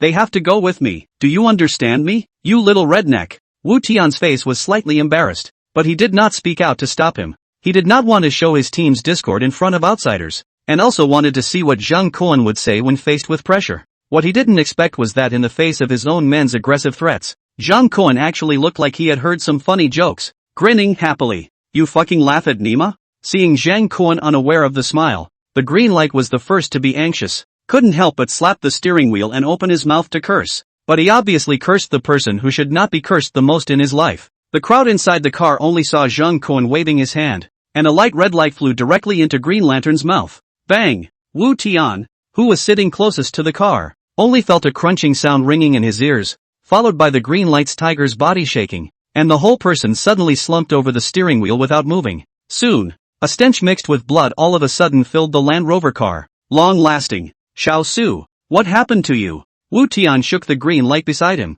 only to see that his mouth had long been a bloody mess, and was flowing down the corners of his mouth with red and yellow unknown liquid. You fucking dared to hit people. I ruined you, believe it or not. The red light and yellow light in the backseat of the car were anxious. One person carrying a baseball bat pushed open the door to get out of the car and Zhang Kuan to touch. Bang! The sound of a gunshot rang out violently. Before the 2 people could get out of the car, the rearview mirror of the Land Rover was shot off. Several people stared fixedly before seeing that behind Zhang Kuan, the delicate girl yet to be developed in Lao Su's mouth was holding a pink pistol aimed at several people. Blanche, it is the real thing. Red light, yellow light, instantly cold sweat. Gray and slinking back to sit in the car. By the way, press on the window. The door is also unlocked. As if this can give the 2 of them to increase the sense of security seems. Seeing that the situation was not right, Wu Tian could not help but ask out loud. What exactly did you do to him? Just threw something into Xiao Su's mouth? Zhang Kuan sneered, and with a shake in his hand, there was an extra egg. It's nothing. It's just an egg that's been sitting out for a long time. These were the eggs that Building 9's headmistress, Auntie Zhang, had sold to him at a high price. In the beginning, this old Biden didn't have good intentions, selling all the rotten eggs that were a bit spoiled, and they had been thrown away by him in the space and were useless. But he never thought that today they would actually have a use for them. Rotten people with rotten eggs, really is a perfect match. Eggs can fucking knock people out? What's wrong with that? Don't you know that an egg falling from a 30-story building can smash a person to death? Seeing Zhang Kuan's color as usual, Wu Tian was so shocked that he couldn't close his mouth. This kind of thing, like throwing objects from height, he used to help publicize the property when he worked as a security guard in other neighborhoods. So he had some understanding. But Jang Kuan just clearly threw over with his hand. How is it possible to throw an egg as if it was thrown from a height? He had never even heard of such a thing, let alone seen it. You don't believe it? Then watch. Jang Kuan laughed coldly and threw the egg in his hand towards the back window of the Land Rover that had already been pressed shut. Bang! The rotten egg exploded on the window at once, but at the same time, the sturdy window was also instantly shattered like the egg. Crap! Are you stepping on a horse and going crazy? This thing will kill someone if it hits their head. The red light was sitting right next to the car window, and was scared enough by Jang Kuan's blow that he couldn't help but yell and curse. Kill the mouth stinks of people. The world is clean. Not quite good? Jang Kuan waved his hand to make a gesture to be thrown again. Immediately scared red light yellow light, two people holding their heads directly squatting to the car seat underneath. A burst of wah wah wah wah wah wah wah wah wah wah wah wah wah wah wah. Jang Kuan looked at the leader Wu Tian, sneered and asked, "What? I live here now. Still need to pay protection fees to you guys?" "No. No need. You feel free to live here. We are leaving." Wu Tian's lips trembled slightly, trying to shake the green light beside him awake. But unfortunately, even when he shook Xiaosu's 2 slaps, the green light still did not react at all. "You didn't eat breakfast. Ha, can't you use a little more strength?" See, standing in the courtyard, Jang Kuan spoke. Wu Tian was afraid to annoy this unknown living hell. After nodding yes, straightened the body of the green light, crackling at output, so not to be able to toss the green light woke up. The first thing the Green Lantern, who woke up leisurely, did was to cover his red and swollen cheeks, with a confused look on his face. "Captain, why do I feel like my teeth are loose? Wake up and get the hell out of here. Leave the car for me and remember not to come over to annoy me in the future, or else you'll suffer the consequences. Understand?" Alas, just now was not you stepping horse throwing things to smash. The green light was smashed by the egg broken piece. A look at Jang Kuan actually dared to point fingers on the side. Suddenly a glare to attack. But no, Jang Kuan powerful Wu Tian immediately do not care about the stench in the mouth of Green Lantern. Hastily reached out to cover his mouth. Desperately nodded to Jang Kuan and behind him raised his gun to aim at Su Ziqing to apologize. Understood, understood, we'll leave now. Afterwards, he took the traffic light trio with him and ran away without even daring to look back. Watching the backs of several people disappear into the roadside, Su Ziqing asked out loud, "Master brother, why don't you just kill them? This way, we can prevent it from happening before it happens." Ziqing is right. I have a feeling that those 2 hair-dyed people looked very wrong when they left. It's very likely that they will come back for our troubles later. Zhang Yubing also chimed in behind him. Jang Kuan turned around and reached for the 2 housewives, rubbing them slowly on their plumpness, explaining with a smile as he walked towards the villa. "Come as you are. Didn't the old ancestor say, fighting with others is fun? But Ziqing, when they come again, you should stop fighting for now, and let Yubing practice her marksmanship as well." Me? Zhang Yubing couldn't care less about Jang Kuan's strange big hands, and was astonished. "Of course, didn't you say you want to prove your worth? When the time comes to give you a chance you have to be useful." Jang Kuan pinched hard, counting, has been abstaining from sex for more than 24 hours, unconsciously, and a little bit greedy neat. Seeing his insistence, the 2 women are not good to say anything else, so they can only listen to it, along with him back to the villa. Jang Kuan of course knew that this group of security guards did not have any good intentions. However, he felt that there should be other uses for these people's little lives, and it was a bit of a waste to kill them for nothing. With the system's temperament, he should continue to reward himself with special abilities for a while. At that time, it was entirely possible to use them as human experiments to try out the color of their new abilities, just like what they had just done. To be honest, when he just threw the egg out, he was shocked by his full force. The rotten egg and the Land Rover window going down together. This was something he could take out and brag about for a year before the end of the world. Moreover, this group of security guards, who all looked like ordinary people, posed a near-zero threat to the 3 people who were in the safe house. But getting rid of them would create a relatively safe environment. But that was equally problematic. Once a person was no threat, the 3 were bound to slack off as time went on. Last night's encounter at Big Run Fat further made Jang Kuan understand that the world outside the neighborhood was full of hidden crises. Let the 3 people always keep vigilant. Better than always nestled here drunkenness. After all, born in worry, die in peace. In case something goes wrong, strong as the system may not give themselves the opportunity to read the file and reopen.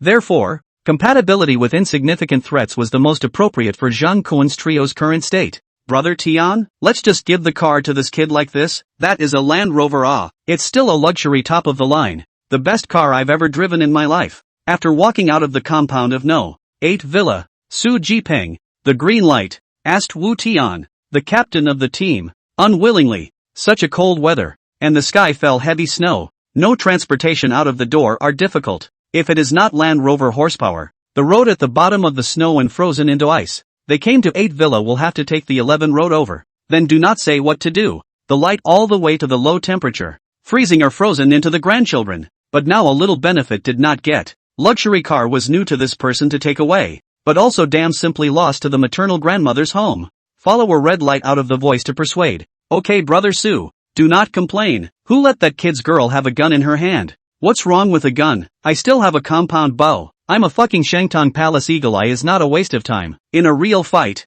I'll shoot that kid's balls off with an arrow. It's not just the gun. Don't you guys see something weird about that kid? What's so weird? Have you ever seen someone use an egg to knock someone out? Su Jipeng's face changed. Brother Tian, that's because I didn't sleep well last night. So I didn't dodge. If I pulled away face to face. Xiao Su. If I say this time let's forget about it. Good thing he did not make it difficult for us. Just give us a warning. Really if a human life. At that time both sides is the situation of you die and I live. If you ask me, now this state of well water does not offend river water. Quite good. Wu Tian interrupted Su Jipeng's words and frankly stated his opinion on this matter. As for that Land Rover, the car was left here by the original owner anyway, and it was not exchanged for his hard-earned money. This kind of unexpected wealth, by Zhang Kuan to take away just take away, and that car can only be in the villa area to open a drive. Not to mention the cost of oil, on the road outside the villa area, did not go far on the nest. Last time he wanted to take a few people to go far away to look for rescue,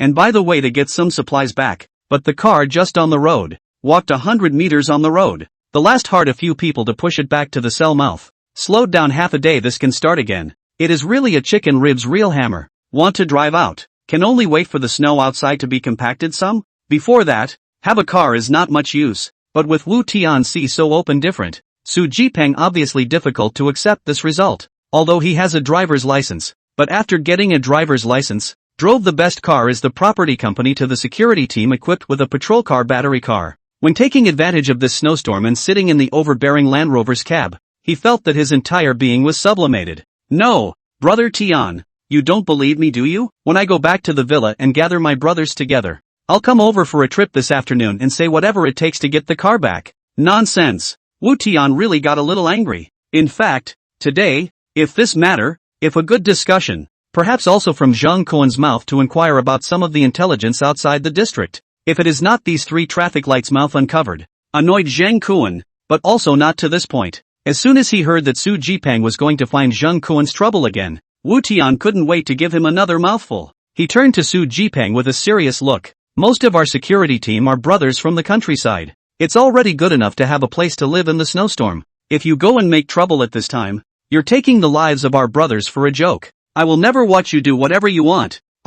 Su Jipeng also want to stalk his neck to argue anything else. All the way behind the two did not say much. Red light yellow light. 2 people hastily pulled him a hand, signaling him not to say anything else. The 3 of them red light are a dormitory sleepout. Feelings than the general team members to be much deeper. Read the eyes of the 2. Su Jipeng did not say anything else. Sullenly followed Wu Tian, all the way back to all the security team members temporarily living in the know. 15 Villa. This place was once bought by a certain tycoon, but did not move in, but rather made it into a hidden high-class clubhouse. At the end of last year, in order to welcome the important conference that the state of China had to hold every few years, and to return a safe and peaceful nightlife to the people, it was temporarily shut down for a period of time. Because of this, after the snowstorm started, Wu Tian brought his security team to stay in this empty clubhouse. With the large amount of food and liquor previously stocked up here, more than 20 of them were able to get through the first wave of the snowstorm's toughest time peacefully. After returning to the villa, facing the inquiries from the other security team members, Wu Tian just said in a cloudy manner that the car broke down halfway, and then he went back to his room to rest on the pretext that it was too cold outside. As for Su Jipeng, the 3 of them, under Wu Tian's eye gesture, they could only return to the 3 of them's rooms in a sulky manner. Fuck, how come old Wu is so wimpy? That kid is that bullish? Call all the brothers to rush in and fight with him. What kind of person wouldn't be packed into submission? That's right, it's a pity about those 2 girls. When I think of that kid rolling in bed with those 2 superb girls in his arms, I fucking, red light lying in his own bed, hate him with 2 legs clenched pillow, hands are swung round according to the pillow as bang bang 2 punches. For a time, he did not know whether he wanted to take the pillow as a woman or as Zhang Kuan. but even so, it could not fully express his hatred for Zhang Kuan. Yes, in the past, all the good cabbages were arched by the rich and powerful. All the damn disaster. It's not my turn to have a cabbage. There's really no justice. Su Zhiping see two brothers chatter. Open mouth closed all women. Can't help but shine two people on the ass a person reward a foot.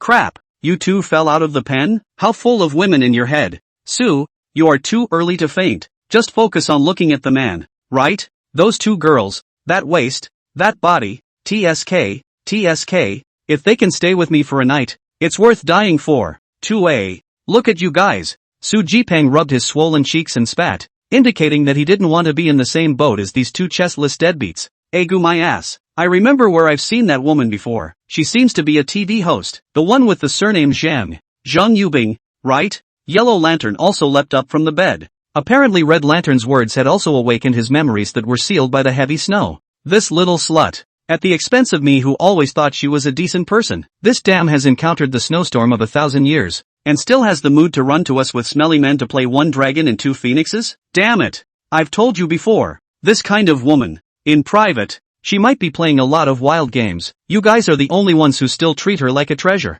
I don't know what to say. My heart is breaking. Su Jipeng's eyes lit up when he saw Red Lantern's heartbroken appearance. Hongfa, go and call all the brothers on our team who like Zhang Yubing over. I have something to say to everyone. Cleaning the room was tiring, especially in such a large villa. The two women, Su Ziqing and Zhang Yubing, worked for an entire day before they could barely clean the master bedroom, study, and the terrace outside the bedrooms on the uppermost floor. As for the other floors, they were really too intentional to be busy. Zhang Kuan, on the other hand, waited for them to clean up the study and then loaded up his overpriced computer, and closed the door inside alone to study the map of supplies. The consumption of weapons and ammunition had been a bit too fast this while, and he needed to find a way to replenish them properly. Right now, he didn't really need firearms for defense, but Su Ziqing and Zhang Yubing still couldn't live without them. Su Ziqing, the female sharpshooter needless to say, naturally needed enough bullets to support her, and Zhang Yubing is said to be a sharpshooter who was fed with bullets. There was always nothing wrong with letting her let off a few more shots to practice, right? Moreover, when facing enemies with malicious intent, rather than showing them their power, it would be more shocking to fling over two grenades. Therefore, Zhang Kuan had been searching for the nearest police station on the map, hoping that there would be the supplies he wanted there. Luckily, Xiangtan Palace was situated in the largest rich district, and the surrounding area was naturally full of police force, even only about 1.5 kilometers away from the Ningqiang District Public Security Branch. The distance between the city's special police force and the fragrant Sandalwood Palace was even closer, only 1 kilometer. This distance before the end of the day. The genus is full of security. The material map showed that both places were well stocked with ammunition, and the firearms, bullets, grenades, and other instruments he needed were all available in sizable quantities. Zhang Kuan briefly analyzed the situation and locked his eyes on the special police headquarters, not only because the material map showed that there were more firearms and ammunition there, but mainly because the map showed that a few saber-toothed tiger armored vehicles there. Although Zhang Kuan has no feeling for the car, but the armored car, which big boy can refuse it? Even if it is just placed in the space to look at it every day before going to bed. You can wake up with a smile when you dream at night, right? And just 1 kilometer distance, directly wearing a flight suit to fly a trip, counting the search for supplies. A few hours should be more than enough. Before dark can be rushed back. After lunch, Zhang Kuan announced his intentions at the dinner table. The safe house had the attribute of non-invasion. As long as the two women didn't make any stupid mistakes and didn't open the door for strangers to lure wolves into the house, there would never be any problems. Zhang Kuan still left a gun and plenty of bullets for the two of them before he left. If someone comes over to look for trouble, just shoot them directly. No need to talk much nonsense. Killing someone is on me. Don't worry, brother master. As I said before, let Zhang Yubing shoot this time. As a last resort, you try not to get involved. Remember? Su Ziqing nodded obediently and said no more. After arranging all of this, Zhang Kuan put on his cold suit and unlimited fuel rocket flight suit, and went straight out of the villa courtyard door. Seeing this broken Land Rover blocking the way, Zhang Kuan sighed and put the car into the space. This was followed by taking off in the air and heading straight to the special police headquarters. The speed of the flight suit was a bit faster compared to the snow caravan, able to reach about 60 kilometers per hour. Although there was an advantage in terms of speed, it was much worse in terms of warmth. Even though Zhang Kuan had already put on all the warmth protection items, but flying at high speed in the air, The feeling of snowflakes and cold wind hitting the protective gear was more painful than hail on a rainy day. Fortunately, the distance was not far, so it did not take much time to fly. Soon Jean Cohen arrived at the area shown on the map, but unfortunately, the terrain here was a bit low, and it was already covered in snow. Looking at it from high above, it was a blanket of white, with only a few stubborn tree tips occasionally popping out of the snow. The 3 floors of the general team's building, although the SWAT officers inside were always changing, the building was still retaining the old style of the last century, so this snowstorm was directly buried by the heavy snow. Covered by snow into this ghost, there must be nothing alive inside. Jean Cohen sighed and directly invoked his spatial ability, digging all the snow as far as the eye could see into his space. Soon, the roof of the SWAT team's building appeared in front of Jean Cohen. Jean Cohen landed on the roof, and when he had stowed his equipment, he walked straight to the fire door on the top floor leading downstairs, and exerted force with one hand. Wow! The iron door that had long been frozen and brittle was instantly ripped off by him from the doorframe, and the stairway leading to the downstairs office area was displayed in front of Jean Cohen. Since the snow had been falling non-stop and was not in the government's stipulated power supply time period, the building of the general team was pitch black from top to bottom, and the stairway was more like an ancient beast's esophagus, which could not be seen to the end in the darkness. Without hesitation, Jean Cohen casually took out the MP5 from the space. After checking the bolt magazine,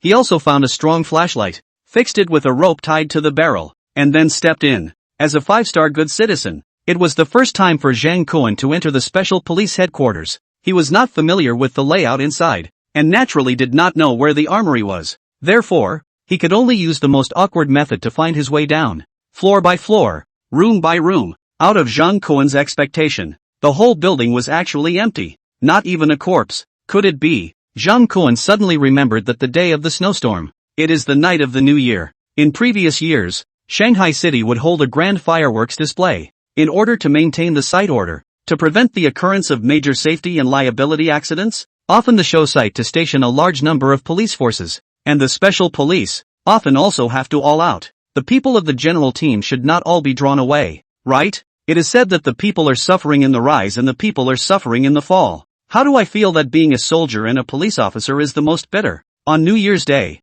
ordinary people still have a vacation, but when it comes to them, there is only the order to defend the peace of the party. Jean Cohen sighed and continued to search the first floor. Fortunately, at the end of the corridor Jean Cohen finally found the equipment room of the general team. Knowing that the door is not so easy to open, Jean Cohen directly felt out the shotgun, aimed at the electronic lock on the door as bang bang 2 shots, followed by hard brute force to pull open the door of the equipment room. The several rows of equipment cabinets that met his eyes were empty. As expected, most of the SWAT team had gone on a mission on New Year's Eve. Otherwise one's harvest from this trip could have been multiplied several times more. But the material map would not lie. The equipment room was huge. There should still be enough stuff inside. Jean Cohen gripped the gun in his hand tightly, and walked step by step towards the depths. Sure enough, after passing 7 or 8 rows of shelves, a sea of equipment appeared. Pistols, rifles, submachine guns, sniper rifles, blast shields, tear gas, grenades,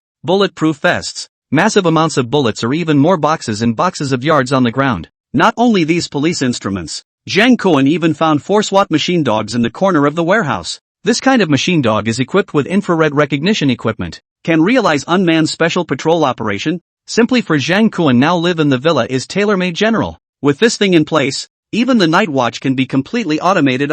Jean Cohen smiled, waved his hand, directly in the equipment room to a rolled bag of chowder, to take away the things that can be taken away. When he came out from the equipment room, Jean Cohen reluctantly walked to the mouth of the general team building, once again utilizing his spatial ability to dig up the snow blocking the doorway one by one. After digging for a long time, he suddenly dug out 2 corpses that had already frozen into ice heaps. These 2 corpses still retained the last movements of their lives, and looked as if they were going to crawl toward the SWAT dormitory next door. Looking at the fact that they didn't have any other clothes to protect them from the cold other than their thin police uniforms, Jean Cohen couldn't help but sigh. These 2 SWAT officers should have been one of the remaining staff. It was just that the sudden drop in temperature had caught them off guard. Wanted to go back to the dormitory to find clothes, but was frozen alive on the road. It's a pity. I heard that only dying on duty can be considered a work injury. One step out of the office area, are not related to the work injury, Jean Cohen thought with some bad taste, but he still had a rare hand to drag these 2 corpses to the steps behind him,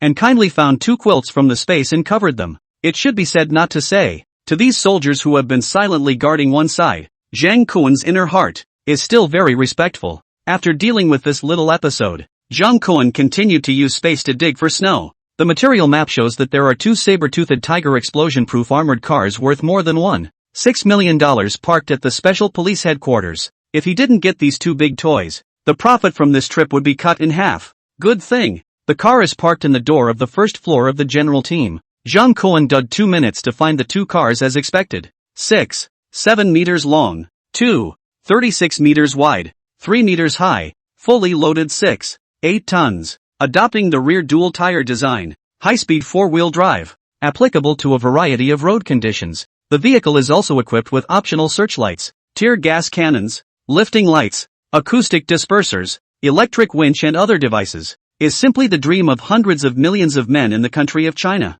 Zhang Kuan went forward to pull open the door, surprised to find that the keys on the car are not unplugged. Even the gas tank is also filled state. It is assumed that the previous driver thought that parking the car in the SWAT compound would not be a problem, so it was so sloppy. As a result, he picked himself up. Nothing more to say. Gratitude. Zhang Kuan beautifully put the 2 armored cars into the space, and then this dug away the snow on top of his head, and once again put on the flight suit and took off into the air, flying straight in the direction of the villa. When they landed at home, Su Ziqing and Zhang Yubing both had not yet had time to clean the presidential suite on the 2nd floor. Zhang Kuan entered the yard, and after greeting the 2 women, he couldn't wait to find the 4 SWAT robot dogs and their operating consoles from the space, and fiddled with them on the spot. The 4 dogs are all fully charged. According to the tips of the console, each dog can run continuously for as long as 2 hours, and then need to be recharged to replenish. Good thing there is power in the yard. The charging base of the machine dog is connected to the power supply, can be recognized through the network signal,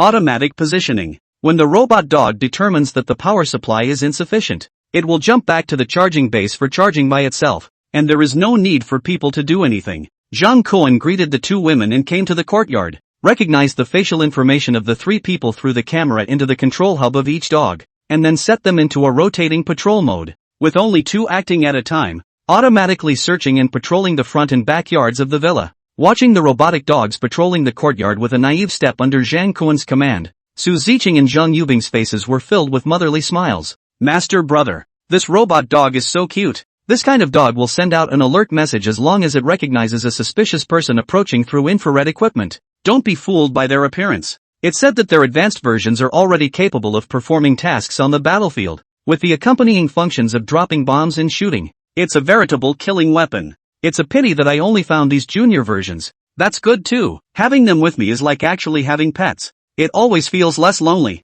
Ziqing is right. Such a big villa living with just the 3 of us is kinda empty. Zhang Yubing chimed in along with him. Empty? Zhang Kuan stroked his chin. This is a good thing to do. When I go out again to find a few more women to come back, then strive for 1 in each room. Surely we can make the villa lively. Bragging. This villa upstairs and downstairs together. Up to 9 rooms. Master brother. You busy over? Zhang Kuan looked at Su Ziqing's red cheeks and smiled meaningfully. Busy or not busy over? You have no count in your heart? Besides, you haven't counted the underground gym, movie theater, and small bar. Looking at Zhang Kuan raised his eyebrows and squeezed his eyes. Su Ziqing was angry and shy and stomped her feet, but the objection came to his lips, but turned out to be, then you also have to pay attention to your body. Look, the person with high emotional intelligence has always been by my side. Zhang Kuan laughed and hugged Su Ziqing, causing the patrolling robotic dog to tilt its head and stare at the 2 men in uncertainty, not knowing why the infrared rays on the 2 masters were suddenly 2 degrees higher.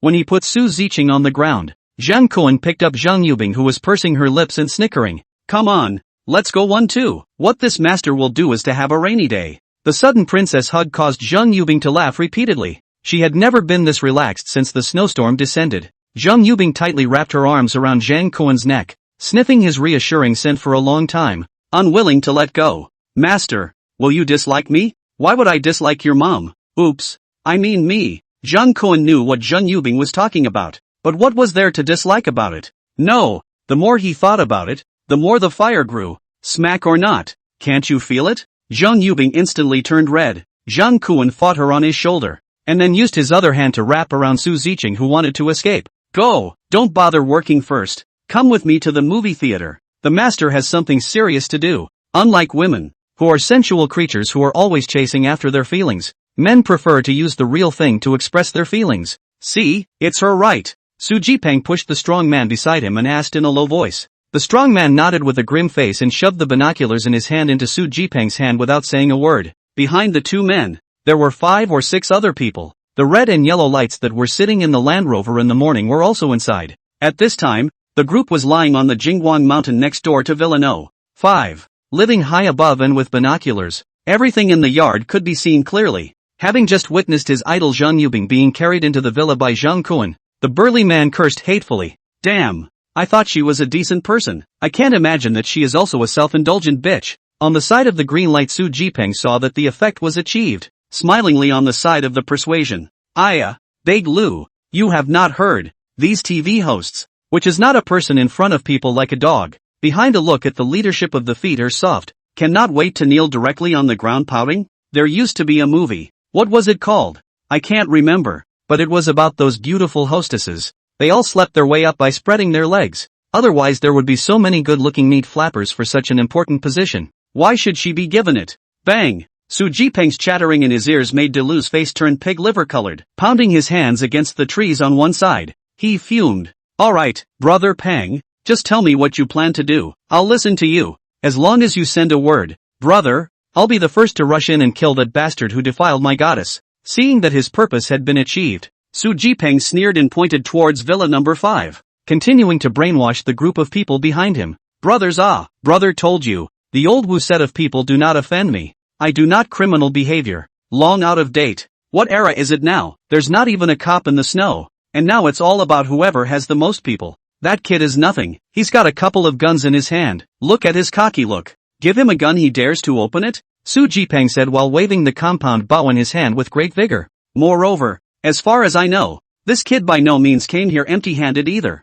Last night they came in from the outside in a caravan. And that car must be full of supplies from the outside. As long as our brothers are united, we still can't clean him up. I'm the national ADC of Ionia, and I'm known for my ability to hit wherever I'm pointed. I'm invincible within 100 paces. When we've cleaned him up, the house, women, food, it's all ours. Delu listened with glowing eyes, stood up and waved his fist in response. Brother Pang, I want Zhang Yubing slut. I don't want anything else. Su Jipeng reached out and patted Delu's thick shoulders, grinning. Don't worry, the brothers definitely won't snatch it from you, right? That's right, Brother Lu is so powerful. Rob things can certainly with you first pick ha. Receiving a wink from Su Jipeng, red light and green light hurriedly followed suit. Listening to the crowd has no objection. Lu vigorously satisfied nodded, did not say anything more, just continue to stare at a pair of bull's eyes, staring angrily down the mountain. This Lu Dali, as his name suggests, is already strong, and a bit of a sinewy person.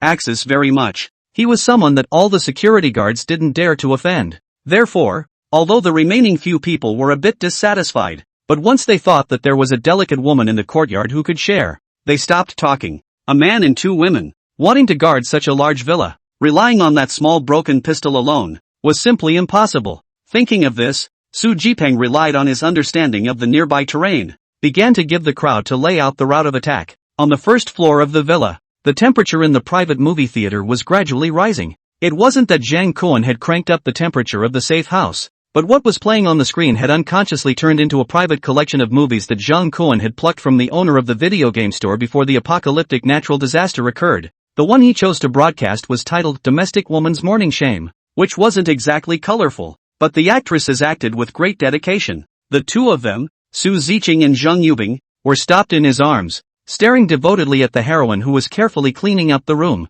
On the screen, the master of the men in the room was just like the 2 of them, secretly observing from time to time, his eyes never leaving the voluptuous breasts and full buttocks of the heroine that got naked from time to time as she knelt and scrubbed the floor. This kind of weak plot genre movie, Zhang Kuan has long watched with familiarity. It was just a case of first resisting to the death, da ba, then it's all about resistance, da ba, and then it's all about refusal, aha, and finally, it's a bank.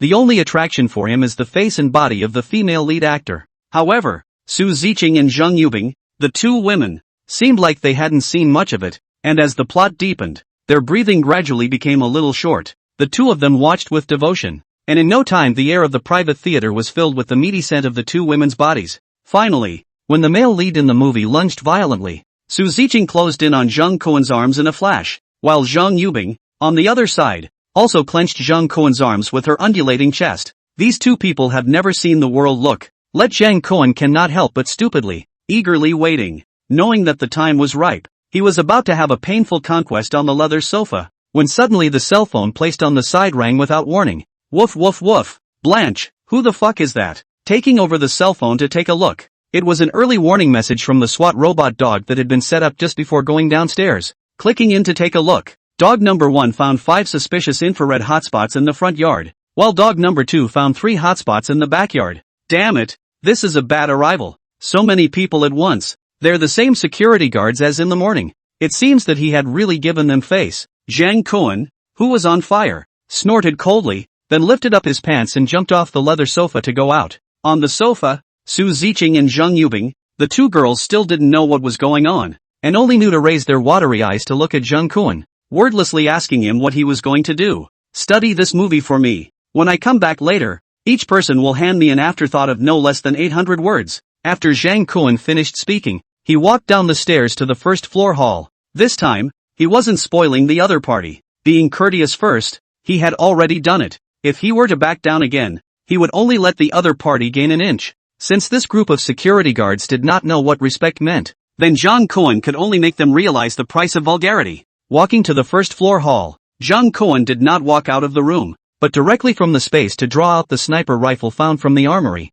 After debugging the scope, quietly outward observation. 1, 2, at a glance, 3 of the 5 people at the main entrance were not hiding. A large man was exerting his brute force against the yard door, using a crowbar he found somewhere, desperately pinning the electronic door. At the fence of the front yard, 2 other people were leaping forward, trying to use the hurdle technique to jump directly into the yard. Unfortunately, the yard's fence looked like it had an invisible barrier on it, letting those 2 security guards jump around like clowns. There was no way for them to get over the railing, and the remaining 2 fools are lying in the grass, resting there pretending to be fucking Voldemort. Look at those people wearing security special military coat. Zhang Kuan immediately mouth corner showed a hint of cold smile. There is a way to heaven you do not go. No door to hell to come from the cast. Since this is the case, it is no wonder that I am on a killing spree. The sniper rifle in his hand slowly aimed at the 2 security guards who were jumping for their lives. Bang! With a dull gunshot, Zhang Kuan's shoulder was numbed by the butt of the rifle. And then he saw the security guard who happened to jump up in the rearview mirror was directly sent flying backwards. This shot directly knocked off one of the kid's arms. And this gunshot also immediately let hiding in the shadows did not show his head Su Jipeng and Red Light Wang Hongfa scared to shiver. The 2 looked at the security guard who was clutching his shoulder-length broken arm and rolling on the ground in pain, and looked at each other in dismay. No one thought that this guy actually dared to really shoot to kill. The other security guard who wanted to flip over the railing into the yard, immediately clasped his hands over his head and knelt at the railing ready to climb back. Not allowed to come back. Keep jumping for me. Su Jipeng just didn't even see where that gun came from and could only let that security guard get himself another chance. Chao Nima Su Jipeng. If you have the guts to jump yourself. Bang! Before that security guard could finish cursing, Zhang Kuan's second shot came out along the gap in the railing. A shot went in through his ass. The bullet went unimpeded and went through his chest. And Su Jipeng also finally saw clearly where Zhang Kuan was hiding. 2 shots in a row. One of the people he had promised a beautiful woman to accompany him was dead and one was injured. And the one who had his arm broken, I'm afraid he won't live long. After all, an injury in the cold would be more deadly than the injury itself. Su Jipeng knows that this time can only enter cannot retreat. If you take Zhang Kuan's family of 3, there is a gain, even if, after going back to the natural good delivery. But if there is no benefit, and 2 brothers died, then go back to the captain. Wu Tian must not be finished with himself. In case Wu Tian angry, to drive himself out of Shengtan Palace. Then in this sky snow, even if he found a shelter, no food still cannot survive for a long time, will soon be frozen alive. Thinking of this, Su Jipeng clenched his teeth and stood up from the bushes where he was hiding, drawing his bow and aiming an arrow at the windowsill where Zhang Kuan was hiding. Shoo! The arrow carried a cracking sound, tracing a silver arc in the sky, heading straight for Zhang Kuan. But unfortunately, when the arrow just touched the airspace over the fence of Villa 5, it was like hitting an invisible wall, thumping out a shower of sparks before falling to the ground. What was that just now? Su Jipeng froze, unable to believe his eyes. He had been quite knowledgeable about bows and arrows since he was a child, and with that arrow just now, he thought that 9 times out of 10, he would be able to injure Zhang Kuan. but he never expected that the imperative arrow would be bounced off by the air. Brother Pang, be careful. Red light Wang Hongfa, who had been crouching beside him, couldn't help but utter a greeting when he saw Su Jipeng frozen in place. Only then did Su Jipeng remember that the other party still had a gun in his hand, which woke him up to take cover. Bang! But Zhang Kuan did not give him this opportunity. For this group of guys who stirred up their own elegant pleasure, they must be killed. This shot directly lifted half of Su Jipeng's brain. Looking at the scope of a red and white blood flowers, Zhang Kuan only satisfied spit a breath. Damn! Take a broken compound bout here to lousy Cos Crossbow brother. Don't you know that lousy hates rotten American dramas the most? There were 2 people left at the front door and 3 more in the backyard. Zhang Kuan simply leapt out from the windowsill, carrying a big sniper straight to the stupid big man who has been struggling to pry the door. Only when he got closer did he see that the crowbar in the man's hand was bent, and the electronic door was still tightly closed. Hey, what are you doing? Lu vigorously pugilistic strength up, regardless of Zhang Kuan gun near. Only no one hard with the crowbar pulled that iron door. Zhang Kuan's question is open-mouthed curses. I'm not doing anything. Bang! A shot to the head. Treating this kind of vulgar people, Zhang Kuan regretted coming over to ask this sentence. Damn, in place to give a gun does not smell? Why bother coming all the way over here to be scolded? Good thing death can teach him manners. Standing in the current position, Zhang Kuan looked around. A glimpse of the snow-covered bushes. There is a slow-moving red. That red light in the morning. To the old man, stand up. Run again, shot. Ah! Don't. Big brother, don't shoot. Wang Hongfa raised his hands high and stood up trembling from the bushes. He had never regretted dyeing his eye-catching red hair so much in his life. If he had known this day would come, he should have dyed his hair white. Although it shows old age, if the hair is like snow, it won't be discovered so quickly by the living king of hell in this villa. Where is that captain of yours? Took someone around to my backyard? No, Captain Wu didn't come. Do I look like a fool to you? Hearing Zhang Kuan's voice an octave higher, Wang Hongfa instantly shivered and knelt to the ground, explaining with his hands. This big brother, what I said is the truth. The reason why we find over because you detain Jipeng is that green-haired Land Rover. He really cannot be angry, which is behind the back of Captain Wu to find a few brothers to come over to make a mess. I am horizontal blocking, vertical blocking, not let. But people just do not listen. Ah, big brother. In fact, we have no malice. Just want to get the car back only. Now you have killed them. Let me a way out. Go back to I also explained to them to explain this misunderstanding. Misunderstanding? Zhang Kuan narrowed his eyes and sneered as he repeated the other party's last few words. This kind of bullshit can only be taken to fool ghosts. If they came to ask for a car, why wouldn't they say it properly? And coming up and prying the door and going over the wall, no matter how you look at it, it couldn't be just for a car. Originally just want to be an ordinary person here to live in peace. I did not expect in return only alienation and deception. Line, then I'll show my cards. If you want a car, after I finish cleaning up you scumbags, I'll send a car back to you later. Since it's a misunderstanding, you should go back first and help me explain, Zhang Kuan said, and in front of Wang Hongfa, he put the sniper rifle away in the space. Although Wang Hongfa did not see clearly how Zhang Kuan operated, but listening to Zhang Kuan said that he could let himself go. Immediately the body began to crazy secretion of adrenaline, jumped up and turned around to run, just like the legendary flying fox on the snow, running that called a fast, but even faster than Zhang Kuan's bullets. Bang! 5 kills. Wang Hongfa, who had just run out 3 meters away, was instantly put down on the ground by Zhang Kuan with a shotgun. Before dying, he unwillingly looked back to Zhang Kuan who was standing in the yard. How do you lie to people? It's you who lied to me first, Zhang Kuan said, using his cell phone to call up the control panel of the SWAT robot dog and check the situation in the backyard. But at this time, the backyard is quiet apiece. Long gone, just infrared anomaly. It seems to be around the back of the 3 people and not so head iron. Heard the front yard gunfire constantly. Has long been secretly run away.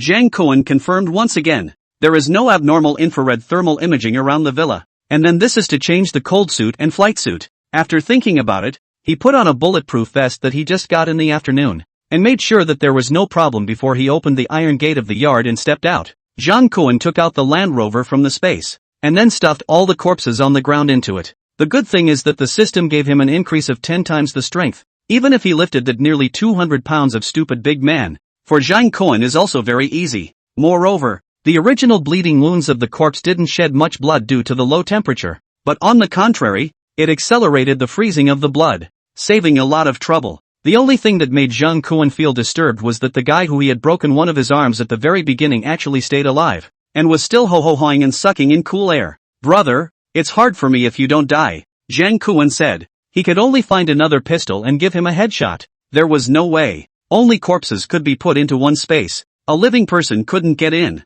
After all the corpses had stuffed the Land Rover to the brim, only then did Zhang Kuan put the Land Rover into his space once again, and then rose up in the air and flew towards Villa No. 15 of the fragrant sandalwood palace where the security guards were temporarily staying. Want a car? I'll give it if you want it. Only I don't know if you all have heard of a kind of automobile that falls from the sky. After rising into the air, Zhang Kuan looked down and quickly found his target. The 15 villas where the security guards were temporarily staying were a set of English-style buildings, probably for the sake of easy access. The snow in the front yard had already been cleaned up, revealing a bare piece, which was extremely eye-catching when viewed from the sky. Zhang Kuan, who had not yet fully dispelled his anger, directly maneuvered his flight suit to hover above the 15 villas, and directly transferred the Land Rover filled with dead bodies out of the space, under the four wheels of the empty Land Rover. From the space of the instant of separation, under the action of gravity, direct big head down from the air planted down. At a height of 30 meters, the Land Rover whistled down,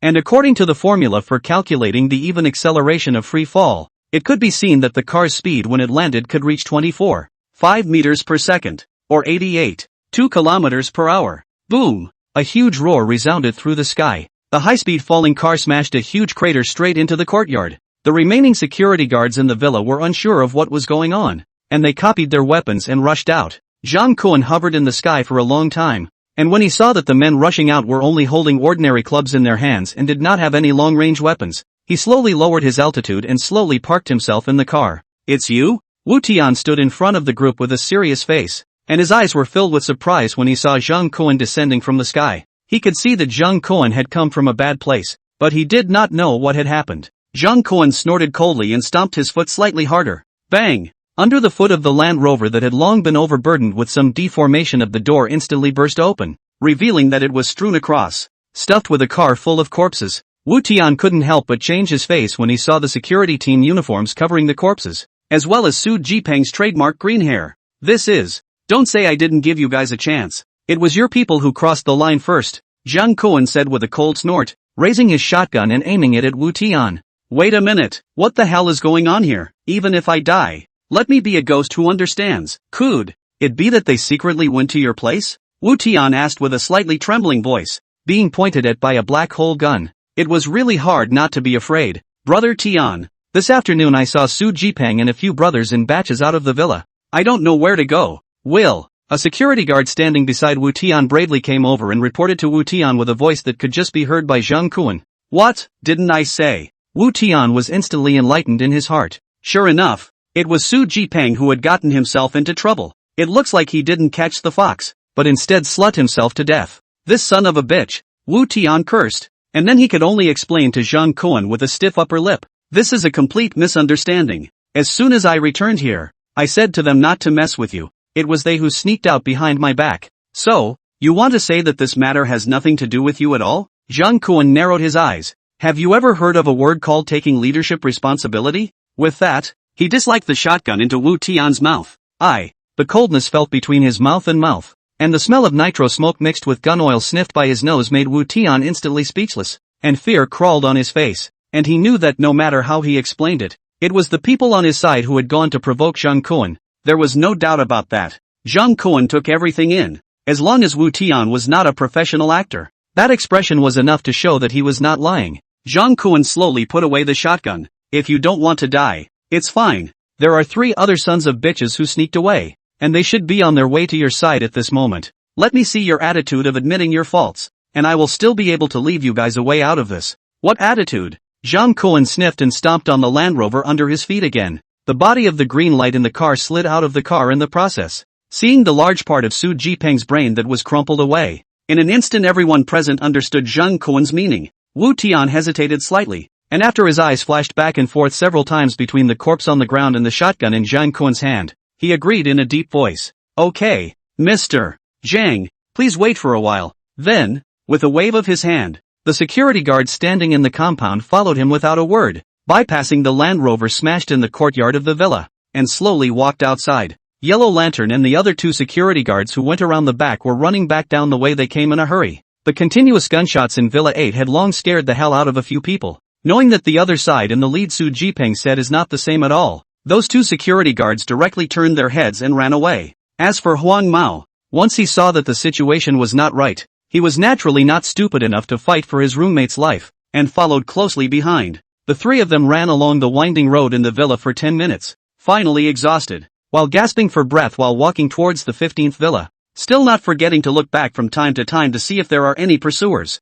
Fortunately, behind them has been quiet, nothing unusual. Finally, out of a corner, Yellow Hair saw the front of the silhouette. Seeing that the other party was wearing the same security cotton uniforms as themselves, the three of them all looked happy. Great, it's our people, they've come to pick us up. But when the two sides approached, Yellow Hair then realized that the opponents did not look good, and the leading Captain Wu was even more sullen. His face was gloomy and scary. Team, Captain. Yellow Hair swallowed his saliva and went up to greet Wu Tian, but before he could finish his words, he was interrupted by the other party. You guys went to Villa 8? Ah, that what? Is Shi Peng want to get the car back? Pa! A big pussy bucket, without warning, smacked Yellow Hair on the head. You guys fucking killed me. Wu Tian smacked this time so hard that he directly smacked Yellow Hair half a circle in place. Covering his face, Yellow Hair couldn't figure out the situation. Brother Wu, what are you doing hitting me? What did I say? Have I ever told you guys not to mess with the people of Villa 8? Your pig brains don't know to turn around.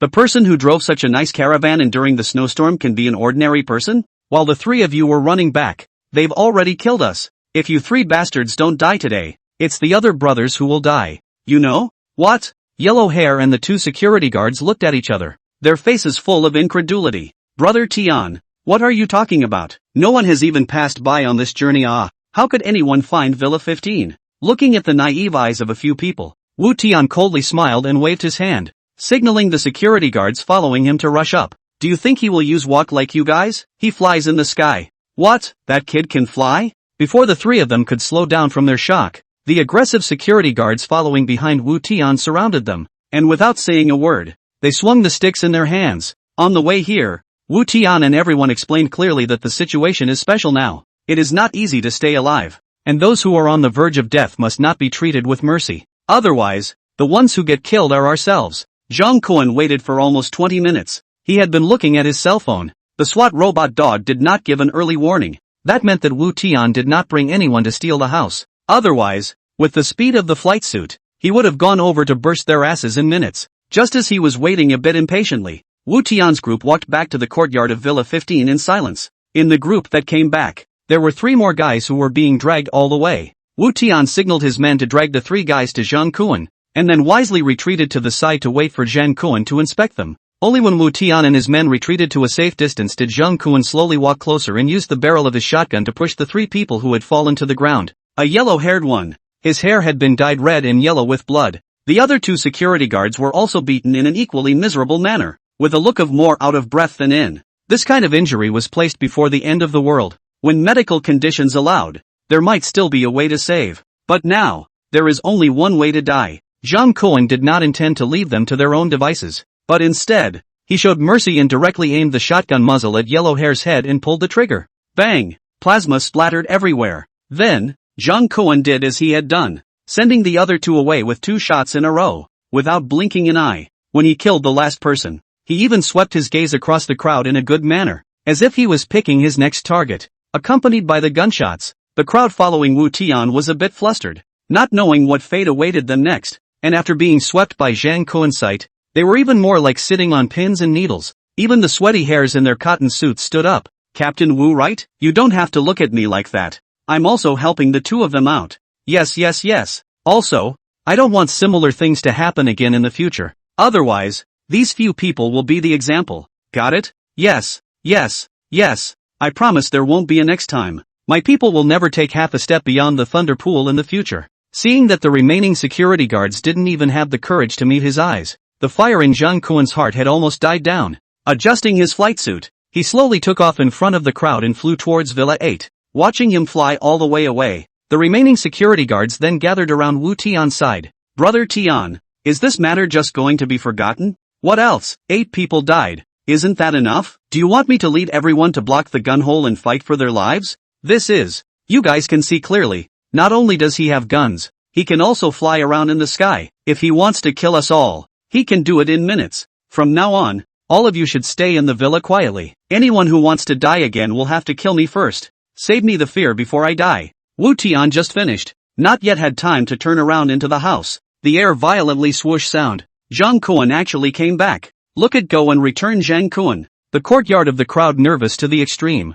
For fear that this all high-tech equipment of the Gaia unhappy killing spree. There is something else to order us to do? Nothing. I just dropped my cell phone. Zhang Kuan picked up the cell phone that fell in the car, pressed the stop recording button, and then flew away again, leaving the crowd in the wind and snow messy. Zhang Kuan did this because he just wanted to keep his hand in the game. Reborn once, he already won't easily trust anyone's promise. If the remaining dozen or so security guards still want to dance on the tip of the knife again, then Zhang Kuan does not mind giving them a ride along the way. Kuan Express. The mission will be accomplished. But since Wu Tian doesn't want to make an enemy of himself, there is no need to dwell on anything. After all, there are still 2 delicate women at home, waiting for him to go back to check the afterthought. How is it going to be punished if it is not well written? Stockings are good, but tearing the stockings is flavorful enough. Within a few moments, Zhang Kuan had landed in the courtyard of Villa 8. When he packed up his equipment and entered the hall, he happened to meet Su Ziqing and Zhang Yubing,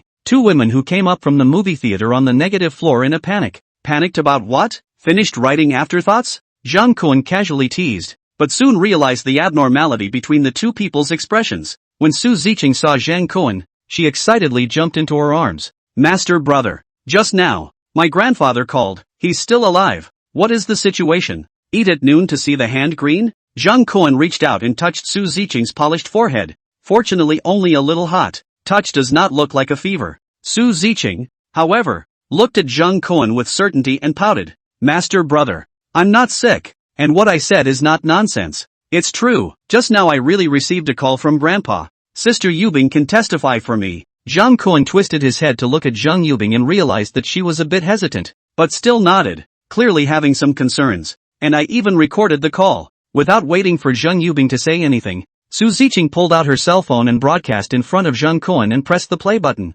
Little Su, hello. Grandpa? Old Su, Ziqing. Are you okay? Xiao Su, I am very good. Grandpa, where are you now? Old Su, silly boy. Of course I'm in the hospital. Grandpa. Grandpa's side is not doing well. There's not much food left. There's not enough medicine left. Can you send me some? Before Su Ziqing could say anything else, the phone was hung up. I dialed back to Grandpa's cell phone afterward, but his cell phone was turned off and he couldn't get through. It should be a power outage. Master brother, let's go to the hospital. If possible, can we pick up Grandpa? Seeing Zhang Kuan frowning slightly and keeping silent, Su Ziqing reddened with excitement and added in a very fast speech. Don't worry, the matter of the 3 of us living together, Grandpa is so enlightened, even if he knows about it, he won't say anything. Zhang Kuan bitterly smiled and looked at Zhang Yubing. Tell us your opinion. Master, the voice should indeed be Grandpa Ziqing's. This point she herself confirmed again and again. But, I don't think this matter is that simple. What do you mean?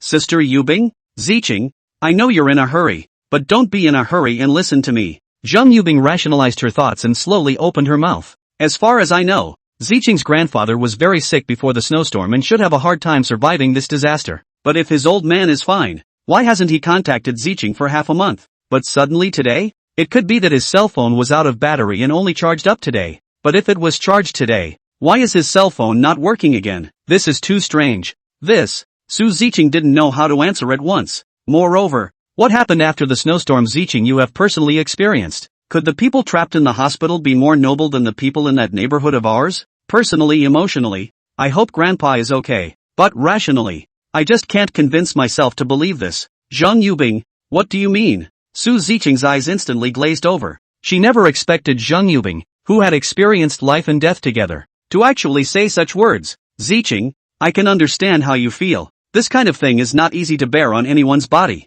But, you also have to understand me a bit, can you? If there's another operation, I'm sure I'll have to be put on top to scout the way ahead. If the information is reliable, I won't have any complaints. But if it's about taking a life to hit a trap that's full of loopholes, then I'm sorry, I can only express that I can't do anything about it. In the face of Su Ziqing's rebuke, Zhang Yubing was extraordinarily honest in speaking out his thoughts. When the words fell into Zhang Kuan's ears, he could not help but secretly give her a thumbs up. Saying anything false again at such a time would only make the scene more anxious. It would be better to tell the truth directly like now. Sincerity was always a must-have. Master brother, do you think so too? Su Ziqing twisted her head to look at Zhang Kuan, gripping his arm as if she was grasping for a life-saving straw, her eyes filled with crystal tears. With this ICU look, as long as one was not hard-hearted, they would not be able to refuse her request. But Zhang Kuan was clearly not this kind of person. Although he had been satisfied with Su Ziqing's performance and she had triggered the 100% headshot passive, Zhang Kuan, who had died once, would never go and risk his life just for the sake of an inexplicable phone call. Ziqing, calm down for a moment. There's a high possibility that the voice was faked. Let's wait until the night first, when the city is powered up. At that time, if we can contact your grandfather, we will then discuss whether to go, or else it is useless to say it now. Seeing that Zhang Kuan didn't say the words to death, neither promising that he would definitely go nor saying that he would definitely not go, Su Ziqing then let go of her worries and her emotions gradually calmed down. She didn't have much social experience and didn't realize that the lack of a direct promise was already a disguised rejection from an adult. In fact, with Zhang Kuan's current strength, even if he encounters an experiment that escaped from the institute, as long as the other party's ability is not too perverted, he still has the strength to pin down. However, Zhang Kuan was not willing to take the risk easily. He did not have the genes of a white adventurer in him. Zhang Kuan's dream was never the stars and the sea, but singing and dancing rap basketball, or planting vegetables. He had already considered whether to reclaim a plowed field in the backyard to grow something. After all, one plow, one harvest is the romance in the bones of the people of China. For example, the kind of spring sprinkle a piece of seed juice, over 10 months to harvest a baby kind of. What's more, like now, can lie on the massage mattress to listen to GNI Time A is already the supreme enjoyment of the end of the world. And why would you risk losing your head to save an old man who is not very familiar with it, and also said that he is blind, even if he is Su Ziqing's grandfather? It's not that Zhang Kuan is careful, it's just that this kind of gain and risk is obviously not positively correlated. What is there to do? The next period of time, the villa was exceptionally quiet. Su Ziqing has been guarding his cell phone, checking the time on it from time to time. Originally, he got along quite well with Zhang Yubing, but ever since she chose to stand against himself, Su Ziqing hadn't paid any attention to her, and Zhang Yubing didn't feel that she had said anything wrong, and with a sullen face, she quietly went upstairs alone and proceeded to clean. It wasn't easy to get two women to be quiet at the same time. Zhang Kuan, who was tired for the day, enjoyed the rare leisure, and returned to the bedroom alone to huff and puff to replenish the consumed energy, until 8 o'clock in the evening. Finally arrived at the government's promised power supply time. Zhang Yubing had already made dinner and tenderly called the two to eat. Zhang Kuan was devouring the food, but Su Ziqing was eating absent-mindedly. Sitting at the dinner table, she was almost the same as in the afternoon. Every once in a while, she had to unlock her cell phone to check if there were any dialed calls. It was just that the intervals of checking were shorter than in the afternoon. Finally, wait until about 8:30 in the evening. She really can't help the thoughts in her heart, and took the initiative to call her grandfather. But what came out of the receiver was still the other party's tone that the phone had been turned off. Unwilling Su Ziqing, every 10 minutes, on the phone once, followed the devil like, even the hot meal did not eat much. This pair of obsessed with the appearance. Let Zhang Kuan look at all secretly smacked his lips. Although he had no family ties a long time ago, it is difficult to empathize with this kind of mood, but he still felt greatly shocked. Tossed until nearly midnight, looking at Su Ziqing who still refused to give up. Zhang Kuan sighed, did not say anything to go upstairs back to the master bedroom. Zhang Yubing took care of the kitchen, also obediently followed. The two have not gone far. Suddenly the familiar voice of WeChat video invitation came from Su Ziqing's cell phone. After Su Ziqing connected to WeChat, she only glanced at the screen and instantly broke down in tears. In the image of the cell phone video, it was her grandfather whom she had not seen for a long time, who was weakly lying on the hospital bed. But even so, he still forced out a smile and nodded with a smile at Su Ziqing. Grandpa, Ziqing, this bout of suffering has been hard on you. Grandpa, I'm fine, living quite well. How are you?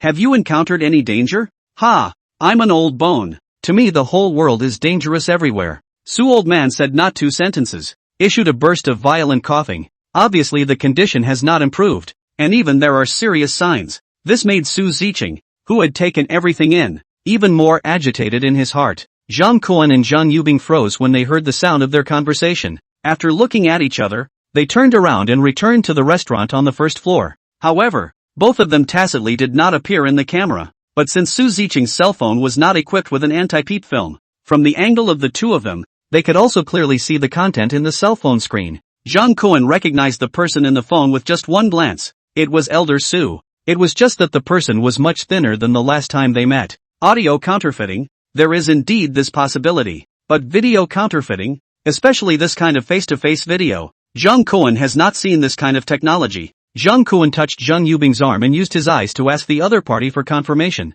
But Jung Yubing also just gently shook his head, indicating that the other party should indeed be alive. But she also had no way to speculate at all on how this sick old man had survived this kind of near-desperate natural disaster for ordinary people. Soon, the video's elder Sue circled the topic back to what was brought up during the morning phone call. Ziching Grandpa's side can't stand it anymore. Now Grandpa doesn't expect anything. You come and pick up my old bones. I don't want to die alone in the hospital. That would be too lonely. Maybe Grandpa can still let you have a full meal later. As soon as the words fell, the video call was hung up with a beep. Tearful Sue Ziching hurriedly called back, responding to her, only a busy tone. Grandpa's last meaning. She heard it. He only wanted to die beside his own family, even if he became their rations after death. When she thought of her grandfather, who had loved her since childhood, saying such words under despair, her tears were like broken beads that simply couldn't stop. She twisted her head back to look at Jung Koen and Jung Yubing on the side and slowly but firmly spoke. Master brother,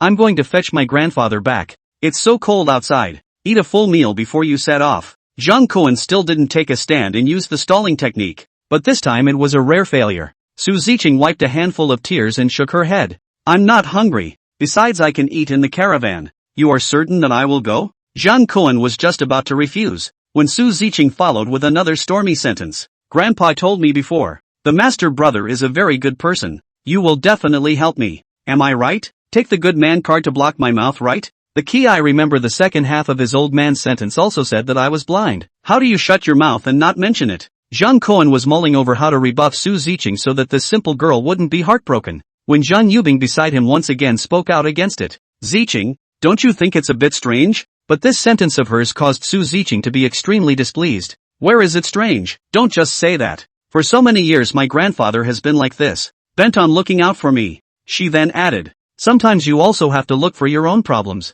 If it wasn't for us rescuing you during this time, how many times would you have died? Now here to say what to say. Jung Yubing still had to explain something, but was stopped by Jung Koen suddenly reaching out. A confident smile hung on the corner of his mouth. Since Ziching has said so, let's make a run for it. Master? Jung Yubing froze, not knowing why Jung Koen suddenly changed his mind. Previously, looking at what he did, it was clear that he didn't want to go out easily.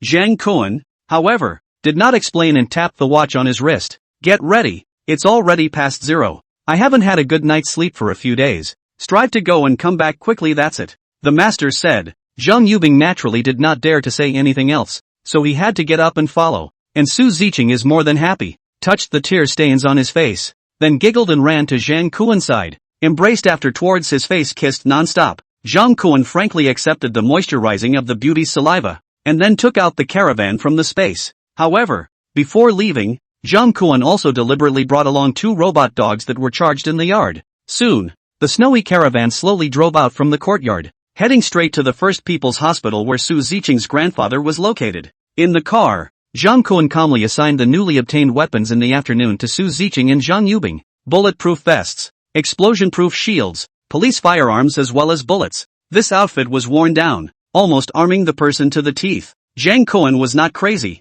nor would he let himself lose his mind because of a good guy card. On the contrary, his mind was now clear. Just after the 0 hour, after getting a new day's sign-in reward, Jung Koen would probably guess what was going on. The city had been blocked by snow for half a month, and there was a lack of food, electricity, and water. The city of Shanghai must be even more miserable than Gaza, which was ravaged by Israel. He didn't think that Master Su could grit his teeth and survive until now. Even if he grew a mouthful of steel teeth, it wouldn't help. Yet the authenticity of the video was unquestionable, and that remaining possibility, however unbelievable, was close enough to the truth. Someone could take on the appearance of Elder Sue, and this kind of change must be more than just a poor imitation show, but most likely, like the magical girl in the X-Men, no matter whether it was the look, the voice, or the movements, they could all be imitated exactly the same. Otherwise it would be impossible to fool Sue Ziching, the eldest granddaughter who had taken care of Su Lao for a very long time. So, the one who just conversed with Sue Ziching should also be a test subject that ran out from the research institute.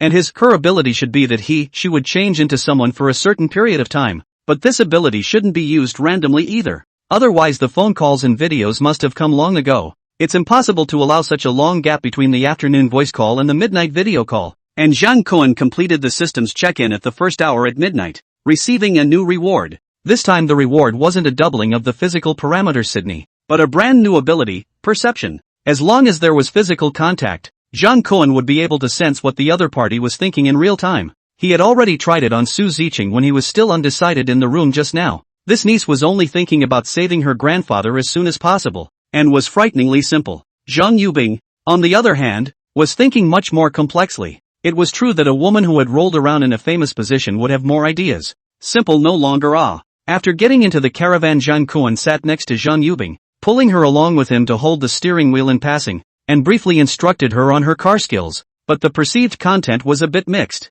Zhang Yubing not only thought about how to protect herself when she was a meat shield, but also thought about the left side is the brake, the right side is the gas pedal. This kind of driving know-how. This complex thoughts really let Zhang Kuan feel a little uneasy. However, Zhang Kuan is very satisfied with his new ability. Zhang Kuan confidently stated, "Mom no longer has to worry about the people I catch casually committing suicide. To be precise, as long as they make contact before they die." Zhang Kuan is confident that he can perceive useful information from the brains of these experiments. The wind and snow continued, and the caravan with its high beams on, traveled alone through the snow that didn't know when it would stop. Fortunately, the Shanghai First People's Hospital was not far from their location. The caravan drove out for about an hour and finally slowly stopped at the back door of the hospital at Zhang Kuan's authorization. "Master brother, my grandfather is staying on the 8th floor of the hospitalization department. Let's pick him up and hurry back." After Su Ziqing, who was neatly draped, finished speaking, she was about to open the door and be the first to jump off the caravan. But his body was pulled back into the car halfway by Zhang Kuan. Zhang Kuan pointed at the robot dog that had already been programmed by him. "Let the dog explore the road first. Know your enemy and know yourself. You will not be in danger," Zhang Kuan said, pulled open the back door of the caravan, and directly kicked the naive robot dog out of the car. Fortunately, that dog had excellent balance performance. It was no match for a real dog on the snow, and instantly stood up in place. "Go, Pikachu," Zhang Kuan softly called out, and then the robotic dog walked into the back door of the hospital under his operation, one step at a time, and Zhang Kuan not only adjusted the dog's forward direction at all times, but also turned on the thermal imaging, scanning the thermodynamic image of the building floor by floor. The SWAT robot dog was originally a police equipment with great power. As long as it looked left and right twice on the stairs, it could scan the doctors, nurses, and patients on the same floor in the inpatient wing. Unexpectedly, Zhang Kuan, the machine dog, all the way to the 4th floor. Not to mention the people. Even PPO did not need one. This hospital, are they all dead? But if that's the case, who is the one who called? Such a big hospitalization building, there's not even a single person on one floor? Zhang Yubing looked at the gray thermal imaging lens in Zhang Kuan's phone and frowned. "It's just that there are no living people. Dead people don't have heat," Zhang Kuan said indifferently, then took out his winter armor and silently put it on, all pointing to the dog. "It's probably hard to find anything. Ziqing and I will go in first and take a look before we say anything. You don't need to go this time. Just operate the robot dog in the car and continue exploring upwards. Remember to stay on the line with me." After saying that, Zhang Kuan stuffed Zhang Yubing with a police walkie-talkie, all of which he had found in the SWAT team's compound earlier. Knowing that he did not need to be in front as a human shield, Zhang Yubing was naturally happy to be free. After receiving the walkie-talkie, he slightly adjusted it and confirmed that there was nothing wrong with it before seeing Zhang Kuan and Su Ziqing, who were heavily armed, enter the hospitalization building one after the other.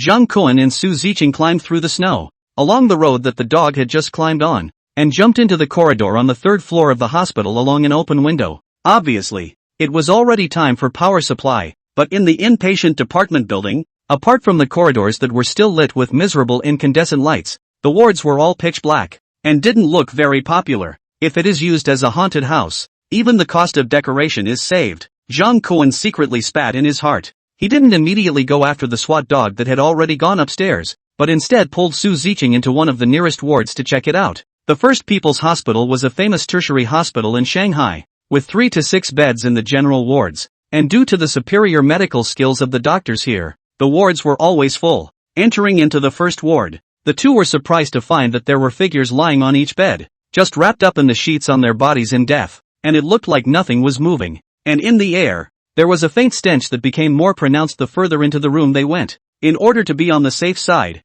and to save inviting unnecessary trouble, Zhang Kuan did not press the light switch at the door. Taking out 2 small flashlights from the space, he signaled Su Ziqing and him to split up and check the patient on the bed, carefully picking up the nearest bedsheet with the muzzle of his gun. What came into his eyes was clearly a human face that was so pale that it had no blood color. Looking at his already contracted lips and exposed teeth, Zhang Kuan knew that this person had already been dead for a long time. When Zhang Kuan tried to recover the dead man with a quilt, acting as his shroud, he suddenly realized that the dead man's hand, which was dead and pulling on the quilt, was missing a section of the fingers. Several other hospital beds, Zhang Kuan and Su Ziqing also split up to check once. Lying on the hospital bed, all the bodies of patients, and everyone's hand, are missing a section of fingers. Only someone is missing the index finger. Someone is missing the thumb just under the low temperature. After the power cut, there is no heating facilities in the ward. It is simply a ready-made morgue. Only a long time, the body is still inevitably emit a faint putrid odor.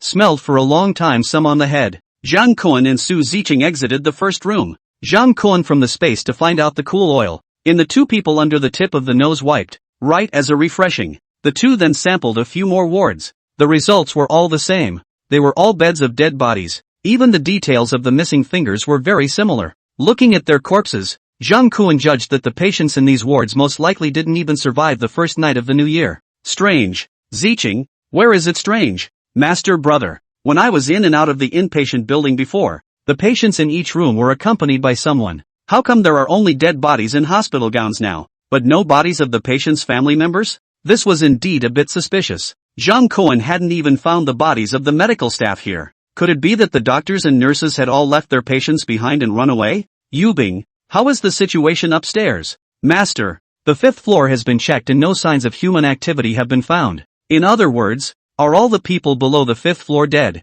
This is not a hospital. It's clearly a large morgue. Zhang Kuan tied the flashlight to the barrel of the shotgun, and then continued up the stairs with Su Ziqing. Su Ziqing had lost the excitement she felt when she came in. She also vaguely realized what was going on, but without having seen her grandfather's corpse with her own eyes, in the end, she would not die without seeing the Yellow River. When the 2 of them hoofed it to the 4th floor, Zhang Yubing's voice suddenly came out of the intercom. Master, there's a person in the innermost room on the right side of the stairs on the 6th floor, and there's a fire. Leave the 6th floor to us. Let the dog go up to the 7th floor to take a look. Be careful when operating. Don't let anyone find out. After arranging it, Zhang Kuan and Su Ziqing looked at each other and immediately came to life. Whose nerves are not made of iron. Walking in the layer upon layer of corpses, it's a lie to say that they are not stimulated. Finally they can meet a living person to ask for an understanding. It's also considered that they didn't come to this trip in vain. Make up your mind. The last check over the hand of the gun. Zhang Kuan changed his style, top in front of Su Ziqing, all the way to the 6th floor of the ward to touch. He is not more brave. Mainly afraid of Su Ziqing, a gun burst people's heads. When the perception ability cannot be used, it is not as good as honestly in the villa holding Su Ziqing and Zhang Yubing make up sleep it. The 2 people, one after the other, silently touched the door of the ward. The ward door is closed. A glance in other wards are not different. Just from the door above the woolen glass, can vaguely see the fire inside. Zhang Kuan just to lift his leg to kick the door. Cold room door creak, was opened from the inside. Instantly, Zhang Kuan and from the ward out of the bearded man directly hit a face-to-face. Luckily, under the intention, Zhang Kuan's reaction was obviously faster than the other party. Bang! Zhang Kuan lifted his foot and kicked the other party hard on his chest. The full force kick directly sent the bearded man flying backwards into the room, falling into the room's fire with a bang. Zhang Kuan was afraid that this person would scream and yell and attract others, so he directly pounced over and added a punch to his head, directly knocking the person out. Su Ziqing followed closely behind, entering the room with his gun, and then closing the door behind him. Only then did the 2 of them have the time to survey the situation in the room. The 3 hospital beds in the room had already been pushed to the corner of the room, and the medical sheets and quilts on top of them were messy and piled up in a heap. It looked like this bearded man usually slept here, and in order to keep warm, he had found quilts that had been used by the dead in other rooms, and under the window sill of the room, there was a pile of 1.5 corpses. The reason why it is 1.5, is because one of the corpses, the thighs and arms have disappeared, was crushed by the fire. In addition to knives scattered on one side, there is an inserted in the steel bar of the arm fell to the ground. Looks like it should be to take half a corpse. Looking at the roasted outside and inside, at least there have been 7 points cooked. This guy, put aside here to eat a snack? Although a little disgusting, but experienced a post-apocalyptic Zhang Kuan adaptation has improved a lot. He found out the idle hemp rope from the space, tied the bearded man. According to his face, slapped a few slaps. Wake up, it's time to eat. Eh? The bearded man slowly opened his eyes, and at a glance, he saw Zhang Kuan staring at himself with an unfavorable expression. Not caring about the pain on his face, the bearded man looked panicked. Who are you? What do you want? My tender father wants to cam you. What did you say? The bearded man was suddenly speechless with his mouth open. This was the first time he had heard this kind of request from a man's mouth. Hesitating for a moment, he whispered to discuss with Zhang Kuan. Big brother, that girl behind you is much better than me. If you have a need, it's better to go to her. Old man has his eye on you. Zhang Kuan said with a cold smile, seeing that the bearded man was distracted by himself, and knowing that the fire was almost ready, he slowly opened his mouth to inquire. What are you? Why are you here? I am just an ordinary person. Just came here yesterday. While asking, Zhang Kuan brushed his hand over the bearded man's face, quietly using the new rewards gained from signing in, and when sensing that the other party was attempting to lie, he slowly laughed. Not being good, but you have to be backdoor yo. Only this time, the bearded man's face immediately rose a layer of fine goosebumps. People from top to bottom all numb. Big brother, you spare me. I am a hospital caretaker. The day before New Year's Day has been guarded here. That day from the middle of the night and the beginning of the snow and the temperature. I was trapped here, cannot return home. Oh, so you're the only caretaker in the hospital? There used to be at least a dozen. Now I'm not sure. Before? Looking at Zhang Kuan's skeptical eyes, the bearded man licked his lips and hurriedly opened his mouth to explain. The night of the cooling. Originally stayed in the hospital caregiver is not much. The first night of the snowstorm, the hospital needs to take care of the seriously ill patients and directly froze to death a lot of. There are timid afraid to take responsibility for the direct runaway. It is estimated that are frozen to death on the halfway it. What about the remaining medical and nursing staff? Where are they? How many people are still in the building? I'm not sure about the situation on the main building side. There were originally some living people on the hospitalization side. Everyone had agreed at the time to do whatever they could to stay up and wait for rescue. But a while ago the inpatient department suddenly broke in 5 people. As soon as they came and they wanted us to listen to their command. The leading doctor of course refused to agree, and as a result they killed them. They not only killed the leading doctor, as long as the living people in the building dared to oppose them, all were killed by those people. Then, the food was all collected up by those few people, and among the remaining people, except for a few decent-looking female nurses who were brought up to the top floor by them, the others could only live out their days in the building by eating the dead. So why don't the survivors get together? No, these people are evil, probably worried about us getting together to discuss how to deal with them. As long as more people get together, they will soon kill the door. Zhang Kuan's hand didn't leave the bearded man's face. Knowing that he wasn't lying, at this time his heart was filled with fear of killing. Many of the patients have no fingers left on their bodies. Do you know what's going on? It's the gang that did it. They didn't just cut away the patient's fingers.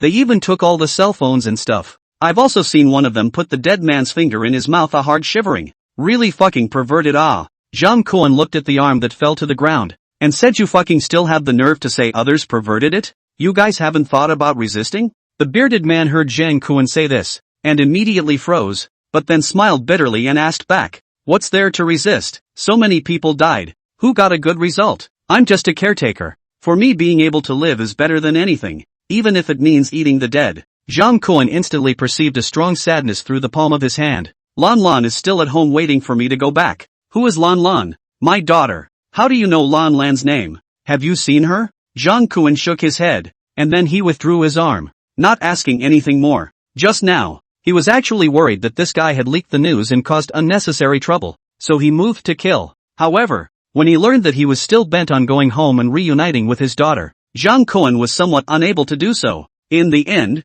the bearded man in front of him hadn't done anything excessive, although he was indeed cannibalizing people. In the end, he was only trying to stay alive. If he lost his life just because he saw himself and Su Ziqing on one side, it is really a bit unreasonable. It is said that the end of the world cannot be mother, but Zhang Kuan still has his own code of conduct. People do not offend me. I do not offend. If a person commits a crime, I will kill his whole family. It's as simple as that. Su Ziqing on the side saw that Zhang Kuan had nothing to ask, and hurriedly came over to inquire. The patient in bed 3 of Ward 5 on the 8th floor. Have you seen him? The bearded man narrowed his eyes and thought carefully, then shook his head. Not much of an impression, but the higher the floor, the more living people above. You can go up and ask the others, but as far as I know, the patients in the whole building. It seems that there is no one who has survived the first 3 days of the new year. No way, my grandfather even video called me today. Oh, then I don't know. The bearded man shrugged, clearly thinking Su Ziqing was talking nonsense. But if it's an old man, if he really died, you should still be able to find his body. Zhang Kuan couldn't help but be a little curious and casually asked, why? Oh, the old man's meat is a bit faggy and doesn't taste good. No one will eat them until they have to. Blanche, you guys are still all fucking gourmets? Zhang Kuan just wanted to curse, but Su Ziqing's movement was one step faster than him, and a gun but smashed on the bearded man's face, smashing his nose blood. You, forget it. You should be glad that she used the butt of the gun instead of directly giving you a shot. If I were to discuss how tasty the girl's meat is in front of you, your reaction wouldn't be any better, would it? Hearing Zhang Kuan's words, the bearded man then didn't say anything else, but just turned his head to the side in a good humor, no longer paying attention to Su Ziqing. Master, there are 2 places on the 7th floor that have thermal imaging reactions, and there is also one on the 8th floor. Do we still need to borrow to search upwards? Zhang Yubing's inquiry came from the intercom. Zhang Kuan thought briefly and quickly gave a reply. No need. First withdraw the dog to stand by outside the caravan. I'll take Ziqing up for a trip. It shouldn't take long for him to come down. After saying that, Zhang Kuan untied the rope on the bearded man and slowly spoke. Take us to the 8th floor. The bearded man wiped the blood coming out of his nose and asked back with quite a backbone. On what grounds? On the basis of this, Zhang Kuan said. And in his hands, there were already 2 more bags of 600g well-packaged cookies. The bearded man was stunned and instantly snatched the cookies into his arms, then bowed and made a pleased gesture. Actually I still prefer your untamed look. The bearded man led the way in front, while Zhang Kuan and Su Ziqing both had their guns at the back to watch out for the surroundings, and their speed was quite a bit faster than at first. On the 7th floor, the 3 of them met 2 people who lived alone like the bearded man, but after the bearded man greeted them, the 2 of them went back to their own rooms, and no longer asked for anything. Apparently, Big Beard was quite a popular character in the hospitalization department. These 2 packs of cookies saved a lot of trouble. It was worth it. Not long after, the 3 of them arrived at Ward 805. The bearded man looked in through the window on the door, and after realizing that it was pitch black inside, he reached out and pulled open the door. As soon as the door opened, Su Ziqing rushed in first. The ward also did not turn on the lights, although there was a window, but the light from the night sky outside shone in, appearing particularly cold and dark. Fortunately, the 2 people's flashlight performance is good. Shine over or can see the ward in 7 or 8. The room was very neat, almost the same as when Su Ziqing left half a month ago,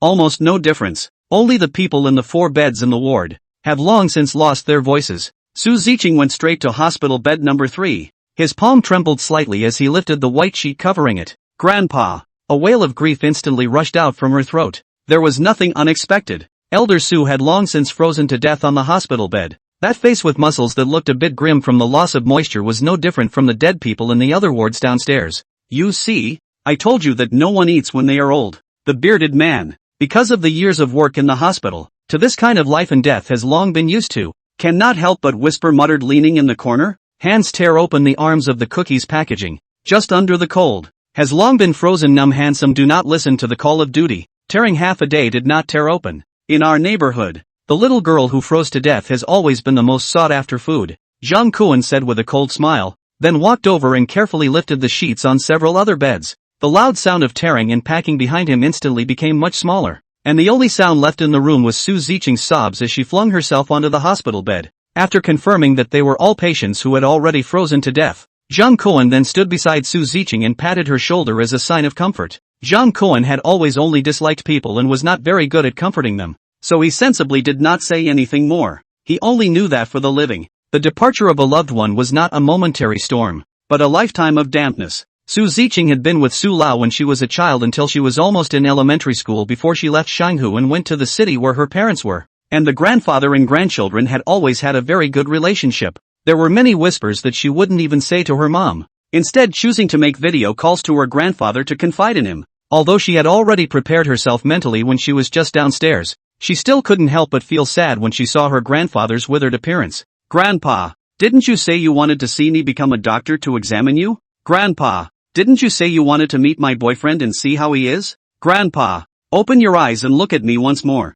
I beg you. Su Ziqing, who was crying bitterly, reached out to grab the hands that brought her countless warmth, but her hand just reached into the bedsheet, and her face changed abruptly, waiting to pull out again. only to find that on the grandfather's right hand, there are already bare and no fingers. What is this all about? Su Ziqing had just finished asking, when he violently remembered what the bearded man had said. I've also seen one of them shivering the dead man's fingers in his mouth. Really fucking perverted.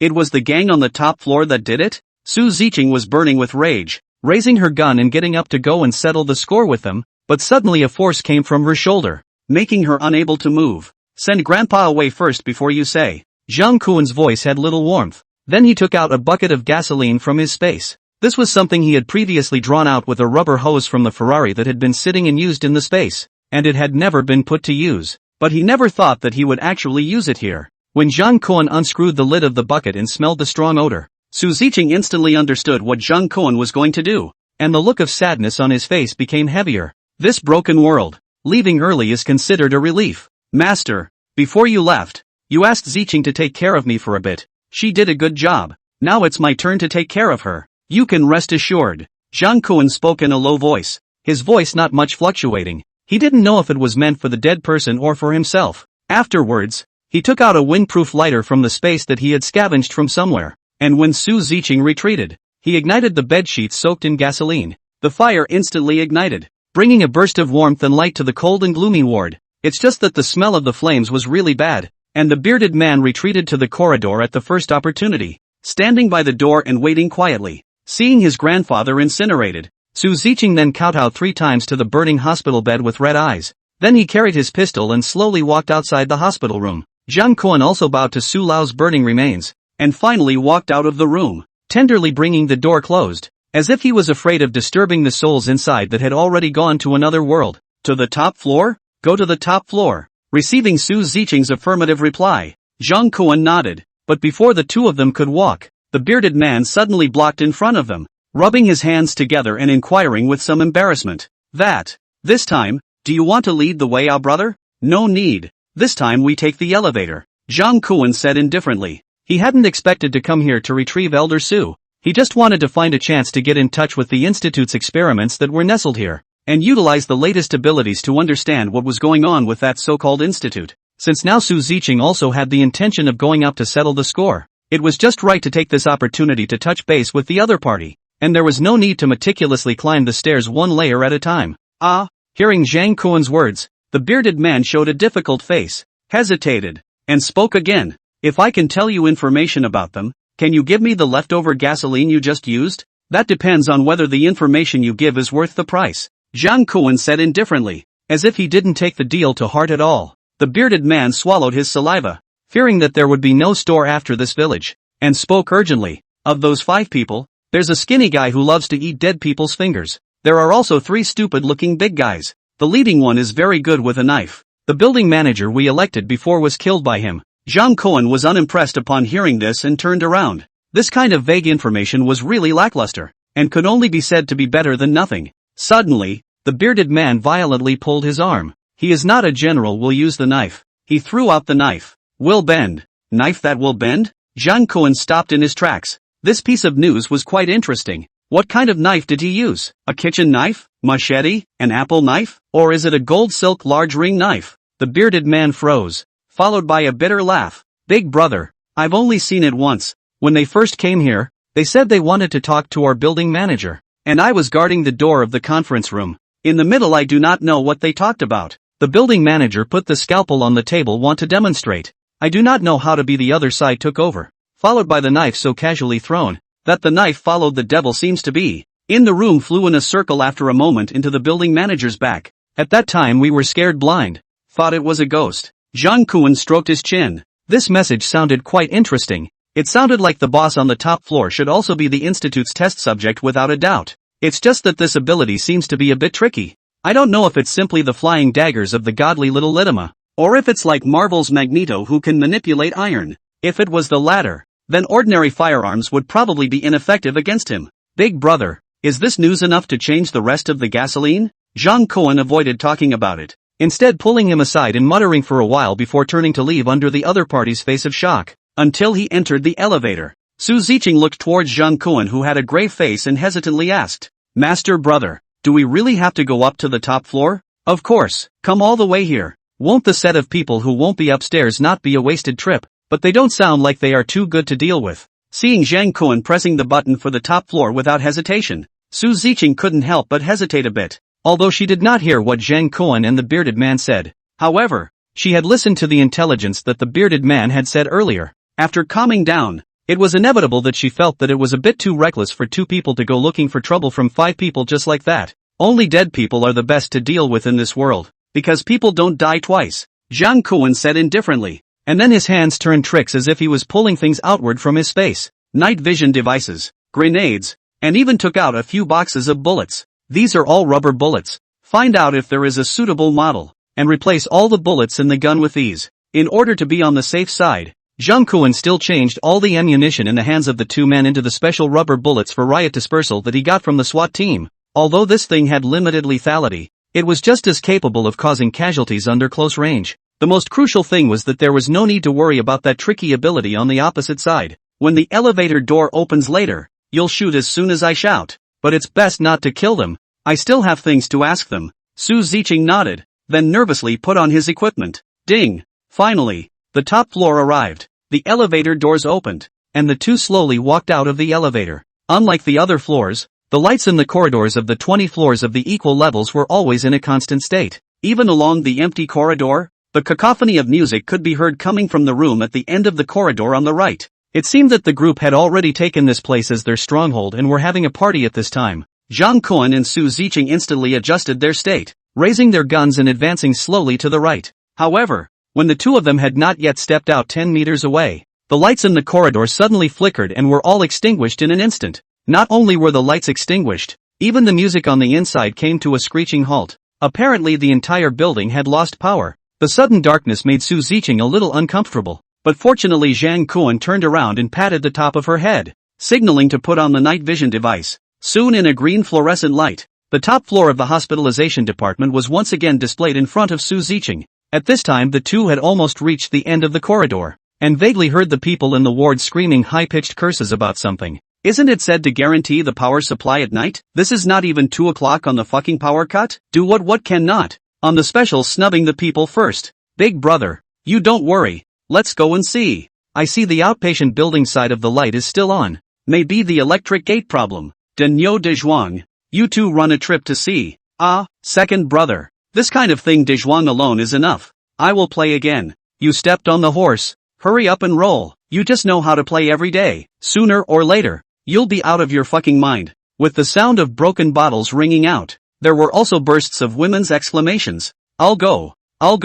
Okay? Second brother, you calm down. As soon as the words fell, there was a burst of footsteps coming from the ward. Zhang Kun pulled a Su Ziqing, signaling her not to go forward. Be careful of the people coming out of the door. Damn. Denyo. You are not aware of how much the nurses here burn off. What is wrong with playing? Our brother in the office when which have this treatment. Hey, you're touching second brother's girl while it's dark, right? Cam, are you watching? I'll sue you for slander. Didn't see it, but I touched your girl. I'm a nympho. The 2 men said as they pushed open the door of the ward, not paying the slightest attention to the darkness on both sides of the doorway, squatting 2 unfamiliar silhouettes. Touch can what drop? Lousy followed them in the wind and rain. Enjoy how? Hey. Besides now the whole building we are the biggest. Power outage this kind of shit still use me to manage? Hey. Don't be so happy. Why don't we change our chicks when we get back? Okay. Accompanied by the chattering complaints, the 2 had already walked past Zhang Kun and Su Ziqing.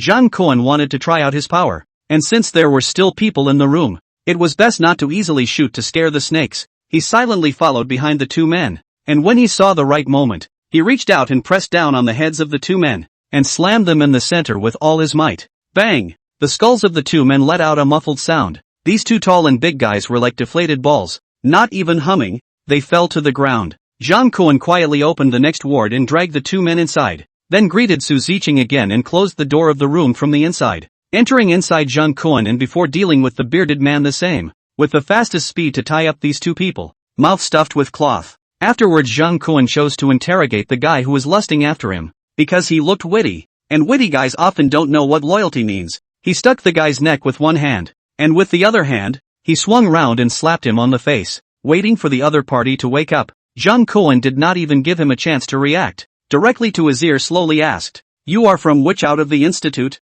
Zhang Kuan, who had the ability to enhance his ability, didn't even need the other party to answer positively. As long as he recalled according to his question, he would be able to distill what he wanted. But this time, Zhang Kuan couldn't help but be taken aback when he saw what this guy had in mind. After hearing Zhang Kuan's question, a gray building appeared in the still somewhat confused man's mind. The city's third detention center. The burly man in front of him wasn't from some institute at all. Rather, he had fucking run out from the guardhouse. No wonder he just kept saying that the treatment in the institute was not good. It'd be nice if someone in the detention center could sing him a big bowl of lasagna with an electric voice. As for women, don't even think about it. Have needs can only rely on the 5 girls to solve. It seems that this kid is not his target tonight. Zhang Kuan was slightly disappointed, but still wasn't willing to end the interrogation like this, so he continued to ask questions. What is your boss's ability? At this time, the man had already come to his senses, and when he saw Zhang Kuan's come as you are look, the anger in his eyes flickered. Who is this kid? Where did he come out from? What does he want? Damn. So much inner drama? What's the point of playing a one-button trifecta with me here? When I'm asking you, just think of the answer, not anything else. Got it? I'm not thinking about anything else. Got it? Without saying a word, Zhang Kuan went up and performed a set of great memory recovery technique. He firstly greeted the kid's ribs, and then broke the other party's 5 fingers directly without any mercy. Intense pain left the man desperately struggling, but by Zhang Kuan Cardmaster's throat is like a steel bar hooped, like unable to move. Any more nonsense? You don't want the fingers on your right hand either. Understand? Seeing that the man was busy nodding his head, his eyes were already full of fear. Only then did Zhang Kuan continue with the question he had just asked. When asked by Zhang Kuan about their boss's ability, the man's mind instantly flashed to a dry and thin man, obliviously sucking on a severed finger. Following that, in just a few breaths of effort, the musculoskeletal bones of the dry and skinny man's face shook, slowly transforming into another unfamiliar face. Blanche, eating a finger still has this effect? Zhang Kuan's heart froze after sensing it. He only remembered hearing a horror story when he was a child. A little boy threw his clipped nails around every time, and after being eaten by a rat, the rat transformed into his appearance. It wasn't long before this rat turned into a man and completely replaced him. This horror story has always been Zhang Kuan's childhood shadow, and for a while he was torn about where to hide the clipped nails better. Now this ability of the other party is simply a replica of that horror story shining into reality. No wonder the patients who died in the ward downstairs each had missing fingertips. No wonder Su Ziqing's grandfather had been dead for so long and was still able to call and send videos to Su Ziqing. I think this person is behind all of this. This was an attempt to trick the relatives of these deceased patients into coming over to send food and drink? But how much can this send? And this kind of person is okay as a support. How did he become the boss? Isn't the one who can control the knives the boss? There were a lot of questions, but it was still imperative to find out what abilities each other had first. What do a few of you other guys have in terms of abilities? A few people. Does he know how many of us there are? Without saying a word, Zhang Kuan directly folded the other party's right thumb into a negative angle. Originally, he thought it would be good to make it a fracture, but as a result, he was confused with this force, and the kid's broken finger bone actually poked through the skin on his hand, revealing a white bone ballast. Damn! It seems that this tenfold power is really not easy to grasp. The intense pain caused the man in front of him to barely pass out from the pain, and he looked at Zhang Kuan in horror, wondering how the man in front of him knew what was going on in his mind. However, he no longer had the courage to pull any more flowery work. The penis can control what he has touched. San is the best at dealing with women. Lao Zi and Dinyo are just a bit more ruthless. What are you two? The oldest and the second. From? Institute? How does he know? Could he be from the institute? What institute? It seems that this guy only knows one thing and not the other. Or maybe those two don't trust him enough yet to ever reveal it. Why does your boss keep pretending to be a dead patient to contact the family of the deceased? Of course, it's a good idea to lie to one or the other. I know all about it without my big brother saying it. Why the hell do you still need to ask me about it? You answered very well. No need to answer again. Zhang Kuan nodded. Then the hand stuck on the man's neck exerted force, only to hear a click. The man's neck was directly crushed. Well, the feel is not bad, Zhang Kuan said in a low voice. Afterwards, he let Su Ziqing use the pistol with muffler to settle the guy named Dinyo who fell to the side. Since he knew that of the 3 men left in the next room, only 2 of them were ability users, and that object control ability of the other party was much worse than what he had expected. Zhang Kuan was also too lazy to cover up anything else. He brought Su Ziqing to the door of the next room again. Zhang Kuan was no longer careful this time, but directly took out 3 grenades from the space, and after pulling the safety, he directly kicked open the door of the room and threw it in. The people in the room, under the black light, were completely attracted by the loud noise at the door, and didn't even see clearly what was thrown in. What Zhang Kuan wanted was this effect.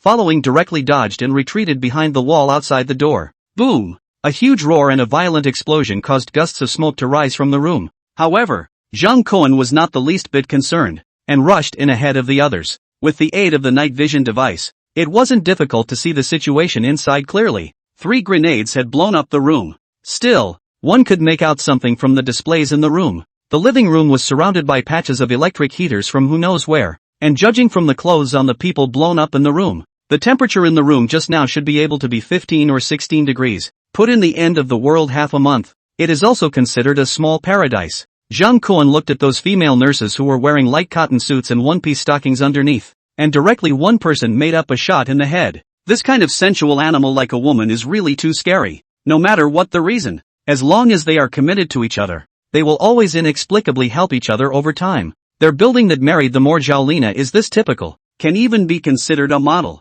Say Stockholm Syndrome or say Love Brain. Not once dealt with clean, Zhang Kuan always feel that they will climb up from the ground behind the back to find trouble for themselves. After quickly dealing with the 5 female nurses in the room, Zhang Kuan quickly found the remaining 3 men. One of the big men was blown up to a bloody mess, with 2 women pressed against his body, and his pants were not ready to be lifted up. It looked like he was still having fun before he was injured. Zhang Kuan took a brief look and had a bottom in his heart. He should have strangled the oldest man in that man's mouth. He checked the back of the big man's neck, and after realizing that there was indeed no expected number, he aimed the gun directly at the man's temple and pulled the trigger. The other 2 men were quite lucky and were only half killed by the grenade. Zhang Kuan directly dragged the 2 men to the window of the corridor and checked the necks of the 2 men through the moonlight outside the window, and he saw the strange string of numbers. The thin man's neck is tattooed with SY 10,052, while the other man who looks a bit ordinary is tattooed with SY 9,996. Seeing these 2 numbers, Zhang Kuan's heart was cold.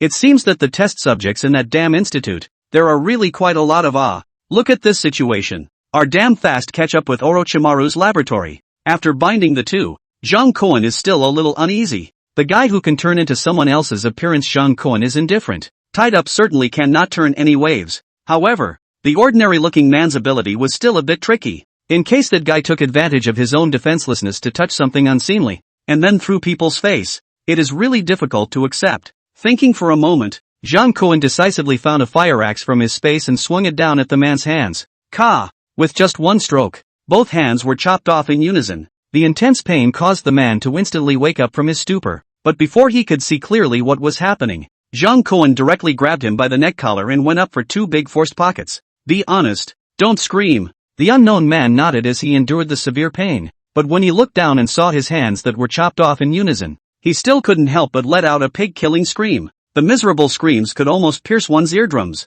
and the dry and thin man on one side was finally awakened by the screams. When he saw that the brother who ran out from the institute together with himself had his hands chopped off in unison, a smell of urine instantly gushed out down his pants leg. What is this? Zhang Kuan saw that both of them had woken up and faintly sneered. The situation is such a situation. Next I come to ask questions. You give me an honest answer. Dare to play with me half a bit of false. Chopping off hands are light. Get it? The dry and thin man saw that his companion was still screaming miserably. He swallowed his saliva and nodded his head busily. You guys escaped from the institute? Where is that institute? You're not from the institute? Then why are you still laying such a heavy hand? Zhang Kuan frowned. The woman he met last time had said something similar. It seemed that after these so-called experiments escaped, there was indeed another force that was hunting them. In order to prevent the other party from lying, Zhang Kuan reached out and stuck his hand on the back of the dry and thin man's neck as he continued to ask questions. Cut the crap and answer the question. The 2 of us escaped from the North Institute. More than 200 kilometers from here. Right. North Institute? That's the name? There's no name for it. It's just what they all call it. Who are they? Researchers. Researching what? Studying us. With the thin man's words, Zhang Kuan vaguely saw the North Institute model from his mind. 5-meter-high fences, solid wires, connected high-voltage power grids, loaded military personnel, the institute in white protective suits, and a gate that was never open to experiments. More than 200 kilometers. How did you guys get here? Stopped the car and took the highway. How else could you come over? Are you fucking kidding me? There are cars on the highway in this weather? Zhang Kuan's hand could not help but add a few points of force, so that the thin man painfully shrunk his neck. Big brother, when we entered the Shanghai market, it hadn't snowed yet. Jung Koen then realized that he was the one who was preoccupied. When did you guys run out from the North Institute? How to run out? I can't remember the exact time. Probably 11 last year. I remember it was raining for almost 2 months at that time. Rain. Jung Koen was in a trance. And only then did he remember that before the end of the world began to snow, it had rained for 3 months in a steady rain. Could this rain also have something to do with that so-called research institute? How did it run out? Tell me specifically. Big brother. I'm just a small character. There are many things that I'm still confused and don't understand until now. I just remember one day. Suddenly our room door opened. All the experiments are free to come and go. The military police who guarded us, even people with guns, all disappeared. The institute's fence was also blown a big hole. And then our group of people ran out. Because of the fear of being caught up by the people of the institute, everyone split up as soon as they ran out. But he and I usually have a good relationship. The two of us, that's why we haven't been separated. Accompanied by the words of the thin man, Jung Koen could practically feel the panic and elation at that time. This guy wasn't lying. It just sounded as if a more powerful guy had suddenly struck out, catching the institute off guard, which gave the group a chance to take advantage of the situation. So you two ran and hid in Shanghai? The thin man nodded. That's right, because my ability is a bit special. As long as I have licked someone's finger, I can temporarily turn into the other person's appearance. So the general screening can't do anything to me. The two of us are together. There are checks I usually need to deal with. In case it really comes to the point of doing it, it's up to him. It was like that for a while, hiding out, until it started snowing that night on New Year's Day, when we realized it was time to take advantage of the current paralysis of government agencies and get a new lease on life. So the two of you just ran here to make a fool of yourselves? The thin man didn't dare to look Jung Koen in the eyes, nor did he dare to look at his teammates who had stopped screaming, but had little blood on their faces. Why did you turn into my grandfather? And also, why did you cut off all his fingers? Su Ziqing, who hadn't asked any questions, suddenly aimed his gun at the thin man and snapped in a deep voice. The thin man was startled and hurriedly explained. Big sister, I never target anyone. I'll try every dead person in this hospitalization unit. As long as their families respond, there's hope from tricking them over to deliver some food and drink. Even if they don't get food and drink, as long as the person is willing to come over, they can still be of some use in a pinch, right? Then you wouldn't have to chop off all your fingers? The more Su Ziqing thought about it, the more angry she became, hating to directly take a gun and shoot this dry and thin man in front of her. Sister, my ability is limited.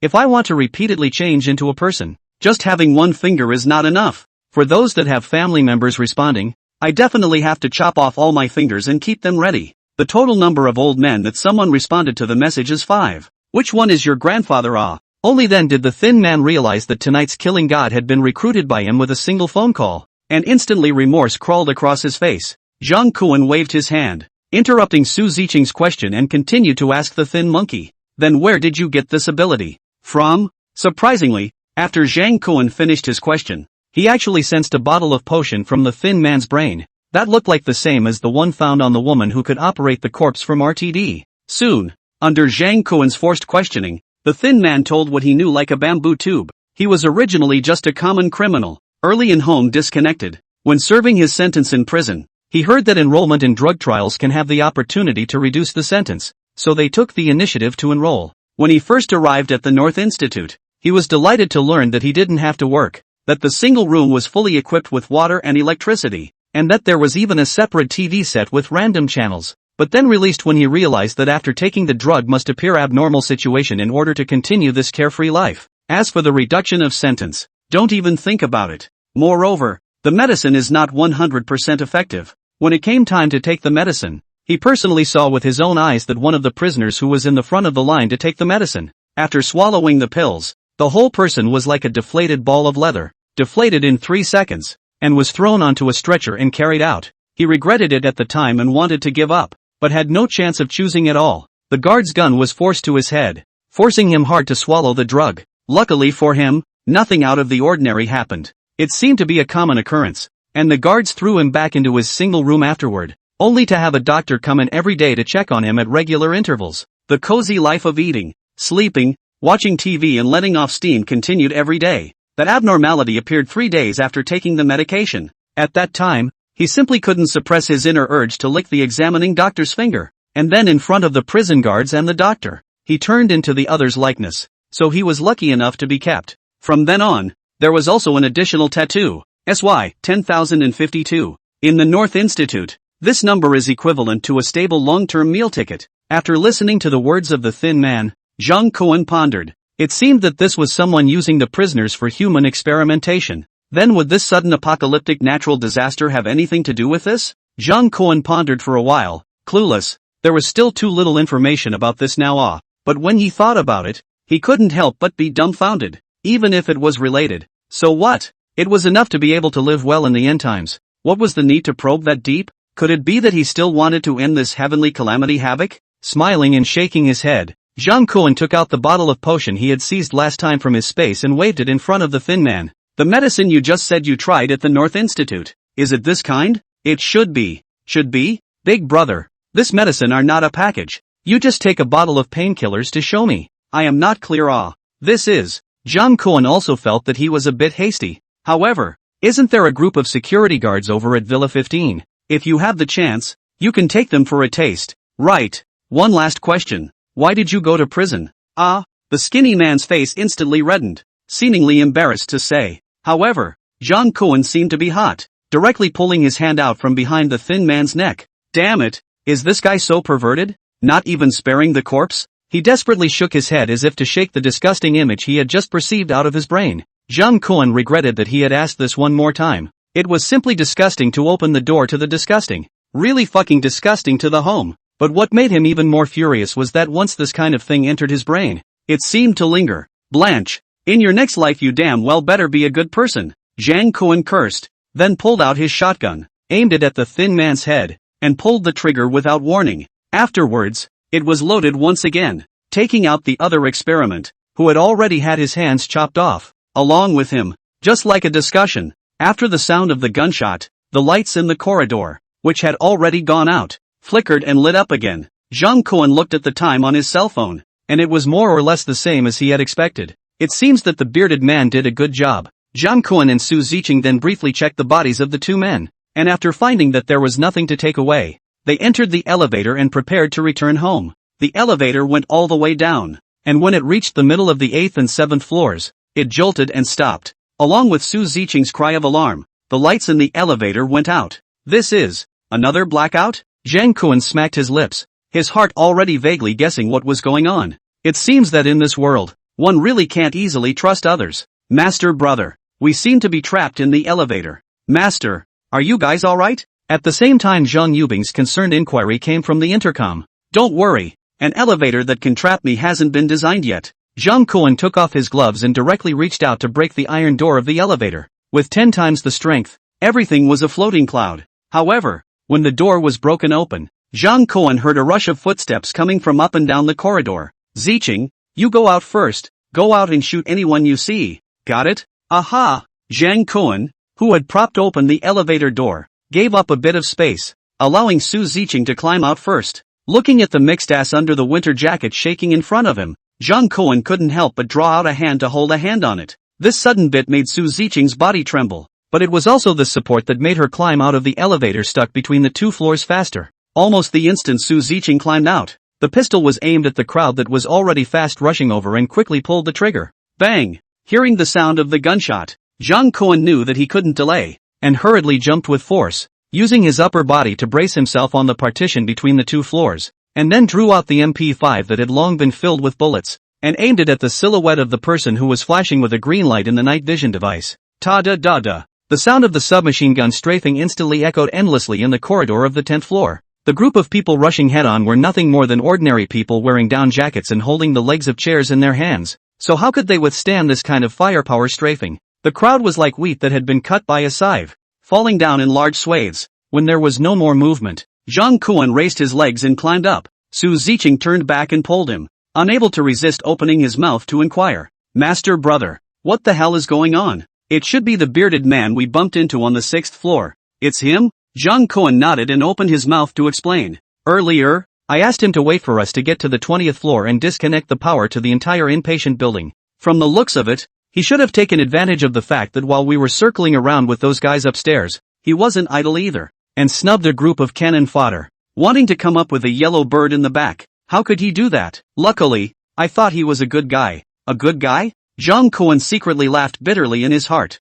Are there still good people in this world? Yeah, I also thought he was not bad. So, we have to let them know that good people have good rewards, don't you think so? Zhang Kuan said. Carrying his submachine gun, he walked into the stairwell in a flash. Unfortunately, he walked all the way down the stairwell, but he didn't even see a single silhouette. Suddenly, from the intercom came Zhang Yubing's voice, with a few anxious and urgent tones. Master, someone is besieging our caravan. What kind of weapons do they have? There are 2 men with crowbars prying at the doors, and a few others with fire axes, gesticulating at the windows, but it seems like they can't be bothered to smash them. Hearing Zhang Yubing's reply, Zhang Kuan was unimpressed. This car had the same indestructible attribute as his own safe house. It was important to know that the product of the system would be a fine product. The district crowbar is just a crowbar. Trying to pry the car door open is simply a fool's errand. Don't worry, the car door is locked. Wait for both of us to come back. Zhang Kuan put down the walkie-talkie, the anger in his heart a few points more. He thought that using half a barrel of gasoline to let the other party do a small favor was already counted as his goodwill. Unexpectedly, this bearded man actually had a lack of heart, but also had his own caravan in mind? Zhang Kuan, now not to mention killing, even the heart of eating people or fucking have. The two dashed all the way down the stairs, along the corridor window when they came in, quietly jumped out to the outside of the hospitalization building. As soon as they landed, they saw a group of men, under the command of the bearded man, surrounding the caravan busy. Hurry up, have you not had enough to eat? Hurry up and pry open the door. Shit, what are you barking at? Try it, this fucking door is welded shut. It won't budge. What a piece of shit. Hurry up and try 2 more people. Seeing the group of people arguing, Zhang Kuan didn't wait for Su Ziqing to fire. He took the lead and pulled the trigger. Da-da-day. The submachine gun swept through, hitting the caravan with sparks. However, Zhang Kuan was not at all worried about what would happen to the caravan.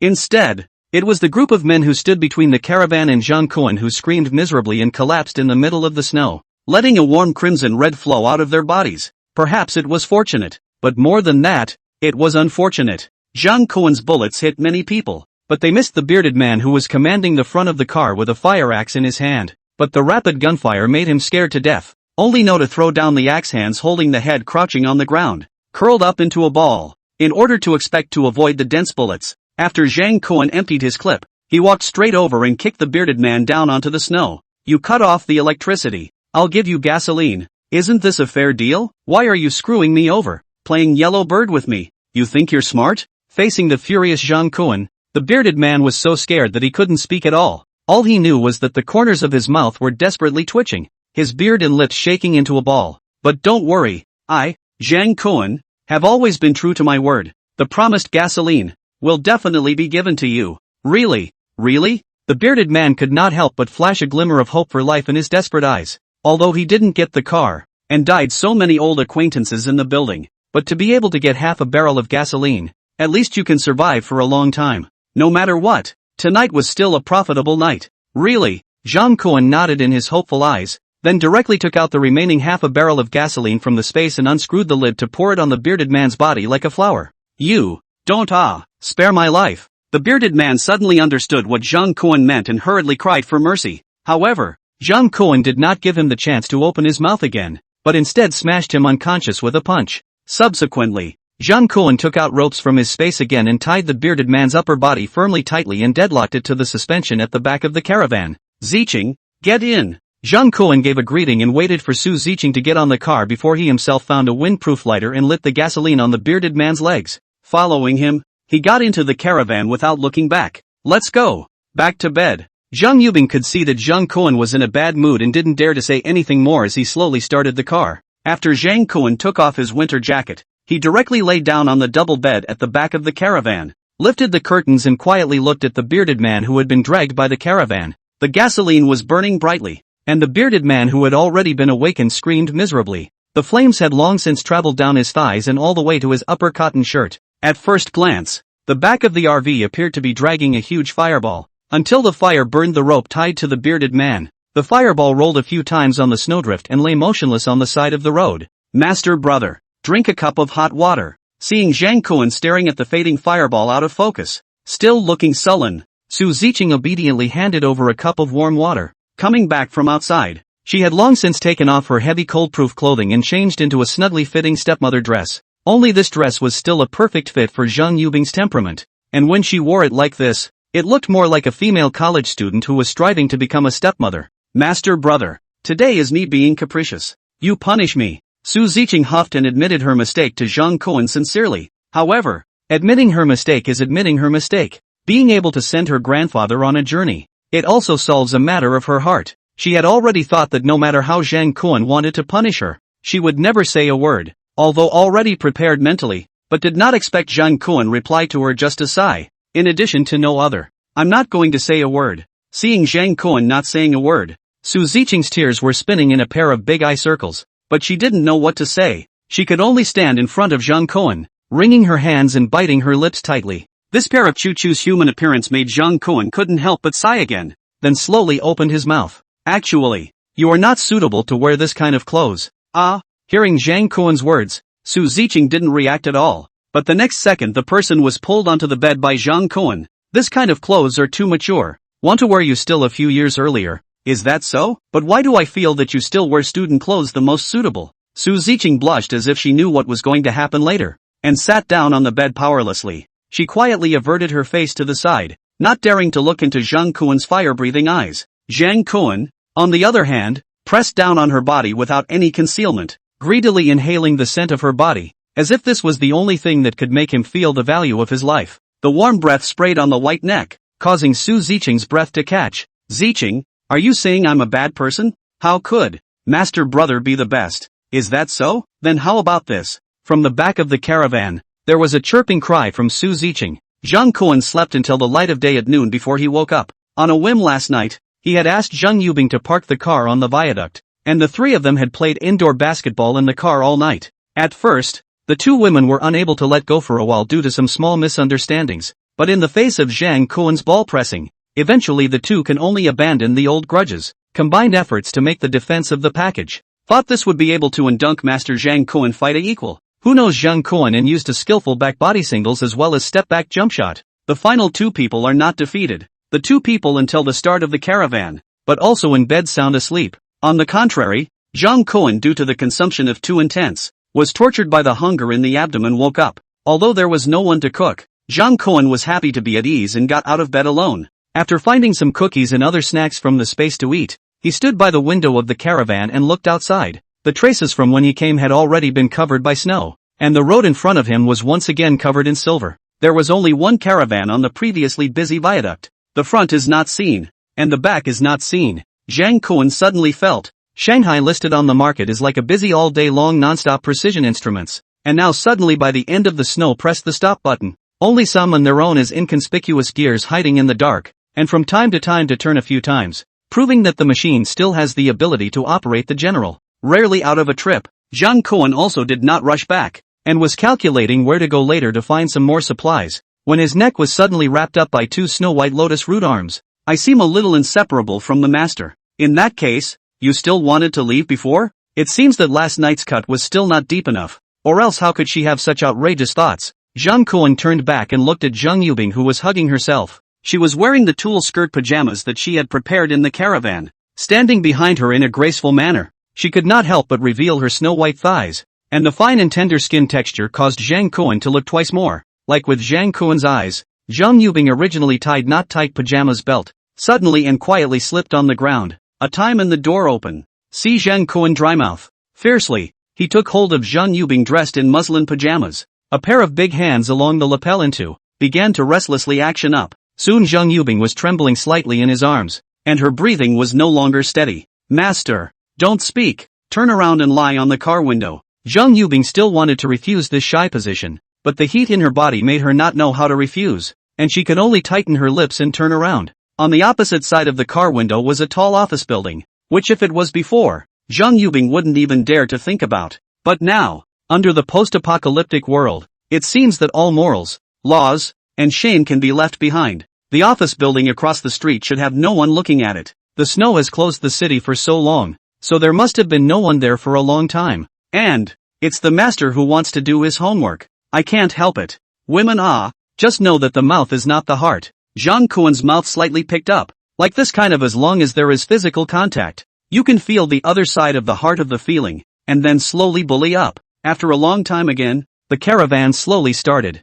Just this time the driver changed into Zhang Kuan Ben Kuan. waiting down the elevated. Zhang Kuan did not according to the navigation instructions of the original road back to Xiangtan Palace, but turned on another more than 1 kilometer or so of the road. He didn't want to go looking for any supplies. He just wanted to go through a few neighborhoods to see how the residents of other neighborhoods were doing in front of this apocalyptic natural disaster. The RV drove into the middle of the road between several neighborhoods. This area was a standard Shanghai old and dilapidated small town. The buildings looked like they were uniformly measured, with the highest being only 6 stories, although out of place with the modern atmosphere. But before the end of the world, this piece of old town has always had a good fireworks, street stalls and stores, vendors pushing carts, teenagers carrying backpacks hurrying to school, white-collar tenants hurrying in the subway entrance. Unfortunately, all of these have disappeared with the snow. The original lively street stores have long been covered by snow, leaving only a blanket of white, and the residential buildings exposed to the snow. There are also many windows have been broken into pieces, silently telling the human disaster that happened in this natural disaster. So tragic. Put it before the heavy snow. This is enough for our station to do a large continuous report. Are you sure the program can be aired on the TV station after it's produced? Zhang Kuan couldn't help but tease. Zhang Yubing, who was sitting on the sofa behind him to eat, couldn't help but secretly make a face at him, causing Su Ziqing, who was sitting on the other leather sofa, to also hold back his laughter. Master brother, do you think there are still living people here? How could there not be? Even if the conditions are harsh, people will find a way to survive. Hearing Zhang Kuan's words, Su Ziqing pondered. She instantly thought of the corpses that were dragged away after being beaten to death by her and Zhang Kuan when she lived on the 15th floor, as well as last night when she was in the hospital. She witnessed the bearded man doing his arm in the hospital room barbecue. As the car traveled through the buildings, the roar of the caravan engine spread further and further away. Soon, there were figures poking their heads out from behind the windows of the buildings in the residential neighborhoods on both sides. 1, 2, 3. Heads are getting more and more. Zhang Kuan's eyesight is outstanding. A glance to see those people originally already desperate eyes flashed a trace of excitement that will be saved. Finally, seeing that the caravan had no intention of stopping at all, some upstairs residents could not help but ask loudly, "Hey, are you the government's rescue?" When someone takes the lead, someone else naturally follows. The originally quiet street was instantly noisy. "If you have food, give it to my family first. My family of 3 hasn't eaten for 2 days. If you don't give us food, we'll starve to death." "Yes, my family has eaten all the food. Why are you guys just coming here when we're about to be eaten? If you're not here soon, you'll be here to collect my corpse. How much food can this fucking car hold? I pay taxes every month. You're all too greedy. Can't you be a little less greedy?" The ear-piercing cacophony traveled down the windows of the car, leaving Zhang Kuan speechless for a while. I don't know when the people of the country have become justified in even waiting for help. As far as he could remember, he had also read an old story on the internet. Back then, when Shanghai was sealed and controlled, a city had traveled a long way to support vegetables, only to have the residents who got them thrown into the trash. If he threw a soda bag of cookies off himself at this time, would he be sprayed by these people because the holes on them weren't even enough? But look at the residents still have this spirit. Zhang Kuan no or hungry light, foot lightly step on the gas pedal, to accelerate away. Suddenly upstairs did not know who shouted, "Damn, this car seems to be running. There is no intention of stopping to save people. Stop it. Can't let it go." One sentence was like igniting a powder keg. The residents who had long been holding their fire at home instantly woke up. The residents who could survive until now were by no means the good types who honestly nestled in their homes. At once, the residents upstairs, as if they had long been prepared, tables, chairs, benches, closets and other large pieces of furniture as if they did not need money, were thrown from the upper floors to the center of the road, and soon blocked the front of the caravan tightly, and did not throw large pieces of furniture. Residents did not idle. Pick up the situation around the things that can be taken. According to the caravan smashed over. Since it was an old neighborhood, the distance between the building and the road was much smaller than the high-rise neighborhood Zhang Kuan had lived in before. Because of this, the things that those angry residents smashed out were also much more precise than the residents of the 9th and 10th buildings before. The RV would not be damaged, but it was still smashed with a thud. "Master brother, do you want me to do it like last time?" Su Ziqing picked up the pink pistol that was stowed away in the RV's cabinet and couldn't help but ask out loud. After all, the last time she came out of the neighborhood, she was the one who gunned down 2 residents who threw objects from a height indiscriminately. This kind of thing was considered a breeze. Zhang Kuan looked at the RV's odometer, and seeing that the mileage record had passed 100 kilometers, he fell silent and called out the system to try and get the RV upgraded. Soon, the system's beep sounded in his mind. "Congratulations to the host. The caravan upgrade was successful. When he checked the caravan's attributes again, it had quietly changed. Unbreakable Snow Caravan, LV2. Characteristics: requires no fuel, constant temperature, never cuts off electricity, never cuts off water, never cuts off natural gas, indestructible, non-invasive. Special effect: the host will not be harmed while inside the snow caravan. Added special effect: damage rebound. When the caravan is attacked by an external force, there is a certain probability of triggering a 100% damage rebound from the attack. The starting value of the trigger probability is 25%, and the probability can be increased by 0.1% each time the effect is triggered.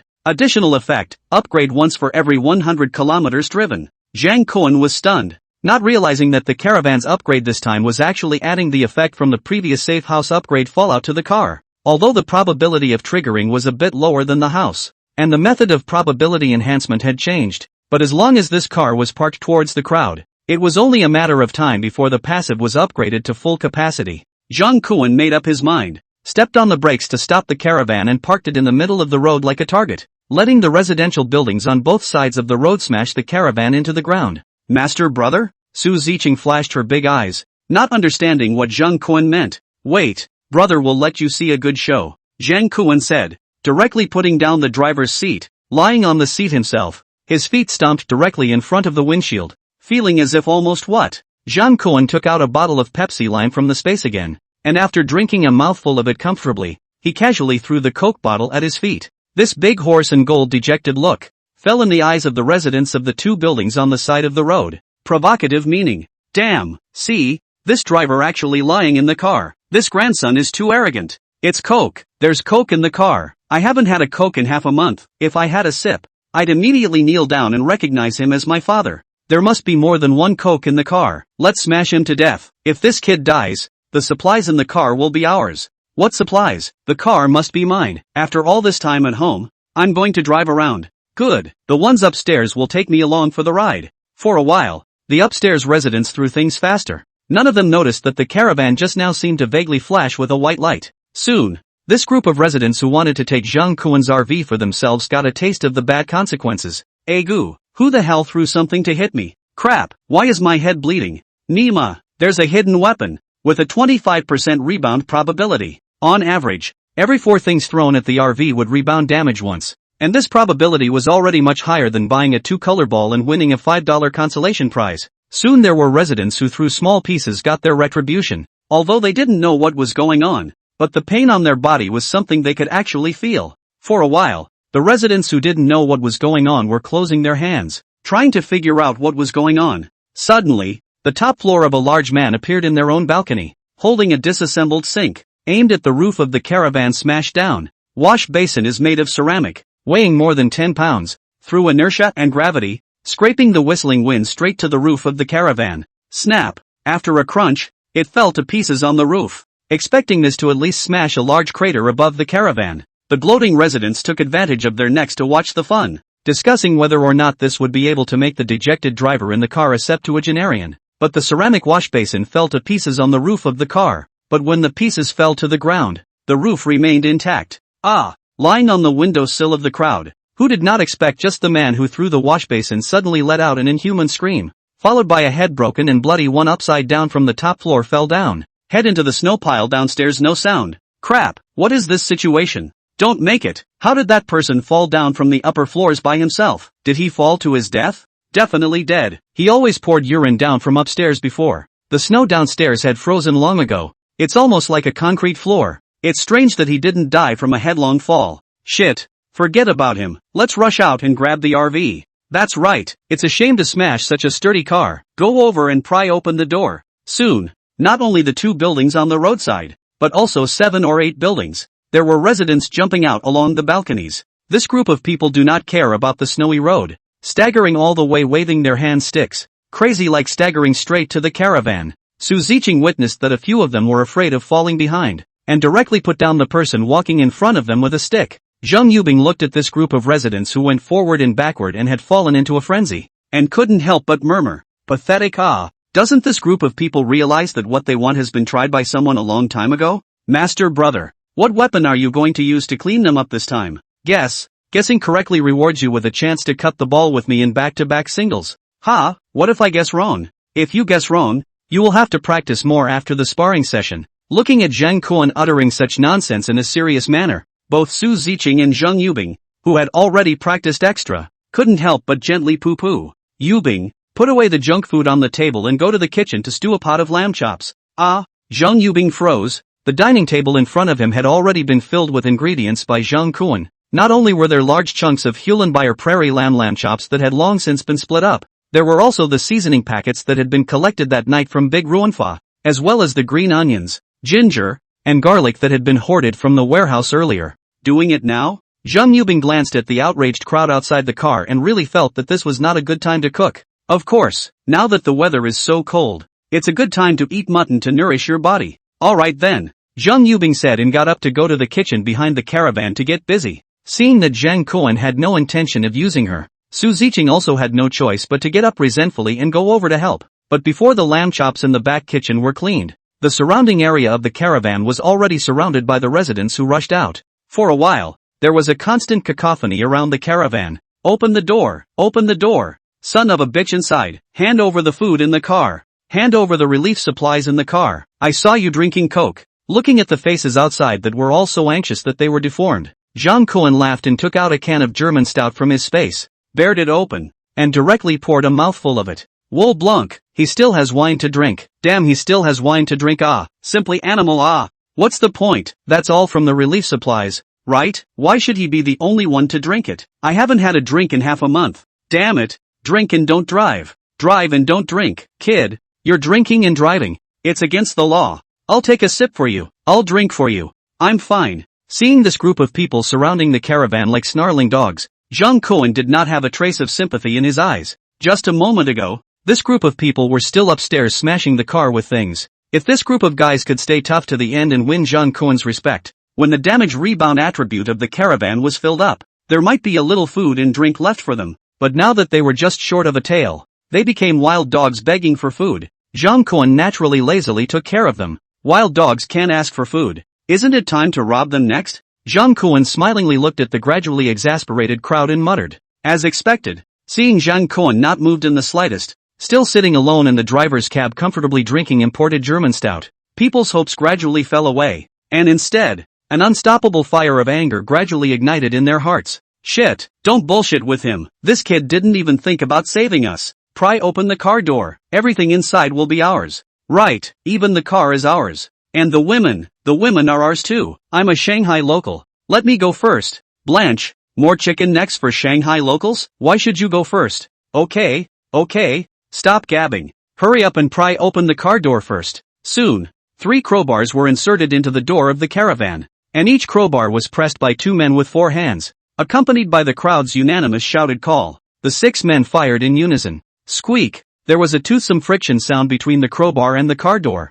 But the crowbar was bent, and there was not the slightest sign of the gap on the car door widening by a millimeter. This car is all problematic, right? How come so many people can't pry the door open? These people may not have eaten. They don't have enough strength. Let's try again. But pry the door of the people changed 3 sets. Even the crowbar are overwhelmed by the pressure of the end. The door is still not open. Waiting for the boredom of Zhang Kuan to press the window down a slit. Cannot help but through the window blast rushing crowd shouting. Everyone! My car, you wanna pry, unpry it. Door can be pried open even if I lose. But I'll tell you in advance. You must not smash my car like just now. There's no place to fix it if it's broken. After shouting, a press button, and gently closed the window, changed a comfortable position, to see how the crowd hit next. Damn, this kid is also too arrogant, right? He's right. It seems like this car can't really be pried open. Then what to do? Do not still let him run away? How could it be? Didn't you just listen to him? This car isn't afraid of prying. It's afraid of smashing. If we really can't pry the door open, even if we smash the car, we can't make way for him. But someone in the crowd questioned, but what if this kid drives into us with 1 foot of gas? Do you think he has the guts to do that? Besides, he has been drinking, really got into an accident. Surely he is fully responsible for how many foreign drivers have been blackmailed by this trick? Crap, bull. However, in order to be safe, the crowd still find miscellaneous objects, blocked in the exhaust pipe of the caravan. In this way, even if Zhang Kuan really start the caravan, that cannot run much far, car will have to lie down, waiting for the preparations are done. People only then again copied the guy, aimed at Zhang Kuan's caravan. swung down. Bang! Thud! Pop! For a while, the sound of blows outside the caravan continued. Jean Cohen could hear from the sounds that this group of residents of the old neighborhood had put in a lot of effort this time, and it could even be said that they had no reservations at all. But the more this happened, the faster the backlash came. Lying in the driver's seat, Jean Cohen personally saw a bald man with a crowbar smashed windows. When the crowbar smashed in the car at the same time, the bald skull suddenly without warning concave in a piece. The man also screamed miserably and fell to the ground convulsing. He wasn't the only one who had this happen. With the 25% probability of a counter-injury trigger, several of the people surrounding the smashed car soon fell down. Some people are smashed brain was smashed deflated a piece. Some people are smashed arms suddenly folded. The most outrageous was the man in his 40s who kept calling himself a Shanghai local. After he poked the car window with a crowbar once, his left eyeball suddenly burst out without warning. Blood bared all over the face of a fellow traveler next to him. For a while, the screams around the RV continued, but for the residents upstairs, due to the distance and sight, they couldn't see clearly what was going on at all. They still thought that it was the hissing sound made by the group of men who were desperately exerting themselves. Quickly find a way to get down, otherwise when the car gets smashed, the goodies inside won't be our turn. For a while even in the slightly distant residential buildings, people kept jumping out of the windows, and as soon as they landed on the ground, they ran wildly towards this side of the caravan. Congratulations to the host. The trigger probability of the caravan's damage rebound special effect has been successfully raised, with a starting value of 25%. Congratulations to the host. The trigger probability of the caravan damage rebound special effect has been successfully raised. The starting value is 26%. Jean Cohen looked at the crowd that kept running over, and the smile at the corner of his mouth became even more intense. Looking at the crowd that went forward and back, Jean Cohen had never felt that man was such a tough mammal as he did now. Even he saw a pair of old people running to each other in the crowd. That speed even the young people should be ashamed to see. Just those two old people saw that they could not squeeze into the carriage neighborhood, but they even slipped out and drilled under the bumper, grunting and lying on the snow. Mama! Rescue team hit people. All the food in this car has to be compensated to me, otherwise not allowed to go. This is touching porcelain touched in front of the old man to come? Jean Cohen was speechless for a while, and in his heart there was an urge to step on the gas and run over with the anti-skid tracks. Soon, this new group of raw power rushed out, just smashed the car, injured people pushed to the side, and then still frantically smashed the door. Behind them, away from the street, the residential building has also been crowded, vaguely visible with tools to the caravan running to the people. The extreme cold snowstorm has descended for nearly 20 days, and I didn't expect that a few old and broken buildings in the urban area would still have so many people surviving. Looks like this survival rate than the previous 9 buildings can be much higher. Jean Cohen calmly drank the stout in his hand, and then burped a contented burp, twisted his head to look at the center of the car, and opened his mouth to urge, "Have the lamb chops been stewed yet? The water's already boiling. The lamb's just come off the pot. It needs to be simmered over a low flame to be delicious. Oh, then open the exhaust. Save the car is full of mutton stink." Zheng Yubing promised and reached out to open the exhaust air. Outside the car, the crowd that was desperately smashing the caravan finally realized the problem. No matter how hard they smashed the caravan, even the paint was as clean as new, and no traces could be seen at all. Moreover, every time they smashed the car, there would always be people around them who would fall down, as if they were possessed, and inexplicable wounds would appear on their bodies. The shape of that wound, and the tools they used to smash the car, extremely match. In a few calm residents reminded, the crowd only stopped the crazy action. Trying to explain this even approaching science program group have to be divided into 3 episodes to shoot the bizarre phenomenon. But the guys just couldn't figure out what the hell was going on. Just like few people can read and understand why a writer would say, "Picked up a gun when I was young. Fired it without anyone getting hurt. Thought I fired a blank. Years later, hear a whistling wind behind you. Turn around, and that bullet hits you square in the eyebrow. Who cares how much a swung-out fist can hurt someone, unless that fist goes around and hits back at you?" But before the crowd could figure it out, they suddenly smelled a strange fragrance. What flavor? It smells so good. Crap.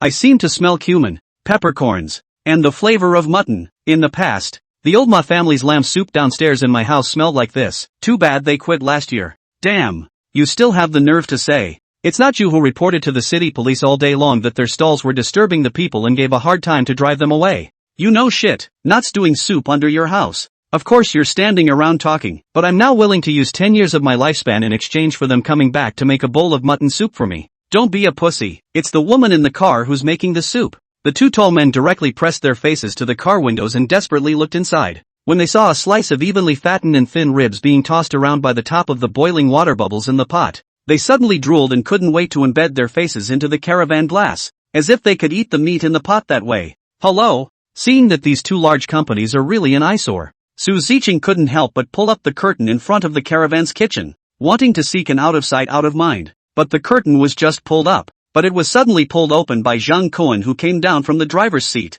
He happened to be a few moments hungry and asked Zhang Yubing to find a pair of chopsticks, chucked out a piece of lamb chop that looked cooked from the pot, blew it cool, and brought it to his mouth. Just after chewing it twice, he spat it out in the kitchen trash can. Yuck! Why isn't it cooked yet? This operation of his directly sent the two people with their big faces pressed against the window into a frenzy. Hey, what do you mean by stepping on the horse? You're wasting such good meat. Shit, have the guts to spit in my mouth. God will punish those who throw food into the trash. Do you hear me? The sounds made by the two quickly attracted the attention of the residents who were discussing their options around the RV. Soon there was a crowd at the windows of the caravan, everyone wanting to see what the hell was going on inside. Whoa grass, those two women in there are making a stew. It looks like they're making lamb stew. Naya, don't eat alone, please give me a bite. That's right, we have to learn to share. It tastes better when we all take a bite. Asshole, open the car door for me, otherwise, when the mutton is ready, there won't be any for us. Soon, the crowd that had just regained their senses lost control again in front of a pot of tender lamb ribs.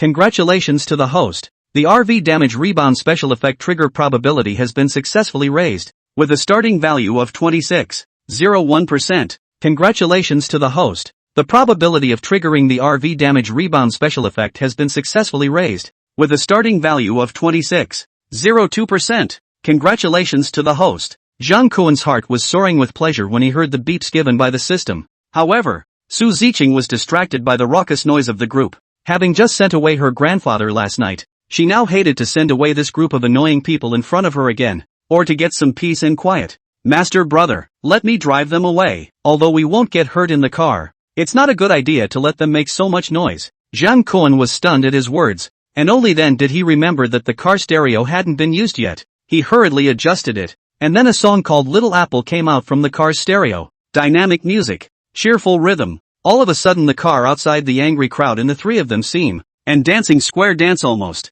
Treadmill, they are not only stewing mutton, but they're also playing songs. Asshole, not only are they playing songs, that asshole is dancing with two women in his arms. I said, I was just looking at the meat in the pot. Why does this woman look familiar? It's Zhang Yubing, it's Shanghai TV host Zhang Yubing. How could she give herself up to this dirtbag who drives a broken caravan? If not for the snowstorm, this RV would be a piece of junk in my eyes. Asshole, where are your hands touching? Is that where you're touching? The group was furious for a while, and the men's unwilling hisses resounded through the sky. They were like dying beasts, constantly using their hands and heads to hit the sturdy doors and windows of the RV. However, Zhang Kuan, who was engrossed in the music, was blissfully unaware of this, only knowing that the caravan's damage rebound trigger probability had risen violently by a large margin again. Come on people, then play the music, then dance. In the caravan, Zhang Kuan was writhing happily in the middle of the two women. The three of them were just casually dancing around. Originally,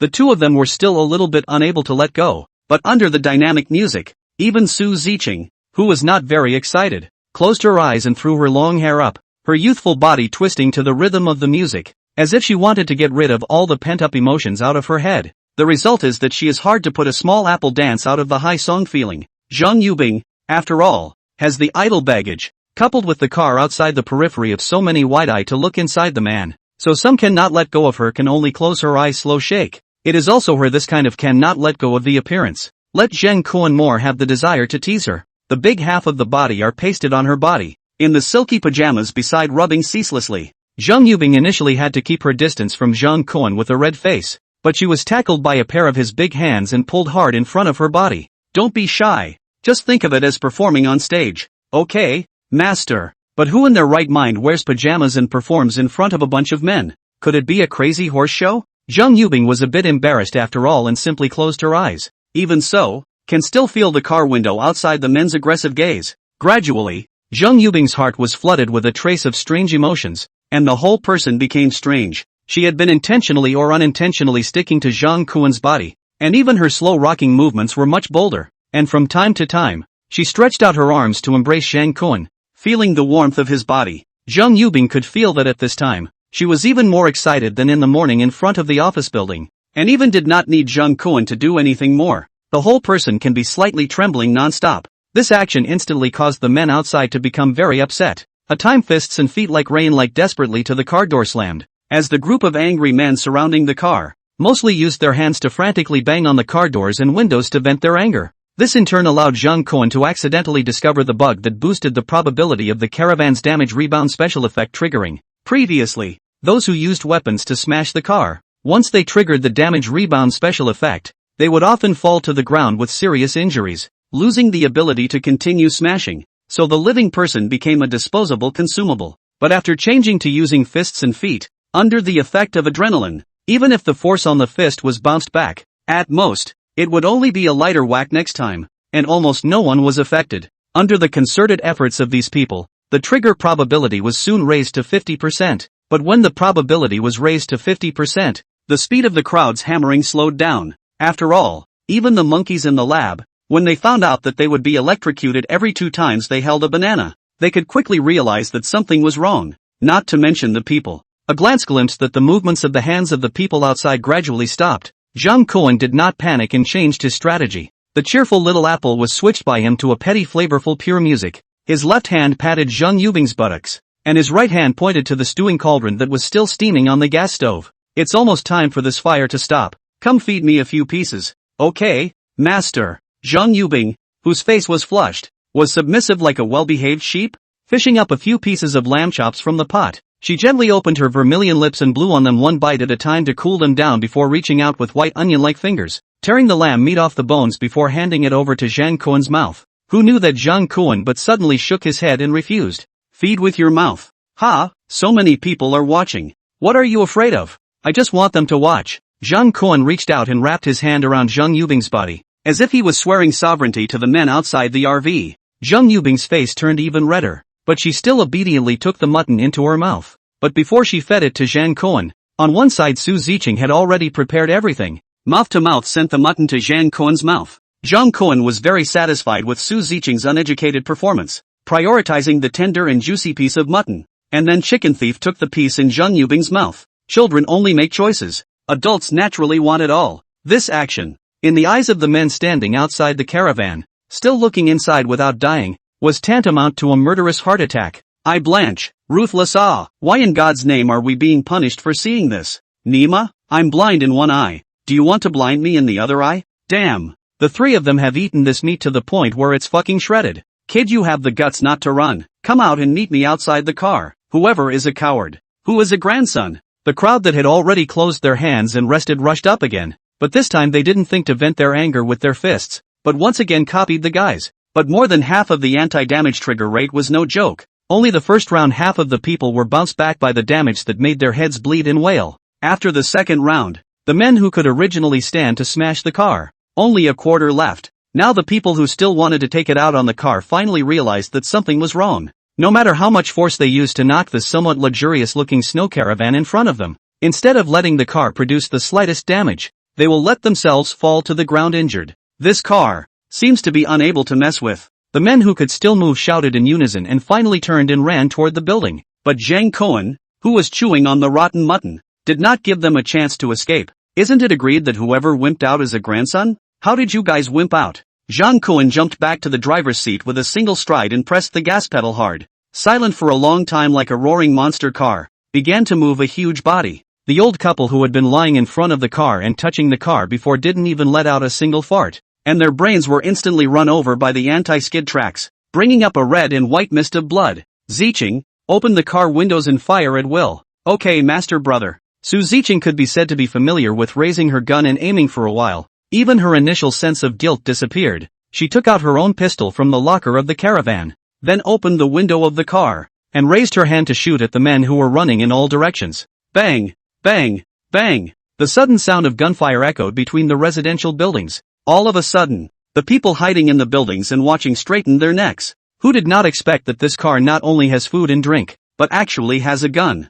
Compared with this group of people hiding in the building, the men who just surrounded the caravan were not so lucky. Originally from the upstairs all the way down on the exhaustion of a lot of physical strength, coupled with the smash for a period of time, for a long time have not eaten a full meal. Of the men are almost exhausted. Simply cannot run the caravan, even if there were lucky ones who managed to escape. But on the bare road, there was nothing that could block Su Ziqing's shooting angle, and they were soon put down by the other side with their guns raised. And that damned caravan driver will step on the gas to let the caravan run over their bodies. Amidst the wind and snow, the caravan was like an ancient beast rampaging from mythology, crushing the scattered crowd without mercy. Strong men like pigs and dogs, old men like chickens and ducks. In front of the caravan are undoubtedly the 5 dregs of the battle, until the line of sight, and then unable to move people. Zhang Kuan this only pressed the horn, signaling the living upstairs can come down to collect the corpse, and then driving the caravan along the way back to the road, until the sound of the engine cannot be heard,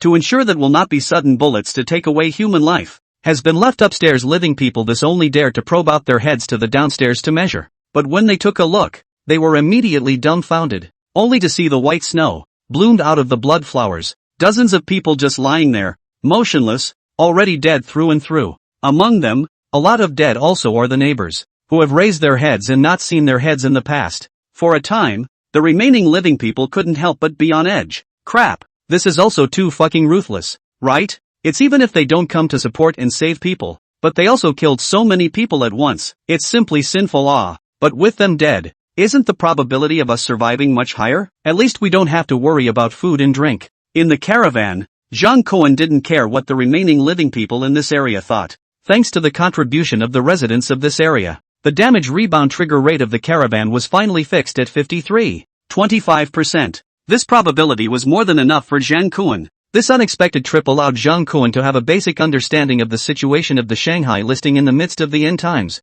That is, now the death toll is not even close to, and even the research institute has already vaguely touched the edge. For Zhang Kuan, it has been counted as a worthwhile trip, and Su Ziqing also through the hospital. This trip really sent the grandfather the last ride, and settled a peace of mind. Among the 3, only Zhang Yubing was a little sad. The main thing is that she is responsible for cooking the pot of broth. In Zhang Kuan slammed on the gas when spilled. A lot of belongs to the heart and soul of the blood was wasted to watch. But Zhang Kuan is not thought. I drove and not AE86. Spilling some soup and water is not normal. After circling back to the road, the caravan drove all the way back to the fragrant Sandalwood Palace Villa No. 8 according to the nearest navigation route. It was already 4 o'clock in the afternoon when we arrived home. Due to the snow, the sky had also long been a dark red. The caravan has not yet opened to the courtyard door. In the light of the headlights, Zhang Kuan saw a silhouette, is standing in the courtyard door, to the brightly lit 8 villa only look, waiting for the car to approach. Zhang Kuan then recognized that person was the security chief of Shangtan Palace, Wu Tian. Pressing down the car window, Zhang Kuan swept a glance at him and faintly opened his mouth to inquire. Something wrong? Wu Tian stood on his tiptoes and wiped a handful of snowfrost on his face before he could see clearly that it was Zhang Kuan sitting on the driver's seat of the caravan. His frozen face rejoiced and tried to squeeze out a conciliatory smile, but this action fell in Zhang Kuan's eyes. But it was worse than crying. Mr. Zhang, you are out to play? Have something to say directly. Don't waste my time. Hearing Zhang Kuan's words, Wu Tian busily nodded his head in agreement. Ah, right. Mr. Zhang is right. That. May I ask if Mr. Zhang has any fever-reducing medicine there? There's a brother of mine who has a cold, and I think your side looks quite well equipped, and I'm afraid you'll have plenty of medicines that can save his life as well. Can you see if you can lend me some? I'll definitely double it when the snowstorm passes. No, it's tenfold. Borrow medicine? Who is sick on your side? It's a distant relative of mine, who defected to me a year ago, and was thinking of setting up a foothold in the city. Who knew that just after he became a security guard, he'd run into this big snowstorm? Mr. Zhang, if you are willing to help me this time, my old Wu in the future certainly for you to saddle up, can help in no way. Ambiguous bang.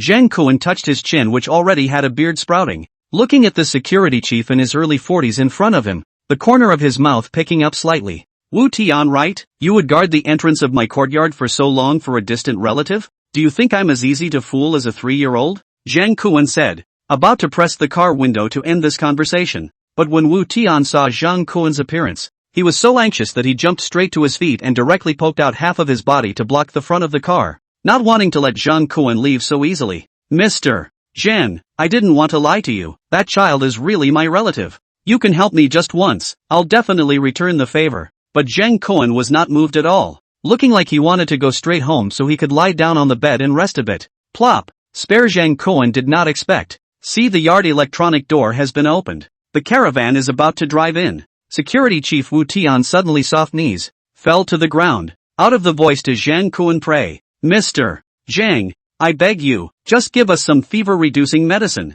I don't want to see my son burn alive in the cold weather. Right? Your son? Wu Tian nodded and added, he's a cousin's child. It's all my fault for not knowing better when I was younger. But he's innocent after all. For so many years I haven't been able to fulfill my responsibilities as a father. I can't let the child just come to me not even a month ago, and then he's damn sick and dies. Mr. Zhang, just show some kindness and help me. Seeing Captain Wu's crying appearance, Zhang Cohen couldn't help but be stunned. As far as he could remember, it was the first time he had seen him so out of sorts. Previously, he had thrown cars into their yard, executed unruly security team members in front of them, and even held a pitch-black gun on him. This security team leader had been doing his best to restrain his emotions. He had even cautioned the other security guards not to provoke himself. And now with this snotty look, it looked like he should be telling the truth to himself. Get out of the way. Don't block my car, Zhang Cohen said. Slowly started the caravan and drove it directly into the courtyard of Villa 8. Seeing Zhang Cohen cold like an emotionless robot, the compensating smile on his face hadn't had time to fade. Wu Tian's heart that had just risen in hope instantly sank to the bottom. He unwillingly moved to the side, but still kneeling in the middle of the snow, thinking about where to go to find some more effective medicine for his son. Just as he was thinking, the door of the caravan opened, and Zhang Cohen slowly got out of the car and threw a box of ibuprofen extended-release capsules in front of him. Puzzled, old Wu picked up the pill box and looked up at Zhang Cohen, only to hear this young man slowly speak. Captain Wu, this fever-reducing medicine treats the symptoms but not the root cause. If there is a need, you can send your son over here. We have medical students here, so there is no chance that they can help. Wu Tian, who got the box of fever-reducing medicine, his face was full of incredulity, but in the next second, it turned into a face full of surprise. Thank you, Mr. Zhang, you're really a good person. Will definitely be rewarded. In the future, if you tell me to go east, my old Wu will never go west. You let me catch the dog. I Wu will never chase the chicken. I'll kowtow to you again, said. Wu Tian kneeled on both knees. To Zhang Cohen was again even kowtowed 3 times. Zhang Cohen, however, waved his hand. Don't. I can't stand it when people call me a good person. You don't think that this medicine can be taken away if you kowtow a few times, right? Ha! Wu Tian was flabbergasted, not knowing what Zhang Cohen meant. There are conditions for wanting the medicine and the medical services from my side. What? Conditions? Exchange. With a living person. What kind of living man? It's the kind of healthy man. Your security team looks quite suitable. Wu Tian was completely dumbfounded and looked at Zhang Cohen uncertainly. When he saw the 2 beauties, Su Ziqing and Zheng Yubing, who walked down in silk pajamas on the caravan, his eyes flickered in thought. Previously, when he was the security chief, he had heard that the tycoons who lived in the fragrant sandalwood palace had always played very openly. In order to seek excitement, not only default wives and security guards hooked up, some even hide in the bedroom closet to secretly watch the battle. At that time, listening to the back of the security guard colorful description, Wu Tian also thought that the young people do not know the sky high and bragging. But now that he saw Zhang Cohen's request for someone, his thoughts inadvertently turned there. Hey, why are you looking at me with that strange look? Did I get something dirty on my face? Wu Tian shook his head. Mr. Zhang, can I ask one more time? What are you planning to do if you want someone? Testing drugs, the kind that will kill you. Zhang Cohen didn't hide it, still in that cold and icy tone. This. Seeing Wu Tian's difficult face, Zhang Cohen then stared at his face with interest. To have a brother or a son? This question could be much more difficult than loving a brother or a sister-in-law. Who knew that Wu Tian hesitated and actually nodded? Okay, Mr. Zhang, I'll send the person to you later. As for the matter of treating my son, let's forget about it. Having medicine is enough. After saying that, he turned around and walked into the wind and snow. Could this guy really be so willing to give up? Looking at his back, Zhang Cohen could not help but narrow his eyes. If that is the case, then this kind of person is not prospering to stay. Master, why give him medicine? Would it be risky to let him know that we have plenty of medication at a time like this? Zheng Yubing, who had gotten off the bus, couldn't help but whisper a reminder beside Zhang Cohen. What are you afraid of? Friends come with good wine. Jackals come with shotguns. If they really dare to have any action, you see it and directly shoot. Is it? Zhang Cohen glanced at her and didn't say anything. The risk was there, but it was almost negligible. Through the last contact, the people in the security team looked like ordinary people, and there was nothing special about them. with these rotten tomatoes and stinky bird eggs. Wanting to threaten the 3 people who were in the villa was simply a pipe dream. As a matter of urgency, what Jang Koen wanted to know most was whether the bottle of medicine recovered from experiment number 9527 was the kind of medicine that the shivering finger guy in the hospitalization unit said could make ordinary people inspire superpowers. It would be great if someone who didn't care if they lived or died would come and try it out. Originally Jang Koen also thought of fishing a person from the residential building side back, but scruples upstairs has been someone did not come out.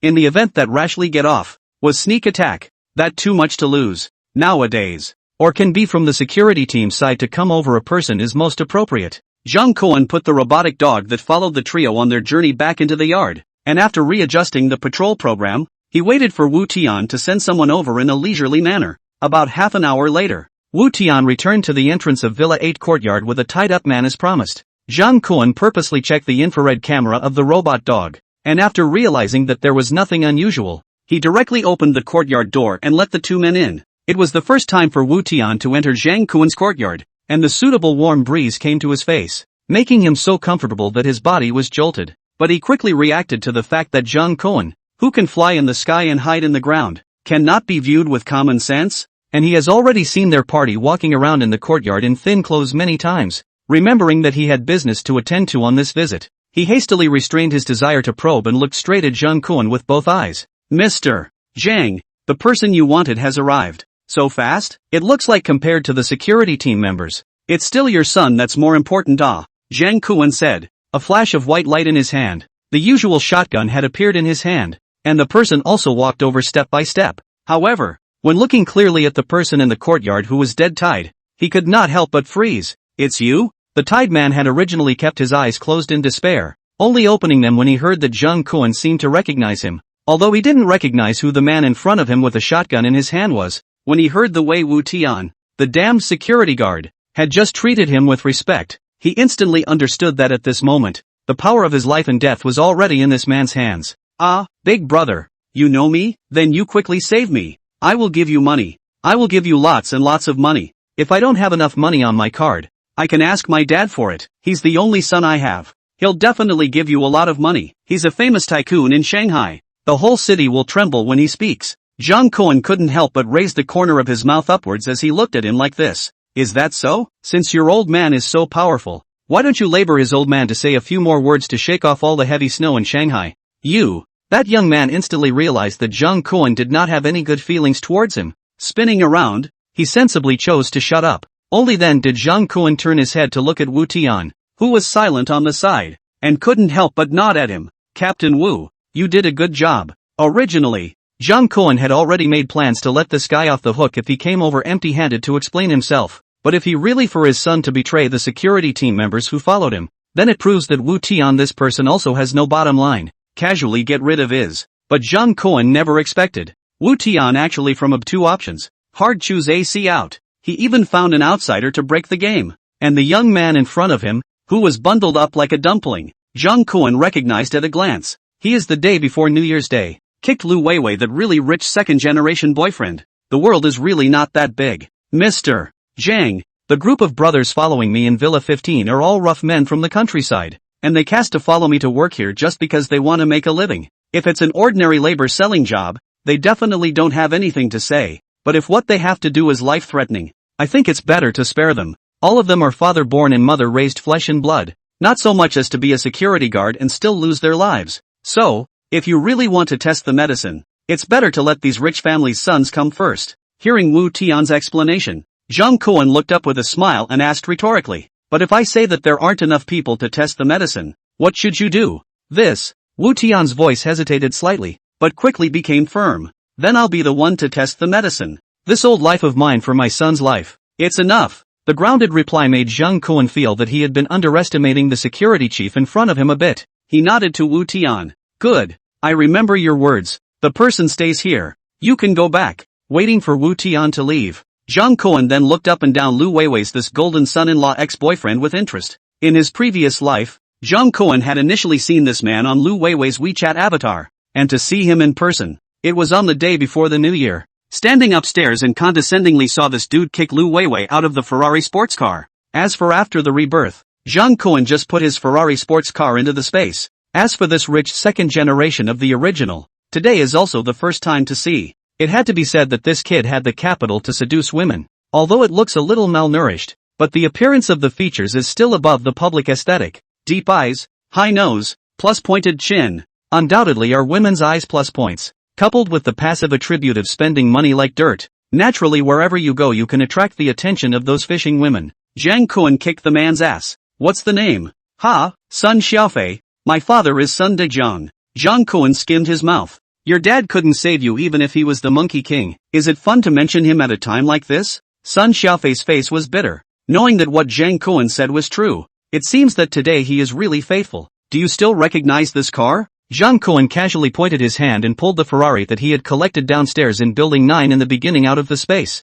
This hand created something out of nothing, startled Sun Xiaofei, but he quickly stared at the Ferrari's door. There was a piece of car film sticker there that he was extremely familiar with, which he had gone to great lengths to get back from abroad, and which was simply not available in the country. Could this car be the one he lost? He instantly blackface. Not. Old Sun's car, how in your place? Oh, that day I went downstairs to get the car. Saw it blocked in front of my parking space, above, and did not leave a phone number. Do not take away, the old man has to wait for it? That day. Sun Xiaofei tasted Jiang Kuan's words. His eyes lit up for a moment. You are Lu Weiwei's neighbor? With his nature, other than his own nanny, he couldn't remember any girlfriend's name for too long. But Lu Weiwei did leave an extremely deep impression on Sun Xiaofei, not only because she was the last girlfriend before the snowstorm, but also because this slut actually fucking secretly moved his cell phone in order to pull him to meet his parents, secretly pulling the cell phone number and WeChat of his old man and mom black, if the usual even if. But before the snowstorm this time the operation directly caused Sun Xiaofei's parents spent a lot of money for nothing,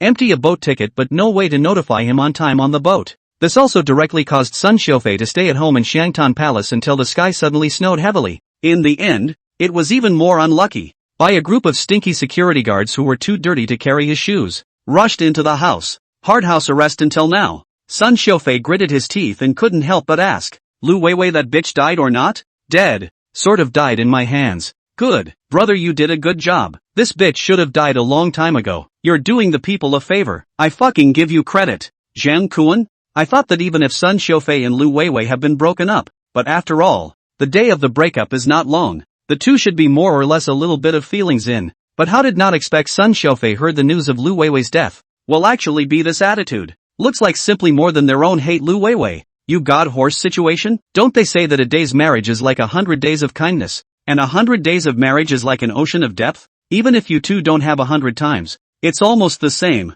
right? Even if you didn't get married, you don't have to hate her so much, right? Damn. That pretending to be pure bitch. I'm tired of playing 10 times. The point is that you don't know how bad that woman made me suffer. If it wasn't for her, I would have gotten on the boat by now, and I wouldn't have to suffer in the fragrant Tang Palace. Get on the boat? Jiang Kuan's mind stirred, instantly recalling that he had heard similar words in the mouth of his superior. He aimed his shotgun at Sun Xiaofei's brain, signaling him to speak clearly. Sun Xiaofei knew that he had said the wrong thing in his excitement, but being pointed at by the blackened muzzle of the gun, he had no more courage to continue lying, and without even hesitating, he told everything he knew like a bamboo tube. Unfortunately, as a man who never asked about his career and specialized in his career line, he didn't know much. It was only after New Year's Day, after discovering the anomaly added back to his parents, he had a short exchange with them, listening to his dad. In fact, several superpower governments had long foreseen this natural disaster. However,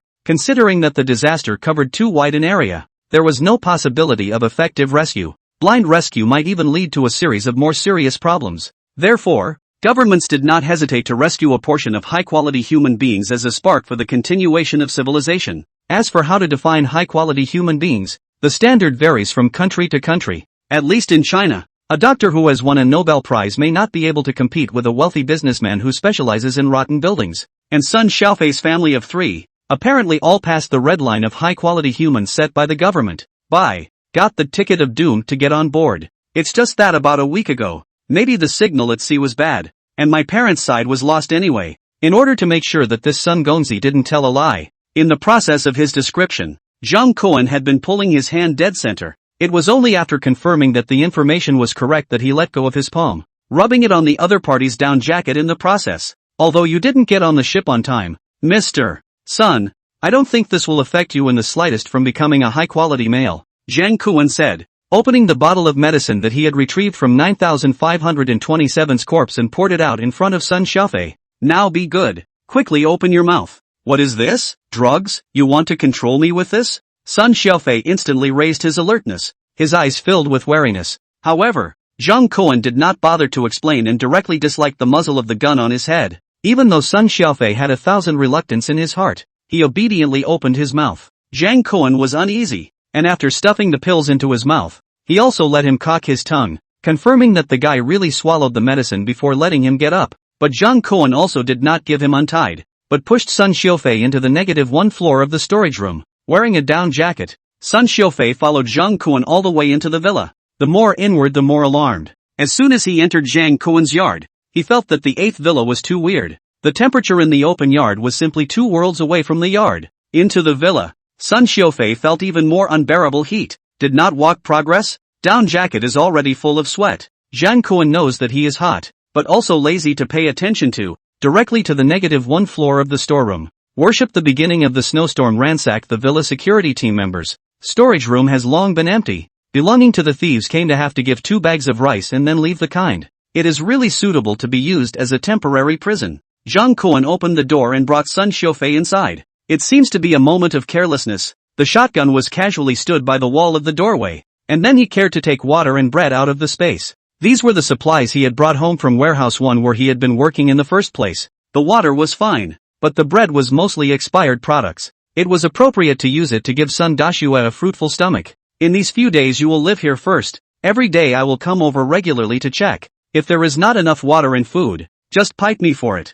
Zhang Kuan looked at the empty room. Then with a frown, he took out a roll of plastic bags special for throwing garbage from his space and threw it on the ground. Use the bottle left over from drinking water to solve it for peeing, and use the bag. For large sizes, understand? Sun Xiaofei, 2 eyes staring straight at the side of the shotgun, did not listen to what Zhang Kuan said. Casually ha to cope with. Zhang Kuan didn't pay any attention to it, but untied the ropes on his body. According to the information that Zhang Kuan received, after eating the drug, it seems that the probability of obtaining the ability to produce a mutation is not 100%, even if the mutation can be smooth, but the effective time is not known. The experiments in the North Institute, some people can soon show the effect, some need to wait for 3 or 5 days, so for the next period of time, he only needed to come to the storage room regularly every day to check on Sun Xiaofei's condition in case there was anything unusual. Waiting for the rope to be untied by Zhang Kuan, Sun Xiaofei twisted his bound and numb body. Seeing that Zhang Kuan was defenseless,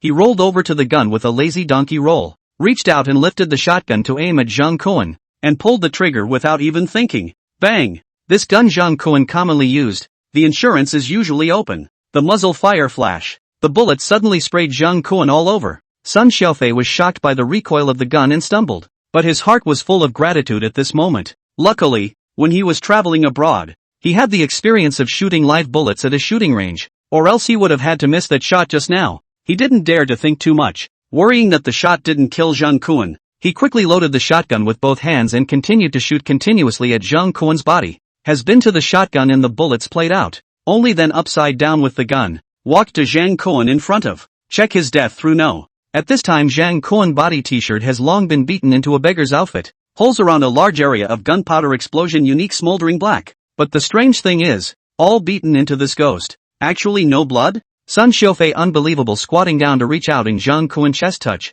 Who knows lying on the ground in the body of several shots Zhang Kuan actually suddenly reached out to live with him. Ghost He sat on his butt on the ground, desperately trying to run. But his arm is like being clamped by a hydraulic clamp in general. Let him how to struggle or difficult to escape. What are you screaming about? Have you never seen a person who can't die from a gunshot? Zhang Kuan sneered and got up, swung his other empty hand round and calmly slapped Sun Xiaofei. Splat! The forceful blow directly brought off the other party's 2 back teeth. Just as soon as the gun was lowered, he saw that Sun Xiaofei's eyes were out of place, but Zhang Kuan didn't point it out. Instead, he just wanted to give the other party a downward spiral. Anyway, he would not be injured in the safe house, even if he really gave him a shot. What is the harm? But what Zhang Kuan didn't expect was that although the safe house clearly told him that he wouldn't be injured, the impact brought to him by the shotgun under close-range shooting still bounced him alive to the ground. Even when he was shot, Zhang Kuan could feel the pain of his chest being torn apart. Although the pain was just a flash, the feeling was really unpleasant.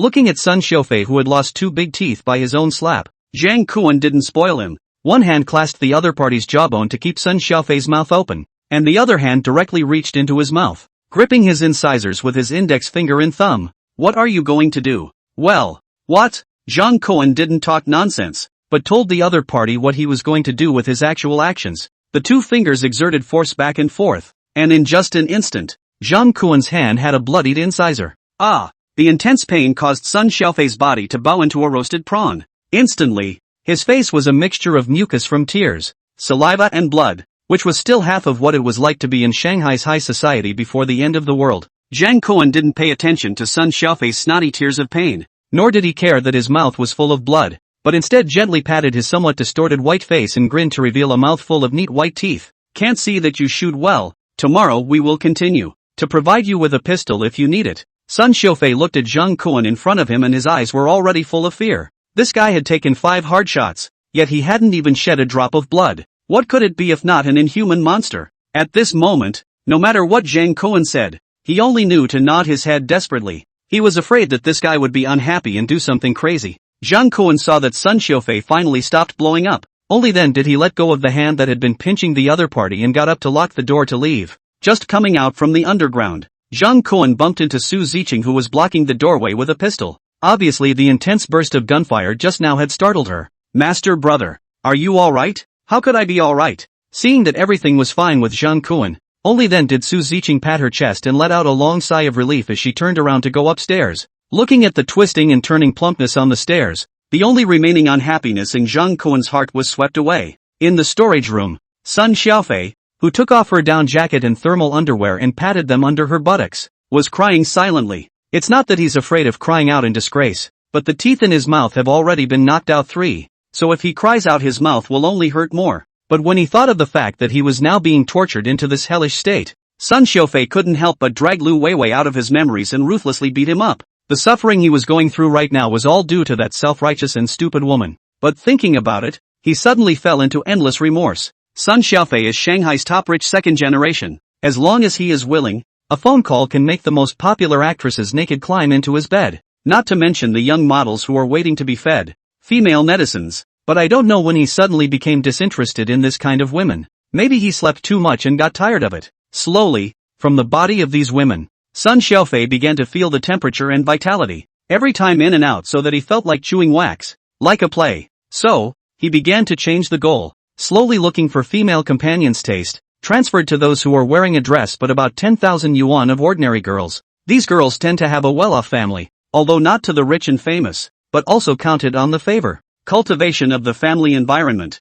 so that they are gentle, well-read and reasonable, and can even be described as very stupid and naive. Once they got their hands on them, there was a high probability that they would enjoy being the first to open the box. From their shy desire to resist, Sun Xiufei felt like a newborn every time. But paper can't hold fire, and this strange fetish soon spread throughout the circle. It even reached the rich old man's ears. Learning of his son's dissimilarity, the old dad made a prompt decision to advise him. This kind of thing, women, play is enough. Never take it seriously. Instead of wasting a lot of energy on women, it's better to go and spend money to find actresses to accompany you if you have a need like before. Especially this kind of so-called small family yubi. In the end, you will only harm yourself. Pop's warning was still ringing in his ears. But Sun Xiufei didn't care. In his opinion at the time, the fun of hooking up with those good families was far better than those explicitly priced chickens. But people have lost their hands, horses have lost their hooves. This shrewd hunter himself still failed to fight Lu Weiwei, that cunning vixen. Originally, he always thought that this girl pure can. But in a time when Lu Weiwei drinks slightly drunk lying on the steering wheel, Sun Xiufei this is surprised to find that this bitch actually skilled in a batch. This kind of fishing girl 9 times out of 10 or just figure his money. Simply will not give true feelings. So, feel cheated Sun Xiufei rightfully chose to kick Lu Weiwei, kicked before not forgetting in her boudoir, in her parents a wall away from the place, hard to educate her a meal. But it was also this impulsive punishment that caused him to lose the opportunity to get on the ship, and in turn, he was reduced to the current situation. In the beginning, if you listen to the words of your old man, honestly sleep with actresses how good it should be. The more Sun Xiufei thought about it, the more chagrined he became. And he indignantly wanted to shake himself twice. Guliolu. The empty stomach made Sun Xiufei pause his thoughts. Picking up the miscellaneous bread that was left in the room by Zhang Kuan, He took a big bite. In the past, this kind of food would not even be eaten by their domesticated dog. But now, the son of the richest man in Shanghai, he didn't even have the heart to refuse. After eating, the heart of Zhang Kuan's resentment actually backfired a lot lighter. In any case, Zhang Kuan, this vicious son of a bitch, in addition to forcing himself to eat a piece of medicine that I do not know what, beat himself up and knocked out 3 teeth, on their own is quite good. At least this guy didn't skimp on the food and drinks. And the room provided was also much warmer than the one in the 15th building. You have to know that on the 15th villa side, that group of damned security guards have not given him food for an entire day. After eating and drinking, Sun Xiaofei suddenly had an urgent urge to go to the bathroom. The impulse came so suddenly and decisively that it simply made people clench their thighs to no avail. The situation is urgent. He cannot care about a lot. Can only show a difficult face, pull down a plastic bag containing garbage, open the mouth of the bag on the ground. Then he quickly took off his pants, pinched his nose and slowly squatted up. Clatter clatter. A soothing sensation came from underneath him, making Sun Xiaofei uncontrollably jolt. But he soon felt that something was wrong. The expected stench did not fill the entire room. Instead, in the closed storage room, he could actually smell a fresh ink fragrance. What the hell? Sun Xiaofei let go of the hand pinching his nose and sniffed the air vigorously to find the source of this smell. Finally, he realized that the fragrance actually came from underneath him. When he looked down, he was stunned. Inside the black plastic bag, there was no imaginary hot shot. Instead, there were rolls and rolls of already rolled Chinese banknotes. At that exact moment, his sphincter muscles slightly forced, and another pile of rolls of banknotes fell down along the back. Looking at the banknotes that were still smoking hot, Sun Xiaofei rolled both eyes upward and fainted. Zhang Kuan and the 2 women went to bed before going to sleep is still not assured. Deliberately draped in pajamas to go downstairs to the storage room to check again. After all, he is also the first time to do human experiments. Cannot come out of the results. Zhang Kuan heart also has no bottom. But do not know. I'll look startled. Walked to the storage room door. Through the window on the door, Zhang Kuan saw Sun Xiaofei even pants are not lifted. The whole person bare ass lying on the ground. Motionless, with the same dead. This kid is not practicing marksmanship to practice their own death, right? Zhang Kuan suspiciously opened the door of the room. The person just walked in, took a look at the frozen on the spot, could not help but let out an exclamation of surprise. Nima, what the hell is the situation? Sun Xiaofei's body, a spread out plastic bag, is lying quietly there. This look without looking at Zhang Kuan know what he wants to do. But what Zhang Kuan never expected was that the plastic bag, no gold 10,000 taels, but also not lose gold, is actually a roll of paper money. Could it be that rich people shit with money? Or did this kid secretly hide money here before? Fucking money isn't a drug. As to fuck it up like this, do not mind blocking the panic? Zhang Kuan incredulously rubbed his eyes, but never had the courage to reach out and bring the bag over to check how the money inside actually came. Forced to do so, Zhang Kuan took out a bottle of mineral water from his space, bypassed the weird garbage bag, walked over to Sun Xiaofei's side, and poured a stream of water on the other party's head. Wake up, you stepped on Mara money. Sun Xiaofei woke up from his stupor and let out a confused moan from his mouth. As soon as he opened his eyes, he saw Zhang Kuan looking at himself, his eyes indescribably disgusted or disliked. Why did he faint? Right, before he fainted, he clearly saw that what he discharged was not poop, but brand new money. It was an illusion. It must be an illusion. How could the human sphincter muscle squeeze out that kind of thing? Not to mention himself, a rich second generation. Even the rich generation's old man couldn't possibly. It must be the pill that man gave himself. Why would he harm himself?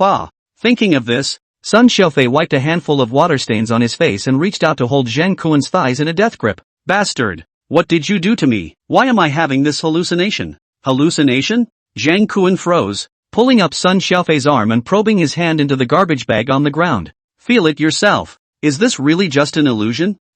Don't. Seeing that his hand was going to be forced into the bag, Sun Xiaofei's face instantly blanched and wanted to pull his hand back, but he had tried last time, and this man was so strong that he couldn't break free. No. Sun Xiaofei let out a hiss of despair as his hand finally touched the foreign object in the bag. But what made him feel puzzled was that the touch coming from the tip of his fingers really didn't have that kind of wet, hot and slippery feeling. Instead, it really felt like a dry banknote. He had touched this kind of feeling almost since he was a child, and it was definitely not wrong. Hiss! Sun Xiaofei grabbed a roll of banknotes with his hand in amazement, and Zhang Kuan loosened his grip on the other man when he saw this, not continuing to block his next move. Sun Xiaofei held the roll of banknotes in his hand and moved it to his own eyes, ripping off the leather band that bound the roll of money on it. and carefully examined those banknotes into the light. The images on each bill were extremely realistic and clear. The texture of the paper was even better. Even the color-changing effect of the numbers underneath were different from the real coins. Or rather,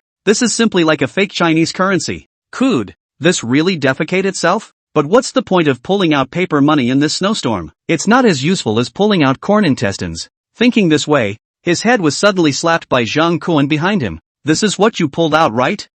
Should be right. How many sheets are in this roll? Sun Xiaofei sniffed and roughly counted. A little disappointed. About 20 sheets or so. Did it feel dry or thin just now when you had your big number? Do you have to ask that too? Of course. You're my important experiment. It should be dry. Sun Xiaofei's brain was completely spinning. Not knowing what Zhang Kuan's words meant, he could only answer truthfully. You wait, Zhang Kuan said and locked the door of the room. After about an hour, Zhang Kuan carried a full 2 large buckets of fried chicken and walked back. What is this? Smelling the aroma of the fried chicken, Sun Xiaofei instantly glowed with both eyes. Let's eat these first in the next 2 days. These are all Wallace's same type of fried chicken. I made them for you with my own hands. Wallace's supplier had deep cooperation with the logistics warehouse managed by Zhang Kuan before the end of the world, using the frozen warehouse as a temporary transit warehouse for the goods. So these frozen goods naturally fell into Zhang Kuan's hands. However, since getting this batch of frozen goods, Zhang Kuan has not been using them. It wasn't that he didn't love fried chicken. It was mainly because he was afraid that his stomach and intestines would not be able to stand it. After all, the popular brand of Wallace has always had the reputation of being a jet fighter training base in the folklore. Wallace, you want to eat me to death? Hearing the reputation of this national brand, even Sun Xiaofei, who never goes, has heard the netizens' flirtation, and could not help but change his face. Full of trepidation, Zhang Kuan sneered and hummed. At a time like this, do you have a choice? Besides, if you, Kuan, don't eat the chickens I made, isn't that too much of a disgrace? Don't force me to stuff them into your mouth myself. It was so hard to catch a living experiment that successfully triggered his banknote ability. If he didn't try to observe more by all means, he was simply sorry for the caravan that had been running around in the wind and snow for the past 2 days. Sun Xiaofei knew that it was hard to escape, and bitterly asked, that cannot. What cannot? Nothing can. Zhang Kuan glared, then locked the door and went upstairs, leaving Sun Xiaofei crying in the storeroom, looking at the 2 buckets of fried chicken in the room and the Chinese currency in the garbage bag muttering, Big brother, you can at least leave me a bottle of coca? This stuff is really greasy to eat. Zhang Kuan returned upstairs and lay down on the bed. Due to the smell of frying all over his body, he attracted the 2 women, Su Ziqing and Zheng Yubing, who were sitting on the bed watching a movie, to wrinkle their noses. Master brother, what did you steal? Don't be ridiculous. How can it be considered stealing when it's the master's business? Zhang Kuan put his arm around Su Ziqing and Zheng Yubing and accompanied them to watch a movie. These 2 women didn't know what was going on, but they were actually watching the old movie X-Men from his hard disk. Fortunately, these 2 people were not watching Wolverine. Zhang Kuan remembered that in the first part of Wolverine, there was an Asian man who could shoot a gun to the head, and his ability was almost as good as Su Ziqing's now. As a result, the movie hadn't even passed the halfway mark before it went offline. If Su Ziqing watched it, he would definitely have nightmares at night. However, Zhang Kuan has always thought that this kind of movie only men can afford to watch. I did not think that these 2 women to see is also enjoyable. Looking at the main and supporting characters in the movie who were using cool abilities one by one, Zhang Kuan couldn't help but inquire with a bit of curiosity. If I could choose, what ability would you 2 want? If I were to choose, I'd want to become like Magical Girl and turn into whoever I want. Hearing Su Ziqing's idea, Zhang Kuan couldn't help but have an idea, and his mind moved in a small way. He nodded and poked Zheng Yubing on the side again. What about you? I do think that Professor has a good ability to read the thoughts of those around him at all times. Ha! Zheng Yubing, you do understand me. Then try to guess what I'm thinking. Maybe you already have that ability. Zheng Yubing twisted her head to look into Zhang Kuan's eyes, looking at Zhang Kuan's black pupils up close, her own shadow clearly visible inside. The overly ambiguous atmosphere caused her cheeks to blush slightly. I can't guess. I thought the same as you. Rascal. Zhang Kuan? Since it's all been labeled as a rogue, wouldn't it be a bit too much of a shame to take out the majesty of the master and do something about it? Thinking of this, Zhang Kuan got up and blocked in front of the TV, take off their pajamas, causing the 2 women to let out a gasp. Another night of practicing hardball skills. The next day, the first thing Zhang Kuan did when he got up was to complete the system check-in. This time, the reward given by the system was a 10-fold effect on the speed attribute. Now Zhang Kuan's body had both powerful and divine speed. and he was able to connect his mind when he was in contact with people. This powerful kung fu, if into the cowboy store, in the powerful high-speed impact, will inevitably become a majestic head of the party. Then, what's the point of calling them ants? We'll have to make all the ants yell. Maybe the rock will rise up to meet the wind one day and rock up to 90,000 miles. It's not impossible to be dragged to the air conditioning company as a vice president by one of the ants. After all, every day do not have to do anything. Can listen to what the auntie said at the meeting have a salary? Is indeed a very happy thing it? A cigarette after the fact. Jean Cohen certainly could not have imagined that he also have to do the chairman of the day. Unfortunately, this damned doomsday, harming everything into the air. Thinking of this, Jean Cohen reached out and patted Su Ziqing and Zheng Yubing's two women's arse cheeks, shouting at them to get up and work. Last night, he had already figured out what he was going to do today, since it was already established that this drug could give people superpowers. I'm afraid that just relying on one Sun Xiufei wouldn't be able to tell anything. The upper and lower limits of this drug causing people to develop mutations still needed to be supported by more experimental data. Therefore, Jean Cohen intends to let the old neighbors of Building 9 who are still alive to do him a favor and voluntarily participate in his experiments with the drug. With dozens of people as the base for the test drug experiment, he would definitely get more accurate data. And when the time comes to dry these old neighbors for a period of time, they will certainly be like the parasites in the compost jar to fight to the death. And then you can also see the upper limit of the supernatural ability produced by this medicine is probably at what level.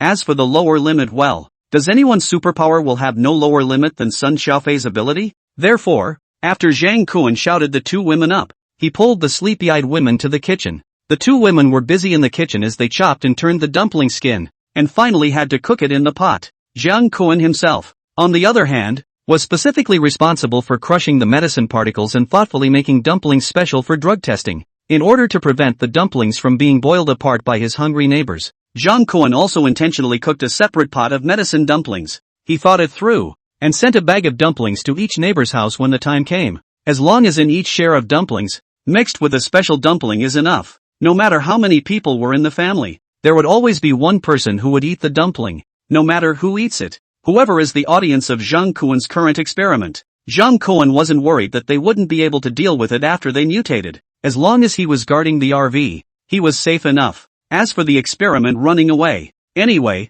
there were already so many that ran out from the institute, so he didn't care about a few more. While the two women were boxing and packing the boiled dumplings according to their own words, Zhang Kuan also took the time to look at Sun Xiufei in the storeroom. Although this guy ate 2 fried chicken, but his stomach was slow to respond. Instead, he came with 2 bubbles of small ones, which were packed into plastic bottles. Zhang Kuan was naturally too lazy to help him clean up, and after giving Sun Xiufei a supplemental drinking water, he once again turned around and locked the door, leaving in style. When all packed properly, Zhang Kuan, a whole greeting, directly shouted 2 women on the caravan, with their own back to a trip to the 9th building. Zheng Yubing driving to halfway. Zhang Kuan and WeChat homeowners group released the news that they want to provide disaster relief. As soon as he heard that Zhang Kuan was kind enough to send dumplings stuffed with pork and cabbage to the crowd, the long silent owners group was instantly buzzing with the sound of singing praises. Zhang Kuan, this child, I watched him grow up. Since I was a child, I thought he was kind. He's grown up and hasn't forgotten his beginnings. Auntie gives you credit. Kuan, I even dreamt last night that you took us, your neighbors, on a journey to find a new world. Don't you see it's a coincidence? As soon as I opened my eyes, I saw you handing out food to us. We really have a heart-to-heart. Earlier there were people who said that he took his girlfriend and hid out to enjoy his happiness. I was the first to object. Kuan, this child knows the most gratitude. There is no way that he could leave us old neighbors behind. After all, there are so many years of feelings, which can be said to be broken. Neighbors who are still alive. Beautiful words than a good. But Zhang Kuan is not the slightest bit moved. Not long ago, in the strong attack before the Lunar New Year, almost all of these people who are still alive have men who died in their own hands. Nowadays, it was almost impossible to really point to a lunchbox of dumplings per household to make them let go of their hatred towards themselves. And this group of big moms said beautiful words. In the final analysis, is just to receive some more food from yourself here. To this kind of talk, abacus beads can crash their own face of the guy. Zhang Kuan natural reason are lazy to care. When all the way speeding snowmobile drive back to Zhang Kuan's neighborhood, building 9 of the window of each floor, has long been crowded. Surviving people saw Zhang Kuan's caravan speeding back, couldn't help but rush up to the balcony, cheering desperately at the caravan, waving their hands to show their welcome. The loud cacophony made the owners who were still alive in several other buildings in the neighborhood couldn't help but also lie down on the windows, wanting to see what had happened. The RV was parked on the snow pile in front of the door of the 9th building, facing the window of the 4th floor. Zhang Kuan asked Su Ziqing to paste the QR code of the new group that he had printed out long ago onto the guide plate of Big Run Fat, and then hung it outside the window of the RV. At the same time, Zhang Kuan also enacted the conditions for receiving food this time. First, the number of food is limited. Each household is limited to 1. Those who claim more than 1 under false pretenses will suffer the consequences. 2. Anyone who receives food must scan the code into the group as a voucher to continue receiving food in the future.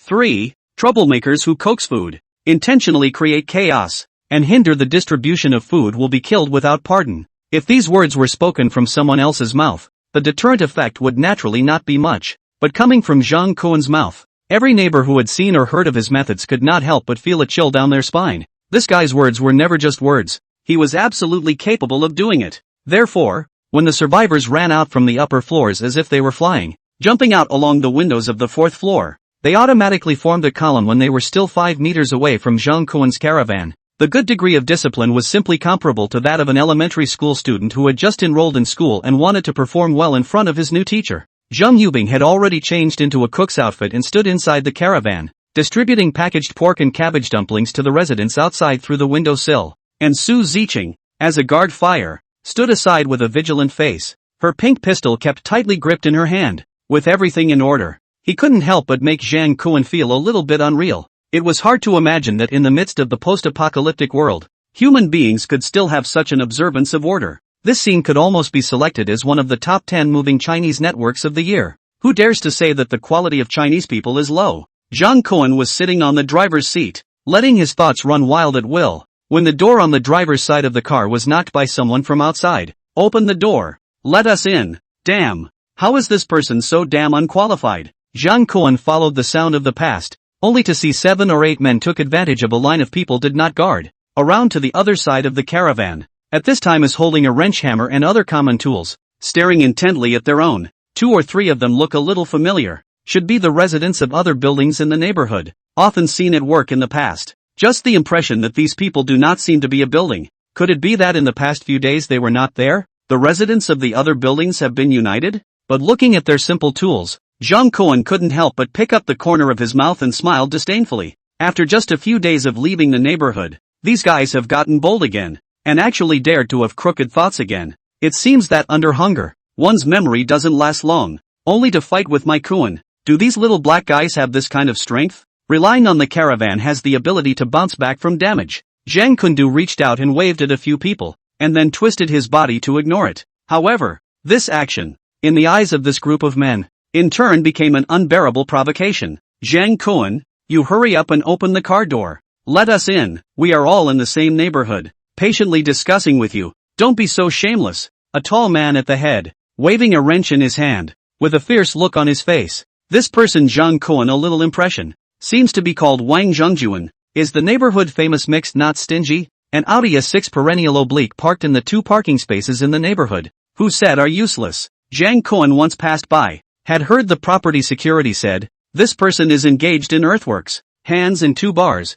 ordinary people simply cannot afford to mess with, but that is limited to ordinary people. Now Zhang Kuan wanted to pinch the other party to death. It was almost the same as pinching an ant. Zhang Kuan pressed down the window, spit a mouthful of phlegm out the window, phlegm along the open car window, crossed a beautiful arc, accurately fell to Wang Zhongjuan's bozzetting down jacket. Looking at his annoyed look, Zhang Kuan laughingly asked, who am I to discuss with you guys? You. Wang Zhongjuan was furious and stormed, copying the wrench on his hand to smash Zhang Kuan's caravan, but when his hand was raised in mid-air, it was stopped by another hand. Zhang Kuan looked sideways. It was a thin man wearing gold-rimmed glasses. What makes Zhang Kuan curious is that the seemingly hot-tempered Wang Zhongjuan actually did not push away the other party, but after dryly glaring at himself for 2 eyes, slightly but willingly put his hand down. Zhang Kuan took the opportunity to measure the glasses man 2 eyes, probably starved for a long time. This person's face is so thin that his cheeks are almost concave. However, his eyes were surprisingly godly, and could be brightly shaken through the lenses. Seeing that Zhang Kuan was sizing himself up, the man with glasses squeezed out a smile. Brother, give a face. We do not rob your car, just borrow it, after the use of the guarantee back to you. Face is their own up to lose. What do I give you? Zhang Kuan looked at the glasses man with interest. The corner of his mouth smiled more thickly. Also, don't you know that I hate people with gold-rimmed glasses the most? Oh, is that so? Then there's no chance that your good and bad will change after a while. Zhang Kuan froze at his words, not knowing where this guy's confidence came from. However, the man with glasses did not say anything more, but waved his hand and led the crowd to retreat to the side, obviously not wanting to have a direct head-on conflict with Zhang Kuan. On the other side of the car window, Zhang Yubing distributed food to the surviving people of Building 9 in a step-by-step manner, and soon the quota of 20 people was distributed. Those who received the pork and cabbage dumplings naturally rejoiced, fearing that someone would loot the dumplings, picked up the dumplings and ran to their homes. Those who didn't get the food, although reluctant, but in the way of Su Ziqing's gun, can only secretly pray in their hearts that those who run back to the best halfway to fall dead, so that the food can logically be a living person's. Seeing that those empty-handed neighbors still seemed a bit reluctant, Zhang Kuan took out a bag of funky duo from his space and waved at the crowd. Whoever can tell me what the group on the other side of the car is from, this bag of cookies is his, with a heavy reward. All are brave. Those who did not line up to the dumplings of natural unwillingness to go back empty-handed, but also do not care about what is surrounded to the front of the caravan. Talking about it. Quin na, those people over there are the people in the newly formed self-governing association in our neighborhood. They say they want to lead the entire neighborhood residents to collectively save themselves. But don't worry, no one in Building 9 will listen to them. Self-help my ass. He wants us to contribute our efforts and follow him outside the district to find food. But the key is that all the men in our building are almost dead. And even if the women follow him, in the end, they'll be whored out by him for nothing. And they won't be able to get any of their shit back. It's only sick to follow them out. That's right, it's mainly because Quin didn't run for the election in the first place. Otherwise we would have chosen you. In our hearts, you are the eternal protector of Building 9. Long live Quin. This group of neighboring amas. In order to find a way to get fruitful food from Zhang Kuan, the horses' asses drifted out from their mouths that hadn't brushed their teeth for a long time without stinting, screaming as frantically as 17 or 18-year-old star-crossed girls. Hey, that one. The snow is so heavy. Are they planning to just walk out of the neighborhood to look for food? Zhang Kuan reached out and pointed to a loudest mom lying by the car window and asked, and couldn't help but add one more sentence after asking. You step on the horse a little quieter. The old man and not deaf. Auntie has not yet from the happiness of being admired by Zhang Kuan slowed down, was scolded, suddenly faced mixed feelings, but at least, they were all people who fought with the ball-playing brats in the square at night, so they naturally did not take Zhang Kuan's words to heart, and quickly adjusted their mindset and replied in a soft voice. Ah, what's that? I heard that this autonomous council had organized people to go out of the community to look for food before, but there was too much floating snow on the road, and it was too tiring to walk very far at all. That's why we've been asking people to dig through the passageways between the buildings these past few days, like the one between Building 9 and Building 10. We'll wait for the manpower to gather enough before digging a path to the supermarket outside, an underground passageway. Zhang Kuan's eyebrows raised slightly, and his hand unconsciously touched the stubble on his chin. For the living people in the district, doing so can indeed maximize the chances of everyone's survival. But the buildings on the street, and by what right do they care about the deaths and lives of the residents trapped in the middle of the district's several buildings? Or is it that they dig this hole in advance? Is for the back into the other buildings to collect human flesh in advance to get ready? Zhang Kuan did not understand for a while, and subconsciously turned his head to look at the men. Wang Zhongjuan and the others were still indignant, but the man with glasses was smiling and whispering something into his cell phone. Suddenly he and the glasses man's gazes met, and the other actually gave him a smirk. In an instant Zhang Kuan realized something was wrong, but before he could shout caution out of his mouth, the caravan had already rumbled, falling several meters downwards. Blanche, although the caravan had the attribute of being unharmed and indestructible, falling this way still caused Zhang Kuan to fall to the ground, and the two girls, Su Ziqing and Zheng Yubing, were even more shocked by this and screamed repeatedly. It was simply more exaggerated than last night's screams. But there was more than just the caravan that fell under the snow pit. In addition to those loose snowflakes, even the female neighbors who were gathered around the caravan, trying to ask Zhang Kuan for some extra food, also fell in. Luckily, there was still snow underneath the snow pit, and the caravan fell steadily without tilting, so these older ants and ants were lucky to escape. Unfortunately, luck did not let them live long. Put! A sharp cracking sound came from the crowd. Before they could climb up, they were chopped on the head one by the men holding kitchen knives, who had already waited around, and in an instant, they went underground to meet the king of hell. There are people outside. Zheng Yubing let out a cry of alarm and hurriedly climbed up from the corridor of the caravan, rushing to find the pistol that was placed in the cabinet. Su Ziqing, on the other hand, was the first to find her form, raising her gun to shoot at the aggressive men outside. Panic what? Close the doors and windows. Take a look first. Zhang Kuan was not afraid of the men around him, but he wanted to lure the man with glasses over first. Have the men dig through the snow underneath the caravan, directing the crowd to ambush their rightful owner. In all likelihood, it was the man with glasses. Sure enough, men who wear gold-rimmed glasses are not good people. Zhang Kuan muttered before he rolled over and stood up, observing the situation around the caravan. The underground snow pit was not exactly dim. In addition to the light shining in from the pit entrance above his head, many of the men around the car were holding open flashlights in their hands. Being a little distracted by the flashlight light, Zhang Kuan directly opened the high beams of the caravan, and all of a sudden, the two men standing in front of the car couldn't open their eyes. Nima, dare to shake lousy? All into the pit of the king of the eight still put here with us to pretend it? The two men were also hardened, and they smashed the A-pillar of the caravan with the baseball bat in their hands. They all know that this car can have a great use. Naturally do not dare to touch the other key parts. Can only pick the most sturdy place out of anger. Bang bang. After two impacts sounded, one of the men fell to the ground with a grunt, and his limbs began to twitch continuously. Zhang Kuan stood on the driver's seat, looking down to see clearly the unlucky man who triggered the damage rebound effect of the caravan. At this time, his brain has been dented into a large piece. Brain pulp mixed with blood and water flowed all over the ground. Crap, what did you do? The other man who stood beside him and followed along to smash the car was full of horror, his mouth wide open as he cruised back and forth between the man who opened the scoop and Zhang Kuan, before launching an accusation to Zhang Kuan. Damn. I just stood still. Is this fucking blame on me too? Do I still have to tell you guys about the fact that my caravan has a half chance of rebounding damage?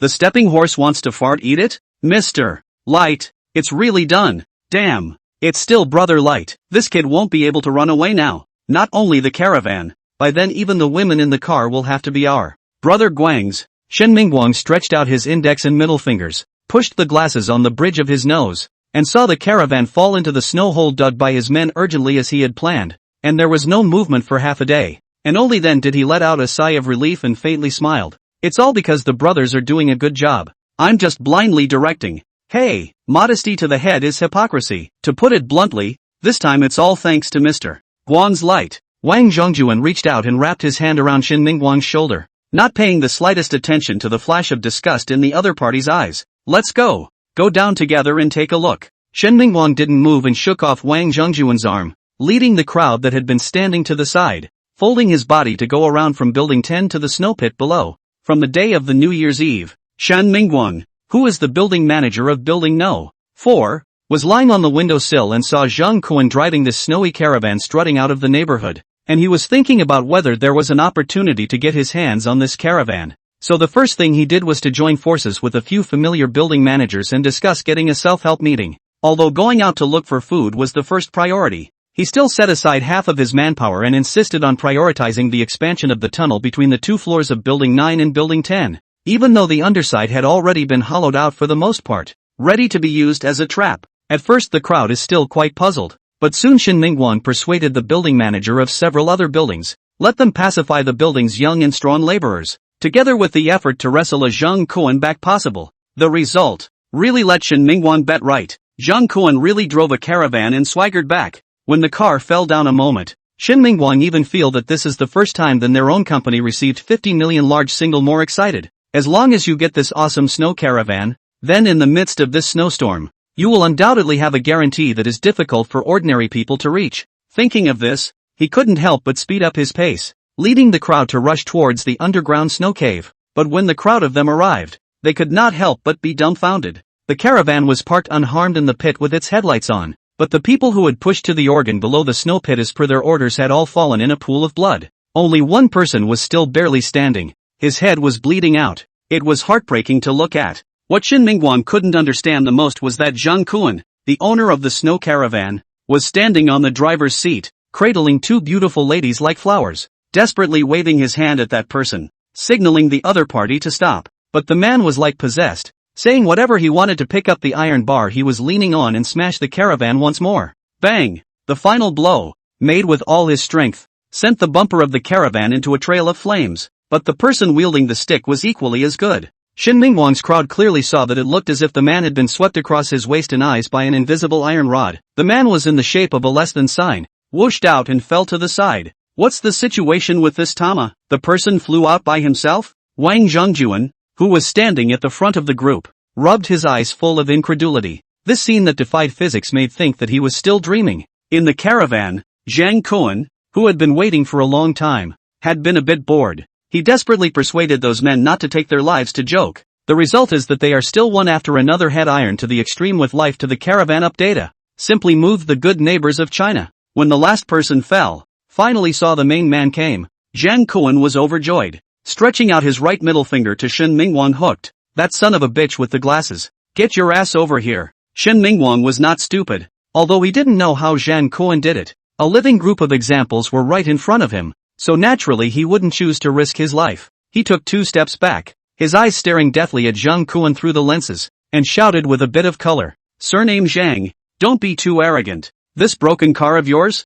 You can't even drive out now. Trapped in the snow pit. You guys are just kings in a jar. Now obediently put down your weapons and come out to surrender. I can still consider giving you a way out. Otherwise, stay here and starve to death alive. Hearing the other party's threat, Zhang Kuan laughed instead of being angry and picked his ears with his pinky ears. Don't be so absolute. Do you believe that even if you all die and your bodies stink, I'm still alive and well? Oh, no, the weather is so cold. Even if you die, your body will not stink so quickly. I guess it should first freeze, and then be dragged home by the other hungry neighbors. When the electricity comes on every day, they will take out sharp kitchen knives from the kitchen and chop off part of your hands and feet, and cook them a little bit every night and turn them into their snacks. That's more like it. Zhang Kuan's description wasn't horrifying, but it was able to inspire the deepest fears in these people's hearts, because his words were infinitely close to the truth. Nearly 20 days after the snow closed the city, many vicious incidents had already occurred within the various buildings in the district. Even though some of the buildings hadn't begun to eat people, the living people had already prepared themselves psychologically, and had even subconsciously begun to hoard corpses in the abandoned floors. Being told this by Zhang Kuan, the men standing behind Shen Mingguan all showed despair. They were all prepared for cannibalism and knew that if this went on, sooner or later they would be eaten. Seeing that Zhang Kuan was about to mobilize the military with a few words, Shen Mingguan pushed the glasses on the bridge of his nose and snorted coldly. That's why we need this life-saving caravan of yours. As long as we have it, not only will we not die, but we can also go anywhere in the city to search for the resources we need to survive. As long as we find enough resources, at that time, even feeding the entire population of the neighborhood won't be a problem. Zhang Kuan, do you want to watch the entire neighborhood starve to death alive just for the sake of your own comfort? Seeing the righteousness of the glasses' words, Zhang Kuan skimmed his mouth. Lousy believed in your ghost. This kind of son of a bitch official tone. Zhang Kuan saw the sea went. Most beautiful woman struggle Dean backstage trafficking in babies' birth certificates. Anti-corruption forefront of the investigation team officials themselves first greedy for respect.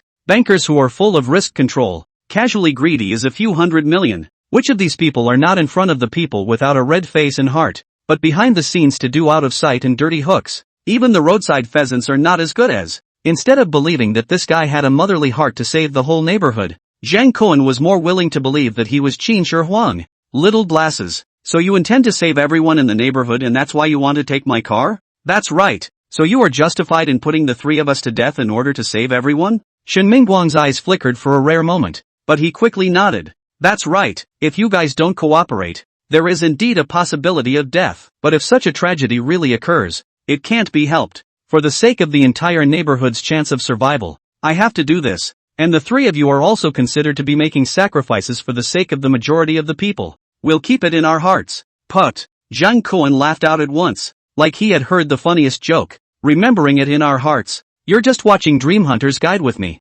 aren't you? As long as you don't forget, people won't die? Go to hell. When Zhang Kuan laughed enough, turned back to the kitchen of the caravan to take out a cut lamb ribs sharp knife, along the window of the gap thrown out, opened the mouth of the proposal. How about this, little glasses? If you're willing to kill yourself in front of me, I'll promise to find food for the entire neighborhood. That way, the number of deaths that might result will be reduced from the 3 of us to 1 of you. How about it? Isn't this proposal more in line with your so-called set of ethics of sacrificing the few to preserve the many? Shen Mingguang didn't expect Zhang Kuan to actually turn the tables on himself, and he froze. Not only him, even the group of men behind him were vaguely agitated, as if they were quite moved by Zhang Kuan's proposal. Shen Mingguang realized that if this went on, I'm afraid that it wouldn't even be his turn to commit suicide as per Zhang Kuan's proposal. and those men behind him would be able to tear themselves apart in exchange for Zhang Kuan's promise. He raised his hand and replied with a forced composure. Don't panic everyone, if Zhang Kuan can really keep his promise, then I'll just do as I'm told. But the problem is, you've already driven away from the neighborhood for so long, and so far you've only just brought back food for the residents of Building 9. So, why should I believe you? Zhang Kuan shrugged his shoulders, looking straight into the other party's lenses and opened his mouth to ask rhetorically. That's right, before today, I didn't even fucking recognize it, so what makes me believe every word you say now? You. Only then did Shen Mingguang realize that he had fallen into the logical trap dug by Zhang Kuan. Seeing that Shen Mingguang had suffered a defeat, Wang Zhongjuan on one side couldn't help but shout and curse at once. Damn. Brothers with him waste what words? Just now. I was not happy with him. I'll call all the brothers in the building. I don't believe I can't clean up this grandson. A middle-aged man standing behind Shen Mingguang spoke out against it. But don't you see that there are already a lot of people collapsed around the caravan? Those are all our people. We don't even know how they died. What's the point of knowing? If we don't get this caravan, sooner or later everyone will die. We might as well fight him for real.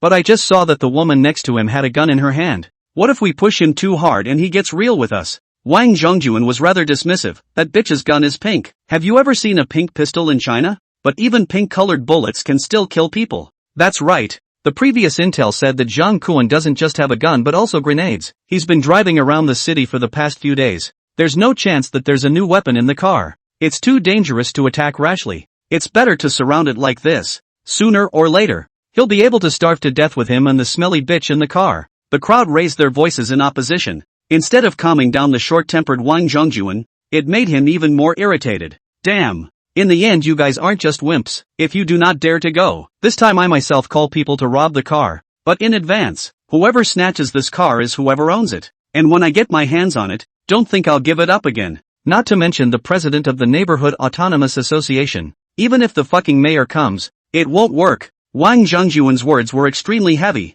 Almost like he was putting his dissatisfaction with Shen Mingguang's conservative plan directly in front of the crowd. Among this line of people, before the establishment of the Autonomous Council, they were all the building managers of each building. Now that they saw Wang Zhongjuan talking tough, their eyes flitted between him and Shen Mingguang. Seeing that Shen Mingguang was hesitant to take a stand, a slightly chubby middle-aged man stood out and smiled to round off the conversation. Why don't we call some more people out from the building? Wang's people will play the main offense, and the others will strengthen their voices. In case the situation is not right, more people can always come in handy. Someone took the lead, and immediately someone else followed suit. Yes, after all, more people are more powerful. That's right, as long as we can help. When the time comes, Brother Wang will eat the meat and let us follow and drink the soup. That's enough. Seeing that the people were touching out their cell phones to contact the living forces in their own buildings, Shen Mingguang snorted coldly and retreated to the back. This group of fools, if this caravan is so simple to be snatched over,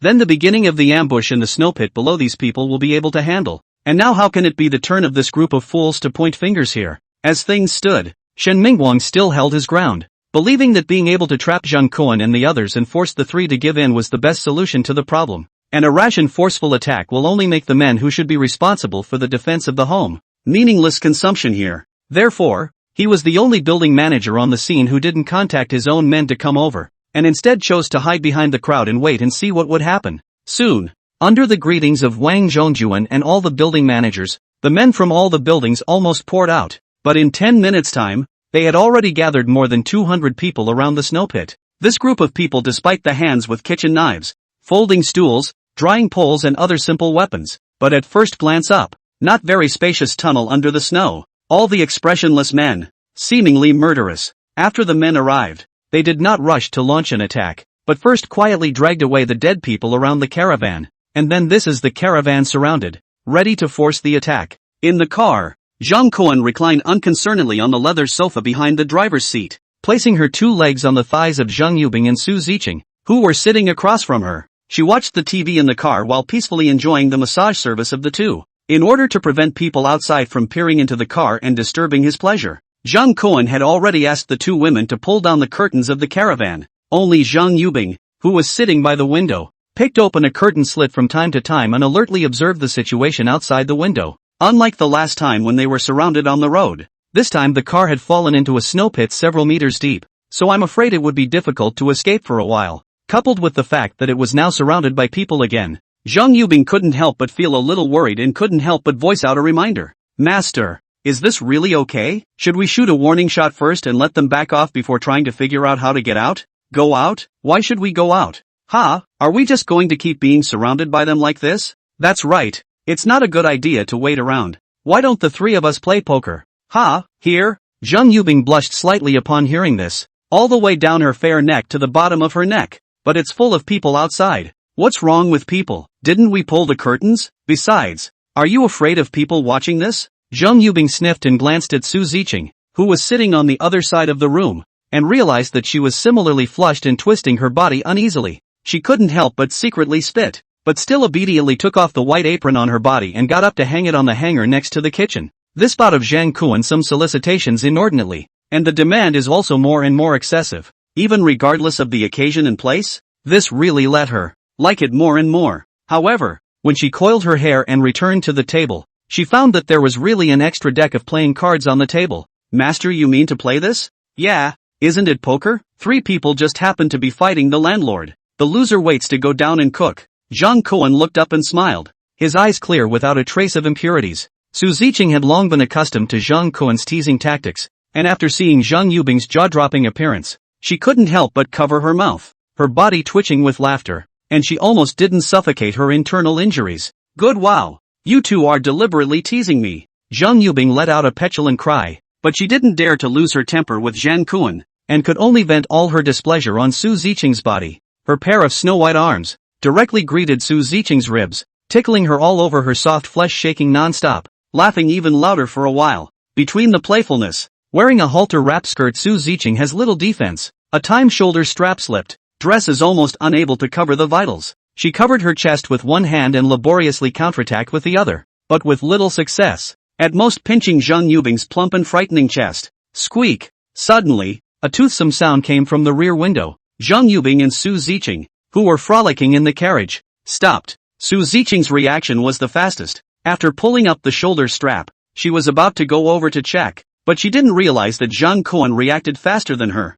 and before she lifted her leg, the person had already arrived at the rear window, pulling open the curtains to look out. After the window, a man is holding a glass knife, struggling to scratch the windows of the caravan. Zhang Kuan was distracted by the wall scratching noise and couldn't help but tap the window to remind him. Hey, can you do it in a different way? It's very noisy to mess up like this, and you will also die a miserable death. Do you know that? But the man, as if he did not hear the general, still cared about themselves and the car windows seriously scratched, as if to complete a masterpiece in general. Finally, after he finished cutting a circle on the car window with the knife, he habitually withdrew his hand to check, and only then did he see an incredible scene. Originally should be cut down by the diamond window glass, actually still stable as the old dog. Even a trace of scratches are not. Simply a new factory window glass exactly the same. The man incredulously scratched the car window with his hand, as if he wanted to find the traces he had just cut. Seeing his undaunted look, Zhang Kuan knew that this is a not hit the south wall will not turn back the main. Sure enough, the man who found the glass cutter useless, next time directly replaced with the knife that he carried with him, aimed at the window glass and cut down hard. Looks like he wants to make sure that this car window in the end cannot have scratches, but almost at the same time, lying on the inside of the car window, Zhang Kuan witnessed the man's forehead, more than a piece of bone deep blood marks. The man let out a shriek, so painful that even the knife in his hand was unsteady, and directly threw it on the ground, then covered his forehead and backed up to the side. Even though he had already thrown the knife away at the first opportunity, Zhang Kuan still saw crimson blood flowing out from between his fingers. I've told you not to mess up like that. It'll kill you. Zhang Kuan spread his hands helplessly, indicating that there was really no way to deal with this kind of person who was bent on death. Wang Zhongjuan followed the sound and circled around to the back of the caravan, taking a glance at the man who was being assisted to the back of the crowd. What's going on? How can you cut a window glass and still see red? Without waiting for the man to answer, the people surrounding the man began to report back to him in a chorus of words. Brother Wang, this kid is weird. Old Wang was injured with a wave of his hand. It was so fast I didn't even see it. Yes, he was in the car. He didn't even get out. And Wang's head was bleeding. This grandson doesn't know any witchcraft, does he? Witch a hammer, let him witch old me a try. Wang Zhongjuan waved his hand. I can tell you, as long as we get this car, we can go wherever we want. The superstores in the city will have tons of food and drinks waiting for us. You'll not only have food and drink, you'll also have extra food to do whatever you want with it. Now the young women in our neighborhood can have a shot with a packet of instant noodles. When the time comes, I'll make sure you guys have a good time night after night. Hearing Wang Zhongjuan's words, the men were suddenly excited and wailed as if they were pumped with chicken blood. Before the snowstorm, the men in the neighborhood, like the majority of ordinary men in China, were not as good as a dog. Going to work, getting off work, working overtime, exhausted into a batch also be capital taunted. Spending power are less than a dog. The lucky ones can save up enough for a down payment on a house before the age of 30 with the help of their parents, pay a hefty dowry, and then have a legitimate relationship. Of course the relationship still requires a monthly paycheck to maintain. Even then, one still has to listen to endless whining and often has to somehow carry the charge of being a pushin' man. For them, it seems to bear the pressure, take on the responsibility, and then take the blame, all of which seems to be natural, all of which is taken for granted. Born as men, everyone is sorry, but this sudden snowstorm has changed a lot, including the status of men's families. When the elderly and children became the first casualties of the snowstorm, the women in the family realized that the men, who were usually at their mercy and sullen, were the ones they depended on to survive the disaster. The so-called free pioneers and independent women are often the first to be targeted in snowstorms, and after being eaten alive, there is not even a scrap left. Men who have been forced to run wild along the way also finally have a chance to stop and re-examine their lives. Fuck responsibility. Fuck pressure. In front of the pressure of death, Laozi just wanted to live a less stifling life. Driven by this thought, many men consciously gave up their original behavioral patterns and began to adapt to the brand new life in the snowstorm. The group of men gathered under Wang Zhongjuan's command were almost all like this. Hearing the beautiful blueprint that he roared out at the top of his voice, the crowd gripped the weapons in their hands and ran to surround the caravan. Seeing this, Zhang Kuan in the car couldn't help but rub his chin. Seeing that the 20-odd people were about to launch an attack with great fanfare, Zhang Kuan took out a few police smoke bombs from his space. You two come over here, and after pulling the safety off, throw these smoke bombs outside the car along the window. Snort! Soon, the RV was shrouded in a thick sheet of white smoke, but this did not affect the pace of these men's attack in the least. This kid is wimpy. Everyone, smash the windows of the car and rush in to drag surname Zhang out. This car is ours. Wang Zhongjuan yelled excitedly,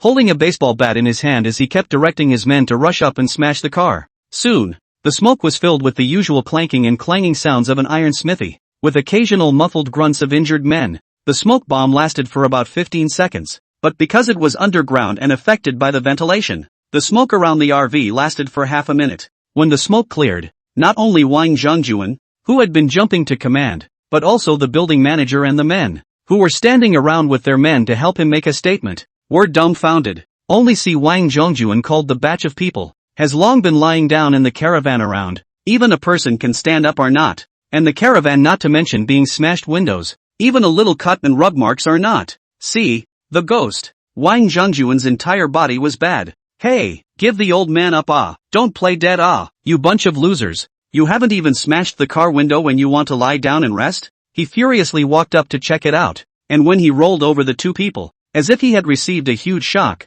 he actually sat on his butt on the ground, his whole body shaking into a ball. The building managers of the other buildings came over for unknown reasons, and at a glance, they saw that the two people who had been flipped over by Wang Zhongjuan had obvious dents on their heads, as if the steel rods in their hands had collapsed their skycaps alive. Although they had long been accustomed to seeing death these days, but such a visually gory scene was still relatively rare, and at that moment, two people ran to the side and vomited. What is this situation? In such a short period of time, surname Zhang got off in the smoke and killed everyone? And then this kid is still fucking drinking tea with a chick in his arms like nobody's business? This is no simpler than a warm wine decapitation of Hua Xiong. The crowd looked up at Zhang Kuan, who was in the caravan in a cloudy state, with mixed feelings in their hearts. Only now did they understand that Zhang Kuan's arrogant statement just now that he would still be alive and well even if they were all dead was not boundless bragging. Just, how did this guy do it? However, someone soon realized that in the face of such bizarre means, a head-on hard encounter with Zhang Kuan should have no chance of winning. Perhaps the only way to do so was to put Zhang Kuan and his group, like Shin Mingwang said, and surround them here. A few fast-reacting building managers looked at each other, and only then remembered to turn back to find Shin Mingwang. But who knows, originally in the crowd behind the watch Shin Mingwang actually do not know when no trace. The crowd's hearts were cold, vaguely feeling that something was wrong, and they hurriedly retreated to the back with the people they had called. But before they could walk out a few meters away, Zhang Kuan's lazy voice came out from the window of the caravan. Hey, I say you guys, come when you want, leave when you want. Are you treating this place as a public restroom? Looking back, he only saw that Zhang Kuan didn't know when he opened the window, his upper body poking out from the window, while in his hand, he was holding an assault rifle, aiming it at the crowd. Looking at the black holes of the gun, directly in front of the crowd, the building managers inevitably jumped. Originally thought that based on the crowd, even if Zhang Kuan had a gun, it was nothing, but really by the muzzle pointing. This is to know what is called the god of death came. The fat building manager who had previously given Wang Zhongjuan a helping hand couldn't help but smile sarcastically and round up the situation. Zhang Kuan, what are you doing? We're all neighbors in the same district. Just a little joke. Not so desperate, right? In the end, we just want to borrow your car to go out to find food. Why do you have to do it? How is it that you were so young and so angry? Not moving, shouting and killing. This is not good, right? Zhang Kuan smiled coldly. Is it really just a joke? Seeing this, the others hurriedly agreed while quietly moving their feet backward. Of course, we're all neighbors. Can we still lie to you? That's right, Zhang Kuan, we've always treated you well. Don't use your fingers too hard. This kind of ghost trick naturally could not be hidden from Zhang Kuan. He slowly opened his mouth and asked out loud, "Oh, then do you guys know that joking will kill you?" What? What answered the crowd was a burst of intensive gunfire. The MP5 was slaughtering the men's lives to its heart's content in the small space. The two women, Su Ziqing and Zhang Yubing, also pulled out their pistols and stood on Zhang Kuan's side, carefully helping him to fill in the gap. The sound of gunshots rang out, and soon there was no more living person standing in the pit under the snow. Zhang Yubing had previously held up her pistol for a pose at most, in addition to practicing her gun, but this time she also shot and hit two people. However, she really didn't have much talent. The first shot hit a person's butt, the second shot only hit a person's thigh, and in the end, she still had to ask Su Ziqing to help her with the aftermath, but at least it was an opening. Zhang Kuan patted Zhang Yubing's shoulder and told her to change into her winter armor and go down with himself to check out the situation, while Su Ziqing, who could explode her head with a single shot, was left in the car with him on guard. Be merciful when checking. When you see one that hasn't broken, just make up a shot on his head. Save the icy weather and let the neighbors lie here and suffer. Zhang Yubing hadn't been able to get over the excitement of shooting someone for the first time, and was a bit confused to hear Zhang Kuan redefine mercy, but still nodded along and got off with him.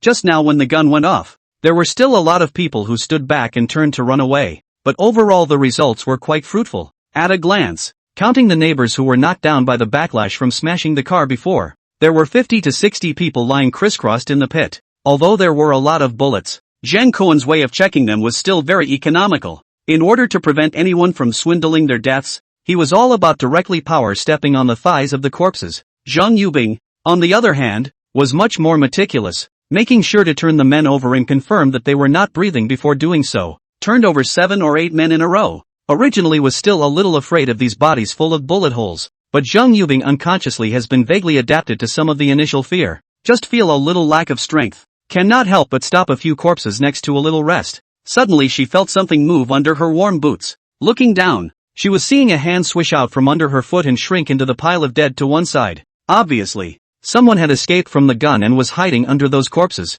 pretending to be dead. Zhang Yubing originally wanted to shout at Zhang Kuan, but when the words reached her mouth, she suddenly swallowed them. As a TV hostess, in her bones, she is actually still very repulsed by this kind of killing under the disaster. But in the way of Zhang Kuan's style of action, she has not been revealed. In her thinking, wanton killing would only make the conflict deeper and deeper, and was not an effective way to solve the problem at all. She had always felt that in the face of a disaster, people should work together, not as they were now. Nowadays, if one shouted out rashly, Zhang Kuan would inevitably step in and kill the person who had just come back from the dead when he heard it. But if one keeps silent, one might be able to save one more living person. Thinking of this, she made up her mind and turned forward, pretending that nothing had just happened. But while she could be full of peace and love, the other person might not feel the same way. Just as she turned to leave, thinking that she had been discovered hiding underneath the corpse, the person violently pushed away the body pressing down on her, copied the kitchen knife that had fallen to the side,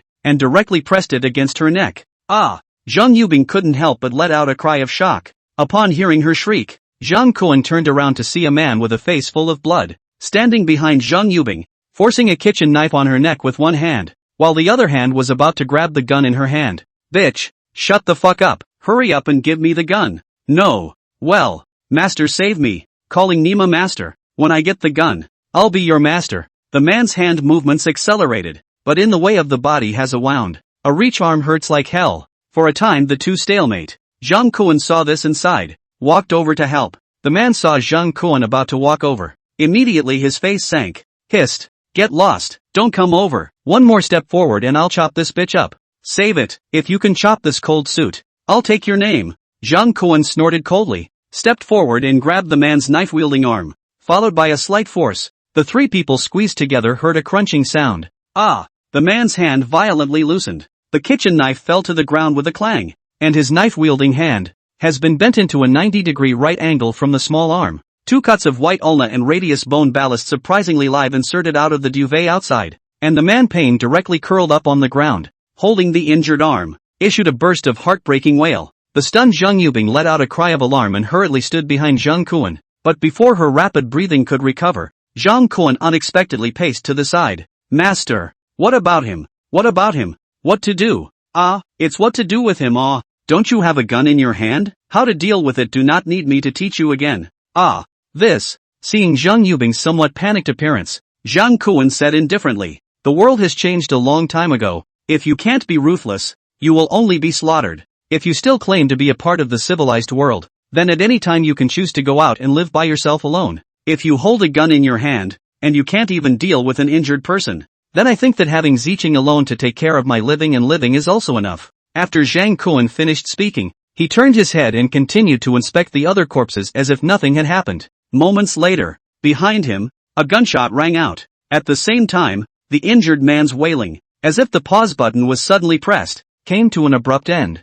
After having the first time, everything behind was watertight and much smoother. Zhang continued to check in front to see if there were any neighbors playing dead, while Zhang Yubing continued to follow behind him to check for flaws. Everything seemed to be no different from the beginning. However, the gun in Zhang Yubing's hand would go off every so often. Every gunshot meant one more life in the hands of Zhang Yubing, the big host. Everything in just now seems to be very different again. However, Zhang Kuan did not feel that there was anything wrong with this. In this post-apocalyptic world, if you don't kill, you will be killed. No one's hands would be clean all the time. Even if you want to live in peace with people, you have to show enough strength first. Otherwise everything was bullshit. If Zhang Yubing couldn't change her mind, then the only way out was to be kicked out of the caravan and villa. After all, if you want to get a stable life from yourself, just having a good-looking skin without a tough heart is not enough. Zhang Kuan quickly redirected his attention to the neighbors lying elsewhere, carefully looking over their bodies, but after half a day of searching, he couldn't find the man with the gold-rimmed glasses.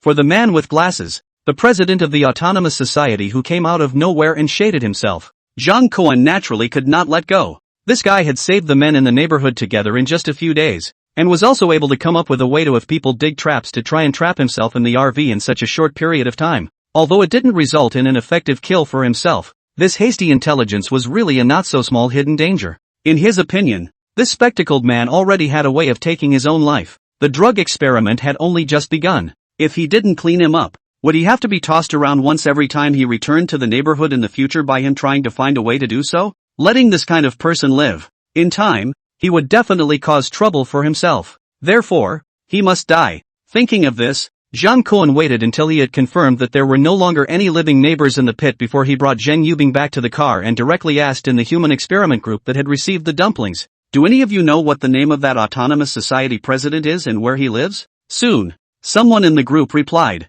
Kuan, what are you looking for Shen Mingguang for?" "Nothing big, he offended me and must die today." After Zhang Kuan replied, no one spoke in the group. After a while, Su Ziqing looked at the silent WeChat group and couldn't help but frown and inquire, "Master brother, why aren't they replying to the message?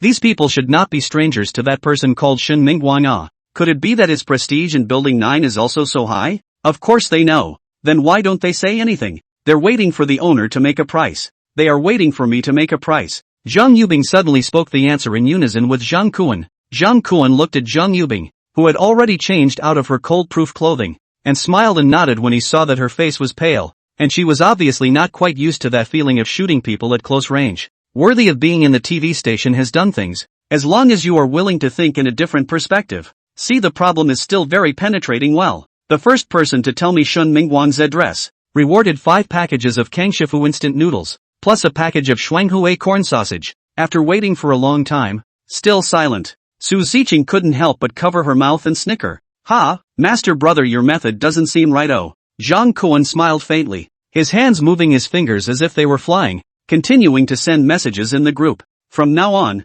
anyone who tells me any more news about Shin Mingguan will only receive bubble noodles. Seeing what Zhang Kuan said in the group, Su Ziqing was a bit surprised. Originally, when so many things were given, no one was willing to tell the answer. Now that the rewards have been reduced, there must be even less people to say anything.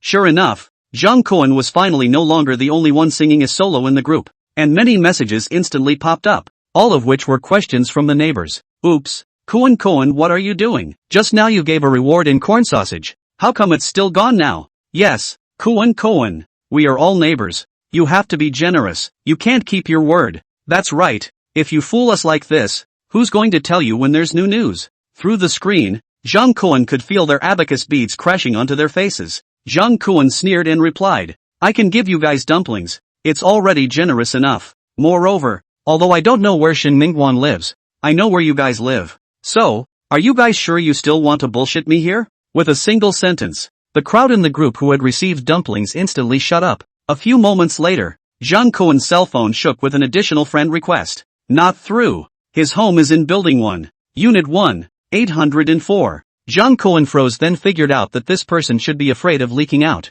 On the off chance that Zhang Kuan did not clean up Shin Mingguan by then, saving someone from clearing the air with her at that time.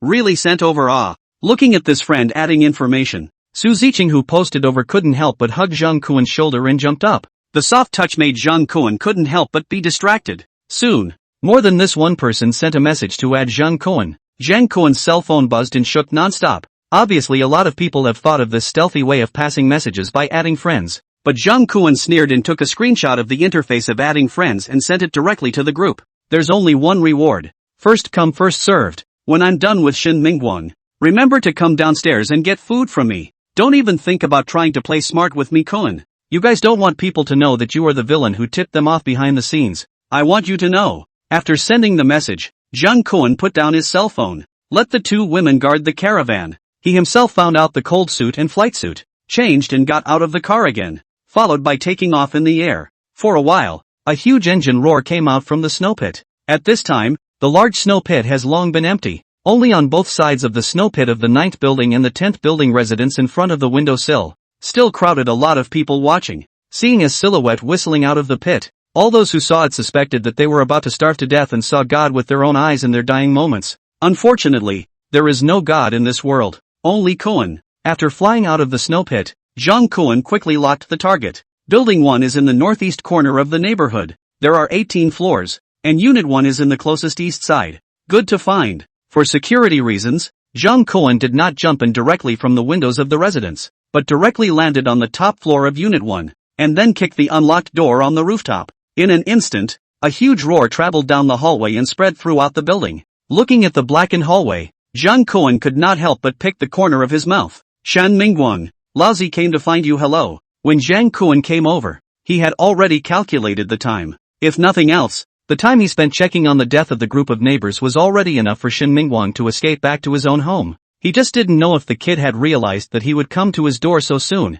or was it that those good neighbors in Building 9 who had received their dumplings would have tipped him off in advance, and Shin Mingguan would have prepared or fled in advance? So say he really is still the most annoying man wearing gold-rimmed glasses. Zhang Kuan muttered and stepped into the dimly lit stairwell. Nowadays, with the system's enhancement, his strength and speed had been doubled tenfold. Even if there really was some kind of trap, Zhang Kuan also thought that he would be able to move in and out freely. Fortunately, the journey down was smooth, and after a few minutes, he reached the door of room 804. What surprised him was that unlike the spring couplets pasted in front of other people's doors, 804's door had a big she character pasted on it. It looked like a wedding had been held a few months ago. Nonetheless, Zhang Kuan didn't even think about what to do first, so he flew up and kicked directly on the security door. Bang! The security door let out a muffled sound and was directly concave about the shape of a footprint by the kick. Seeing that one kick did not work, Zhang Kuan followed and added 2 more kicks, which opened the house into Shin Mingguan's home.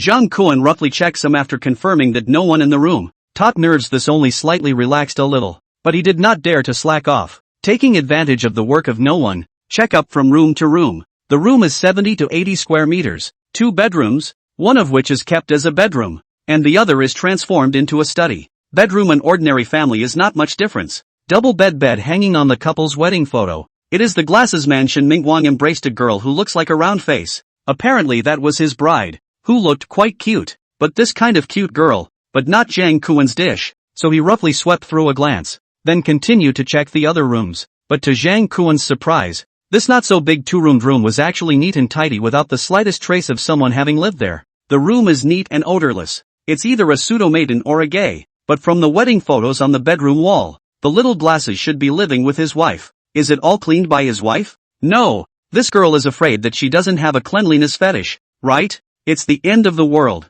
Is it still necessary to clean the room so clean? Zhang Kuan shook his head and then checked into the kitchen. I didn't realize that it had been 20 days since the end of the world, but their house actually even washed the dishes clean. If it wasn't for the fact that there was still food waste in the kitchen trash can, Zhang Kuan would have suspected if this young couple had moved to someone else's house. This guy named Shen Mingguang really married a good wife. Asking himself, if the pressure of survival was so great, neither Zhang Kuan nor Su Ziqing and Zhang Yubing could do this kind of thing. Of course, there was space and system accepted. Zhang Kuan checked his family's kitchen cabinets again, resulting in nothing but half a bag of rice. But what did the two of them rely on to eat? With this doubt, Zhang Kuan opened the refrigerator in the glasses man's house. Crap!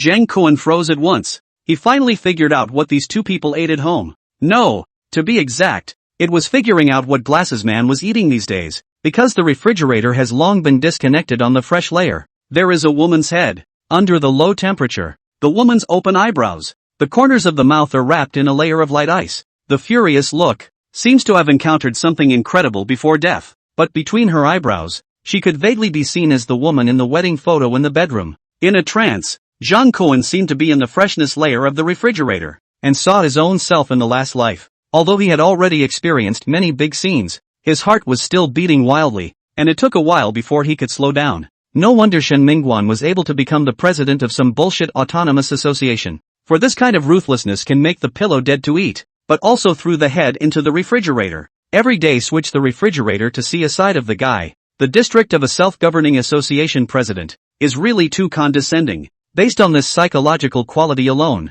not to mention being elected as the president of the Autonomy Association. Even if he goes to participate in the civil service interview, he must be the first place. Zhang Kuan sighed and slowly closed the refrigerator door. As this apocalyptic catastrophe grew longer and longer, this kind of husband and wife eating each other would only become more common. Zhang Kuan sighed and slowly closed the refrigerator door. If I can catch that scummy guy, I will carry his head and make him go into the refrigerator with you as a companion. Even if I go to hell, I want him to apologize with you all the way. Zhang Kuan murmured in a small voice. It seemed that after saying it, he could quell the resentment of that dead little daughter-in-law. Coincidentally, Zhang Kuan had just closed the cabinet door of the refrigerator when he heard the sound of two men talking from the walkway. Brother Shen, I can hear gunshots being fired over there at home. Why don't you let us go over and help? In case that snow caravan is snatched by Wang Zhongjuan and the others at that time, our building one will be in trouble. The voice asking the question had just fallen, and the speaking voice of the man with glasses, which made Zhang Kuan's ears a little familiar,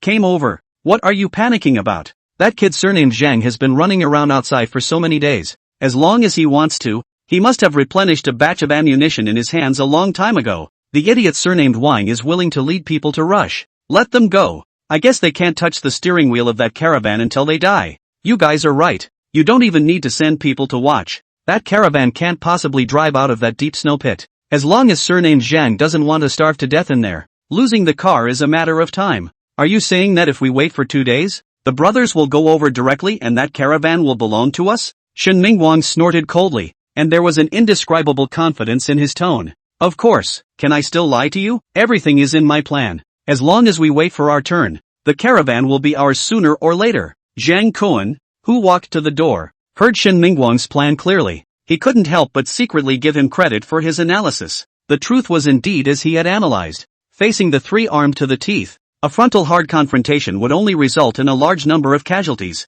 And the strategy of waiting for the rabbit was the most stable and effective. As long as the car's water, electricity, food, and fuel are out of order, abandoning the car and fleeing is almost inevitable. But this also has a precondition that is surrounded by people. Not Zhang Kuan.